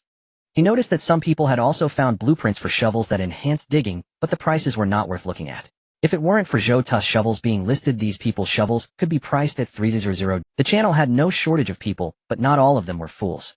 These people were really unscrupulous, and their actions were quite ugly. They wanted to snatch, but still insisted on giving away a shovel. In comparison, Zhou Tu's shovels were the most normal. He was naturally profiting from them, so he had to shout that they were indeed fragrant.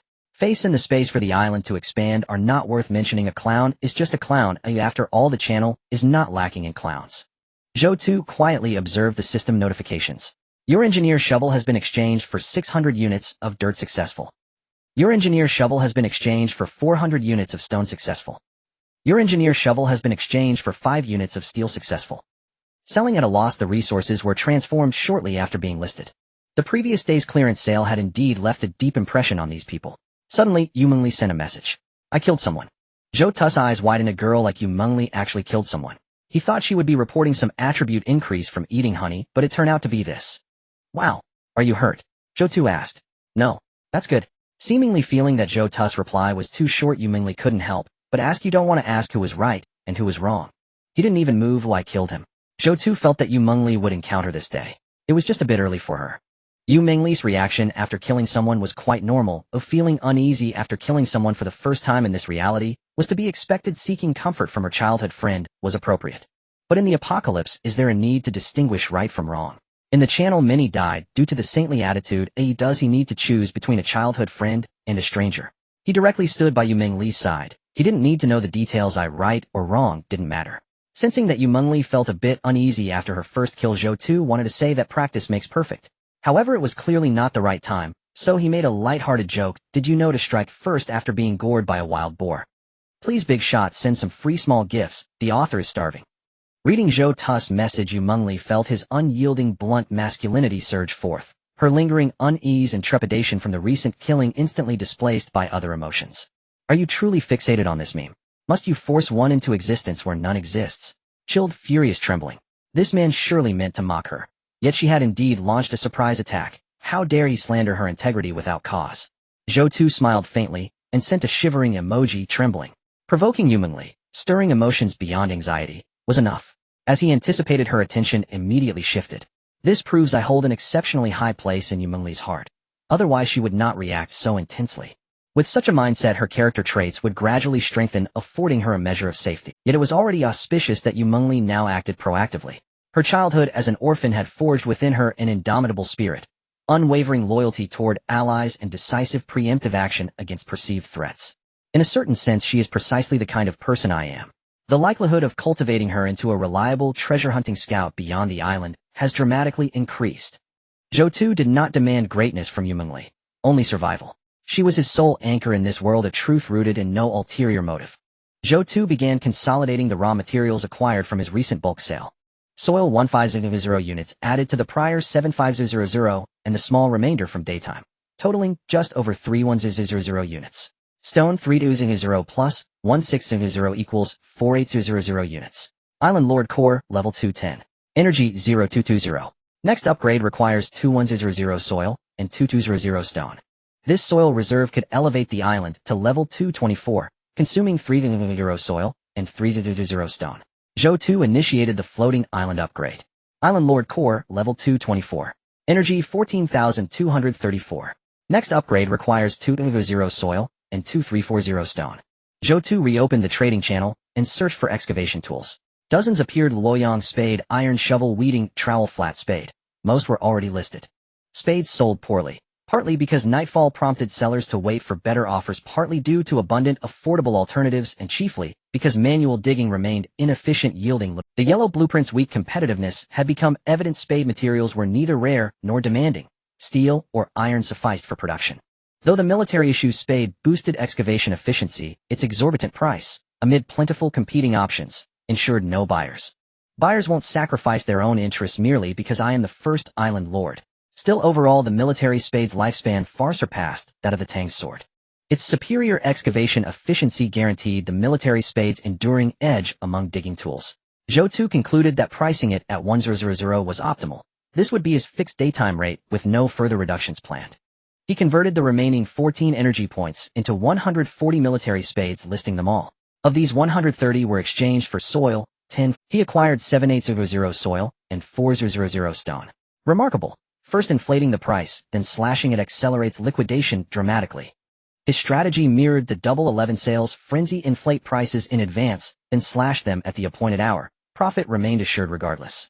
This soil sufficed for 3 levels of stone, was likewise adequate. Zhou Tu initiated another upgrade. Island Lord Core, level 227. Energy 3237. Next upgrade requires 22700 soil and 2370 stone. He converted the remaining 3 energy points into 30 spades, liquidated them, and secured 1800 soil, enough combined with reserves for 1 additional. Island Lord Core, level 228. Energy 1238. Next upgrade requires 2280 soil and 2380 stone. The Island Lord Core reached level 228, leaving only 1 energy point. Insufficient to upgrade the island even if converted to soil, so Zhou Tu exchanged it for stone instead. Where once a single spade sale propelled multiple level-ups, now 10 yielded less than 1. The Spatatonergy conversion cycle followed a quadratic curve, rising then declining. The Tang sword exemplified rapid obsolescence. Spades endured longer because island expansion demanded continuous excavation, a fundamental necessity. Carrying the last of his stone, Zhou Tu activated flight and returned to the floating island. Minor adjustments were needed for the previously constructed sand barrier wall. As the island expanded, the barrier wall's perimeter receded over 10 meters from the outer edge, rendering it ineffective. Its length proved insufficient. Zhou Tu assumed the role of mason, erecting only a short section due to material shortages. After repairs, he circled the island once more. Black cattle rested along the magic zone's boundary. Tigers lay within his enclosed area. Bees ventured out, even at night. Within the magic zone, he spotted several rabbits, softly twitching their tri-lobed mouths. The rest had already vanished into hiding. Wildlife has begun stabilizing. Entering the magic zone, Zhou Tu instructed Betia, guard the medicinal herbs vigilantly. Rabbits must not steal them. I've long implemented safeguards. Betia replied. Zhou Tu completed his circuit and noticed vines creeping along the herb garden's periphery. Whenever vines stirred the grass, sprites instantly rushed forth. An excellent method. Medicinal herbs formed a vital trade component, previously validated by the 7-jeweled eel, and proved highly effective. Herb trading consumed no energy. Thus, as my island's infrastructure matures, simple farming yields abundant resources, while preserved energy remains free for other critical. With sprites and fertile fields, no other island lord can rival me. At present, I alone possess the capacity for large-scale cultivation. Others cannot farm at all. Even employing identical energy usage strategies, my island's development will outpace theirs. Zhou Tu leisurely returned indoors, reclined, and reviewed the bonuses conferred by his latest upgrade. On Zhang Yiwei's floating island, Zhang Yiwei engaged in a heated debate with several senior organization members regarding the disposal of surplus inventory. Zhang Yiwei, we should emulate Zhou Tu. Liquidate our stock at low prices to immediately acquire resources for island upgrades, expanding our territory and maximizing energy output. Qian Yuntian countered, let's wait. Night has just fallen. Those holding inventory will soon seek to purchase ours. Hu Qianlin's view is similar to Qian Yunshin's. The shovel's fracture price can be sold, but our shovels are different. Our resources belong to the brothers below us, and we must maximize profits. Zhang Yiwei scratched his head, feeling overwhelmed by being the leader. We upgrade the island, increase energy, consume energy to produce and sell materials, to form a cycle, losing 1/3, or even half of the original benefits to expand the island. Tomorrow when energy is replenished we still gain. It's a nolus situation. Zhang Yiwei continued to explain. If the materials are held in hand and cannot be sold, we cannot exchange them for an expanded island, leading to tremendous losses. We have a lot of soil at the top, but not many people stockpiling thousands of soils in the channel. With their few thousand soils they can upgrade their islands. The later it gets, the less soil people will have, and soon— Oh, leader, just wait a moment. It's only just dark, and anyway it's not a loss. There are still buyers. Zhang Yiwei rubbed his temples. Being organized is good, and individuals have their own freedom. He wanted a one-man decision-making process, but with so many people it's extremely easy for a one-man rule to create significant rifts among those who have little trust in the sky. Originally it was said that nobles have no true lineage. Some people shouted, I control my own means of production. This easily weakens the organization, causing people to break away. Zhang Yiwei shook his head helplessly. Being the head of the organization is truly difficult. The gap between online communication and offline interaction is vast, much like attending online classes, where one cannot understand what is happening below. The previous connections are fragile. He somewhat envied Zhou Tu. The first island master is so carefree.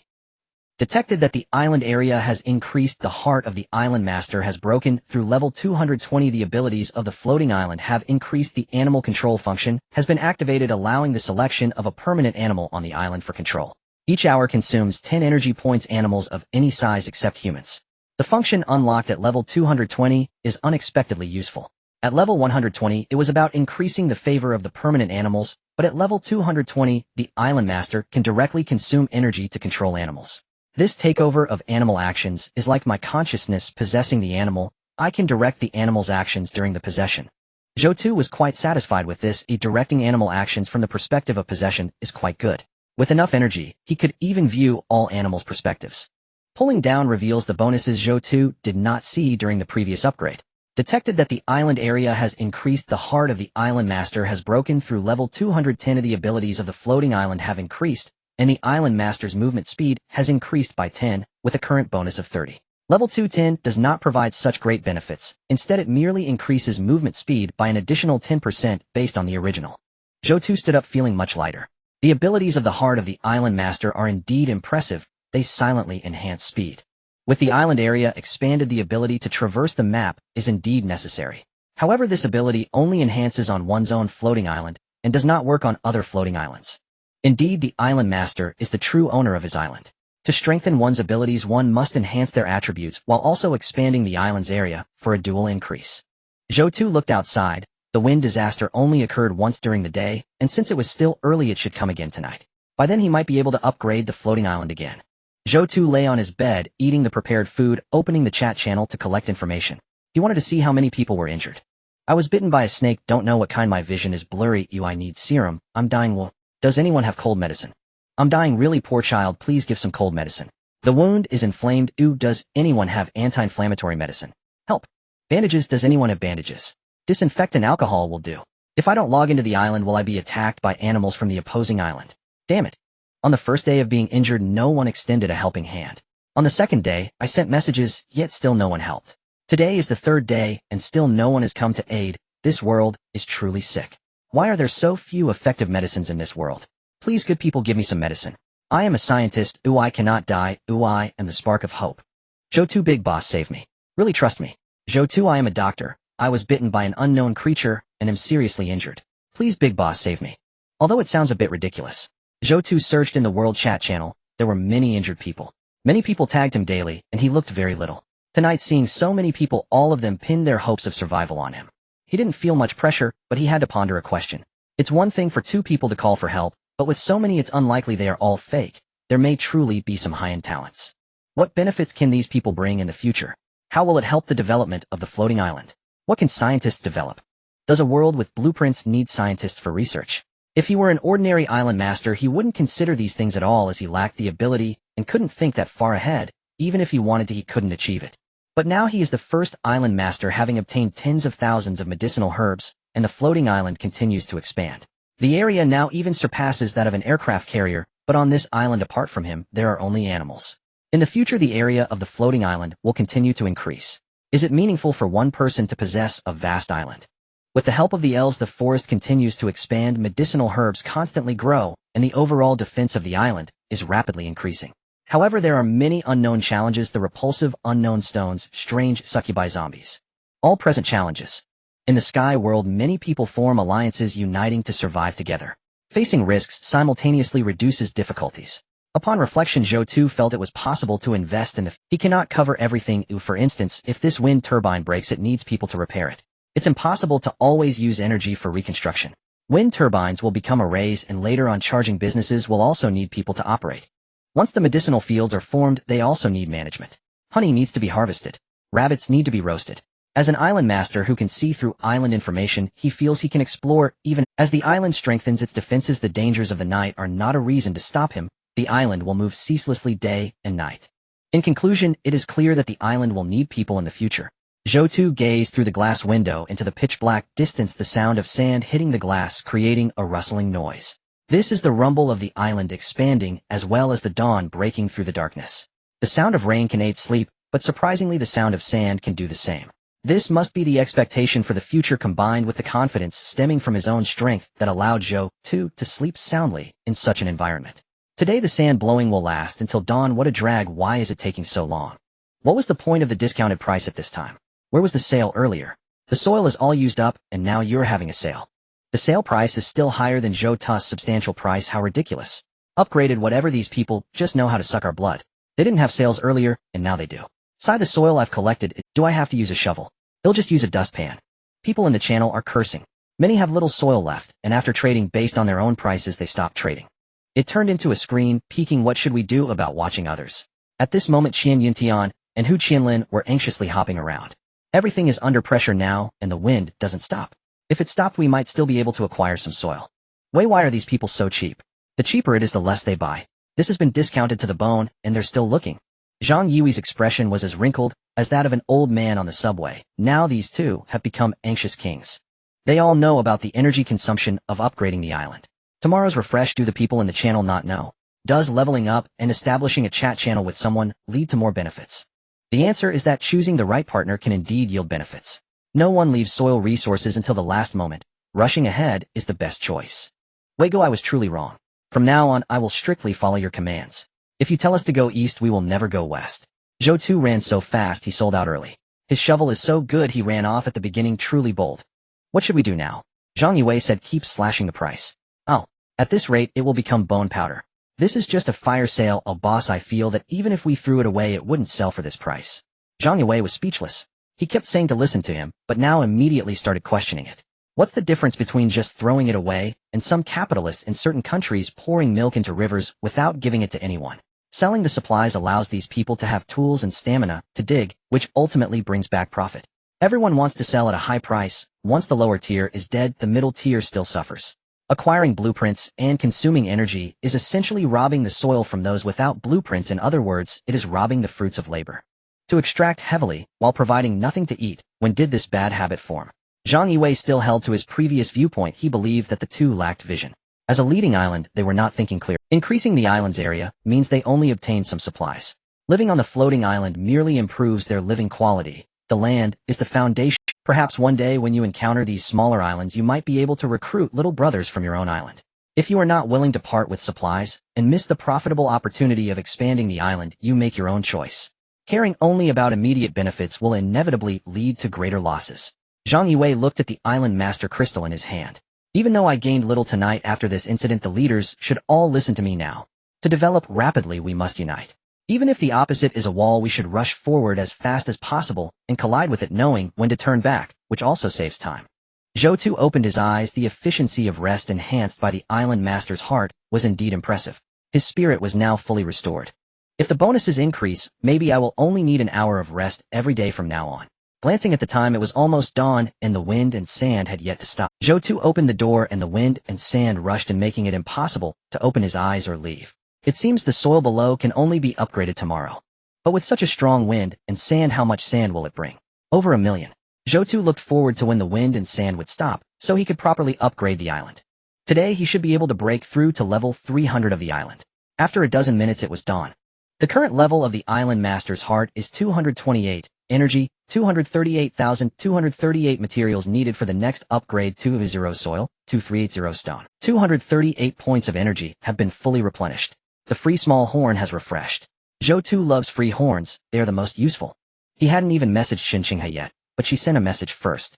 Old classmate, let's establish a chat channel, we have a foundation of trust. Now Xinqing's tone was normal, lacking the previous flamboyance and arrogance. From being high and mighty on the first day, she had turned into a lower-tier dialogue. Admiring the strong, this woman's impression of him hasn't changed much as she still resorts to unscrupulous means for her own benefit. Zhou Tu sighed. Surviving on a floating island, the environment changes a person's speed so quickly. He used the free small horn to contact Xinqinghe and establish a stable communication channel. He replied, yes, we do have a foundation of trust. Xinqinghe suddenly stood up, almost toppling the little lowly Li Yeru who was leaning beside her. Li Yeru looked confused and asked, sister, what's wrong? So happy. At this moment Xinqinghe's feelings were beyond words. Zhou Tu messaged her, and finally after several days she received feedback. After visiting Li Jiangping's island, she had been pondering one question: what to do when encountering other people's islands in the future. Should she still cling to Zhou Tu's banner? But over time would others believe it? Now this man's statement, we have a foundation of trust, undoubtedly serves as a powerful backing, greatly boosting her confidence. In the future when encountering unfamiliar floating islands I can proudly say, I am Zhou Tu's person. After some thought Xinqing's mood improved. Zhou Tu must have seen the messages she sent earlier. The lack of reply over so many days definitely meant he had other matters to attend to. Now replying shows he cares. Old classmate, I'm very happy to receive. It won't be long before we meet. Will you be able to come to my island then? However, there are many things to be done, so think it over. Zhou Tu extended an invitation. He did not hide his need for people. Xinqing has sent him a message clearly wanting to come to his island. However, he still stated his requirements as his island wouldn't support idlers. Coming means you need to work and handle various tasks. I can. Zhou Tu smiled. After all, the invitation from the first island master was something few could refuse, and with Xinqing's intention to come it was a mutual agreement. This result couldn't be better. Meanwhile Xinqinghe pulled the nearby Li Yeru, saying, Zhou Tu wants me to be ready. Oh, once we meet him we can go to the island. Zhou Tu is letting us go to the island. Li Yeru exclaimed with delight, patting her chest. Luckily she didn't rashly go to another island. She was at the right place. He means me. Xinqinghe replied calmly. Sister, you shouldn't forget about me. Li Yeru clutched Xinqinghe, looking anxious. You must ask Zhou Tu if I can go up. Xinqinghe looked at the nervous girl and smiled inwardly. If she brought a male companion, she shouldn't even dream of going to Zhou Tu's island. But bringing along a legitimate girl would most likely get Zhou Tu's approval. This was based on experience in nurturing fish and understanding human nature. I also have a little girl here, the one from the previous channel. Zhou Tu looked at the message. Xinqinghe actually allied with a little girl, Li Yeru. As for what Li Yeru said in the previous channel, he didn't pay much attention. There were too many people tagging him. Despite setting a threshold, he couldn't stop others' enthusiasm. It can be said that the vast majority of people in the channel wanted to come to his island. This was no joke. However, bringing one more person wasn't much of a problem for Xinqinghe. Zhou Tu felt he wasn't too hypocritical. From the heart, I will first gather girls. Once the island became larger, he could establish hospitals, factories, power plants, and collection rooms, allowing male teammates. When the time came for gathering herbs, making medicine, generating electricity, and engaging in animal husbandry, he aimed to form an industrial cluster that transformed the resources produced on the island into expanded territory, creating a cycle. Even without energy, the island could enter a positive cycle, continuously expanding in area. In due time, the saved energy could nourish rare flora and fauna and lead to research in relevant technologies, allowing them to stay ahead. Thus his only goal was to increase the island's area. The floating island's area was like a health bar. It was the foundation of everything. His aim of collecting soil and stone resources would not change for 10,000. Only when the island became larger could it hold more things, and as its functions improved, he would be able to find solutions no matter what challenges arose. This was also why he planned to divide the island into 3 zones. He felt the 3 had a restraining relationship. In this way, early talent reserves could be made a plan aimed at going further. Zhou Tu replied to Xinqinghe, if you obey, take her with you. What did the boss say? Li Yeru looked at Xinqinghe with sparkling eyes. Xinqinghe grabbed Li Yeru's cheeks, shaking her 2 ponytails swaying. Zhou Tu said you could come along. Li Yeru jumped up, yay. It truly proves that those who keep their thoughts in mind will have them reciprocated. She had already expressed her intentions in the channel. Luckily, she met Xinqinghe, who knew the top brother.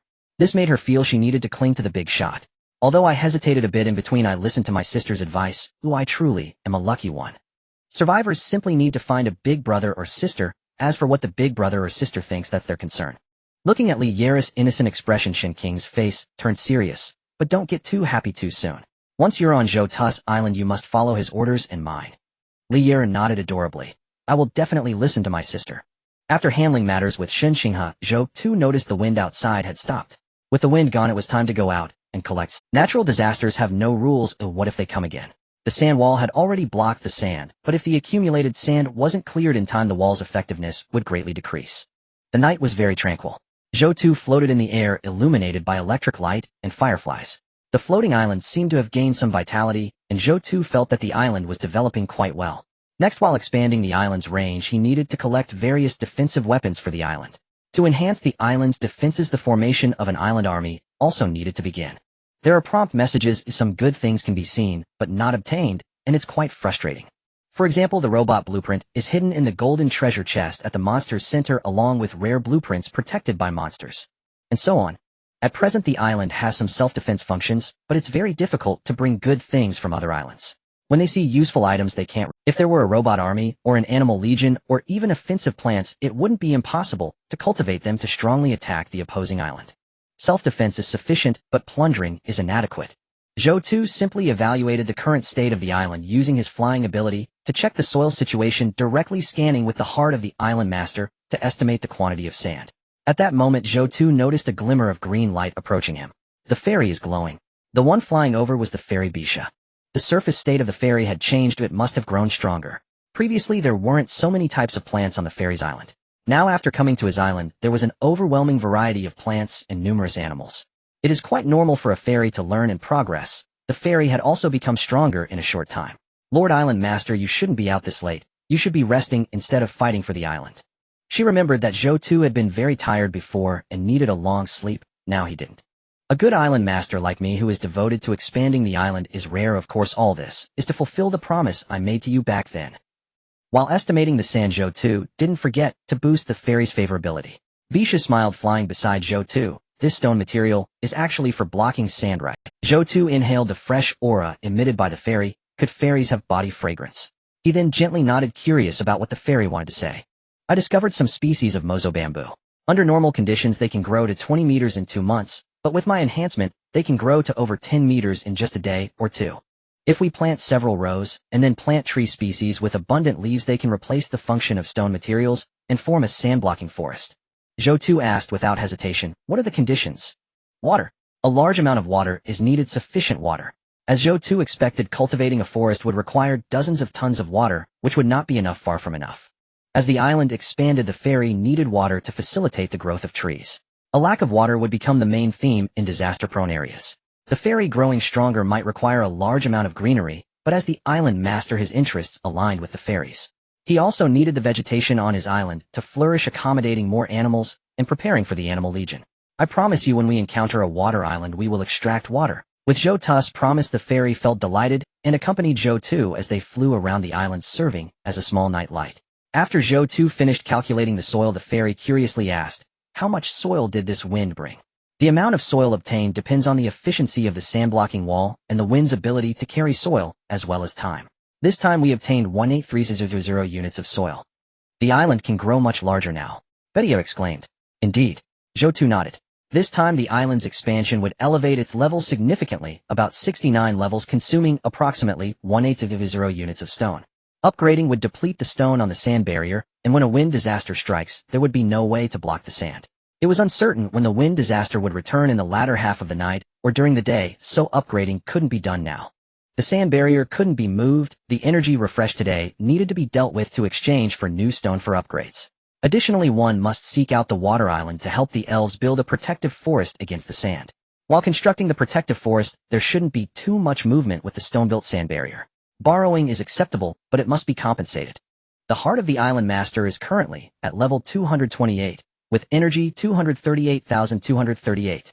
Zhou Tu glanced at his blueprint and decided to sell that type of material. Bows and arrows, condensation devices, light prism towers, watchtowers, engineer, shovels, machetes, protective suits, chefs, knives, blueprints for wind turbines, blueprints for showers, and so on.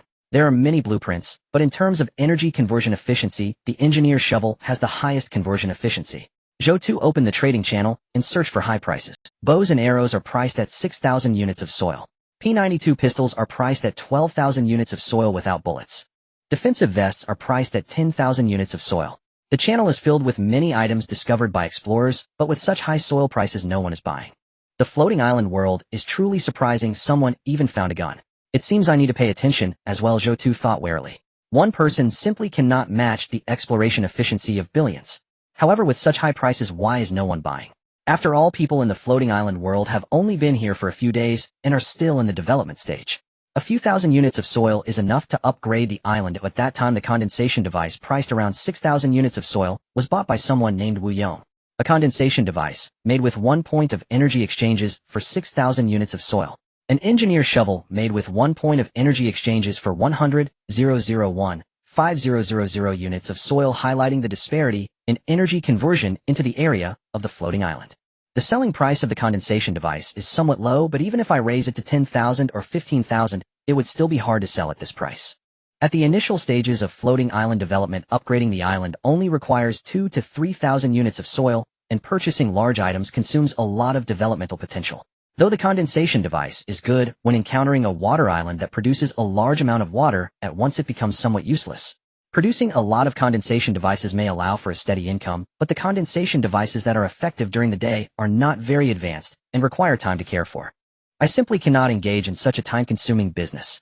Perhaps what is good for others isn't suitable for me. It is essential to devise a development route that suits the island. There are countless floating islands, each with its own circumstances. Each stage has its own items to sell. Selling items that far exceed current productivity may be good, but they want to earn profit. Currently, many people's islands are around level 20, requiring 2,000 units of soil for upgrades, so the engineer shovel remains a hot commodity. After surveying the market, Zhou Tu decided to first sell the engineer shovel, which offers a better cost-performance ratio and quick returns. Following the exploration patterns of the people should be safe. Using 100 points of energy, 1,000 shovels were made, leaving 138 points of energy remaining. This time the primary exchange is for stone, so the proportion of shovels traded for stone is high. 300 shovels for soil. 600 shovels for stone, 100 shovels for steel. Zhou Tu listed the engineer shovels.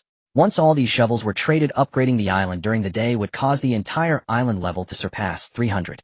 When the island surpasses level 100, it unlocks the self-rotation feature. When it surpasses level 200, it unlocks the attribute inflation feature. Both functions are very useful. I wonder what kind of functions will be unlocked when it surpasses level 300. Bedia interrupted Zhou Tu's thoughts. When will the island master upgrade the island? She was somewhat curious about how Zhou Tu could resist upgrading after gathering the soil into piles. During the day? Afraid the wind will come again and won't be blocked. Alright. Bedia changed the subject. The air on my side is fresh. If the island master has time, you can come over and have a seat. Additionally, I noticed that the world tree is growing very slowly. The aerial tree house I promised you may take a while to complete, but the cottage in the forest is available. Zhou Tu raised an eyebrow. Miss Bedia, you truly have my heart. I really like the cottage in the woods. Bedia smiled, gently, finding this island master quite interesting and likable. Zhou Tu gazed at the pitch-black sky. He was eager to see what dangers lurked in the night, as resting efficiency had increased, allowing him not to require as long to rest. He could consider whether to move the island at night. Moving the floating island forward, there is an abandoned prison where you can find some weapons. Moving the floating island to the left, there are some dangerous pea plants. Their seeds, spread by bouncing, can launch into the unknown sky, growing on unfamiliar floating islands and bounce at extremely high speeds. The seeds shot out are like small cannonballs, dangerous. Moving the floating island to the right, locust floating island, where there are massive amounts of locusts that devour all plants, and when extremely hungry can eat animals. Moving the floating island backward, there is an abandoned chainsaw manufacturing workshop with chainsaw blueprints. Moving the floating island upward, Ice Mountain Island, extremely cold. The cold emitted can eliminate most of the animals on your island that lack warmth. Moving the floating island downward, Explosion Mosquito Island. They are very sensitive, and when encountering enemies they not only suck blood, but also explode after losing the battle. Does the island master want to explore unfamiliar floating islands at night? Bedia noted Zhou Tu's expression, knowing he was determining the direction the floating island would head. Zhou Tu, yes. I can accompany you. That would be great. Having an elf accompany him with their natural light source was quite nice. This time encountering 6 directions, 4 of which are dangerous. It seems there is not much of a difference from the day. But this is nighttime. The pitch-black night is essentially the protective color of unfamiliar islands, a veil hiding the unknown dangers. It directly obscured people's hopes of exploring the floating islands, rendering their observational abilities nearly useless. The unknown is what is truly dangerous. If other island masters encounter these islands at night, the animals are small and unobservable. The island masters would not even know how they died. Moreover, the terrain of the floating islands is complex, making it easy to get injured. The initial advice against nighttime exploration of floating islands was indeed very correct. However, these restrictions greatly reduced the pressure on me. The limitations on exploring floating islands are my energy and the defensive intensity of the unfamiliar floating islands along with the danger level of the creatures. If all floating islands are highly fortified and dangerous, then exploration must wait until daytime. However, he found it difficult to choose between going to the abandoned prison for weapons or retrieving the chainsaw blueprints. There are people in the channel with handguns seemingly powerful, but in reality, they pose a low threat to him. In addition to his damage transfer life-saving skill, he also possesses a movement speed boost and the ability to fly. Given the vast area of the island, it would be difficult for anyone with a gun to aim accurately, not to mention there are animals on the island. The advantages brought by the size of the island have now become apparent. The chainsaw, on the other hand, is a developmental blueprint. In the floating island world, soil needs to be dug, stones can be picked up or mined, but what needs to be cut down from trees or dismantled from certain structures. Currently, people use axes to chop down trees.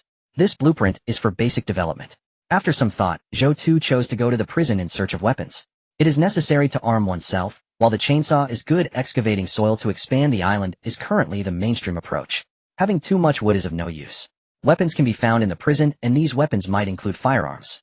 Once he finds a gun, Zhou Tu feels that bows and arrows will become obsolete, as they cannot even effectively shoot a black bull from a distance. But when will I encounter a firearm blueprint? It would be great to directly craft a gun. Having a gun would make charging into other islands a viable option. Some animals wouldn't need to be outsmarted anymore, just a straightforward assault. The strength of the weapons is crucial in determining whether one can reach the opposite island for resources. Being able to extend a hand to the opposite island is very important.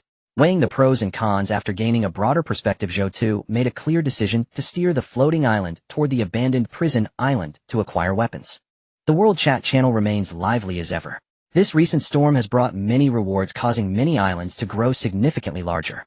At least after upgrading the island, he has gained several energy levels. Even without blueprints for crafting, he can engage in more conversations. Thank you, Tu Shen. The island is now level 21, but I personally haven't explored many islands. The island has a diameter of 30 meters and an area of 700 square meters, which feels sufficient for my survival. I will no longer explore islands. Buried in work, he did not notice Zhou Tu's significant words. He missed the first storm, which was unfortunate. He was too focused on work and did not pay attention to the road. Sometimes the information shared by the experts in the channel is crucial. From now on, he will spend an hour daily reviewing chat records. Brothers, just a quick advertisement. I have crafted a manual water condenser. It requires 3000 soil, which is not expensive, and the efficiency is decent. Drinking a few sips of clean water each day is not a problem. I have encountered a muddy floating island with stagnant muddy water. I am in need of a filter. But why isn't the expert upgrading? Are they waiting to see the island rankings? Just eat it. Why aren't the shovels and similar items selling well in the trading channel? Didn't you just collect soil? What's wrong with buying things at a premium? Be careful with alliances. They seemed friendly, but then they directly attacked me, resulting in a counterattack from the island. I got hurt too. Please send me healing potions. Yu Mingli silently scrolled through the chat records. Seeing someone talking about alliances and counterattacks, she felt a twinge of emotion, as she had also killed someone. However, she felt that this world revolved around Zhou Tu. Zhou Tu's notoriety is too vast. Just scrolling through the channel, she could see discussions about Zhou Tu. His remarkable abilities became the topic of conversation among everyone in the channel. Even in the chat channel she was in, people were discussing Zhou Tu. Isn't it nice to increase the island's area? The outside is dangerous, so I've decided to relax. I will rely on the soil brought by the storm daily, and later, I can just gather some stones and upgrade the island. Those who want to develop should buy things, as Zhou Tu's items are quite good, much better than some unscrupulous merchants. If you have soil, save it for Zhou Tu. Is there anyone in our channel who knows the great Zhou Tu? If so, please introduce me, as I really want to add him as a friend. I also want to connect with Zhou Tu. Seeing this in the chat records, Yu Mingli's expression turned cold. She clicked on the avatars of the two women, who one had a seductive face and the other appeared flirtatious. They looked like technicians from previous world brothels. What a bunch of vixens. There's no Zhou Tu here, yet they're making such a fuss in this channel. Yu Mingli could hardly hold back her emotions, wondering how such women were still alive. Attempting to seduce men in such a way is truly ridiculous. But is Zhou Tu really that attractive? Why don't I feel the same? Yu Mingli thought, turning her gaze away from these women's comments, but still feeling a bit annoyed by their work. Although she felt somewhat irritated, she couldn't argue with these people in the channel. That would be too degrading. These people don't have Zhou Tu's contact information, but she does. Whatever, I have been childhood friends with Zhou Tu, which gives me an absolute advantage. Will Zhou Tu give honey to others? Will he give bows, knives, and water condensers? I should first check if my attributes have increased. Being strong myself is the real strength, and I should provide Zhou Tu with some feedback as much as possible.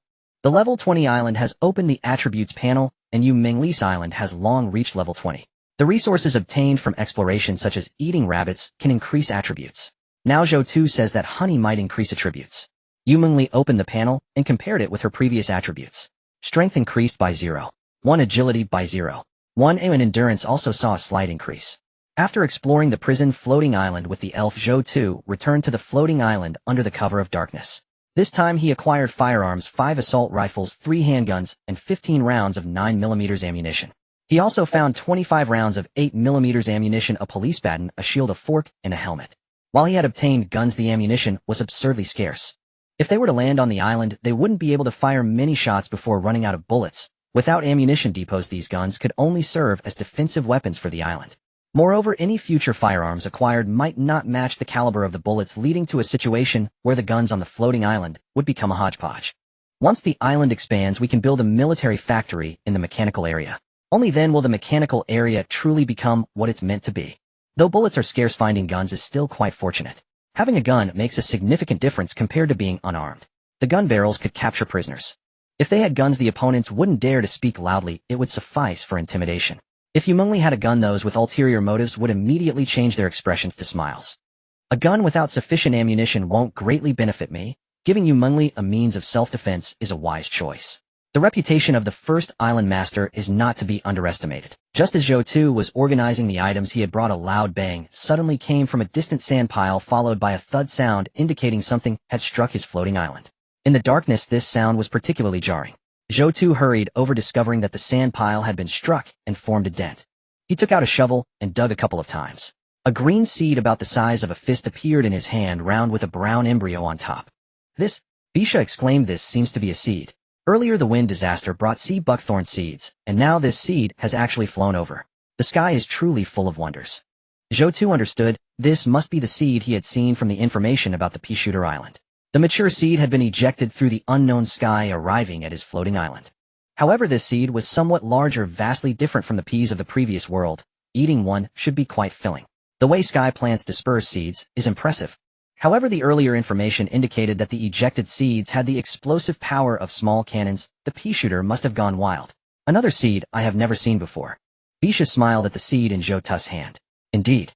Since this seed can shoot across from other unfamiliar islands to our floating island, it must possess considerable power. He didn't clarify too much, as he needed to keep the information about the floating island somewhat concealed. Bisha would understand what this plant was once cultivated. The pea shooter does have some reputation in the sky world, capable of launching its seeds into another area. Zhou Tu casually handed the pea seed to the elf, saying, "Nurture it well. Since this pea can fly so far and create such a commotion, it should easily become an offensive plant on the island." Bisha held the green seed, observing it repeatedly. "Thank you, Zhou Tu, for bringing me so many plants from the sky. If I can acquire some more plant samples, I might gain insights. I will take good care of this seed." Zhou Tu remained indifferent. The elf was continuously identifying plant species, and as they cultivated stronger plants, the defenses of the magical area became increasingly robust. With the pea shooter, if they could cultivate thousands of them, they could directly bombard some small islands to gather resources, making the magical area even more powerful. The night will not hinder my exploration of unfamiliar floating islands. As long as I can see the floating islands, it's enough. The elf nodded obediently. "Nights are dangerous. I can accompany the island master in exploration, contributing my faint light." Zhou Tu was still looking forward to the elf gaining insights. Currently, the elf only demonstrated the ability to accelerate plant growth. If it could directly control plants and become a great druid, that would be. After speaking with the elf, Zhou Tu opened the trading channel to check the items he had listed. Not much was sold. As night fell, he exchanged a wave of resources, and the sandstorm had risen a few more levels. There were not many on the island who had surplus food. Stone materials weren't traded for shovels. It seemed that these people like him had used stone to implement sand prevention measures and didn't want to dismantle them. In the regional chat channel, Shun, can you not trade shovels for soil and stone? Do you collect other materials like iron, copper, gold, or silver? This soil and stone are essential resources for everyone to upgrade their islands. Zhou Tu's massive collection of materials has drawn the attention of all in the channel. Indeed, soil and stone are becoming hard currency. How everyone's paying attention now. I just obtained the shovel blueprint. Soil and stone can expand living space. Over the past few days, people have recognized their importance. Some low-quality items simply cannot be exchanged for soil and stone and can only trade for others. The island masters in the sky world are becoming more frugal. Shun, I have a blueprint. and want to exchange for resources. He collected information related to soil from the regional channel. Zhou Tu scratched his head. As the first island master, every move he made was watched by everyone. His large-scale collection of soil had caught everyone's attention.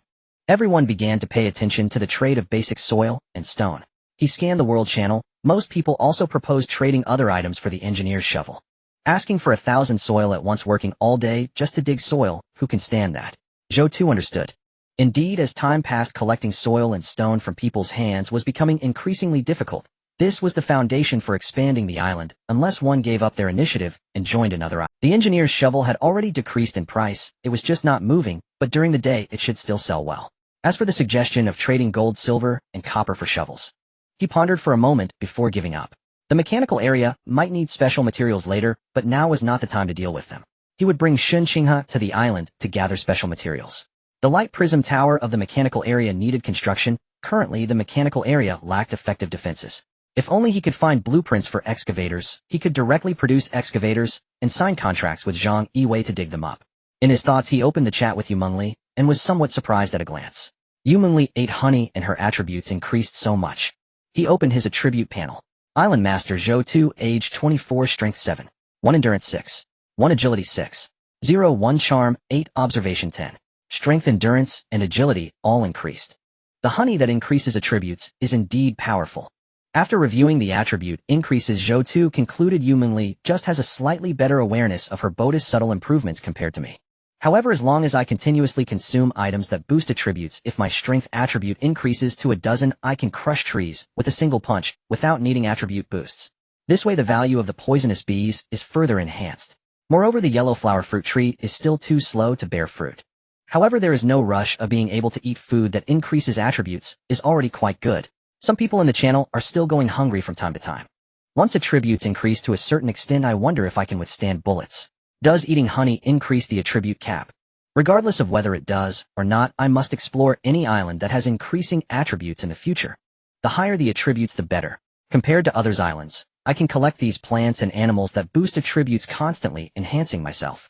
Yu Mengli had good luck catching a rabbit, but there were no further developments. The root cause was that the island was too small to sustain farming. In the early stages it was not apparent, but later on, as the island master's island grew larger and species increased, even a small attribute increase for each item would lead to an infinite advantage. If the island has enough energy, the island master can use that energy to stimulate the development of animals. With the island master's heart breaking through level 190, the function for enhancing animal growth in the island master's area is activated, covering an area of 100 square meters with an energy consumption of 60 per second and an efficiency increase of 20.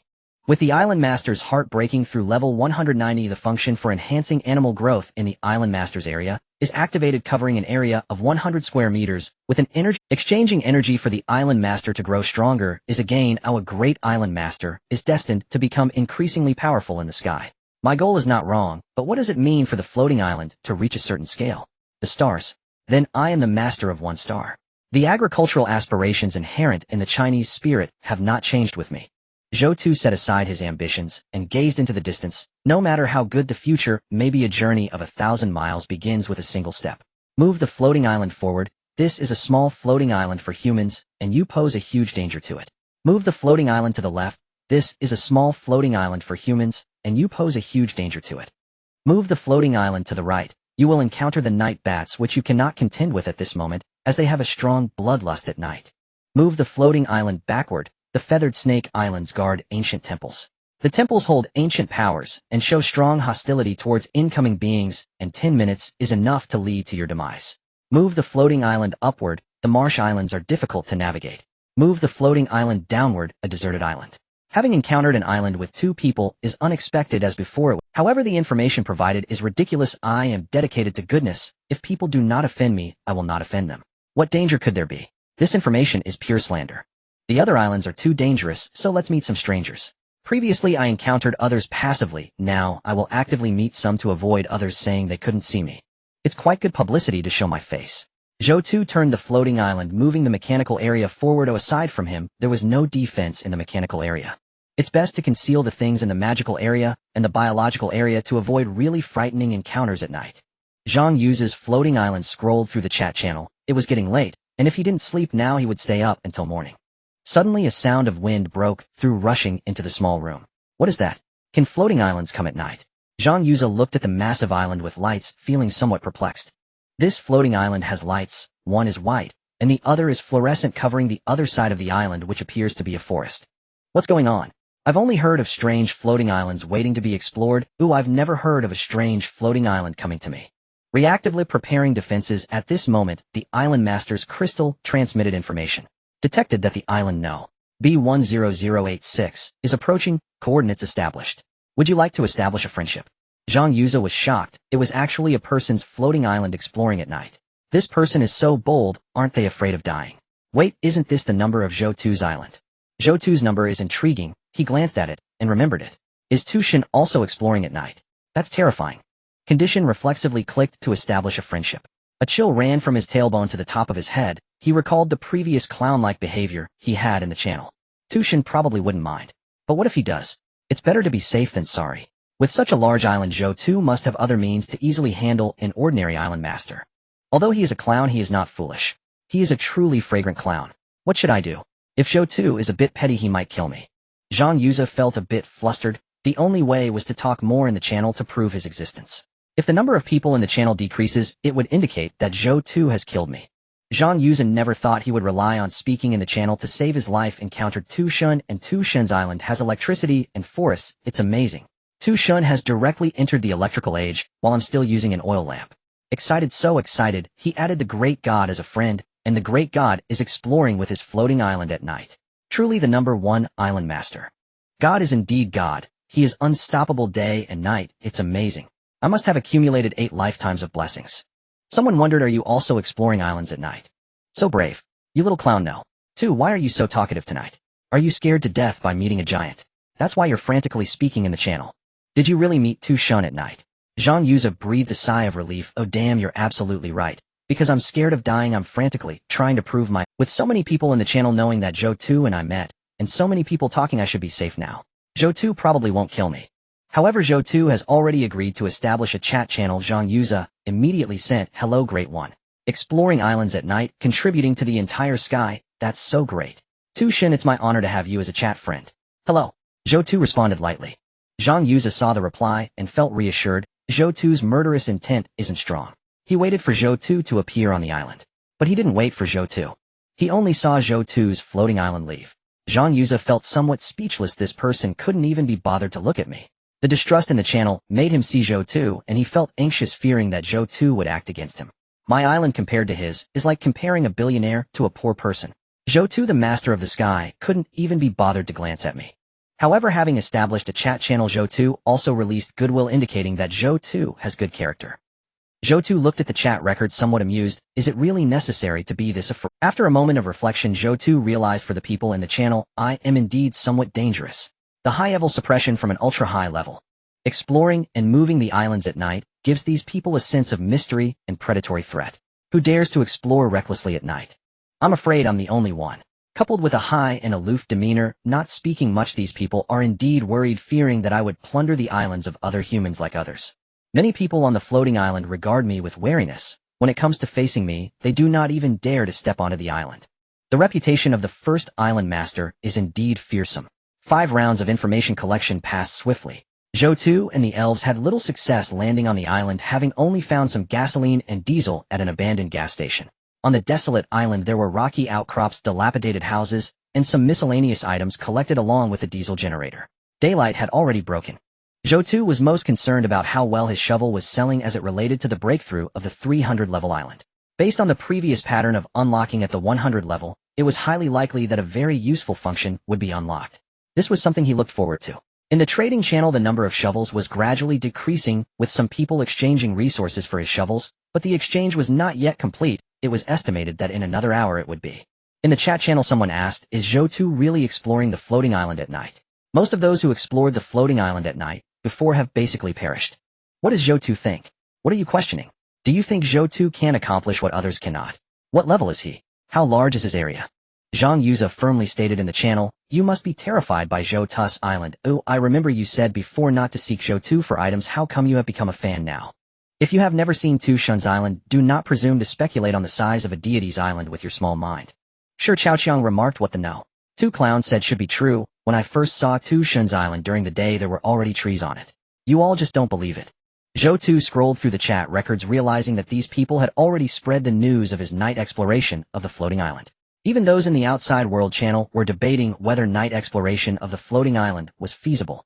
Zhou Tu silently closed the chat. The amount of information in the chat channel was enormous. A once engrossed one could spend half a day reading through chat records which numbered not in the thousands or tens of thousands, but in the millions. Instead of wasting time on this, it would be better to explore the island and dig to increase its area. He gazed ahead. Information appeared in Zhou Tu's eyes. Moving the floating island forward, there was a 10-meter square pond on the island containing a copper treasure chest, but be careful, as there were some turtles guarding it, making it difficult to access. After reviewing the other pieces of information, Zhou Tu planned to move the floating island forward, focusing on the water in the pond. He was too lazy to care about the treasure chest, since it was not golden. Such treasure chests do not yield anything remarkable. Copper materials are decent, but he was not very satisfied the last time he drew water. A pump was used to draw water. Although the water level in the pond decreased somewhat, it was only a little. The root cause was the insufficient pumping speed, low efficiency, and the time was too short. At the 300 level, it should be possible to extend the residence time to 3 hours, which was barely enough for now. He first sent a message to Zhang Yiwei to check if they had found a water pump to trade for. Soon Zhang Yiwei responded, yes, we found a few water pumps on our side. How many does Tu Shun need? Zhou Tu asked, do you have 3? Yes. It will arrive in 5 minutes, you can pick it up in the channel then. Zhang Yiwei was very straightforward, and curiously asked Tu Shun, is it true that you explore the island at night? It is true.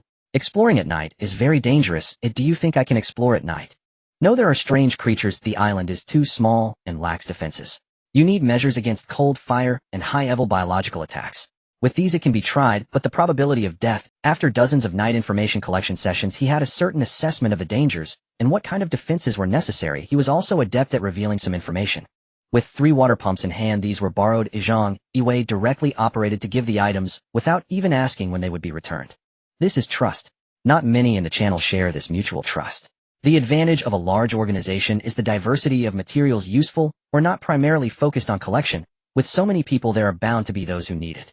Of course, the mortality and injury rates in the organization are also high. Zhang Yiwei acquired quite a few herbs from him. The first transaction of 50 shovels had already established a foundation of trust with Zhang Yiwei's organization. Subsequent transactions were also frequent. He also revealed some information, forming a complementary relationship. Although I am not part of the organization, I have achieved close trading with them. In a certain sense, the organization is my logistic support.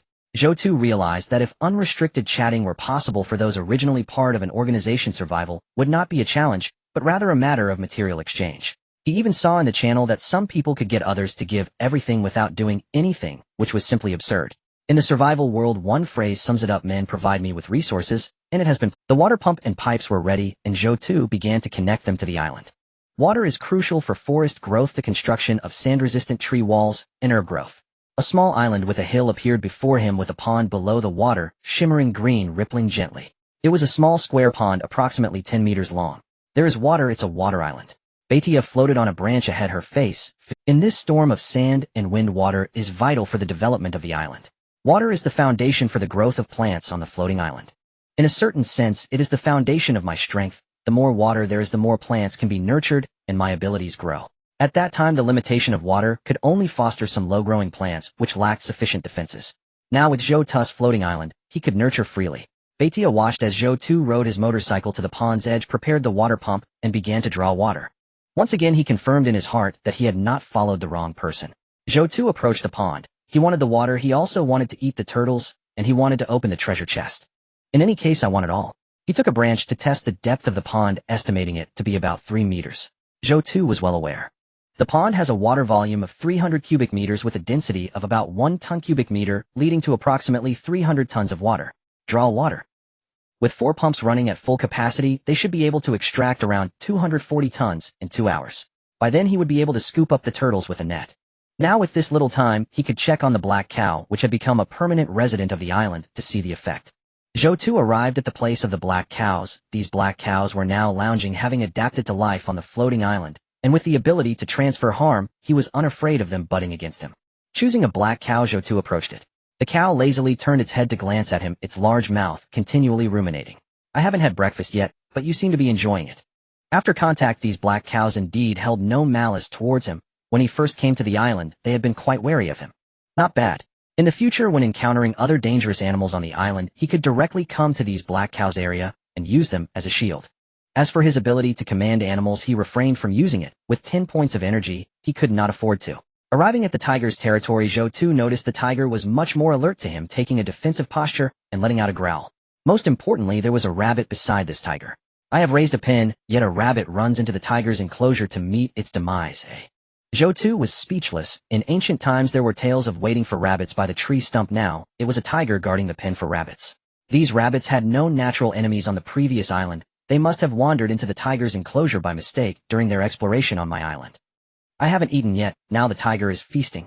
Wild tigers are indeed aggressive. Zhou Tu stood outside the enclosure, took out a straight rod from his backpack, and struck the tiger's head a couple of times. The tiger was furious, but had no way to retaliate as Zhou Tu tossed a few pieces of food and left. A few strikes to give a sweet date is quite practical for animals as well. The black cow became a resident animal, but unless he used his commanding ability, he could only foster familiarity. The same applied to the tiger, which had not yet become a resident animal. Opening trade, he gave Yumengli a rifle and a pistol, each with 5 rounds. In private chat, Yumengli had already sent a concerned greeting, clearly having noticed the news of his nighttime exploration in the World Channel. Did the World Channel say you explored at night? Indeed, Zhou Tu replied. With limited bullets, don't fire recklessly. Leaving them out will deter any malicious thoughts. You found firearms, impressive. Yumengli replied. But those guns might not necessarily kill a wild boar. Yumengli, embarrassed and angry, shot back, get lost. Zhou Tu did not respond further, and went to the magical forest area where the drawn water had already flowed into the pool prepared by the elves. This pool was surrounded by trees growing together. The small house established by the elves in the forest had a wooden bed, and a small green branch stretched out from the wooden table, becoming a plant decoration on the table along with a wooden stool. A wooden bookshelf contained books collected by the elves last night that Zhou Tu seemed to find of little use. Clearly Bedia had somewhat imitated his room, even crafting a bookshelf. The elves on my island have indeed grown a lot, and their growth speed is quite fast. He was very satisfied with this small house in the forest. Zhou Tu felt that as the elves continued to grow, they could control plants. The original plan was not wrong. The magical area should be managed by the elves. Island Master, there seemed to be some creatures in the water source of the opposite island. Zhou Tu knew that the water level had dropped and the turtles could not hide anymore. With shallow water there were many turtles. Zhou Tu counted and found about 30 turtles of various sizes.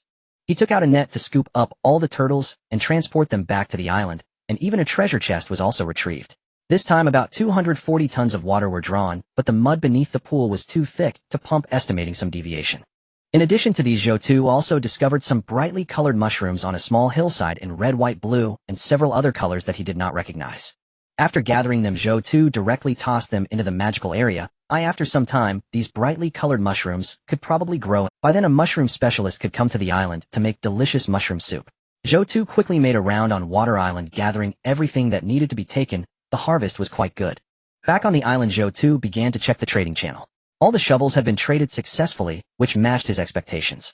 The working efficiency of the shovels made them hot commodities in the entire world. After exploring the floating island during the day, these people quickly exchanged all the remaining shovels. 300 shovels exchanged for dirt, yielding 3000 dirt. 600 shovels exchanged for stone, yielding 36000 stones. The evening wind disaster brought in 183 million dirt. The shovels gained 300 dirt along with various other items exchanged, now totaling 215 million dirt.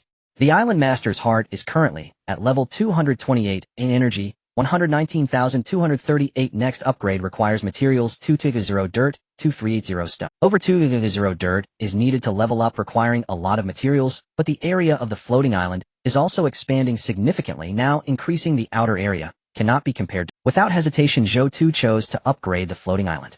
Detected an increase in island area. The Island Master's heart is currently at level 229 energy, 120,239. Next upgrade requires materials 220 dirt, 2390 stone. This time the island's area increased unprecedentedly, directly expanding outward by 80 meters. The commotion was even larger than before. Zhou Tu activated the floating flight ability, standing in the air to observe. At the moment of the island's upgrade, the sand accumulated during the night merged with the floating island along with the stones traded, while the outer circle of soil rapidly consolidated and the area of the floating island swiftly extended outward. The distant white clouds were directly smashed by the extended soil. All creatures on the island stood up. Zhou Tu saw a few rabbits in the grass, their hind legs, straightened ears perked up, gazing at the perimeter of the floating island, expressions of surprise on their faces. Betia beside Zhou Tu slowly said, "This upgrade has nearly doubled the area of the floating island." The floating island continued to grow larger, collecting plants and animals. This was an experience that Betia had never had before. Turning to look at Zhou Tu, she noticed his deep gaze. Detected an increase in island area. The island master's heart is currently at level 308 A energy, 199,318. Next upgrade requires materials 300 dirt, 3180 stone. Zhou Tu glanced around, and the diameter of the floating island reached 318 meters. The newly birthed land was a vast expanse of yellow devoid of vegetation. The total area of the floating island increased to 79520.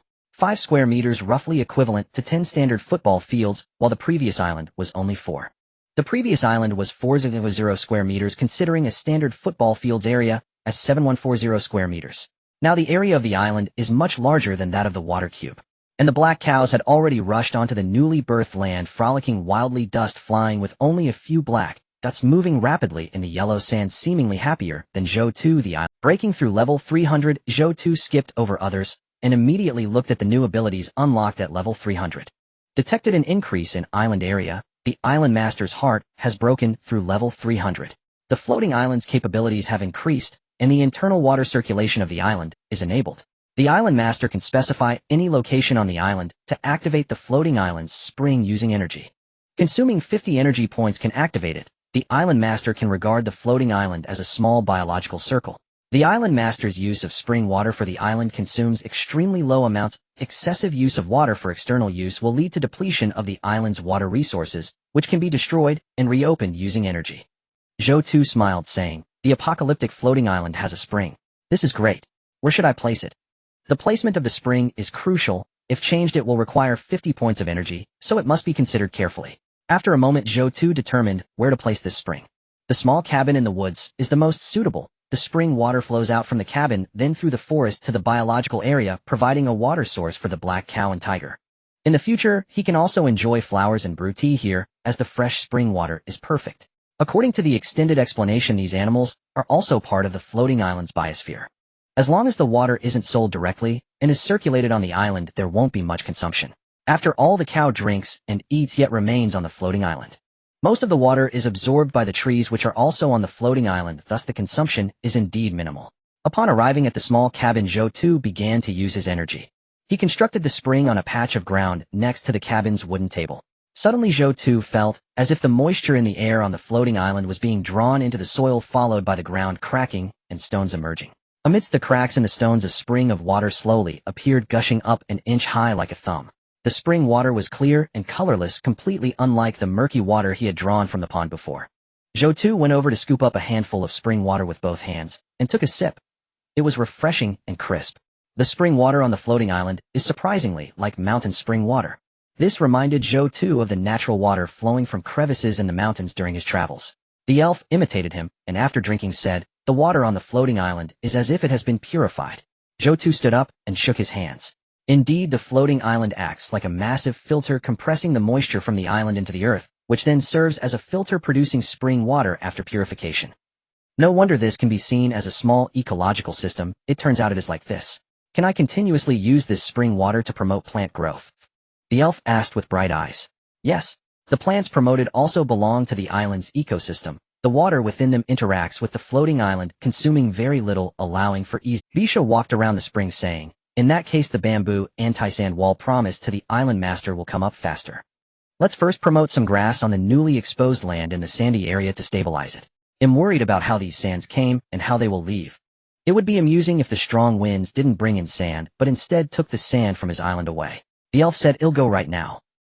To expand the island's greenery rate, I must do my part." Zhou Tu shook his head. Indeed, the elf race was favored by the heavens. After reading previous texts, he had learned some new things. Some professional terms could now be articulated. The island master's heart reminds that the spring has been successfully opened with a water circulation value of 50. If this value drops to 0, the water resource will be depleted. Zhou Tu looked at the indicator before him and understood that the higher the water circulation value, the better. Overall, the spring water provided at level 300 was truly powerful, turning the entire floating island into a small biosphere. Everything can be recycled. Flowers, plants, trees, and animals derive immense vitality from this spring water, forming an internal cycle that flows continuously. Zhou Tu focused on the thumb-sized spring water which at that moment sprayed water like a headless fly searching for its way out. However, it did not travel far before seeping underground. Water from a source would not easily yield, it continued to seek its path. Zhou Tu left the spring water management to the elf. He glanced at the water trough previously surrounded by the elf, where the water level was rapidly decreasing, far exceeding the horizon of the floating island. The water was slowly being absorbed and transformed into clear spring water by the floating island, purifying the muddy water into something drinkable. Inside, the turtle once again faced the embarrassing situation of having no water in the pond. A thumb-sized spring on the floating island should easily produce a small stream. In that case, these turtles would be kept in the stream.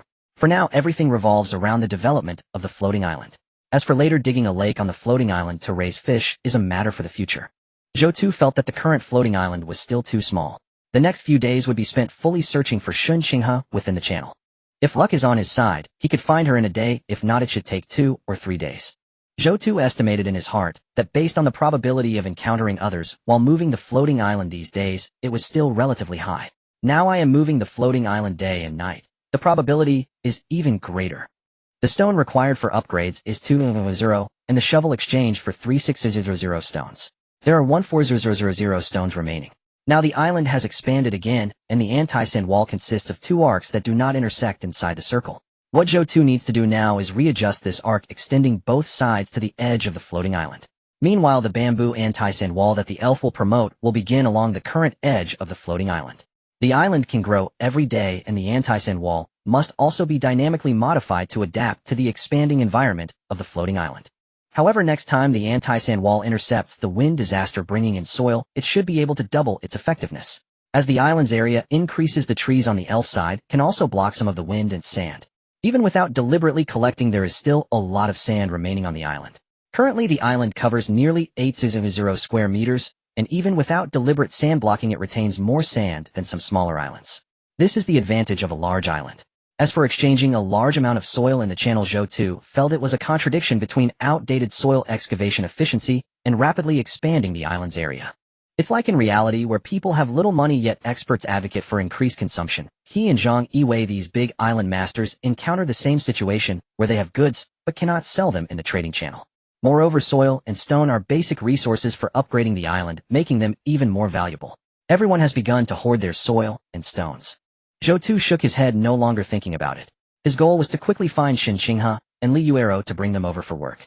With more miscellaneous items, he wouldn't need to explore one by one for trading. Just as Zhou Tu activated the floating island, the channel erupted in excitement. Those following Zhou Tu discovered that this upgrade brought him to level 80. What does level 80 mean? Millions of soil, something to look up to.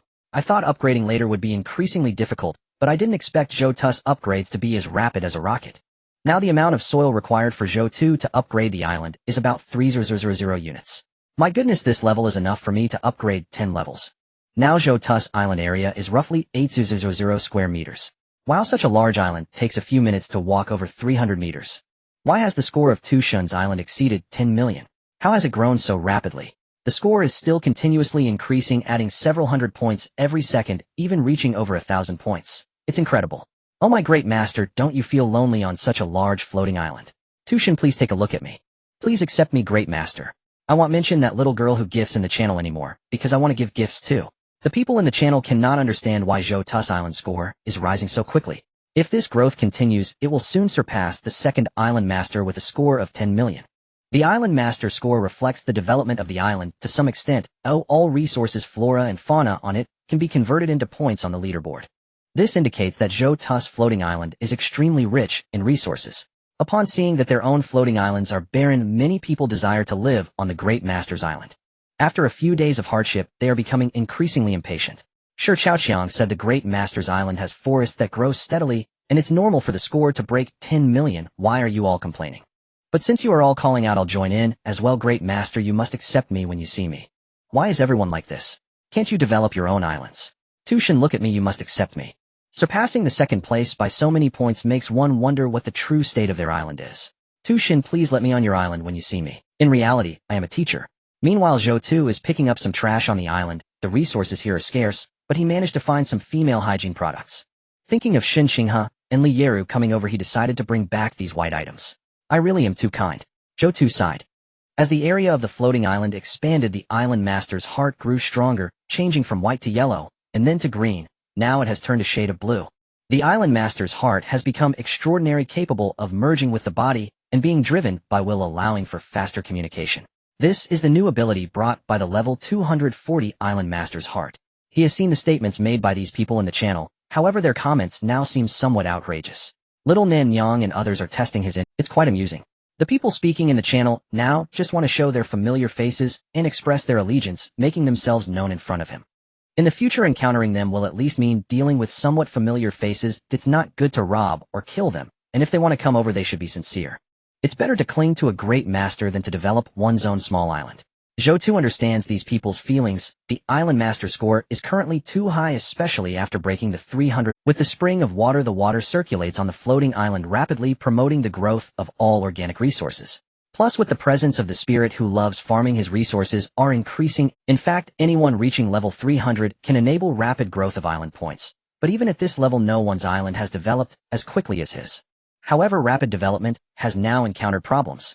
The unknown floating islands have also grown larger. Previously, one might encounter floating islands around 100 meters in size, but now they typically start at a diameter of 300 meters. With the level 250 island master's heart, the time to stay on unknown islands has increased by another hour. He can now remain on unknown islands for 3 hours, giving the master time to transport important resources from the opposing island. But a larger area on the opposing unknown island means relatively abundant resources and an increase in living beings. They are no longer solitary creatures, but a group. Just now he noticed that there were communal creatures on 5 islands that he couldn't handle, so he had to choose the island with an abandoned supermarket to explore. Although the island has grown, one must still be cautious. Strengthening the island's defenses must also be prioritized.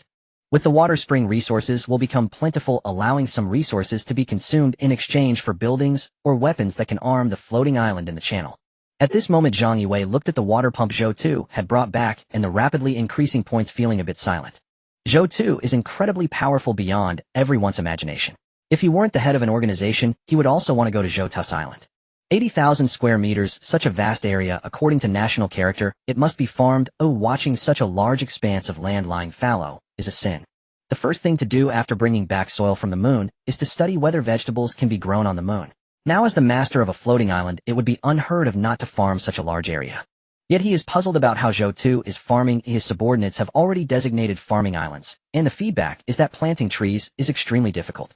After all, planting a tree in a wind disaster means that if it's not buried deeply enough, it could be blown away. With such a high score, Zhou Tu has evidently planted many plants. Why is his growth so fast in strong winds? This is the part that is hard to understand.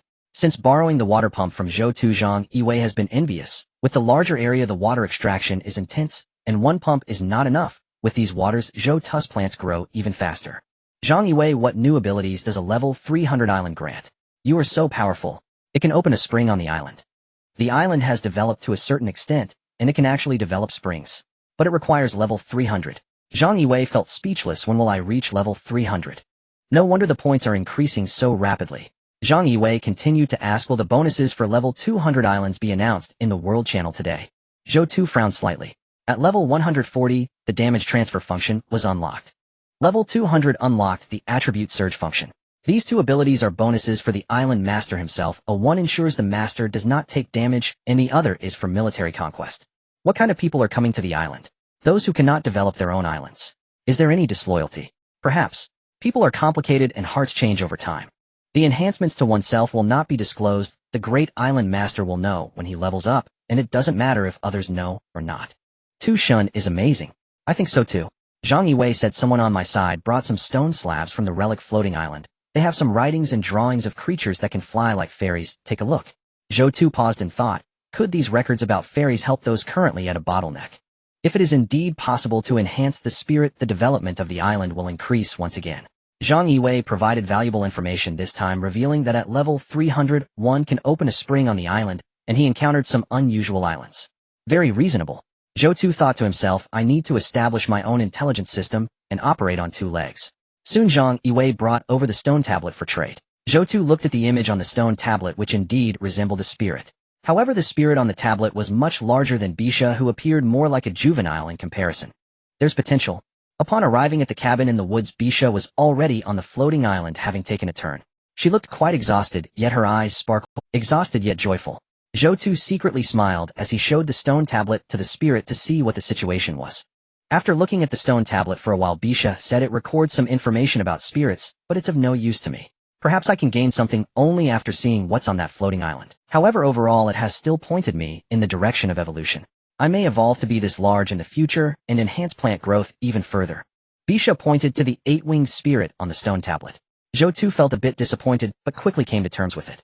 If it were that easy for ordinary people to find things to help spirits grow, wouldn't that, had he not seen the prompt at that time, he would not have found Bisha even when he reached the island. The stone tablet was not entirely useless. At the very least, it provided the spirit with a goal and gave Bisha a direction to grow stronger. Now Bisha was like a wild spirit. Having a goal was already a good start. The unknown in the sky was both a danger and a treasure. Every floating island was a mine. Since he knew that there were ruins related to the spirit clan in the world of floating islands, he should continue exploring. Thus Zhou Tu began to envision, "Rest assured, as we explore the skies we will eventually encounter ruins related to spirits. As a good island master, I must always remember to motivate every islander. Working hard oneself and urging others to work are two different concepts." Bisha with a determined expression said, "I trust the island master. If the island master says to find a water island, then we will find a water island. If the island master says to find plants for Bisha, then we will find plants." Bisha is very happy. Zhou Tu stood up, feeling a bit uneasy at the thought of not entering the water island he had encountered. He kindly said, "Be sure to take breaks while nurturing the plants." "Thank you for your concern, island master." Zhou Tu walked out of the treehouse and came to the medicinal field where the spring water had been guided by the spirit across the field. The spring flowed gently, but its source was abundant, and under the spirit's guidance it quickly took on the desired form. Upon careful observation of the medicinal field, he noticed that many of the herbs had already bloomed while poisonous bees flitted about the medicinal plants. These blooming herbs were the same ones that had previously been in bud. Herbs in the sky have a huge market. Previously, the pharmaceutical industry was highly profitable, and people in the sky continuously encountered strange creatures. Aside from him, no one could anticipate and avoid danger in advance. Even with great caution, injuries during exploration were commonplace. Thus the demand only increased. Bisha looked at her achievements with pride. It was much better than nurturing weeds on her own island before. She reminded, "Some herbs can be harvested when mature. Those planted here take up space. This soil is medicinal soil." Zhou Tu walked over to where Bisha had pointed and saw that some herbs had indeed ripened. Their roots were thick and their juices were full.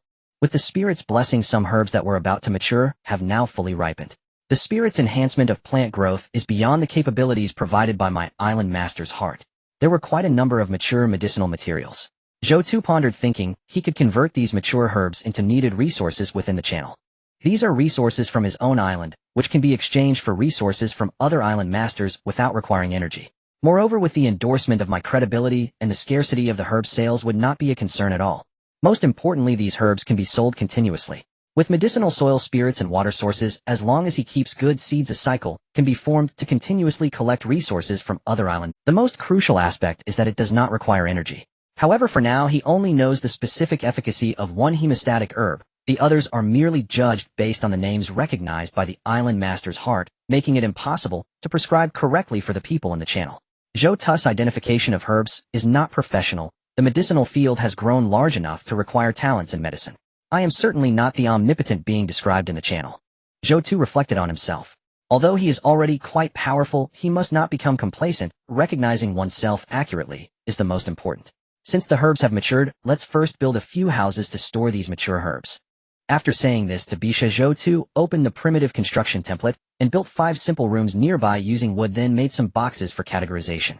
These rooms were located next to the medicinal field, specifically for storing medicinal materials. There was no fear of wind disasters because of the protective forest planted by the spirits. Each time the island expands, the spirits prioritize nurturing the magical area they inhabit into a forest which is now layered and quite structured.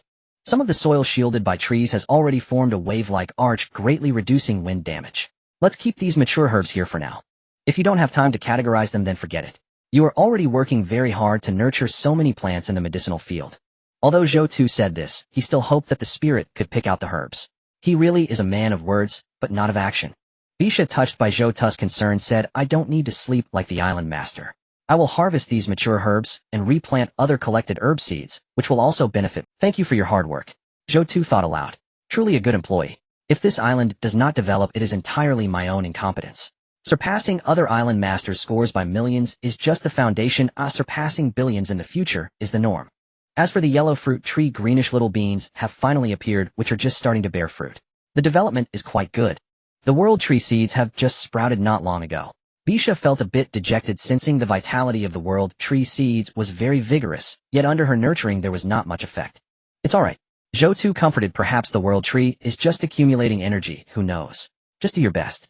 He did not necessarily need the world tree seeds to grow immediately. Compared to the herbs, the yellow fruit tree's development was much slower. The world tree developing slower than the yellow fruit tree signifies something. It indicates that the value of the world tree is high, hence its slow growth. Slow growth has its own reasons. The yellow fruit tree can enhance attributes, but the effects of the fruit borne by the world tree remain unknown. In the sky world, there is plenty of time for the world tree to grow. Once the level increases further, does the overlap of growth enhancements from the biological area and the spirit's nurturing allow the world tree to grow? The growth enhancement from the island master's heart should not overlap with the spirit's plant growth enhancement, right? Zhou Tu planned to wait and see. Then he opened the enhancements obtained from the upgrade, carefully examining the new enhancements. The energy consumption for biological area enhancement is quite high. Let's see if this upgrade has reduced it. Detected an increase in the island's area. The heart of the island master has broken through level 260, enhancing the floating island's capabilities and extending the floating time to 30 minutes with a cooldown of 1 hour. Detected an increase in the island's area. The heart of the island master has broken through level 270, enhancing the floating island's capabilities with a 0.1 increase in the mutation rate of plants on the island towards advanced forms. Detected an increase in the island's area. The heart of the island master has broken through level 280, enhancing the floating island's capabilities. The function for enhancing the growth of plants in the island master's area has been activated, covering an area of 100 square meters, consuming energy at 60s, with an efficiency of 30. Detected an increase in the island's area. The heart of the island master has broken through level 290, enhancing the floating island's capabilities. The function for enhancing the growth of animals in the island master's area has been activated, covering an area of 100 square meters, consuming energy at 60s, with an efficiency of 30. Levels 260, 280, and 290 are expansions of previous enhancements. Level 260 has reduced the cooldown for floating time to 1 hour, significantly strengthening the floating time each day. The growth enhancements for plants and animals at levels 280 and 290 have reached 30, with energy consumption remaining unchanged, but efficiency has increased. This means that future upgrades may only enhance efficiency for growth, while energy consumption remains unchanged. Zhou Tu felt somewhat disappointed. This late-game ability is quite underwhelming. Previously he could not sustain the enhancement for 3 seconds, now it lasts only 6 seconds. But a brief duration can also be charming, can it? After the level of the heart of the island master increased, the enhancement time and efficiency naturally increased. Ultimately, Zhou Tu defined this function as a late-game enhancement, as it can replace the skills of spirits. Even if the spirits leave in the future, Zhou Tu felt that with this skill, he could still maintain the growth of special plants on the island. Of course, he did not believe that the spirits would leave. This was merely a speculation for the future. Level 270 increased the efficiency of plants mutating towards advanced forms. This is an efficiency for mutation in a positive direction. Although this efficiency is low, there are thousands of plants on the island. When the number of plants on the island exceeds 10 million, the probability of this mutation is not low. However, can these plants mutate into rare treasures that can enhance attributes? Zhou Tu had some doubts. The specific effects of the mutations will still depend on the future. We can only determine them once we find the mutated plants. However, the fact that they mutate in a positive direction is truly reassuring. If plants that enhance attributes emerge from these mutations, it would be immensely profitable.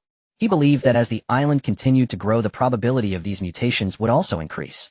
It would be wonderful if high-level materials that enhance attributes appeared on his island.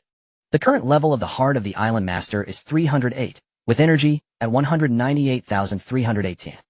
The materials needed for the next upgrade are 380 units of soil and 3180 units of stone. Looking at the remaining energy, Zhou Tu opened the trading channel. Flat shovels can be exchanged for 800 units of soil. Shovels can be exchanged for 200 units of stone. Luoyang shovels can be exchanged for 1000 units of soil. Engineer shovels can be exchanged for 1000 units of soil. Many shovels have very low prices, and the Luoyang shovel, despite having decent digging efficiency, is also an enhancement for digging, reaching a value of 9. The shovel business is booming. Zhou Tu sighed, as anyone who finds a blueprint can engage in such trade. Under this mechanism, everything made with energy might become commonplace. They lack uniqueness. Anyone can produce them and sell them, essentially making everyone a merchant. Everyone must assess whether these items are worth so much soil and stone. Zhou Tu opened the world channel and searched for discussions related to shovels. Liuni, what level of shovel do you dare sell at the same price as Tu Shin's shovel? Huh. At a price of 1500, I'll buy it in him. Their shovel has higher efficiency than yours. How can you sell it at this price? Even 200 shovel is available. Ooh, do you need this? Do you think you're Tu Shin? So impressive. Look at the items in the current trading channel. The market will teach you how to be a person. Shovels are being sold off. The digging efficiency is similar to Tu Shin's shovel and only costs 500, just 500. Haha, I finally collected the shovel blueprints. I'm going to get rich. I'm so lucky. I found a boiler shovel which has a larger head and is even more efficient than Tu Shin's engineer shovel for soft soil. Although it lacks universality, it is highly targeted. Zhou Tu quietly opened the trading for other resources. Tang swords, bows and arrows and condensers have all appeared in the market. Especially the knives which are already being sold for 20 soil each, yet still remain unsold. The heart of the island master is truly a great thing. As long as there is enough energy and blueprints and materials, anything can be created. Especially these low-level blueprints which have increased over time. Even if others cannot see the information, there are too many people, and they will pile up these blueprints. As blueprints lack uniqueness, this will lead to an overabundance of blueprint products. Can wind turbines be sold? The answer is yes. However, the materials are difficult to obtain. Even if they are sold, no one could afford them. It takes 15 energy to produce one wind turbine, which could be converted to make 150 shovels selling for 1500 soil. One wind turbine costs 1500 soil. Can anyone in the channel afford that? Moreover, this wind turbine also requires rare materials, control boards, and storage devices. The basic materials for this item were obtained through personal favors, and there are not many in the channel. Ruan Ichin occasionally asks questions. All of this adds hidden costs. The trade of items made with energy has developed to a point where there are limits. This is just as I thought before. Once it develops to a certain level, the trading channel will highlight fairness. There are too many people to monopolize this platform. Trading thus appears fair, and everyone has their own scale of value. Even though I can still sell shovels now, trading 30 shovels for the soil needed to level up isn't profitable. Now how should I develop and maximize energy efficiency? Upon seeing the medicinal fields and springs, Zhou Tu's heart already had the answer. The allocation of energy needs to be focused. Using energy to enhance the richness of island resources through machinery and resource trading will yield more soil than directly producing resources with the heart of the island master. Converting energy into wind turbines and selling power using energy to create water pumps for water purification on the island and selling water. Converting energy into wind turbines and selling power using energy to create water pumps for water purification on the island and selling water. In simple terms, to build a resource system unique to one's island and achieve a goal of high profits, one must maximize energy efficiency rather than simply use energy to create items. The era of recklessly using the heart of the island master to create items for resource development has passed. What Zhou Tu needs to do now is to use energy for fundamentals, converting it into the island's own assets for maximum profit. I need to transition from a manufacturer of the heart of the island master to a manufacturer of island resources. Of course, only I with such a large island can do this. Other minor island masters should still steadily use energy to create items. So now how to use this 198 energy has become my goal. First, find people, valuable people, trustworthy people, to free your hands. This way you can continuously explore the unfamiliar floating islands. Zhou Tu is not hypocritical and has another limitation: find women first. With attribute panels and plants and animals that enhance attributes, it indicates that personal combat power will greatly improve as development continues. The man's ambition is quite strong. Zhou Tu remembers that during university, classmates in the dormitory discussed national affairs, and some topics in ancient times could lead to death. First, set a small goal to raise the attributes to 15 before making further plans. Although there is damage transfer and attribute surges, these are intermittent. To forge ahead, one must be strong. Ultimately, this is a violent world. Before acquiring absolute strength, Zhou Tu is not willing to take risks. A team must be strong on its own. With a pile of resources, the strong will become stronger. Secondly, high-quality blueprints and relevant attribute plants and animals should be collected whenever possible. Today, with 198 points of energy, he can gather information on 6 islands at once, which totals to 600 islands, if calculated at 100 points. Each island can be explored for an average of 10 minutes. Only useful information will be taken, absolutely no greed. With 100 points of energy, the exploration can be completed in 17 hours, all the way until night. In the vast sky, Zhou Tu felt he should be able to encounter many people, hoping his luck would lead him to Xinqinghe. The sooner he finds the two, the faster they will develop the islands. If found early, and with leftover energy, he can directly craft and list items with one click. From crafting the heart of the island to producing island resources, there will be some growing pains, but Zhou Tu thinks he can accept it. Moreover, the trading channel has become increasingly fair. The premium for ordinary blueprint resources is not very realistic. Establishing a solid foundation for transformation is the primary goal. Zhou Tu gazed ahead. Moving forward, the floating island is a snake island where there is a golden treasure chest. However, the snakes have long been eager for a new floating island. You may hold out for a while, but ultimately, you will fall victim to their fangs.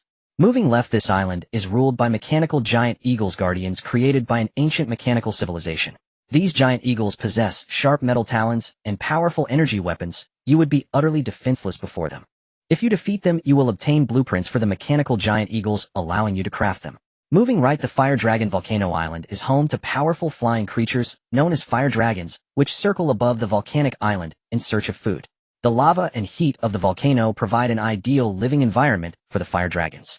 Exploring the volcanic island, you can obtain fire attribute energy stones provided you can get close to the volcano. Moving backward, this island is a highly automated drone base filled with various monitoring and defensive drones. Defeating these drones allows for reprogramming, which can be used for exploration and resource collection. Moving upward, there are many mutated dogs that crave new things and are curious about unfamiliar islands. Once discovered by a pack of dogs, your chances of death will increase dramatically. This island has attribute plants that can survive provided you can harvest them. Moving downward, the mangrove swamp island is covered in dense mangroves that provide habitats for many fish, birds, and reptiles. You can find some special stones containing energy that can replenish the energy of the heart of the island provided you can traverse the swamp.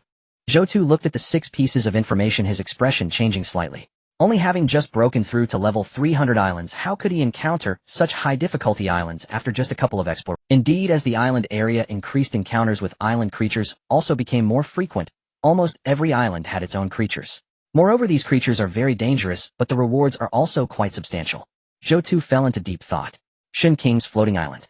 Sister, isn't it too extravagant for us to wash our faces with clean water? Little lowly Lieru said. Usually the two of them save on everything. They don't wash their faces or feet, just wipe them down. In the morning, Shen Qinghe received a gun Zhou Tu had traded, and she was in an extremely happy state. The island showed no intention of exploration and began to focus on itself. Their clothes were washed and rewashed, and they felt like they were falling apart. Shen Qinghe said lightly, Zhou Tu is the first island master. You must pay attention to your image and present yourself cleanly on the island. Just consider it a marriage. Oh, come and tie my hair up, comb it nicely so I don't look unpresentable. Shen Qinghe commanded the little lowly. For the past few days she had been instructing the lowly to do things, training her obedience. Words needed to be tutored and actions needed to be directed. Simply put, it was PUA. Lieru gently loosened Shen King's hair and carefully braided it. Sister, when you go to the boss island, do you call him your old classmate? Yes. Then what should I call him? Shen Qinghe turned to glance at Lieru, whose round face, flat nose, and short legs were accentuated by 2 pigtails. Just call him brother, Lieru said while quickly tidying up her hair. Everyone in the channel calls it Zhou Tu, big boss, giant boss, Tu god, and things like that. It wouldn't be appropriate for me to call him that, right? If you really call him that, you might become a marginal figure in the future. Special titles represent special meanings. If everyone calls him that, what advantage do you have? Then again, Zhou Tu continued. But it's up to you. As long as you follow me, there will be good rewards for you. He'll cover you, and you won't lose out. P.S. Thanks to the 3 great masters, Bic, who loves eating tomato rice, the fish in the bubbles, and Li Qingyi, who loves all kinds of soup, for their gifts, and to all other great masters for their gifts. Last month this book was updated promptly every morning at 8 a.m. for 30 days, without fail. I will secretly tell everyone, this month I plan to update 3 times a day. I hope everyone supports the little author more. Finally, I request a wave of gifts. Winter is coming, and the author has not yet stored food, making it very difficult to survive this winter. I request rewards, I request support. I must be following my sister. Li Yi said in a soft voice. I wonder how the island with over 10 million points that Zhou Tu has is doing now. Everyone in the channel says there are forests, lakes, and mountains. Shen Qinghe paused for a moment. Earlier some said there were indeed forests, but somehow it turned into the claim that Zhou Tu's island had forests, mountains, and lakes. Anyway, the rumors keep getting more exaggerated. Whether or not there are lakes on Zhou Tu's floating island is likely a no. We'll find out when we get there. I wonder if I can take a bath when I get there. I feel like I'm covered in dirt. You should be able to. Shen Qinghe had full confidence in Zhou Tu. No matter what, it surely wouldn't be more embarrassing than her own. Zhou Tu took the initiative to contact her, indicating that his supplies had reached a certain level and he needed help managing them. He probably wasn't in dire need of water resources. What are you best at? Cooking. It's just that in this empty island world, I can't showcase my culinary skills. I mentioned this ability in the channel before. Li Yi felt a bit dejected. Her hobby was cooking. who knew that upon arriving here they faced issues just getting water, let alone having a platform for her culinary talents. Having a specialty is a good thing, Xinxing appraised. I'm just afraid of being completely useless. If she had no specialties it would be awkward when Zhou Tu asked her what Li was good at, and she had nothing to say. In the sky world one's value is also judged by their abilities. Li couldn't just rely on her physique to gain benefits, that was absolutely impossible. Bringing someone up meant she'd bear responsibility. But being a chef in the sky world seems rather impractical. Li pouted, feeling that the skills derived from her hobbies were worthless skills. It's fine, I'll let you cook when the time comes. Just don't poison us with the food you make. Li shook her head. That absolutely cannot happen. At that moment Zhou Tu was contemplating the information he had seen. Moving the floating island forward, it was a snake island where a golden treasure chest was located. However, the snakes had longed for a new floating island for a long time. You might be able to hold on for a while, but ultimately you will succumb to their jaws. A snake island, if the fangs were removed, would still be a hot-selling product in the Sky Channel, as it could be eaten and utilized. There are indeed curious people in the sky, this niche market is still quite hidden. Zhou Tu shook his head. How could I know so much about these LSPs? The information prompt indicated that if you were to dock above, the snakes would come over. Although I can float, there's a time limit and cool down, and I will inevitably have to come down. At that point you might perish in the jaws of the snakes. Now the island had a diameter of 300 meters, and if faced with the invasion of creatures from the opposite island, I would still have no foothold. The snake island opposite was indeed quite terrifying. It seems the island's area is simply too small. If it were a continent, I could let the creatures invade without worry, it would just mean resources for me. Moving the floating island left, this island is dominated by mechanical giant eagles, the guardians created by an ancient mechanical civilization. These giant eagles possess sharp metallic claws and powerful energy weapons. In their presence the island becomes vulnerable. If you defeat them you will obtain blueprints for the mechanical giant eagles, which you can then manufacture. A floating island ruled by mechanical giant eagles, in terms of dominance alone this floating island must be quite large. Guardians made by an ancient mechanical civilization. If one were to land on this island it would yield great rewards, but these giant eagles have sharp metallic claws and powerful energy weapons. Thinking about the hummingbirds on my island as an air force, comparing them to these mechanical giant eagles makes it seem somewhat laughable. The crystallization of an ancient mechanical civilization, this is not something I can mess with now. Moving the floating island right, the Dragon Volcano Island is home to powerful flying creatures, known as dragons, which soar over the volcano island in search of food. The lava and heat on the volcano island provide an ideal living environment for the dragons. By exploring the volcano island you can obtain fire attribute energy stones provided you can get close. Similarly, on the Dragon Volcano Island, Zhou Tu was somewhat uncertain whether these dragons were magical creatures or flesh and blood beings. However, since the information mentioned fire attribute energy stones, Zhou Tu inclined to think these dragons were energy beings. These fire attribute energy stones are the food for these dragons. As the island grows larger, the level of danger encountered is also rapidly increasing. The information prompt for this island did not mention any danger. It should be safe as long as one does not land. However, acquiring energy stones is likely to be quite difficult. Moving the floating island backward, this island is a highly automated drone base filled with various monitoring and defensive drones. Defeating these drones allows for reprogramming, which can be used for exploration and resource collection. A drone base. Zhou Tu was envious. This was something he was familiar with. In his original world, drones were also utilized in various fields. If he could defeat these drones and gain control over them, reprogramming them should allow him to build a robot army. If there are drones when encountering unfamiliar floating islands, he could send the drones to scout the area first, and a topographical map would be produced. The floating capability of the island master's heart does not work on other islands. At this time, flying drones would be extremely useful. Drones in the sky should be considered strategic weapons equivalent to having an eye, greatly increasing exploration efficiency. They can also reduce the risk of injury during exploration. Very enticing, truly enticing. But for now all he could do was watch. Moving the floating island upward, there are many mutated dogs that crave new things and are curious about unfamiliar islands. Once discovered by a pack of dogs, your chances of death significantly increase. This island has attribute plants, thriving provided you can manage to collect them. Mutated dogs. Zhou Tu looked at the information and recalled the mutated creatures he had unlocked before. Could it be that as the islands upgrade it might unlock animal mutations, making animals stronger? This island has attribute plants thriving. Could these dogs have mutated because they consumed these attribute plants? Zhou Tu had a question mark in his mind regarding these mutated dogs. Moving the floating island downward, the mangrove swamp island is covered in dense mangroves, providing habitats for many fish, birds, and reptiles. You can find some special stones that contain energy which can replenish the energy of the island master's heart provided you can make it through the swamp. Swamp Island. A very novel island with fish, birds, and reptiles. The most important aspect is the special energy stones that can replenish the energy of the island master's heart. This is the first time in the sky that he has encountered something that can replenish the energy of the island master's heart. I cannot cross, but the sprite can. Zhou Tu made his decision. The sprite could fly, effectively serving as the island's aerial force. Yet the sprite must both tend the island's forests and scout uncharted islands. Truly, the sprite bears a heavy burden. Energy stones are invaluable. Having encountered one on an island posing minimal danger, retrieving it is imperative. Swamps may impede me, but they cannot hinder the sprite soaring through the sky. It seems specialized equipment will soon be indispensable for navigating such unique islands. Cold-resistant parkas, heat-shielding suits against intense radiation. Personal flight devices, enabling mobility beyond one's own island, as well as compact manned aircraft. The list of necessities grows ever longer. Zhou Tu sighed. This island had revealed far more information than he'd ever seen before, none of which Zhang Yiwei or other channel members had ever disclosed.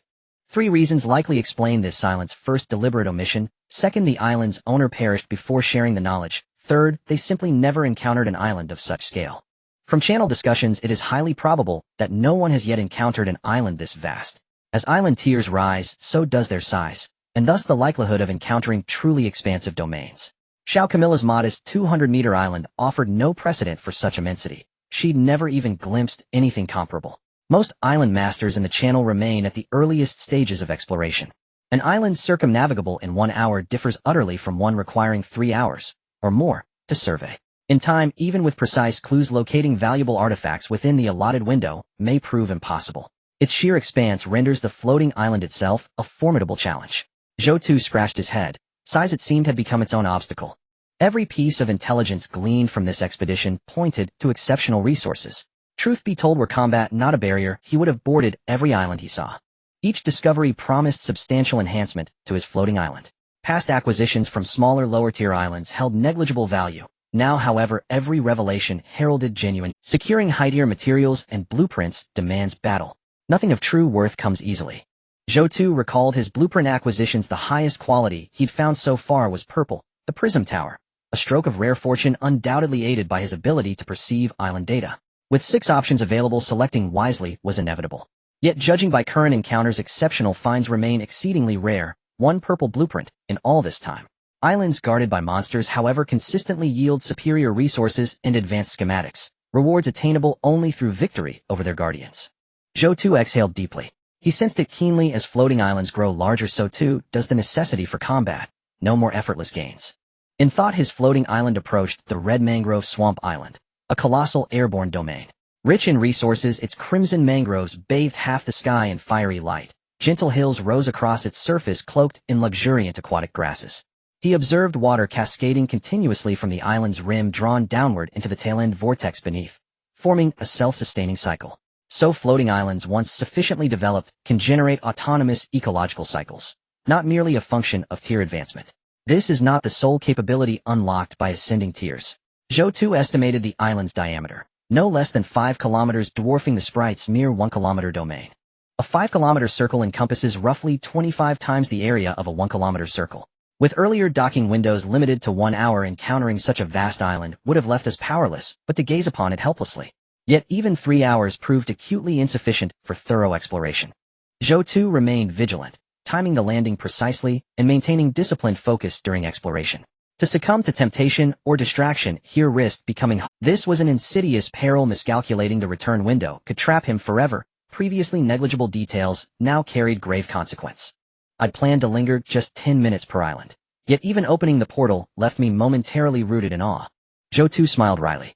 The sky's boundless unknown delivered revelations far exceeding his expectations. What he'd envisioned as a controlled, methodical endeavor had swiftly transformed into urgent, immersive exploration.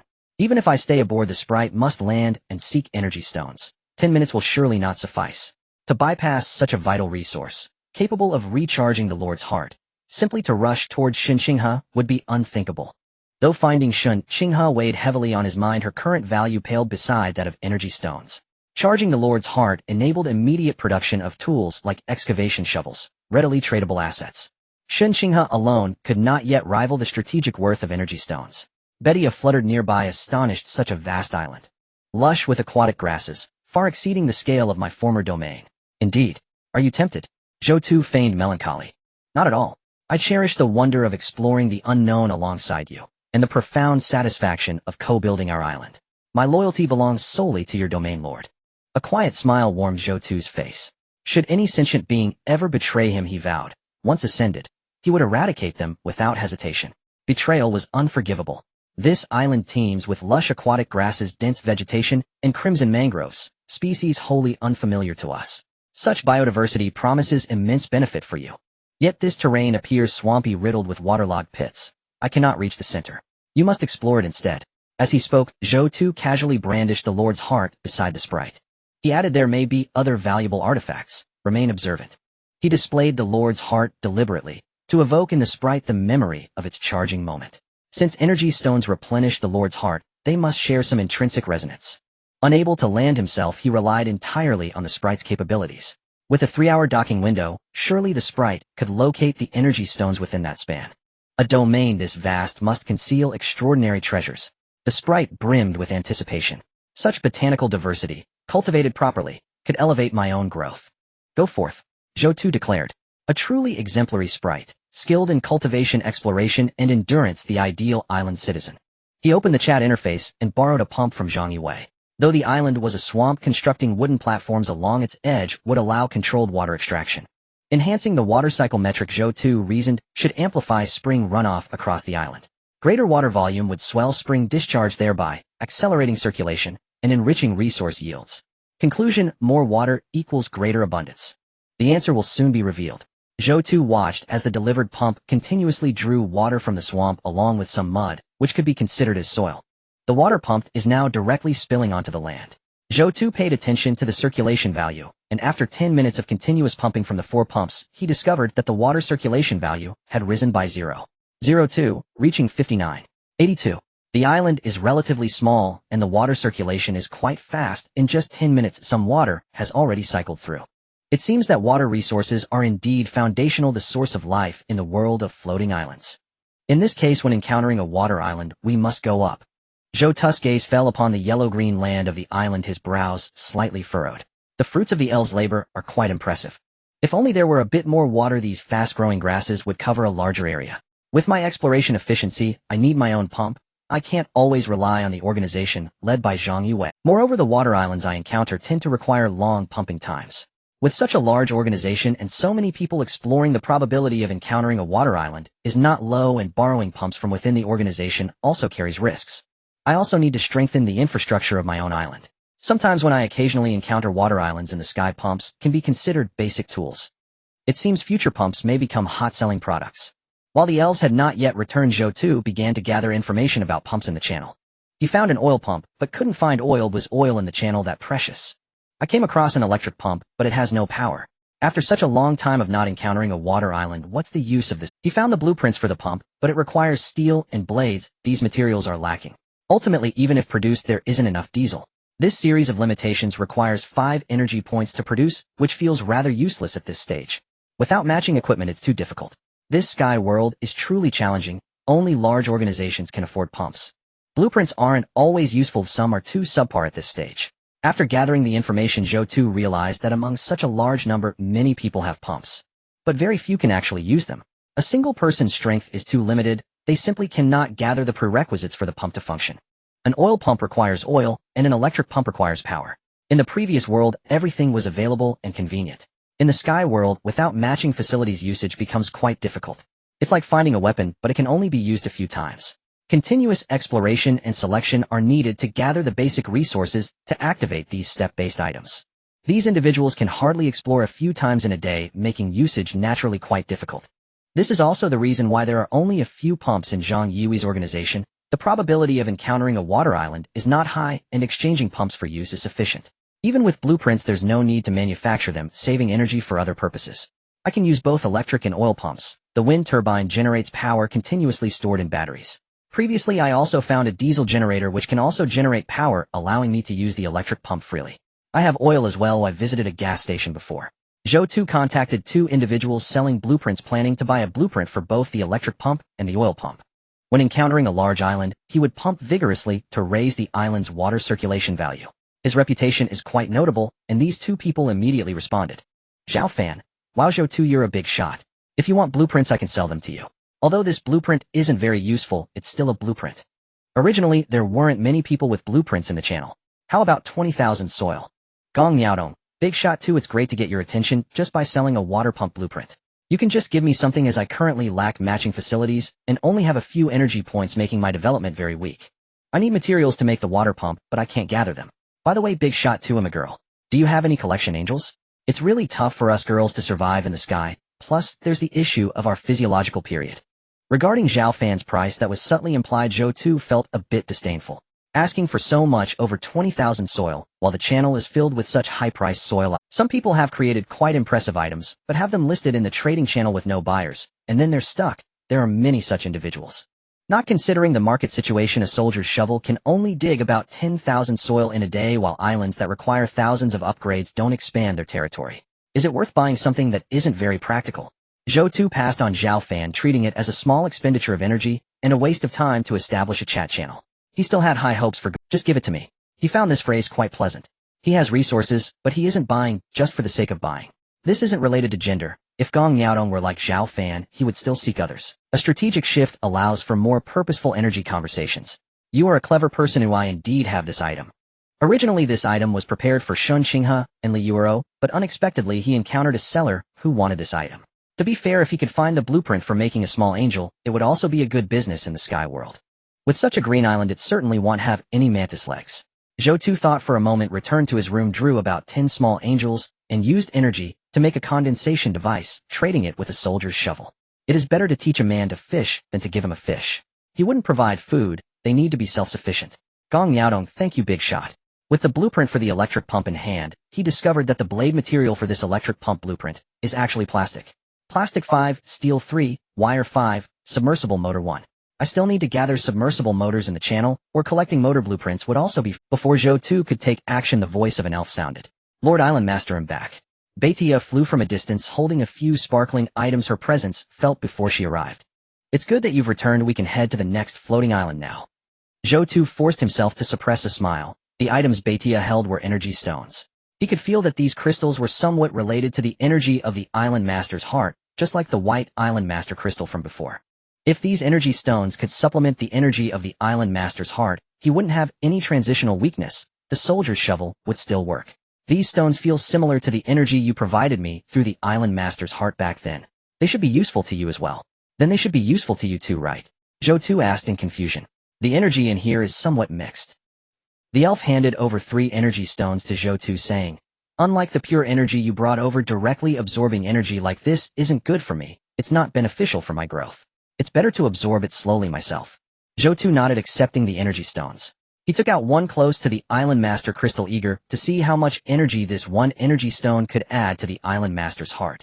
The heart of the Island Master transmitted a prompt. Detected energy crystal can restore 100 points of energy to the heart of the Island Master. Would you like to absorb it? Restoring 100 points of energy at once. Zhou Tu was somewhat delighted. The energy crystal was indeed powerful.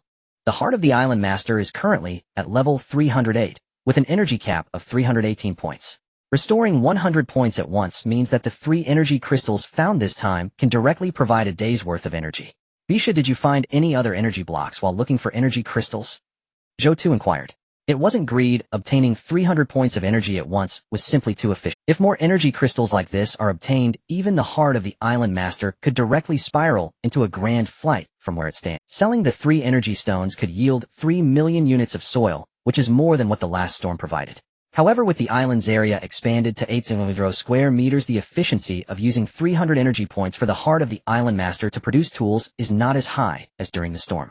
However, he recalled seeing the mechanical giant eagle island. These giant eagles could utilize energy attacks. Could these eagles be powered by these crystals? Using energy crystals as a power source to drive these ancient technology giant eagles should not pose a problem. If these energy stones are indeed the driving force, then both their attack power and endurance would be unparalleled, and I can only take a detour. Bisha confirmed, saying, this is all I found, nothing else. Zhou Tu nodded lightly. Previously, he had used energy to nurture plants and animals. If he could gather enough energy crystals, he would indeed spare no expense in nurturing. Encountering the Fire Dragon Island, the Fire Dragon also guarded fire attribute energy crystals, which proves that energy stones might be a type of high energy or from the skies. The fire dragon should also be considered an energy-type creature categorized as magic in his view. Energy crystals can exist as ores, albeit somewhat scarce. Unable to access the islands of these advanced creatures, he could only watch, especially the modern robotic island. If he could get hold of robots, the mechanical area would come to life. Building internal circulation, offensive weapons, and defensive measures also need to be developed.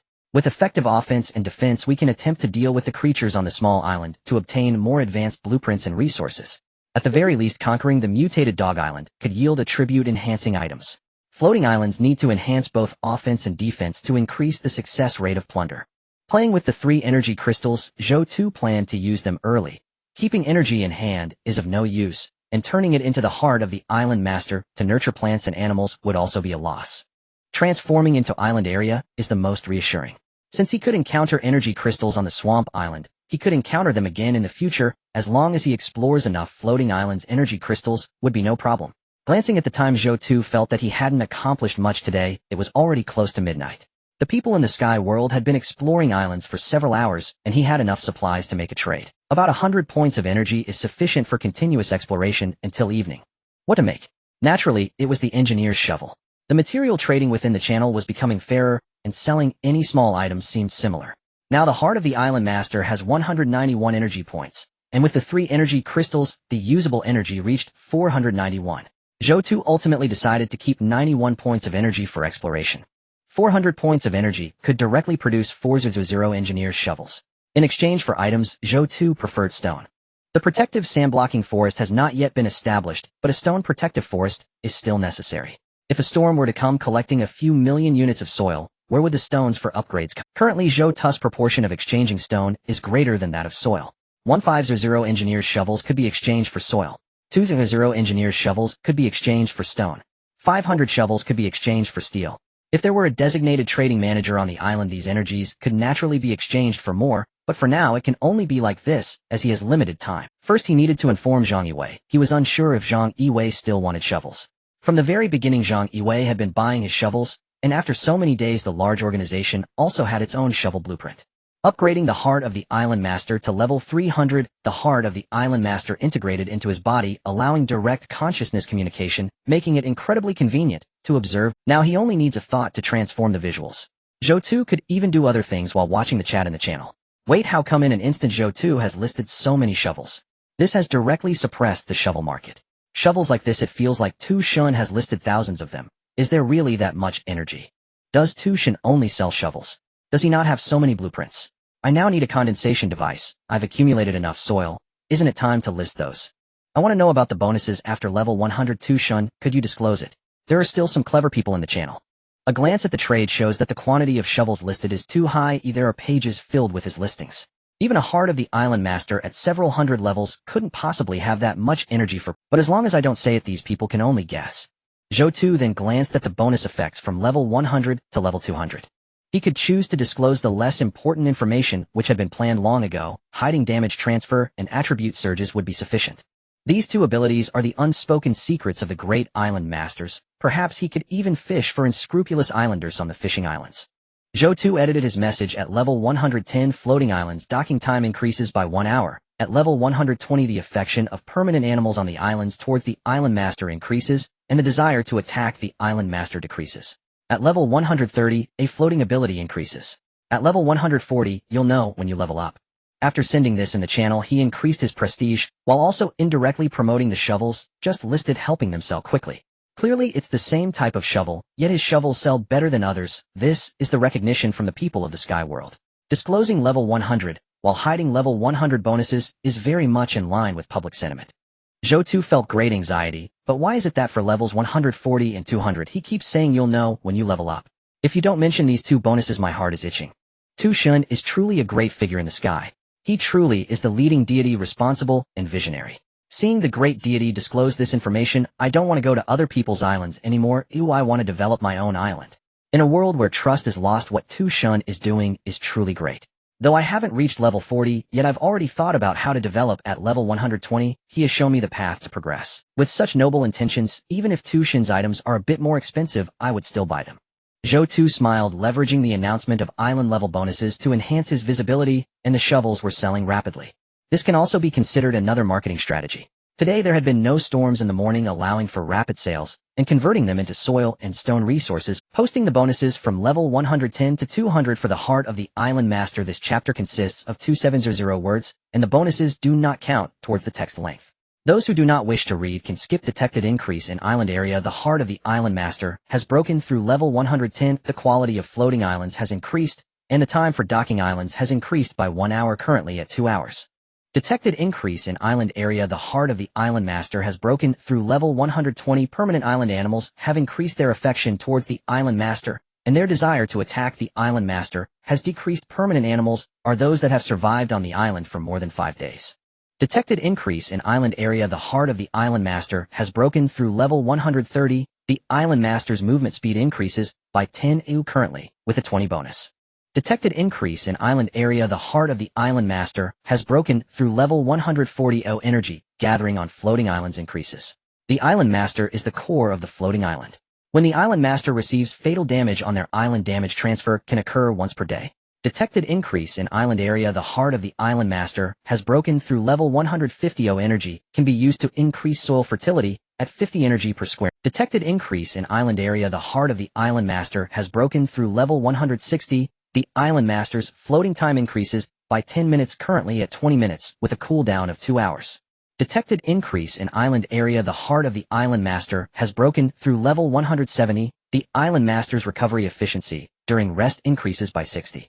Detected increase in island area. The Heart of the Island Master has broken through level 180. The Island Master's plant growth enhancement function has been activated, covering an area of 100 square meters, consuming energy at 60s, with an enhancement efficiency of 20. Detected increase in island area. The Heart of the Island Master has broken through level 190. The Island Master's animal growth enhancement function has been activated, covering an area of 100 square meters, consuming energy at 60s, with an enhancement efficiency of 20. Detected increase in island area. The Heart of the Island Master has broken through level 200. Attribute surge function unlocked. The Island Master's attributes temporarily increase by 10 points, lasting for 10 minutes, with a cooldown of 1 day. Watching the notification sound, Zhou Tu realized that within this short period approximately 1/3 of the engineer shovels had already been sold. The celebrity effect is terrifying. Looking at the rapidly scrolling messages in the world chat channel, Tu Shun is amazing. Tu Shun is powerful. Zhou Tu had already become immune. To be honest, the sandwall production he announced earlier, as long as those in the channel saw it and had some brains, even without stones, would understand. Building more houses could block a lot of soil. Stopping thousands of soil is quite simple. In terms of the entire sky world, Zhou Tu felt that he was doing things right, making contributions far greater. To the previous increases have been announced, might as well release everything below level 300. The island owners of floating islands should learn from Zhou Tu and not be too selfish. The birth rate in the sky is negative. Once we low levelers are gone, only you selfish ones will remain. If the world could show a little love, the entire sky would turn into a beautiful paradise.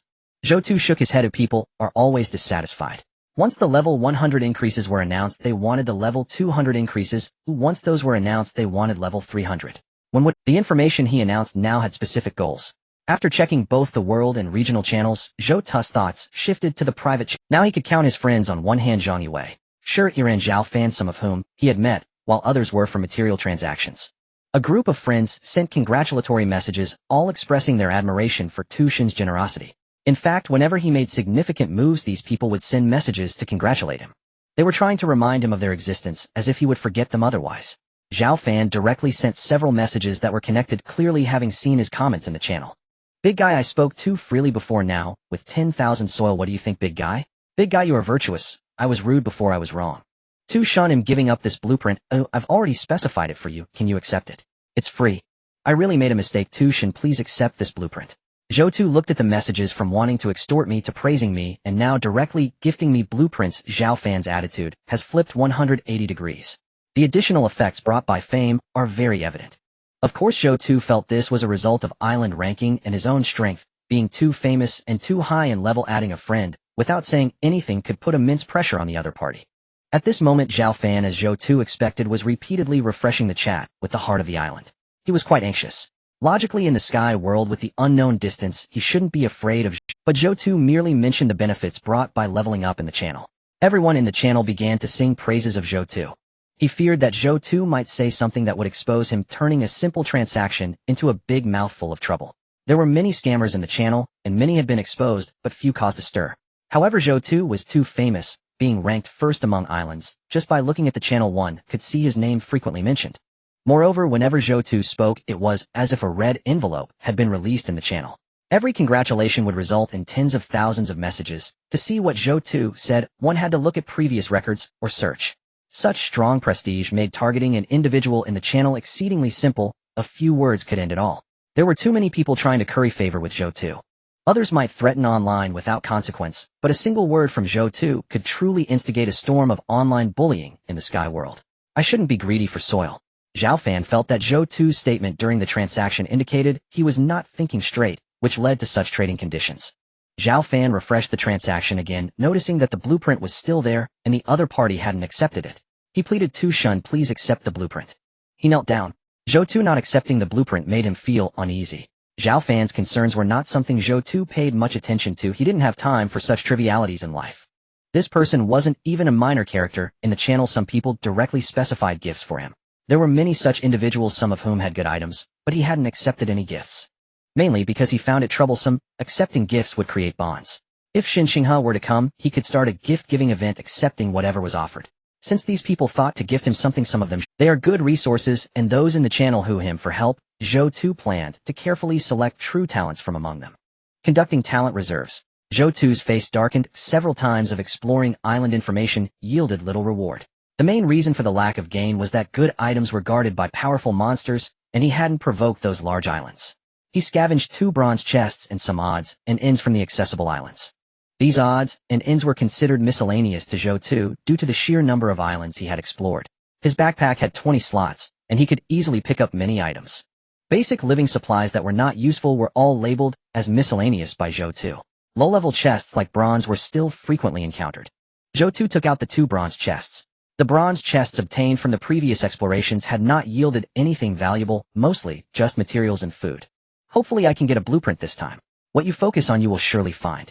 Zhou Tu unified his thoughts, looked at the 2 chests, and softly said, "Oh." Part of the island notification obtained brass 15. Looking at the brass, Zhou Tu felt a bit dizzy. A bronze chest yielding brass was truly a copper pit. However, the second notification made his eyes light up. Part of the island notification obtained electronic kettle blueprint blue. Not bad. He opened the kettle blueprint from the bronze chest. Zhou Tu was somewhat satisfied with this blueprint. The kettle was the glass style. Any blueprint was a gain. Opening up materials and food, he already had most of those, and blueprints had the highest cost-performance ratio. Perfect for making tea. It had been a long time since he had drunk hot water in the sky world. Many people fell ill due to drinking unclean water, so water filters and kettles still had potential in the future. Unfortunately, this kettle required electricity, which was another item with prerequisites. Opening the trading channel, the shovels being common items sold out quickly under his promotion. 1,500 engineering shovels can be exchanged for 1.5 million units of soil. 2,000 engineering shovels can be exchanged for 1.2 million units of stone. The materials come in quickly. This is the advantage of the first island master. Zhou Tu gathered the materials and checked the current level. The heart of the island master is currently at level 308 AU energy 85318, and the materials needed for the next upgrade are 300 soil and 3180 stone. Although the efficiency of soil increases to 100, the higher the level, the more the quantity increases. Each upgrade recalculates, and the accumulation is terrifying. 30,000 soil. How many days would it take to rely solely on digging? The digging efficiency is a bit too low. Zhou Tu now feels that the upgrades have slowed down. When he brought the elves, he promised to develop the island to a diameter of 1,000 meters. Currently, it is only 300 meters in diameter, still far from the goal. However, by the time it reaches level 1,000, the materials needed for the island will exceed soil. By then will the heart of the island master be able to directly devour small islands. Some information is unknown and can only be guessed. Zhou Tu plans to pay attention to whether there are tools to improve digging efficiency when he obtains information in the future to enhance the digging efficiency on the Sky Island, as these people's levels are too. Some people are not lacking in diligence, but are simply too unlucky, exploring a monster island, and before their injuries heal they are faced with another monster island, making it truly impossible to develop. With a start like this, how can development improve in the future? He doesn't even dare to look at those he sought help from. If it weren't for clarifying the method of sand and soil prevention in the channel, a group of people would truly be waiting to die. The number of lower tiers is insufficient. If there are no special things to intervene, the upper tier buildings cannot grow much. Zhou Tu frowned. Not everyone can see through the information and avoid harm while seeking benefits. The first island master has his responsibilities. Thinking about how to enlarge the sky cake. Currently, the alloy trading items required by the Light Prism Tower are scarce and rare materials are still lacking. Not eating well, not wearing warm clothes, and not sleeping well. The little island master can't explore many islands and can't generate much value. Zhou Tu sighed, opening the water cycle value of the island. 58. 3. Extracting some water from the marsh island, the water cycle value rose to 58. 3. Extracting water from the island above to supplement his own island indeed increases the water cycle value. The height of the spring water in the forest cabin has increased a bit, and the flow of water has indeed increased. The water flowing out from the spring has been channeled by the elves, flowing delicately to the edge of the floating island and seeping underground. He observes the spring water to see if the water flow changes as the island grows larger. After observing, he begins to upgrade. Detected that the island area has increased, the heart of the island master is currently at level 309 energy 86319, and the materials needed for the next upgrade are 3190 soil and 3190 stone. Detected that the island area has increased, the heart of the island master is currently at level 354 energy 131364, and the materials needed for the next upgrade are 3540 soil and 3640 stone. The diameter of the island has reached 364 meters, with an area of 104042 square meters. This area is equivalent to half of the Bird's Nest National Stadium, which can accommodate over 900 people. Currently, he is the only person on the floating island, along with rabbits, tigers, poisonous bees, and black cows. These animals. At present, the floating island is already quite large compared to other human islands. If it weren't for the fast-growing trees, the entire island would look very empty. With the fast-growing trees, Bisha plants trees and grass. Now his island resembles the resource-rich, unfamiliar island he encountered before with trees, water, and animals. If the previous me saw an island with tigers and poisonous bees, I wouldn't consider exploring it. The island's diameter is 364 meters. If it weren't for the speed boost from the heart of the island master, walking at a normal speed would take about 4 minutes to cover 364 meters. After the upgrade, Zhou Tu noticed that the spring water flow had decreased, and it was spraying lower. The water cycle value has dropped to 39. 6. As the island grows larger, if the island's previous water was constant, this value indeed decreases. Just after the island grew, the elves are already planting trees at the edges. Now they come to the forest cabin to find Zhou Tu. Seeing the spring water decrease, Bisha pouts and says, "Island master, it's good that the island is growing, but the water is still insufficient." Moreover, as the island grows larger, the originally nurtured protective forest has all turned into the inner circle, and new protective forests need to be nurtured on the outer edge. The planned protective forests have not grown well. Moreover, there is a more intuitive water cycle value that hasn't even exceeded 100. Now as the island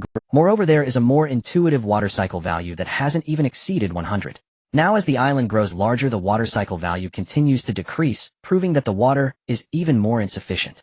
Moreover, there is a more intuitive water cycle value that hasn't even exceeded 100. Now as during the growth of the island, Bisha continuously nurtures the protective forest at the outermost layer. Now the protective forest spreads out in layers like ripples, with the outermost circle being the largest. The distance of the spread depends on how many levels he upgrades at once. The protective forest can intercept sand and soil in layers, and also increase the island's greening rate. Since there is a water shortage, he already has a solution to create several more water pumps, and then he can extract water with dozens of pumps at once. The heart of the island master broke through level 354 and gained an additional hour of time. Now the time to connect to the unfamiliar island has reached 4 hours. Encountering a large water island, it takes 4 hours to extract water. By then, selling this basic water business will be extremely profitable in the channel. If he finds a few people doing water business in the channel unpleasant, he can directly eliminate them. Having a spring directly reduces the need for small items like water condensers, water collectors, and filters. At his current stage of development, seeking a water island is not a big problem. Currently, the bottleneck in the island's development lies in weapon and equipment defense. Encountering good items, but unable to obtain them, and facing monsters that are somewhat strong is the biggest problem. Time is of the essence. Continue exploring to find people and large weapons, and if possible, look for soil digging artifacts to improve the digging efficiency of the lower tiers, which is the most important. He is not pitying the little island master. As long as the little island master is alive, value can be generated. It's just a matter of how much. Zhou Tu gazed ahead.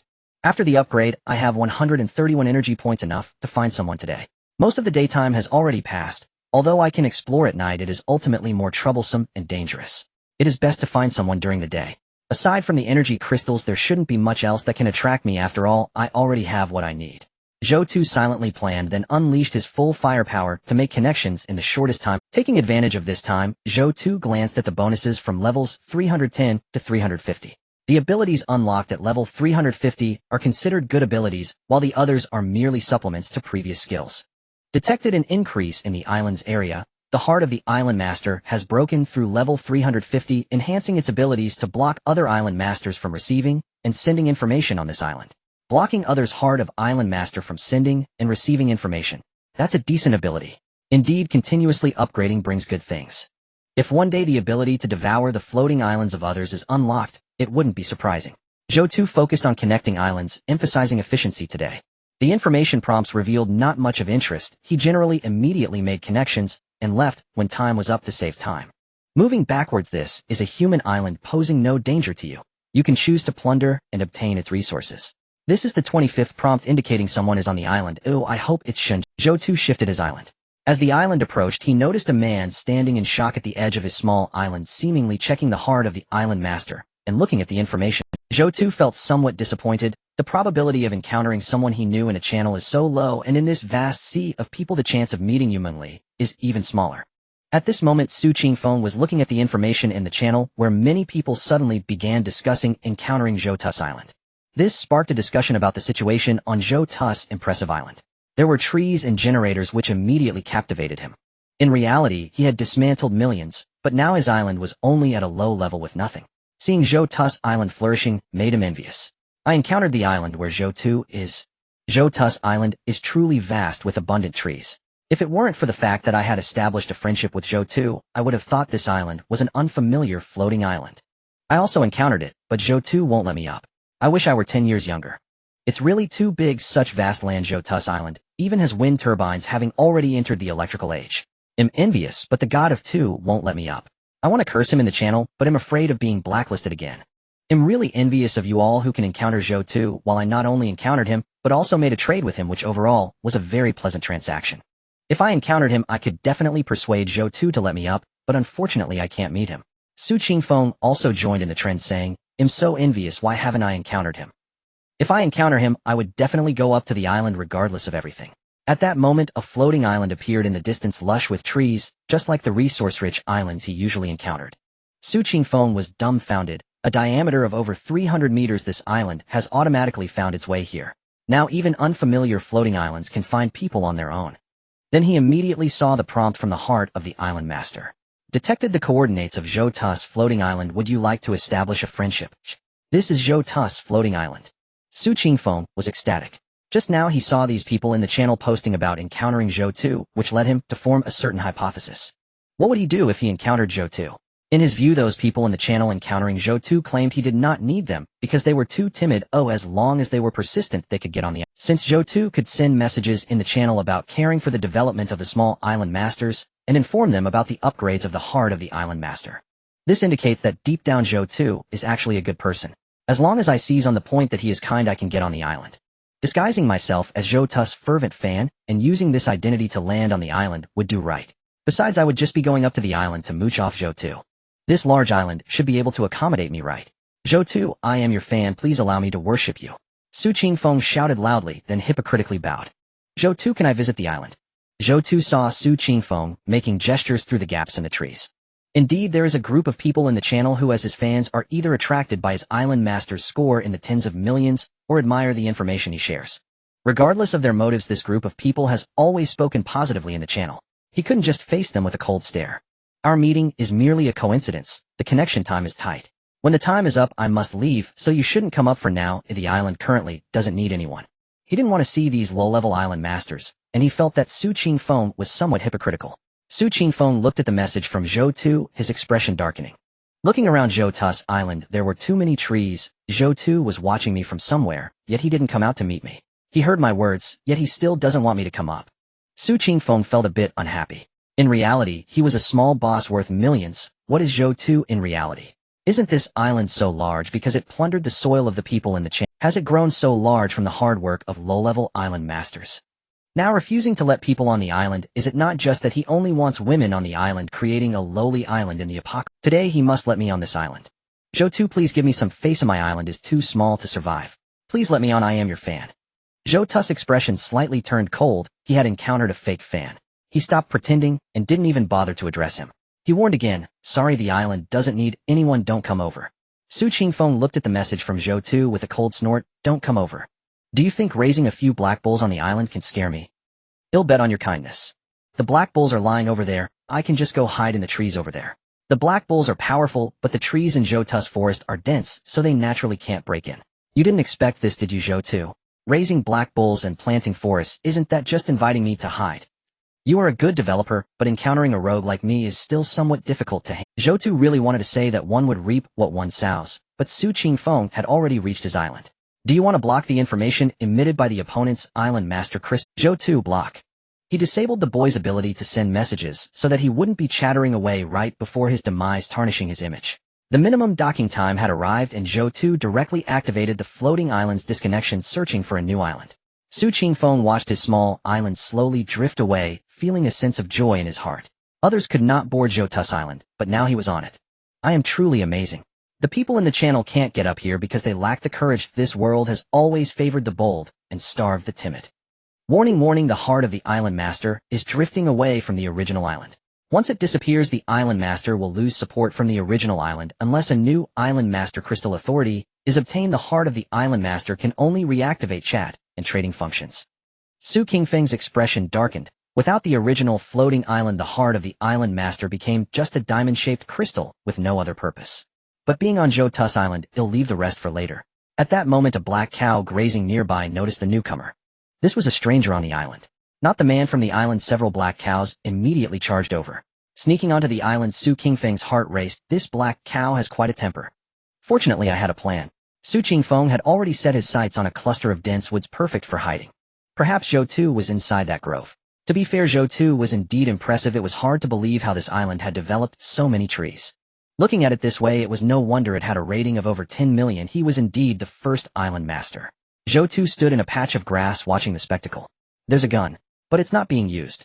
It's just for fun. With so many people around, there was a mix of all kinds. Previously, everyone he met treated him with the utmost respect.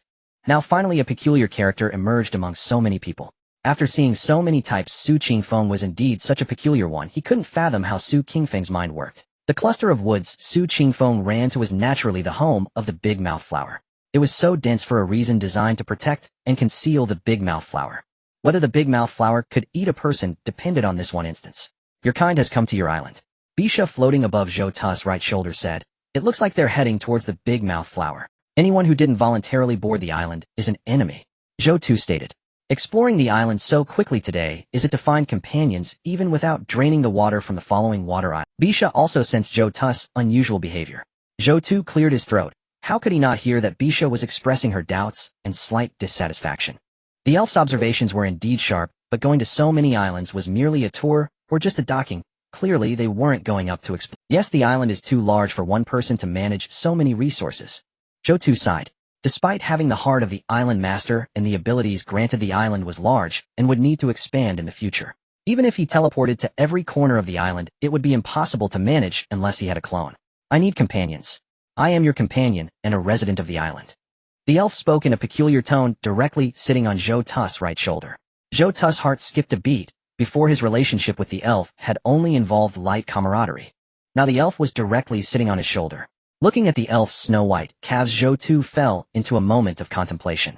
In fact, from the very beginning, when the elf came to the island, she sensed that he seemed to have a certain ability to avoid harm. When looking for the elf, he had accidentally revealed her injury, threatening her. Now seeing that he was not lingering, the elf likely thought he was searching for companions like her. So it turns out she was afraid of losing her planting area. I thought it was something else. Zhou Tu thought this, and then explained, don't worry, I'm looking for human companions. The places on the island are still for you to plant. They don't have abilities like yours. You are irreplaceable on our island. Oh. Bisha drew a long sound and fell silent. The two watched Su Qingfeng being chased by the black cow.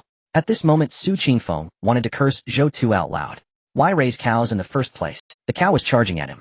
Suddenly thinking, perhaps this is a test set by Zhou Tu. As long as I get through this ordeal, I can become Zhou Tu's companion. Zhou Tu isn't coming out just to test my courage. Looking at the grass, closing in, the smile on Su Qingfeng's face grew wider. As long as he crossed the grass, the trees on either side could block the black cow, ensuring his safety. The test should be passable. As he saw the cow's horn approaching him, Su Qingfeng suddenly leaped, clearing the more than a meter-high grass and landing behind it. Su Qingfeng stood by a few trees, cursing at the black cow outside. Stupid cow. He didn't notice a largemouth plant seemed to sense the life force. Crack! The sound of bones snapping echoed. What the hell is this thing? What is this? Zhou Tu, save me. Well, I know you're watching from behind. Zhou Tu watched the big mouth flower swallow. Su Qingfeng Hole nodding. The big mouth flower was indeed useful. The big mouth flower wasn't like those in Plants vs. Zombies which could just be placed on the grass. The big mouth flower here was ineffective against fast and aware creatures. The big mouth flower wasn't like those in Plants vs. Zombies which could just be placed on the grass. The big mouth flower here was ineffective against Su Qingfeng, unfamiliar with the terrain, paused to mock the black cow, and it was normal for him to be eaten by the big mouth flower hidden in the dense grass. Humanly gets first blood, and now the big mouth flower gets first blood. Congratulations. This is the advantage of having defenses. I don't even need to lift a finger. The invaders are directly taken down, becoming resources for the island. I wonder if the big mouth flower will change after eating a person. Su Qingfeng in despair found himself inside a gigantic plant. On the two large arc-shaped leaves were massive spikes resembling shark teeth, and his leg was pierced by these plant thorns. What the heck, isn't this the big mouth flower? Why didn't Zhou Tu mention that such plants existed in this world? He was holding back. Zhou Tu, get out here, I'm about to be eaten by this monster. Su Qingfeng shouted, is there really a test like this for people? I am a human, how can you let me be eaten like this? Do you have any humanity? Is there no morality? What about natural justice? What about laws? What about virtue? Zhou Tu slowly emerged from behind the trees with an elf sitting on his shoulder. This is my island, am I not the natural justice and law? Su Qingfeng saw Zhou Tu through the spikes of the big mouth flower, a graceful young man, with a being resembling an elf sitting on his shoulder, just like the child of this forest. He was choked by Zhou Tu's words. No wonder you've developed so quickly. At that moment Su Qingfeng understood everything. Stop testing me, and let me down. Zhou Tu frowned. This person truly had a strange way of thinking. When did I ever test you? You? Su Qingfeng's face turned pale as he quickly said, let this plant spit me out, otherwise I will expose your elf to the channel. Zhou Tu signaled with his eyes, and a green light appeared at the root of the big mouth flower in the elf's hand. He didn't have much time to play with the fool, since he sought death, then let him die. His purpose was to take the heart of the island master. Crack! The wooden spikes on the big mouth flower's mouth closed tightly. Su Qingfeng's half-exposed leg outside the flower made a crunching sound as the spikes closed in breaking bones. Half of his muddy leg fell from his filthy pants, landing at the root of the big mouth flower with a thud. A sound echoed like a distant voice from a jar. Zhou Tu. Zhou Tu looked at the white heart of the island master, which evidently had already been bound to him. The heart of the island master informed him that he could share the level unlocking bonuses with this heart, and since this heart was level 18, he could only share bonuses below level 100 and transmit a maximum of 18 points of energy. At first Zhou Tu's heart of the island master was no different from this one. However, the differences became significant as upgrades progressed. With every 100 levels, the quality and color of the heart of the island master changed. This heart of the island master at over 10 levels could share all bonuses below level 100. If a heart of the island master reached level 101, its quality would improve, and it could share bonuses below level 200. Zhou Tu looked at his panel where a new page had been unlocked. Deputy Heart of the Island Master LV18 can be monitored. Click to expand. Shared information none. Shareable level 100 bonuses. Chat records. Can be activated. World chat, regional chat, private chat, 8 friends, already leaderboard. Can be activated. Trading permissions. Please enter item and quantity restrictions. Can transmit energy 018. Glancing over, Zhou Tu understood that this Heart of the Island Master had become an accessory to his own. He could share chat access with the Deputy Heart of the Island Master, allowing the holder to chat on his behalf. He could also monitor all activities of the Deputy Heart and shut it down at any time. Looking at the differences between Alliance and joining, Zhou Tu felt that the gap was indeed vast. Joining meant surrendering everything, with the Island Master having the final say. Even confiscation of the heart was possible without consent. Everything held by those with the Deputy Heart was displayed on the main Island Master's interface. Even on the three-dimensional map, a small red indicated their location. In the channel, many who joined other Island Masters remained silent. They have either been muted or had their Heart of the Island Master confiscated. The one who controls the main Heart of the Island Master holds all the privileges. Zhou Tu handed the 18-level Heart of the Island Master crystal to the sprite. This is for you. He checked the options on his Heart of the Island Master to activate the movement speed bonus and the recovery efficiency boost for the Island Master. After contemplating the regional and world chat options, Zhou Tu chose to activate them while disabling the private chats with Su Qingfeng's 8 friends. Previously, the sprite did not understand human behavioral culture, but now activating chat allowed it to access more information. Is this for me? Betty's face revealed a smile. What use is it? Try the flying speed. Zhou Tu said. At level 30, the movement speed increased by 10, so he wanted to see if the sprite benefited. Upon hearing Zhou Tu's words, Betty took off and flew around. I feel like I'm flying a bit faster. Zhou Tu nodded. Indeed, it could enhance the sprite. Essentially, whoever possessed this heart of the island master could benefit from the activated privileges. It could even be carried by the Black Bull, increasing its speed by 10%. However, the cost-effectiveness was too low. Try the recovery efficiency bonus again. Zhou Tu said. Once the heart of the island master surpassed level 70, the ability increased the island master's recovery efficiency by 50 while resting. Zhou Tu's eyes gleamed as he looked at the sprite. If the sprite could enhance recovery efficiency and alleviate fatigue, it would greatly benefit the sprite's farming, allowing his island to develop faster. Betty sat cross-legged in the air and tried it out. It alleviated a bit of my fatigue, but not much. Zhou Tu nodded, as long as it was useful. It appeared that the enhancement for the sprite was not very strong, and there should be differences among different races. However, details determine success or failure. Even a small enhancement accumulates significantly over time. He allocated 3 points of energy to the sprite.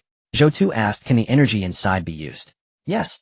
The sprite replied, I previously mentioned that using this energy directly is not beneficial for me, yet you still gave it to me. Just to be safe.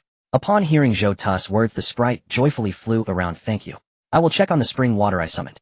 Zhou Tu grinned. The heart of the island master could distribute all bonuses, making him a power broker. He looked at the thin pants of the big-mouthed flower.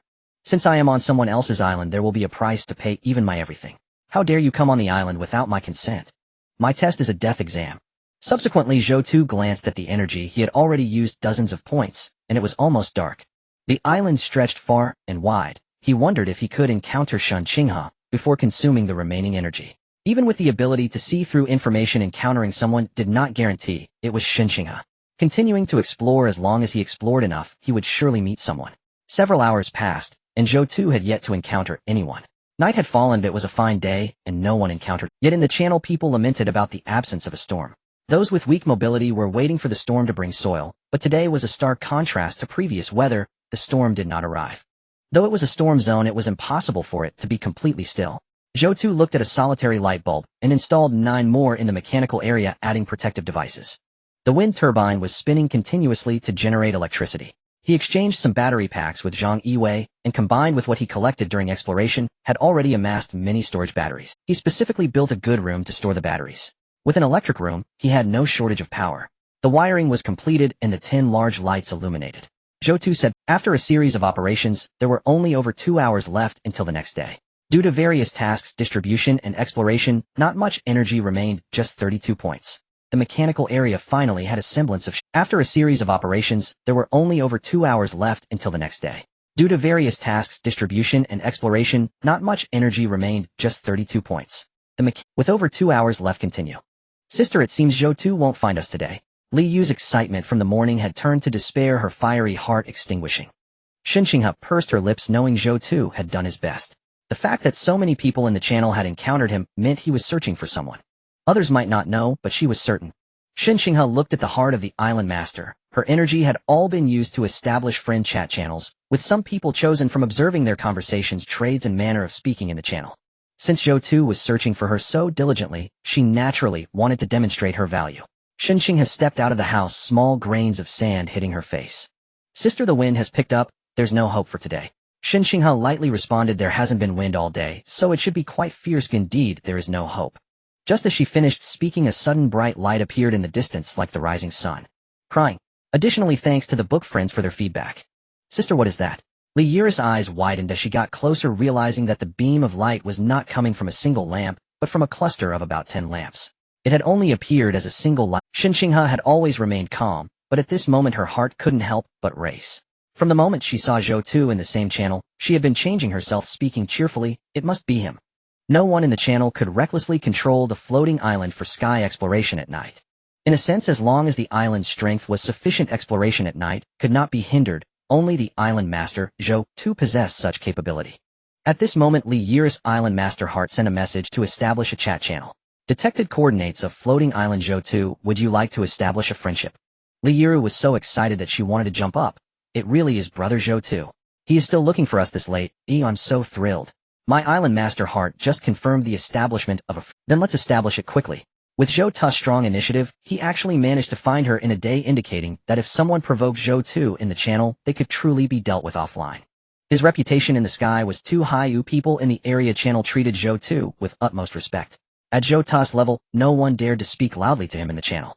Of course, excluding the outliers, there were always some individuals who sought to stand out among the many. In the external world channel, there were quite a few who spoke disrespectfully of Zhou Tu, indicating the necessity of creating a blacklist to note these individuals. When Zhou Tu wanted to kill someone, he could simply target those on the blacklist. Shun Qinghe quietly contemplated her duties. Li Yiru was still exclaiming, "Brother, Zhou Tu's island is so big. There are lights, and the distant forest has some glowing spots. Are those fireflies?" Zhou Tu's floating island was getting closer, but the wind was also growing stronger. The sand grains accelerated by the fierce winds stung her face, making it difficult for Shun Qinghe to hear Li Yiru's voice beside her. "The wind is too strong, we need to get on the island. There's no need to bring anything useless with us." Shun Qinghe received Zhou Tu's message. At this moment, the island finally collided with their floating island, and amidst the gale the two small islands swayed precariously from the impact. The two almost lost their balance. The small island had been exploring on its own, but now an island over 10 times larger than theirs had actively crashed into them. Shun Qinghe felt that her level 26 small island was about to be blown away, and Li Yiru, feeling anxious, exclaimed, "Brother, it's too big. Ours is too small." Shun Qinghe ignored these concerns and grabbed Li Yiru's hand, shouting, "Let's go onto the island. With such strong winds, the docking area of the floating island is too narrow." Li Yiru expressed her worries. "There hasn't been much wind today, but the winds behind us will be even stronger. If we don't go up now, we might not be able to move forward later due to the sand."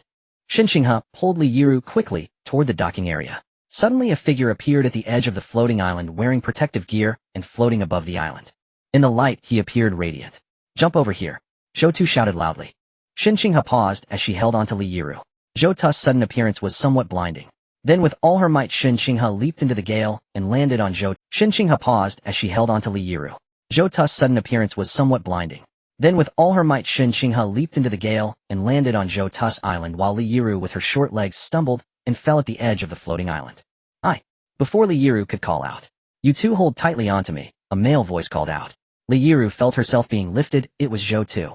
Shun Qinghe quickly buried her face in Zhou Tu's chest, wrapping her arms around his waist, while Li Yiru felt an arm around her and quickly mimicked her sister. Zhou Tu had one girl in each arm. With the wind so strong, and both women lacking protection, it was better to take matters into his own hands. If any accidents occurred, all that energy would be wasted. Coming on board meant working for him. They couldn't afford any accidents due to the storm. "Take off." Zhou Tu activated the island's floating function, swiftly flying towards the house. Li Yiru squinted and looked down at a slant. "So big. Brother, Zhou Tu's island is truly massive. Their small island could be traversed in a few steps, but Brother Zhou Tu's island had forest lights and large houses.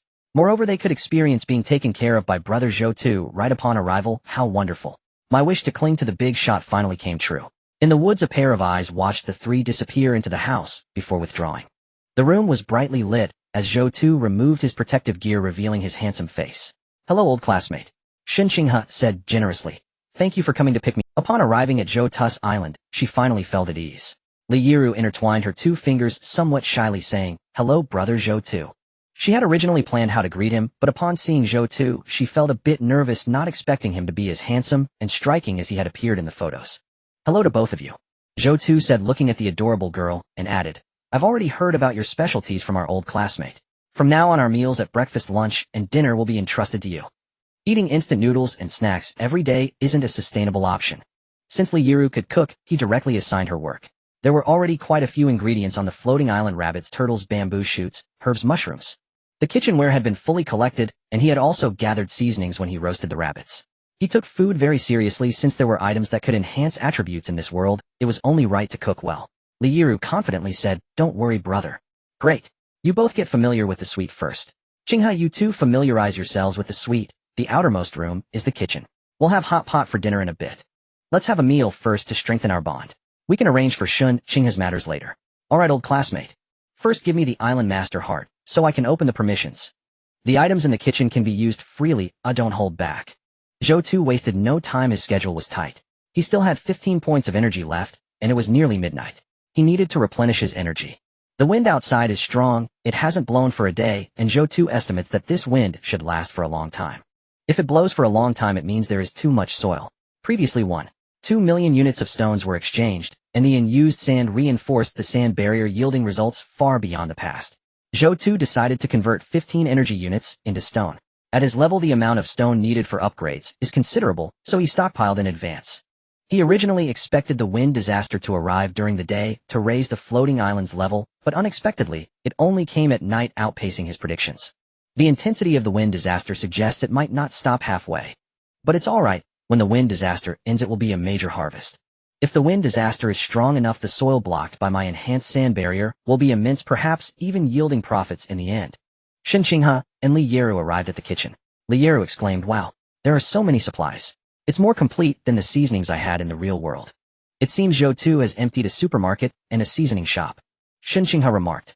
However, these items were piled up in disarray, indicating a lack of time for organization. If these items were placed on their island, there would be no room to store them. This house is quite large, one wonders how many materials were used. One could only vaguely hear the sound of sand colliding against the walls. Although she had some psychological expectations upon reaching Zhou Tu's place, that still exceeded their understanding. The environment was already akin to the original world. But how long has Zhou Tu been surviving here? Most people in the channel are lamenting daily struggling to find enough to eat, even resorting to gnawing on tree bark. Zhou Tu had already crossed this stage, directly reaching a modern phase. No wonder this is the island of the first island master. Everything is so well stocked. Shen Qinghe admired. Li Yeru reached out to touch a pot. "Sister, this pot seems to have hardly been used." Shen Qinghe came over to check, and indeed felt it had not been used. This indicates that Zhou Tu had prepared these items, but hadn't had the chance to use them. No wonder he needed to find people. Zhou Tu had so many things that he couldn't keep up with using them, just like this pot, and the other items must be the same. In that case, I must be very trusted in Zhou Tu's heart, otherwise he should have invited people to the island earlier when encountering so many during the day. Shen Qinghe looked at Li Yeru and said, "Win over your brother's stomach and you've won." Li Yeru nodded obediently. "There are plenty of ingredients here, enough for me to showcase my talent as a genius young chef." Soon both of them became familiar with the kitchen environment, and a pot of hot pot was already cooked. They were very excited. On their own island, they had to conserve water, but here boxes of water resources were stacked in the corners of the room, ready for casual use. Those who hadn't experienced these days of life wouldn't understand how scarce water and food could be. Even though islands could be explored, not everyone was so lucky. In the sky world, only the powerful, brave, and those with strong might are qualified to enjoy. The weak, those who hesitate and are timid, can only live a hard life. Shen Qinghe watched the bubbling hot pot, knowing full well that the price of fate's gifts had already been marked. She was well prepared in this regard. Even if one doesn't see Li Yeru as a cute person, she probably already knows in her heart. Otherwise she wouldn't speak that way in the channel. Shen Qinghe said, "Go call Zhou Tu for dinner." Li Yeru gently pushed open the door and said, "Brother, it's time to eat." Zhou Tu got up. He had just set up a military shovel to exchange for stone. This drew the cries of many in the channel. "Zhou Tu, why isn't there a sale today, and no cheap supplies? Waiting here only to be disappointed." Disappointment. Today Zhou Tu didn't let me on the island. I'm really heartbroken. When will I catch Zhou Tu's eye? Having another person on such a large island wouldn't make a difference for him. Sigh, today I couldn't find good food. I can only gnaw on hard buns. Tonight the wind is really strong. I feel my house needs some optimization as the walls are too thin and the noise is loud. Having the heart of the island master integrated into the body makes things much more convenient. One can check the chat situation at any time, significantly improving efficiency. Zhou Tu entered the kitchen and looked at the electric pot on the table. The ingredients had already been added, and the fiery hot pot base was bubbling in the pot. The two girls stood nearby, seeing Zhou Tu enter, their bodies slightly bending. "Old classmate, it's time to eat." "Brother," Zhou Tu smiled gently. How could they bring such emotional value? Nice. It was worth finding the two of them. If the lowly wore a maid outfit and Shen Qinghe dressed as a senior sister, the atmosphere would be even. However, overall the floating island finally felt like a home. From now on, just call me Zhou Tu, old classmate. Old classmate feels a bit awkward. After all, humans are social animals. It's most important to be comfortable together. With fewer people, enjoyment is paramount, while with more appropriate planning and management measures, This is your island master crystal. Zhou Tu handed the island master crystals to both of them. Level 100 permissions, similar to what Zhou Tu activated with the elves. However, Shen King's is larger. Private messaging has also been activated, as well as trading. A selfish and opportunistic woman should be more aware of her situation. She should know why she came to the island. Although she doesn't have the deep feelings like Yumingli, Shen Qinghe should understand her situation quite well. After the heart of the island master absorbed the hearts of both, it meant that the data in these crystals had already been recorded. Shen Qinghe and Li Yeru's island master hearts held no secrets from him. The heart of the deputy island master lost its original support from the floating island and cannot collect energy on his floating island. He can only control his island master crystal to provide energy to these deputy island master crystals. Shen Qinghe and Li Yeru took their island master hearts. Seeing that they could view the chat, they said in unison, "Thank you, island master." "Let's eat," Zhou Tu announced. After a meal, the relationship among the three grew closer. Liara's eyes were red from eating. After suffering for so many days, she finally had a bite of something warm, and she was moved to tears. After finishing the hot pot, Xinxinghe suggested that since today was a good day, she wanted to sing to celebrate this good day. Zhou Tu readily agreed. Xinxinghe first sang the old song Friends, and then unforgettable tonight songs that everyone knew and held meaning. The three enjoyed hot pot while singing. The lonely atmosphere in the sky was dispelled by the boiling water and the resounding voices. After eating, drinking, and singing, they tidied. The two girls approached Zhou Tu's room and asked, "What should we do next?" Zhou Tu replied, "Sleep." Li Luoli let out a gasp, her fingers intertwining as her small face flushed a bright red, her heart racing like a startled fawn. This, could it be so fast? Although the channel had mentioned such an outcome, wasn't this a bit too quick? And then there was her sister, making it quite difficult to accept. A phrase floated in her mind. Double Phoenix playing with pearls. Is this how her brother plays? Xinxinghe stood in place momentarily, stunned, her mind racing, filled with desires. This was not out of the question. Survival in the sky was already a reality. If they faced it together, they should be able to overcome it. After doing it multiple times, they would surely adapt. Originally, it was a gift of fate being too pretentious. Before Li Luoli could say anything, just as the word "I" was about to escape her lips, she was interrupted by Zhou Tu. "Everyone sleeps separately. What are you two standing there in a daze for? It's almost 2 o'clock. Isn't there 2 beds in room 2? What? Are you eyeing my bed?" Zhou Tu said, patting the side of the bed. The 3 rooms were connected. Zhou Tu's room was room 1, internally linked, but each also had their own doors leading outside. Liara stood awkwardly in place. "I misinterpreted him, not like that at all. It's all my brother's fault for being so ambiguous with his words." Xinxinghe stepped forward, changing direction, and smiled. "Then Master Island owner, please rest well. You've had a long day. Good night." Liaru also stammered out a good night before grabbing Xinking's hand and jumping into room 2. Watching the two close the door, Zhou Tu pulled up the blanket and slowly closed his eyes. Yesterday he had explored from evening until night. One could say he spent the entire day either upgrading the island or on the path of exploration. If he encountered any shops, he used his backpack to collect some items. Within the shortest time spent, whatever he could obtain was a profit. He didn't want to waste any time on this exchange either. It was his character that made him hoard. Walking back and forth riding a bike was exhausting, relying solely on his previous plan to persist with fervor. Finding people meant establishing highly profitable trades, maximizing energy efficiency. After just having a meal and singing, he felt relaxed and joyful, but fatigue soon enveloped him. The heart of the island owner enhanced recovery efficiency, not that it meant he wouldn't rest. Zhou Tu murmured before closing his eyes, "Honestly, if we sleep together, it wouldn't be out of the question." In room 2, Liaru buried her head under the blankets like an ostrich, too afraid to look Xinxinghe in the eye. Xinxinghe chuckled. "No, who was it that said those things in the channel before?" A voice came from under the blanket. "Sister, please stop talking. In reality, how can one just have a meal together after just meeting and act like that?" Xinxinghe shook her head with a smile. "I once read a news article about a girl who met someone on a flight, had a spicy hot pot, and ended up staying the whole night. In that case, you also can't do it." Xinxinghe teased, but her heart raced as she thought how Zhou Tu spoke, like a domineering CEO, trying to seduce someone. Fortunately, with a quick reaction, she managed to say good night, easily alleviating the awkwardness. "Let's sleep.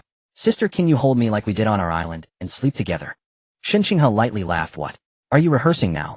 "Oh dear." The little girl poked her head out from under the blanket, her face bright red. "Sister, what are you doing? The sound insulation here is so good, it feels a bit unreal being here, which is why I wanted to sleep with you. Also, I feel like you have become a different person since coming here." Xinxinghe sighed. "In the sky world, I actually feel a lot of pressure. When I encountered Li Jiangping and the others, I also bore a tremendous burden, being unfamiliar with the place. The sky is filled with malice, with a familiar and handsome classmate treating me so well, I could only force myself to adapt." Liara said, "Sister, you have it tough too." Xinxinghe nodded. As a selfish woman, she was very sure of what she was doing. Here with Zhou Tu, her value was maximized. In the future, Zhou Tu's island would have many people, and she would encounter many competitors. She had the advantage of being the first to arrive among so many people, having taken a position on Zhou Tu's island. As long as she didn't act too pretentious in front of Zhou Tu, who could touch her. Seeing Liaru come over, Xinxinghe pulled her into the blanket. "If you don't practice, I will. Let me go." Wah! The world channel was in an uproar. Now most people's islands had upgraded, and the island owner's home had space. Speaking became much more affluent, and with the recent refresh of Freehorn's world, messages came one after another. Now the world channel was discussing Zhou Tu's floating island. Discussing Zhou Tu's island had become a routine in the floating island world. Yesterday, so many people encountered Zhou Tu's floating island. Many in the area channels saw some situations on Zhou Tu's floating island, and some couldn't help. Now a wave of discussions arose about the development of Zhou Tu's island. What's unbelievable about having forests and animals above? If the first island couldn't develop like this, shouldn't it be disqualified as the first? Is a score of 13 million a joke? How can you not believe in the things on Tushan Island at such a low level? No wonder everyone seems to be around level 20. I'm just annoyed by you people constantly praising Zhou Tu, calling him a giant, a god, blowing him up so much, yet you haven't even seen him in the same channel, relying only on assumptions. Let me tell you, sycophants will not have a house. A small 30-level island can't even make it to the rankings, yet here to slander the first island owner. In the sky world, the comprehensive scoring of islands speaks volumes. Don't you see your own worth? Let me tell you, Zhou Tu's herbs can be fresh at any time. Here comes the Tushan hype again. Can the world channel calm down for a bit? Isn't your energy of no use? Is it only for chatting? Don't regret it during the day and fail to control your mouth at night. The wind howled, and it had been over 4 hours since night fell with no signs of stopping. Brothers, I forcibly collected soil. The floating island is too small and has no room for error. I was blown down. Don't collect water during the wind disaster. Brother, your death has value. We will remember you. Rest in peace. Death can be heavier than a mountain or lighter than a feather. You are heavier than a floating island. Good death to another competitor for island owner gone, ha ha ha. Those without brains should die more. The wind is too strong. I lost my footing and crashed into a wall. Damn. Previously eager for the wind disaster, now, because of the sand wall, they can't collect soil and started to regret. The heavens are targeting me. I just upgraded and used the few stones I had, and now the wind disaster comes. The heavens are harming me. Why isn't this wind stopping? How can I collect soil if it doesn't stop? At least give me some intervals to gather soil. Is anyone betting on how many levels Zhou Tu's floating island can rise after this wind disaster? Upon waking up, Zhou Tu glanced at the time. It was past 8 o'clock. Thanks to the enhancement from the island master's heart, he had slept for nearly 6 hours. This indicated that he was indeed quite exhausted yesterday. At that moment, just waking up, he walked outside and heard 2 women conversing. Xinxing has said the wind disaster yesterday was quite severe, bringing a lot of soil. I wonder how many levels we can rise this time. I didn't expect the wind disaster to be so severe. Isn't the sand barrier on Zhou Tu's island too high? With such a tall sand barrier, it looks filled with the soil brought by the wind disaster. How many units of soil has this accumulated? You're up. Brother, you're awake. The 2 of them had not been up for long, or it seemed they had just been outside. Zhou Tu stretched lazily. How did you sleep last night? The efficiency enhancement of the island master's heart only activates at level 70, and Xin Xinghe and Li Yeru had come to the island benefiting from such an enhancement. Xin Xinghe replied, I slept very well. After you mentioned the enhancement last night, I felt well rested this morning. Me too. Li Yeru chimed in. Zhou Tu glanced at Li Yeru, sensing that her words seemed somewhat unnatural, but he did not wish to delve deeper. Today there were tasks to accomplish. First, he needed to upgrade the island. Next, he had to familiarize the 2 women with the island to prevent them from mistakenly entering the woods and being devoured by the hidden carnivorous plants. Finally, he needed to arrange their work. The small organization on the island needed to operate quickly and efficiently. When did the wind disaster stop yesterday? Zhou Tu asked, still feeling a bit tired from yesterday, having slept until he naturally woke up. If it weren't for the ample stone materials he had allowing him to build walls to block the soil brought by 2 rounds of wind disasters, he wouldn't have been able to sleep so soundly. It stopped around 4 o'clock. Xin Xinghe replied, having just rested for 2 hours after Zhou Tu shared about the recovery efficiency. Her fatigue had greatly diminished. As soon as the wind disaster ceased, the lights outside the translucent window lit up. The enhancement at level 100 was indeed beneficial. Upon waking, she noticed a slight increase in her speed, which was quite impressive. Choosing to follow Zhou Tu wholeheartedly was definitely the right decision. Zhou Tu calculated the time, so the wind disaster lasted about 6 hours this time. This wind disaster was indeed the largest and longest one this world had seen. Zhou Tu felt a surge of excitement and took off into the air. You 2 stay put for a moment and don't wander around. There are some dangerous creatures on the island. I'll upgrade the floating island's level. He soared into the sky. Zhou Tu saw that beneath the sand barrier lay piles of soil, forming a slope of earth alongside the barrier. If one didn't look at the other side of the wall, it resembled a small hill. The amount of soil this time was indeed greater than before. With the duration of the wind disaster, the accumulation of soil was significant. A bountiful harvest, truly a great yield. Zhou Tu marveled, if only every wind disaster had such a high sand content. Moreover, after such a substantial windstorm, the people in the channel should fare better. He arrived at the other side of the sand barrier, which was home to the plants cultivated by the elves for sand prevention. There were bamboo and shrubs, with the bamboo already towering over 6 meters. The large-leaved shrubs mixed together formed a protective wall. Below, piles of soil were stacked up, creating small mounds. Some of these mounds even had small bamboo shoots peeking out, budding through the sandy soil. Indeed, the efficiency of the elves was very high. Normally, 2 different species would find it difficult to coexist, but with the elves' enhancement, it was achieved, allowing various tree species to grow together. As he looked at these little mounds of soil, an idea suddenly flashed in Zhou Tu's mind. Having only flat ground on the island isn't ideal.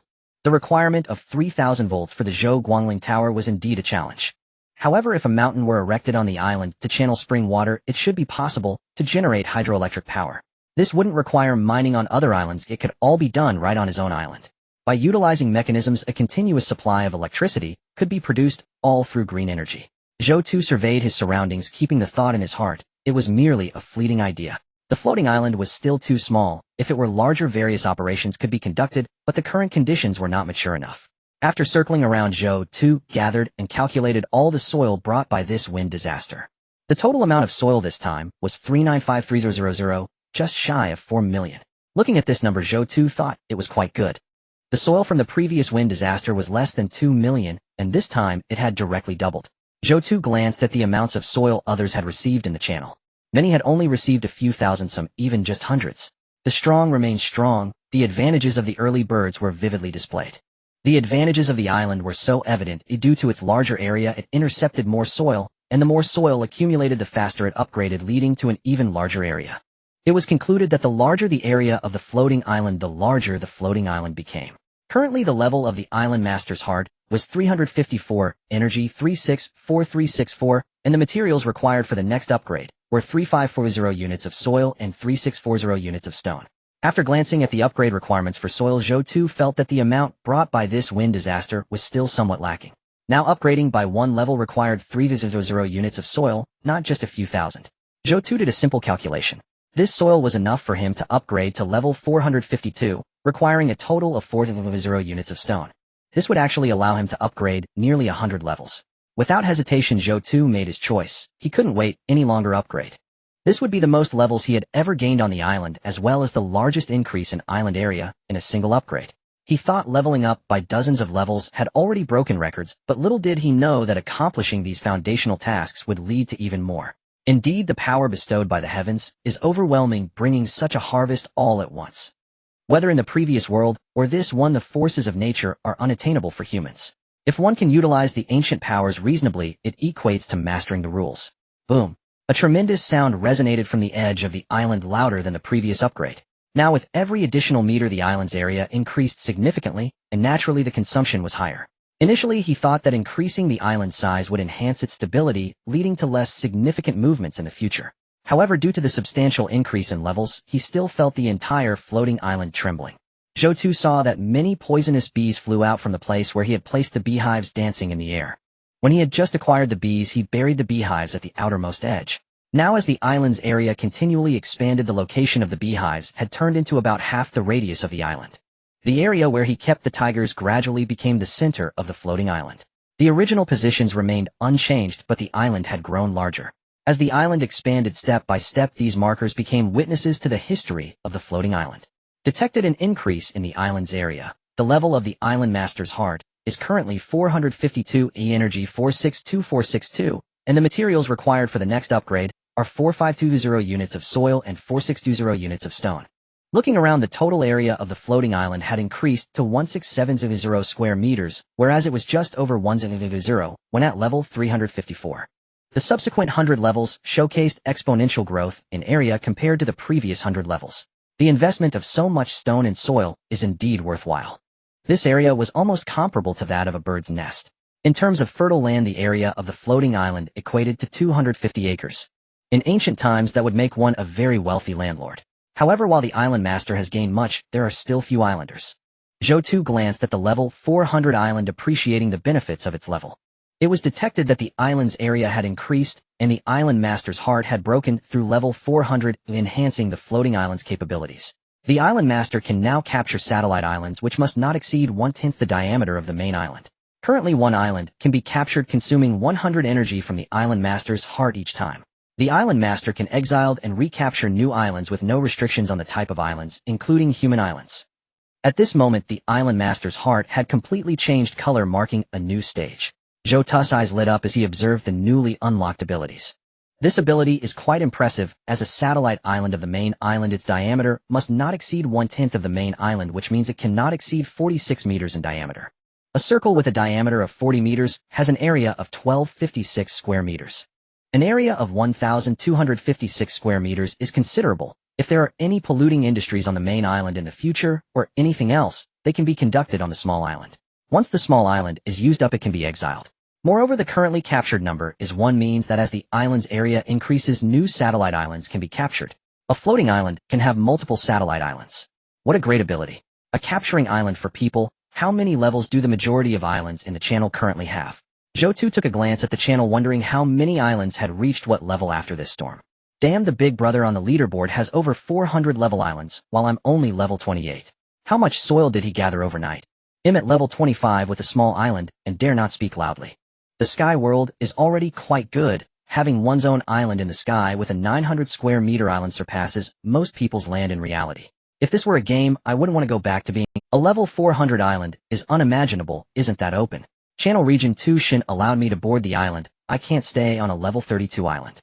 I can give everything including my skin. After looking around, Zhou Tu discovered most people's islands are between level 20-30. This means I can capture most people I encounter and refine them instantly. There's no need to consider rules about them forming alliances. Even if resources are not abundant, capturing the opponent's island as a satellite can still allow for resource extraction. Indeed, leveling up is everything. Zhou Tu opened the Island Master leaderboard. The current island score leaderboard is referred to as the Heavenly List by people in the channel. He is called the Great Brother of the Heavenly One, along with a series of names like Zhou Tu Shun, etc. Island Master Zhou Tu, level 452, overall score 19243242. Island Master Zhang Yiwei, level 96, overall score 1026619.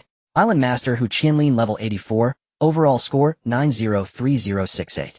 Island Master Qian Yuntian, level 82, overall score 895606. Island Master Ku Jiaowei, level 72, overall score 783563. Island Master Zhuang Xiao, level 71, overall score 693421. Island Master Fong Zhenghong, level 70, overall score 684491. Rank 99, Island Master Bei Yi, level 47, overall score 432329. Rank 100, Island Master Shan Cha, level 46, overall score 421110. Zhou Tu glanced at the island score rankings. Indeed, as levels increased, the gap with these people became more pronounced. I can't capture those small fries on the heavenly list, but I can easily grab and refine that number 100 Shan Cha. The development speed is too slow. I want to capture you, and it has nothing to do with you. It's just based on my mood. Zhou Tu remembered that Shan Cha was among those who ranked with him. Shan Cha initially encountered a water island aggressively developing at the start, but has now dropped to 100. There are too many fierce people on the leaderboard. I still need to develop quickly. Zhou Tu sighed. Zhang Yiwei is quite formidable. He is already approaching level 100. To capture Zhang Yiwei, I need to reach level 1000. However, they are also developing. This is something that can only be thought about. In the center of the island, Li Yeru and Shun Xinghe were the most directly aware of the island's expansion. They stood in the center, and with the island's upgrade, a rumbling sound approached. Looking into the distance, vast stretches of yellow land suddenly appeared, as if crossing mountains to reveal a desert. They did not expect the island to grow so large. Their island had upgraded incrementally, but they had never seen Zhou Tu upgrade like this. Sister Zhou Tu's island has grown. Li Yeru felt the vibrations beneath her feet, directly taking a stool from inside the house to stand on and look. Yes, with a diameter of 462 meters and an area of 16700 square meters, it surpasses all in the sky. Shun Xinghe exclaimed excitedly. Ancient kings loved land, but in the world of floating islands in the sky, who wouldn't love land? This is the foundation of survival. The larger the island area, the more operational capability it has, and the higher the resource yield. The forest far away from Zhou Tu is a resource. Others may still worry about wood, but Zhou Tu can simply go over and cut it down. This is the gap. Although the newly emerged land looks like a desert, the small forest near Zhou Tu is definitely manageable. In the sky, even a single piece of wood is a resource. She remembers how she didn't value the stockings at first and intended to exchange them with Zhou Tu, but they were blown away by the wind. The island was too small to hold anything. Suddenly shadows appeared in the distance, galloping and moving swiftly. What is that? Xinqing has said it looks like a black cow. It should have come out from under those trees. Li Yeru smacked her lips, recalling yesterday's hot pot, saying there's even black cows on my brother's island. Xinqing has smiled lightly. I see you're just thinking about eating your brother's cow. A chef is always thinking about ingredients, and Li Yeru qualified as a high-level chef. Last night, when they didn't see animals on Zhou Tu's island, he had warned them not to run around, as there were dangerous animals like wild cows. Li Yeru smiled awkwardly. It was a bit inappropriate to think about eating beef just after arriving on the island. Moreover, the number of black cows is limited, so clearly, it is not time to eat. Only if my brother gives it to me can I eat it. She continued. These black cows look a bit wild bouncing around on the island. Zhou Tu is really strong. He can even get such large animals on his island. No wonder he's called the Great Brother of the Heavenly One. Xinxinghe laughed. She was gathering information on the island, and no one could keep large animals on their island. They simply didn't have that kind of strength. I will guide you to become familiar with the island first. Zhou Tu's voice echoed behind the two. They had arrived and needed to quickly familiarize themselves with the island before getting to work. With the enhancements granted and the efficiency increased, they should make the best use of this excellent environment to contribute to the newly expanded island. The two turned around to see Zhou Tu behind them. Brother Zhou Tu, how did you move so fast? We didn't even notice, the little girl exclaimed in surprise. You can't compare to my enhancement of over 400 levels. Zhou Tu chuckled. Although every 10 levels only provided a slight increase, at 400 levels the enhancement effects were naturally significant. If Xinxinghe and Li Yeru were to achieve such a large enhancement, they would need to develop a 400-level island to match the Island Master's heart enhancement he currently possessed. As it stands, unfortunately, he was the only one. Even Zhang Yiwei couldn't achieve this enhancement on his island. Xinxinghe followed closely behind Zhou Tu, saying your island's evaluation has increased by nearly 20 million. Don't be surprised it's about to reach 20 million. The island has living things that continuously grow and increase the score at all times. The larger the area and the richer the resources, the greater the gap. Also from now on, don't say my, say our, Zhou Tu corrected. Now that they were on an island together, they needed to foster a closer relationship, referring to things as yours and mine felt too distant. Alright. The three arrived at a small cabin in the woods, but Zhou Tu didn't see Beitia. Where had the elf gone? There's a spring here. The little girl was somewhat surprised. Water was flowing out, which was wonderful. Xinxinghe remarked, but it's a bit small. Zhou Tu glanced at the spring, which had stopped gushing, now barely a trickle. The water circulation value had decreased with the increase in island area, dropping to 5.23. If it continued to fall, it would dry up. Maintaining a large forest required a lot of water, and the floating island was rapidly expanding, which diluted the existing water supply. Zhou Tu assigned tasks. Xinxinghe looked for materials for the water pump in the channel. Just message me directly for trades. The storage is located directly across from where we're staying. I can trade after I've reviewed. As he spoke, Zhou Tu sent the materials needed for the blueprint to Xinxinghe's Island Master Heart. Additionally, collect blueprints from the channel that can produce byproducts such as a soy milk maker, a bread maker, or a sausage making machine. The water pump needs to be prioritized. Xinxinghe nodded to express her understanding. She immediately grasped what Zhou Tu wanted. He aimed to create a highly profitable business on the island. To break free from previous reliance on energy, he sought to ensure rapid island-level growth, even without energy. I understand what you mean, Xinxinghe replied. Zhou Tu praised. It's good that you understand. You're very smart. Being with smart people makes you smart, and I'm now one of yours. Xinxinghe said seriously. Yes, as a resident of the island.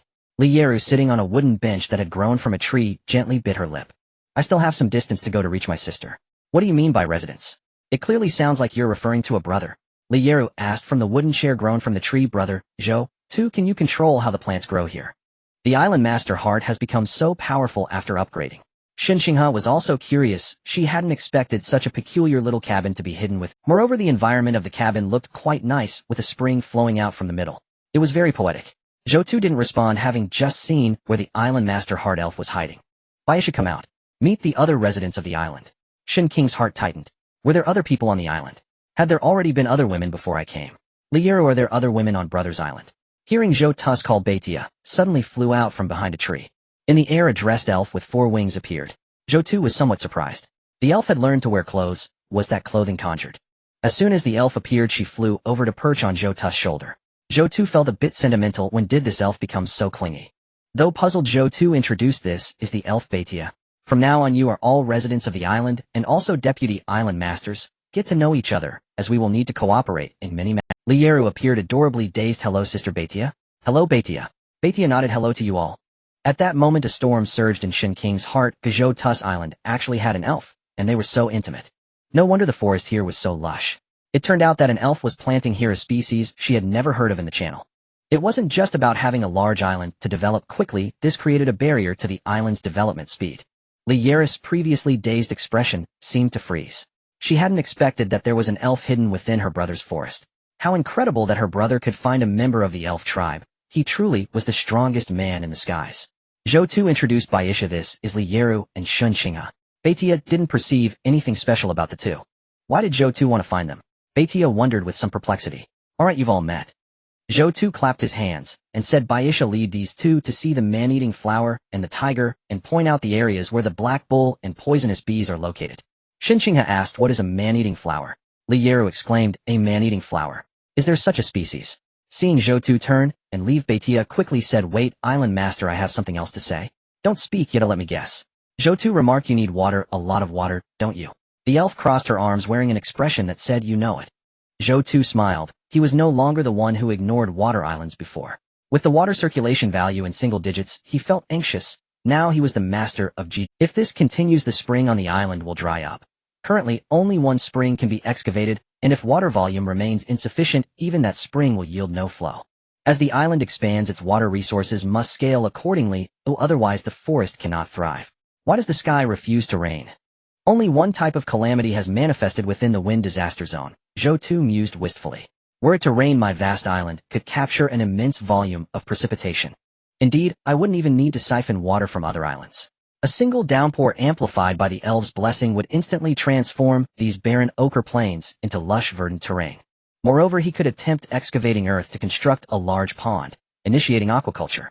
Earlier, the island lord's heart had indicated that lakes could be built upon floating islands, and now with the island's growth, such a claim was no longer mere speculation.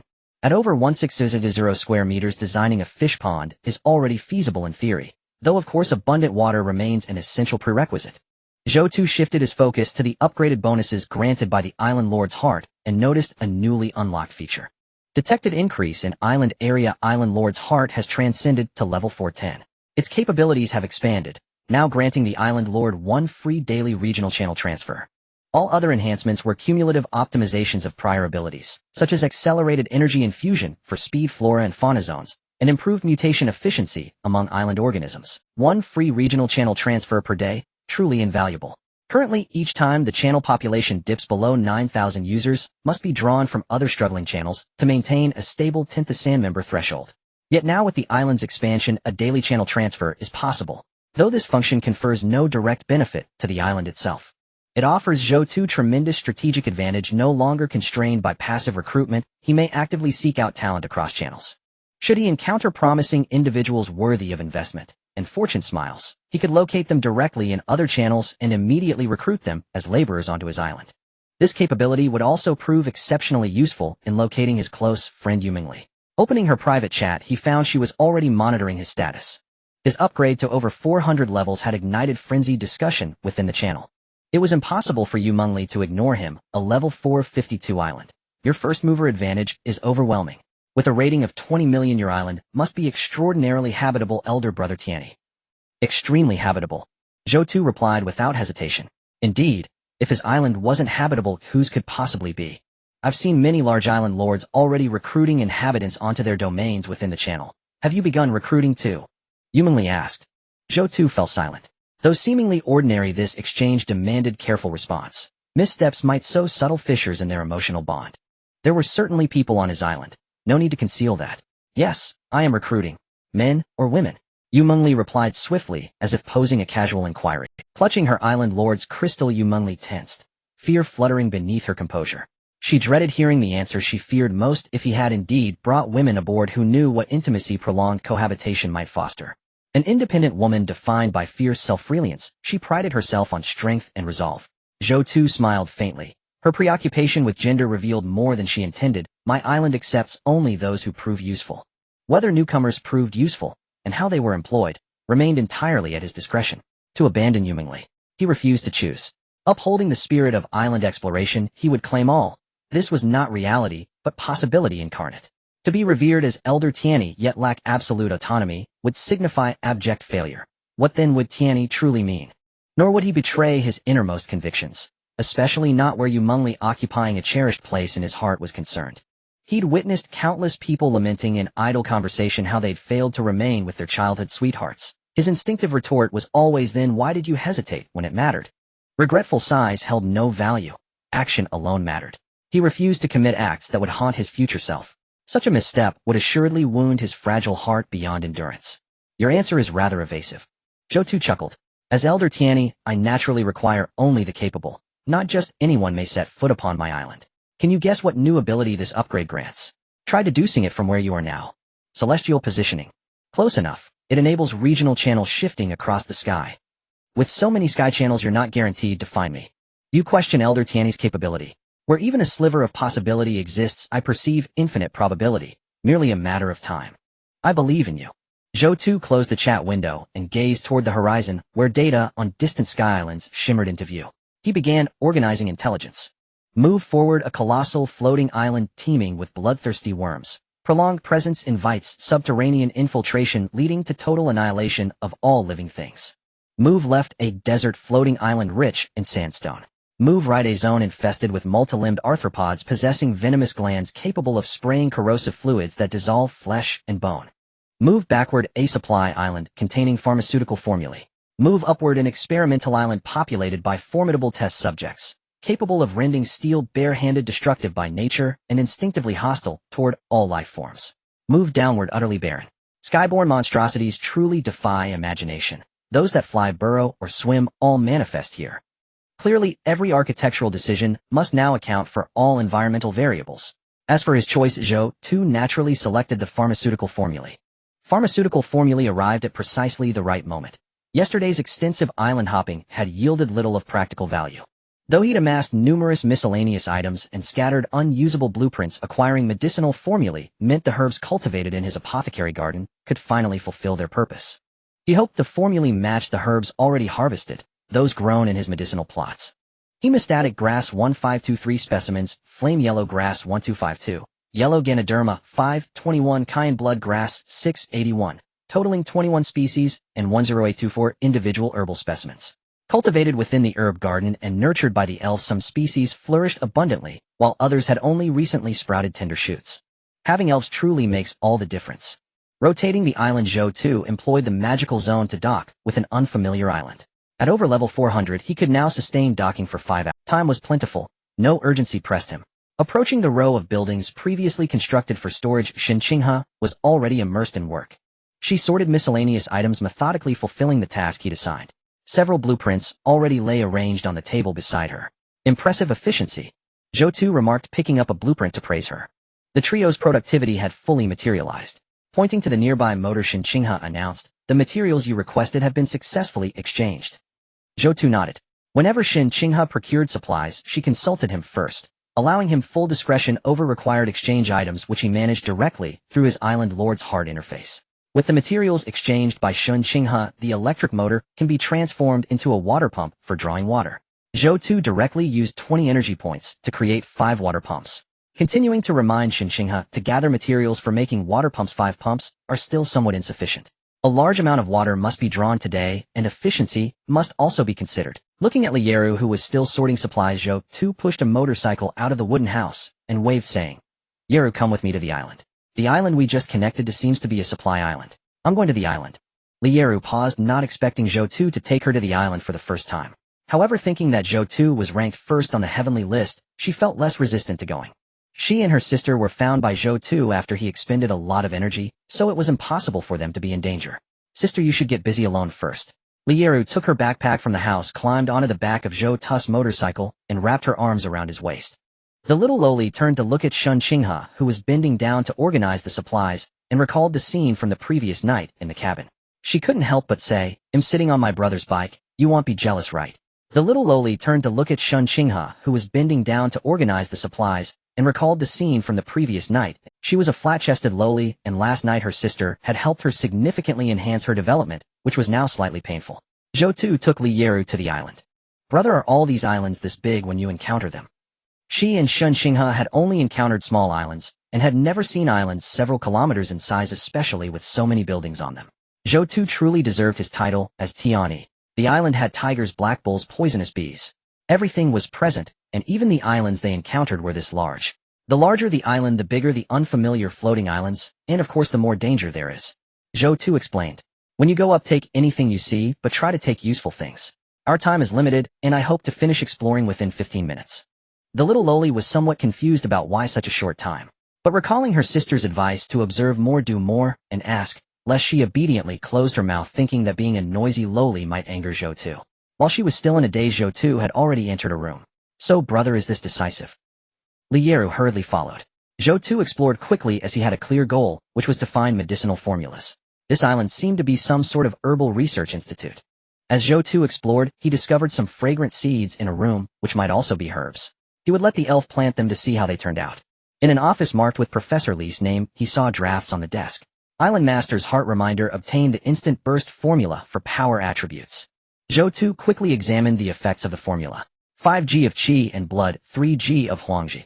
Boil the medicinal juice, which can stimulate potential greatly enhancing strength for a brief period of 10 minutes, after which there is weakness for half an hour with no other side effects.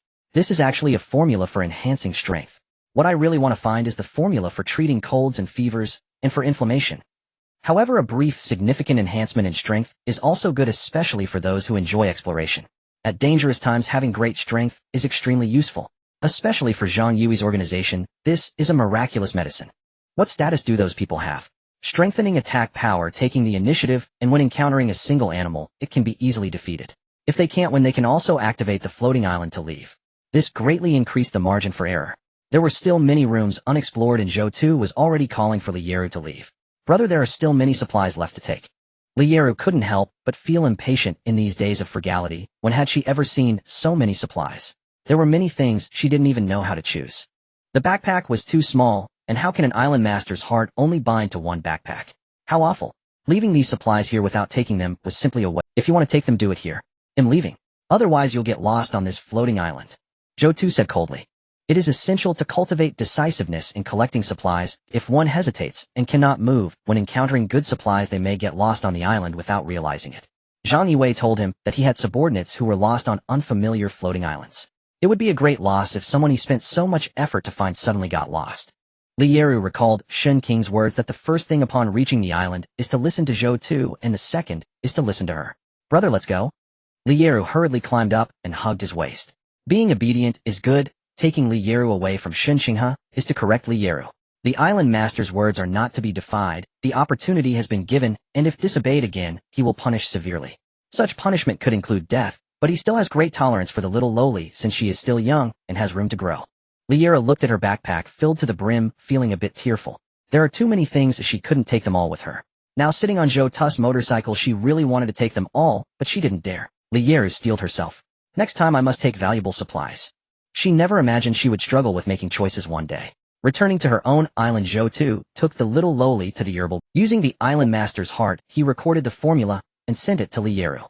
In the herbal garden, they searched for the corresponding herbs. With the formula, Lieru could try making them. Originally, Lieru was a chef, so now making medicine could be considered within her specialty. Besides the herbs she found for the first time, there were also some other herbs, but he had all of them. The elves are plant-collecting maniacs, and now their work effectiveness has shown results. They collect new plants whenever they see them, and herbs are no exception. His herbal garden is now filled with many herbs, and they have reached a scale. The basic cultivation of the herbs is not a problem. Now it's just about finding a formula. Once more are found, it will form an industrial chain and an industrial cluster. Brother, I found all these things. Lieru picked out the herbs. You will undoubtedly be the future lowly pharmacist. Zhou Tu patted the little lowly on the shoulder and said, you might even be the pharmacist for the entire Sky Island. According to the formula, go make the medicine. Zhou Tu said, this formula is a reagent formula similar to traditional Chinese medicine, focusing on the proportions. The conditions on the island are suitable for making medicine. I'll let Lieru try with a clay pot first, and later get a big pot for her. By then the production line for the instant burst formula for power attributes will be established. Brother, am I capable? Lieru asked hesitantly. She had been a chef before. Entrusting her with this responsibility had long been his plan. Lieru replied meekly, I'll do my very best. It's just like cooking. Proceed boldly and confidently. The island's resources are abundant enough to allow for trial and error. Once you've prepared the medicinal herbs, test them first on the black oxen. Zhou Tu offered encouragement while sketching out the vision. Once the elixir was brewed, those oxen would serve as ideal test subjects. Though he trusted Lieru's earnestness, he couldn't help but feel a twinge of unease. After all, she was an amateur alchemist, not the island lord's heart itself. Watching Lieru set to work, Zhou Tu exhaled in quiet relief. The embryonic form of the island's first herbal production line had finally taken shape. Yet the formula for this strength enhancement elixir did not specify the precise magnitude of its effect. Only empirical testing would reveal how much strength it truly conferred. In essence, this was a streamlined version of a tribute surge, though its ultimate strength boost would inevitably fall short of that granted by the island lord's heart. Still, whether the two enhancements could stack remained an open question. Zhou Tu glanced at the channel and searched key terms to gauge market demand for a tribute surge elixir. Encountered two wolves, and barely held my own. Years cooped up in an office have left me alarmingly weakened. Didn't someone acquire attribute-boosting resources? How exactly do you boost attributes? My strength is insufficient. I was flipped over by a fawn, and I regret neglecting physical training. We can't keep retreating from monsters. We must push forward to grow. I was so close to slaying that accursed monster. My physical capacity simply isn't up to par. Attribute surge elixirs commanded strong market demand, especially among explorers eager to expand their capabilities. Demand existed, but what price should he set? Zhou Tu observed Xinqinghe acquiring materials for several more water pumps, and continuing production. The island now housed 10 such devices. Truth be told, energy consumption surged rapidly when multiple people drew upon it. Fabricating each pump consumed 50 units of energy, allocating energy to Xinqinghe and establishing friendship links cost another 50 units. Communication alone drained substantial reserves, not counting energy expended during exploration. The sheer number of friends accelerated material exchange. Supplies from the Sky Realm remained perpetually scarce. As Deputy Island Lord's Heart, Xinqinghe communicated under her own name, effectively serving as his proxy identity. Absolutely excellent. These friends constituted a ready buyer network while his island overflowed with surplus resources, whereas the Sky Realm lacked nearly everything. So long as transactions remained modest in scale, even minor items sold effortlessly. In the animal zone, a considerable mound of soil had already accumulated. 5,000 units of soil had been amassed. Xinqinghe's diligent labor. Though she did not engage directly in production, merely converting raw materials within the channel, using island resources, she generated vast quantities of soil. Previously, he'd lacked time to manage trade efficiently. Now, with Xinqinghe handling exchanges, he was liberated to focus entirely on exploring the island. She worked busily, transporting bulkier materials first into her backpack, then relocating them elsewhere. Only upon spotting him did she pause, offering a gentle smile. The great island lord has arrived. She approached her assigned tasks with genuine enthusiasm, especially since he granted her energy autonomy, enabling her to select trading partners independently. This also signaled profound trust. Xiao Rou lacked such authority, restricted solely to observing chat logs, whereas Xinqinghe wielded near-total administrative access. Only the island lord's heart itself resisted upgrades to expand energy capacity, otherwise her privileges matched his almost perfectly. Next, monitor the channel closely for any formulas. Spend generously to acquire them. Especially materials for the Prism Tower, prioritize those as well. Prism Tower components demanded exceptionally rare materials, difficult to obtain even with foresight abilities. Only through the collective efforts of numerous Sky Island lords could they be gathered. Xinqinghe nodded firmly, understood. Zhou Tu acknowledged her competence. Her efficiency as secretary was exceptional. Even before arriving, the island lord's heart already hosted 50 to 60 friends. These established friend channels were in themselves invaluable resource conduits. Zhou Tu transported all 10 water pumps to the periphery of the magic zone and constructed a small dwelling there. He installed batteries and wired them to the generator, preparing for immediate boarding should a water island appear. Should aquifer circulation exceed threshold levels, spring water would flow endlessly, making water itself a saleable commodity. Some corporations built empires selling nothing but water. Human essentials always command enduring markets. With island-sourced spring water priced affordably, profit could be realized while simultaneously supporting lower-tier island lords, bolstering their survival rates. Zhou Tu resolved not to overprice it. Chirp, chirp. A sudden avian trill startled him. He whirled around to see several birds flitting through the forest. Birds have appeared on the floating island. A wave of quiet joy rose within him. The island had once been barren, utterly devoid of life, even lacking a single tree. Now it teemed with flies, sprites, black oxen trees, and now birds. He hadn't actively captured these small creatures, rather they'd simply arrived as the island matured and connected with others. From a survival standpoint, the floating island had become magnetically attractive, capable of drawing fauna from neighboring islands. This marked tremendous progress. Once derided as a birdless wasteland, it now welcomed avian guests, implying countless unseen insects had likely begun thriving in its shadows. This revelation thrilled him. Though he'd overlooked such subtle signs, the island's steady organic evolution had delivered its own quiet affirmation. True effort never goes unrewarded. 16 floating island linkages passed swiftly, yielding a motley assortment of goods, until finally a water island emerged before him. Move forward, vast desert island, yields abundant soil. Move left, expansive pond, teeming with crocodiles in breeding season. For the daring, it offers plentiful water, crocodile eggs, and aquatic plants. Move right, golden chest island, home to herds of antelope whose meat enhances attributes. Yet leopards honed by generations of hunting antelope possess formidable strength. Move backward, Twin Mountain Valley, rich in gold deposits. Mine it, and fortune follows. And move upward, floating sandy beach island. Yield shells of negligible value. Move downward, encounter a succubus. She'll propose billion-unit deals, then drain you utterly. And Zhou Tu.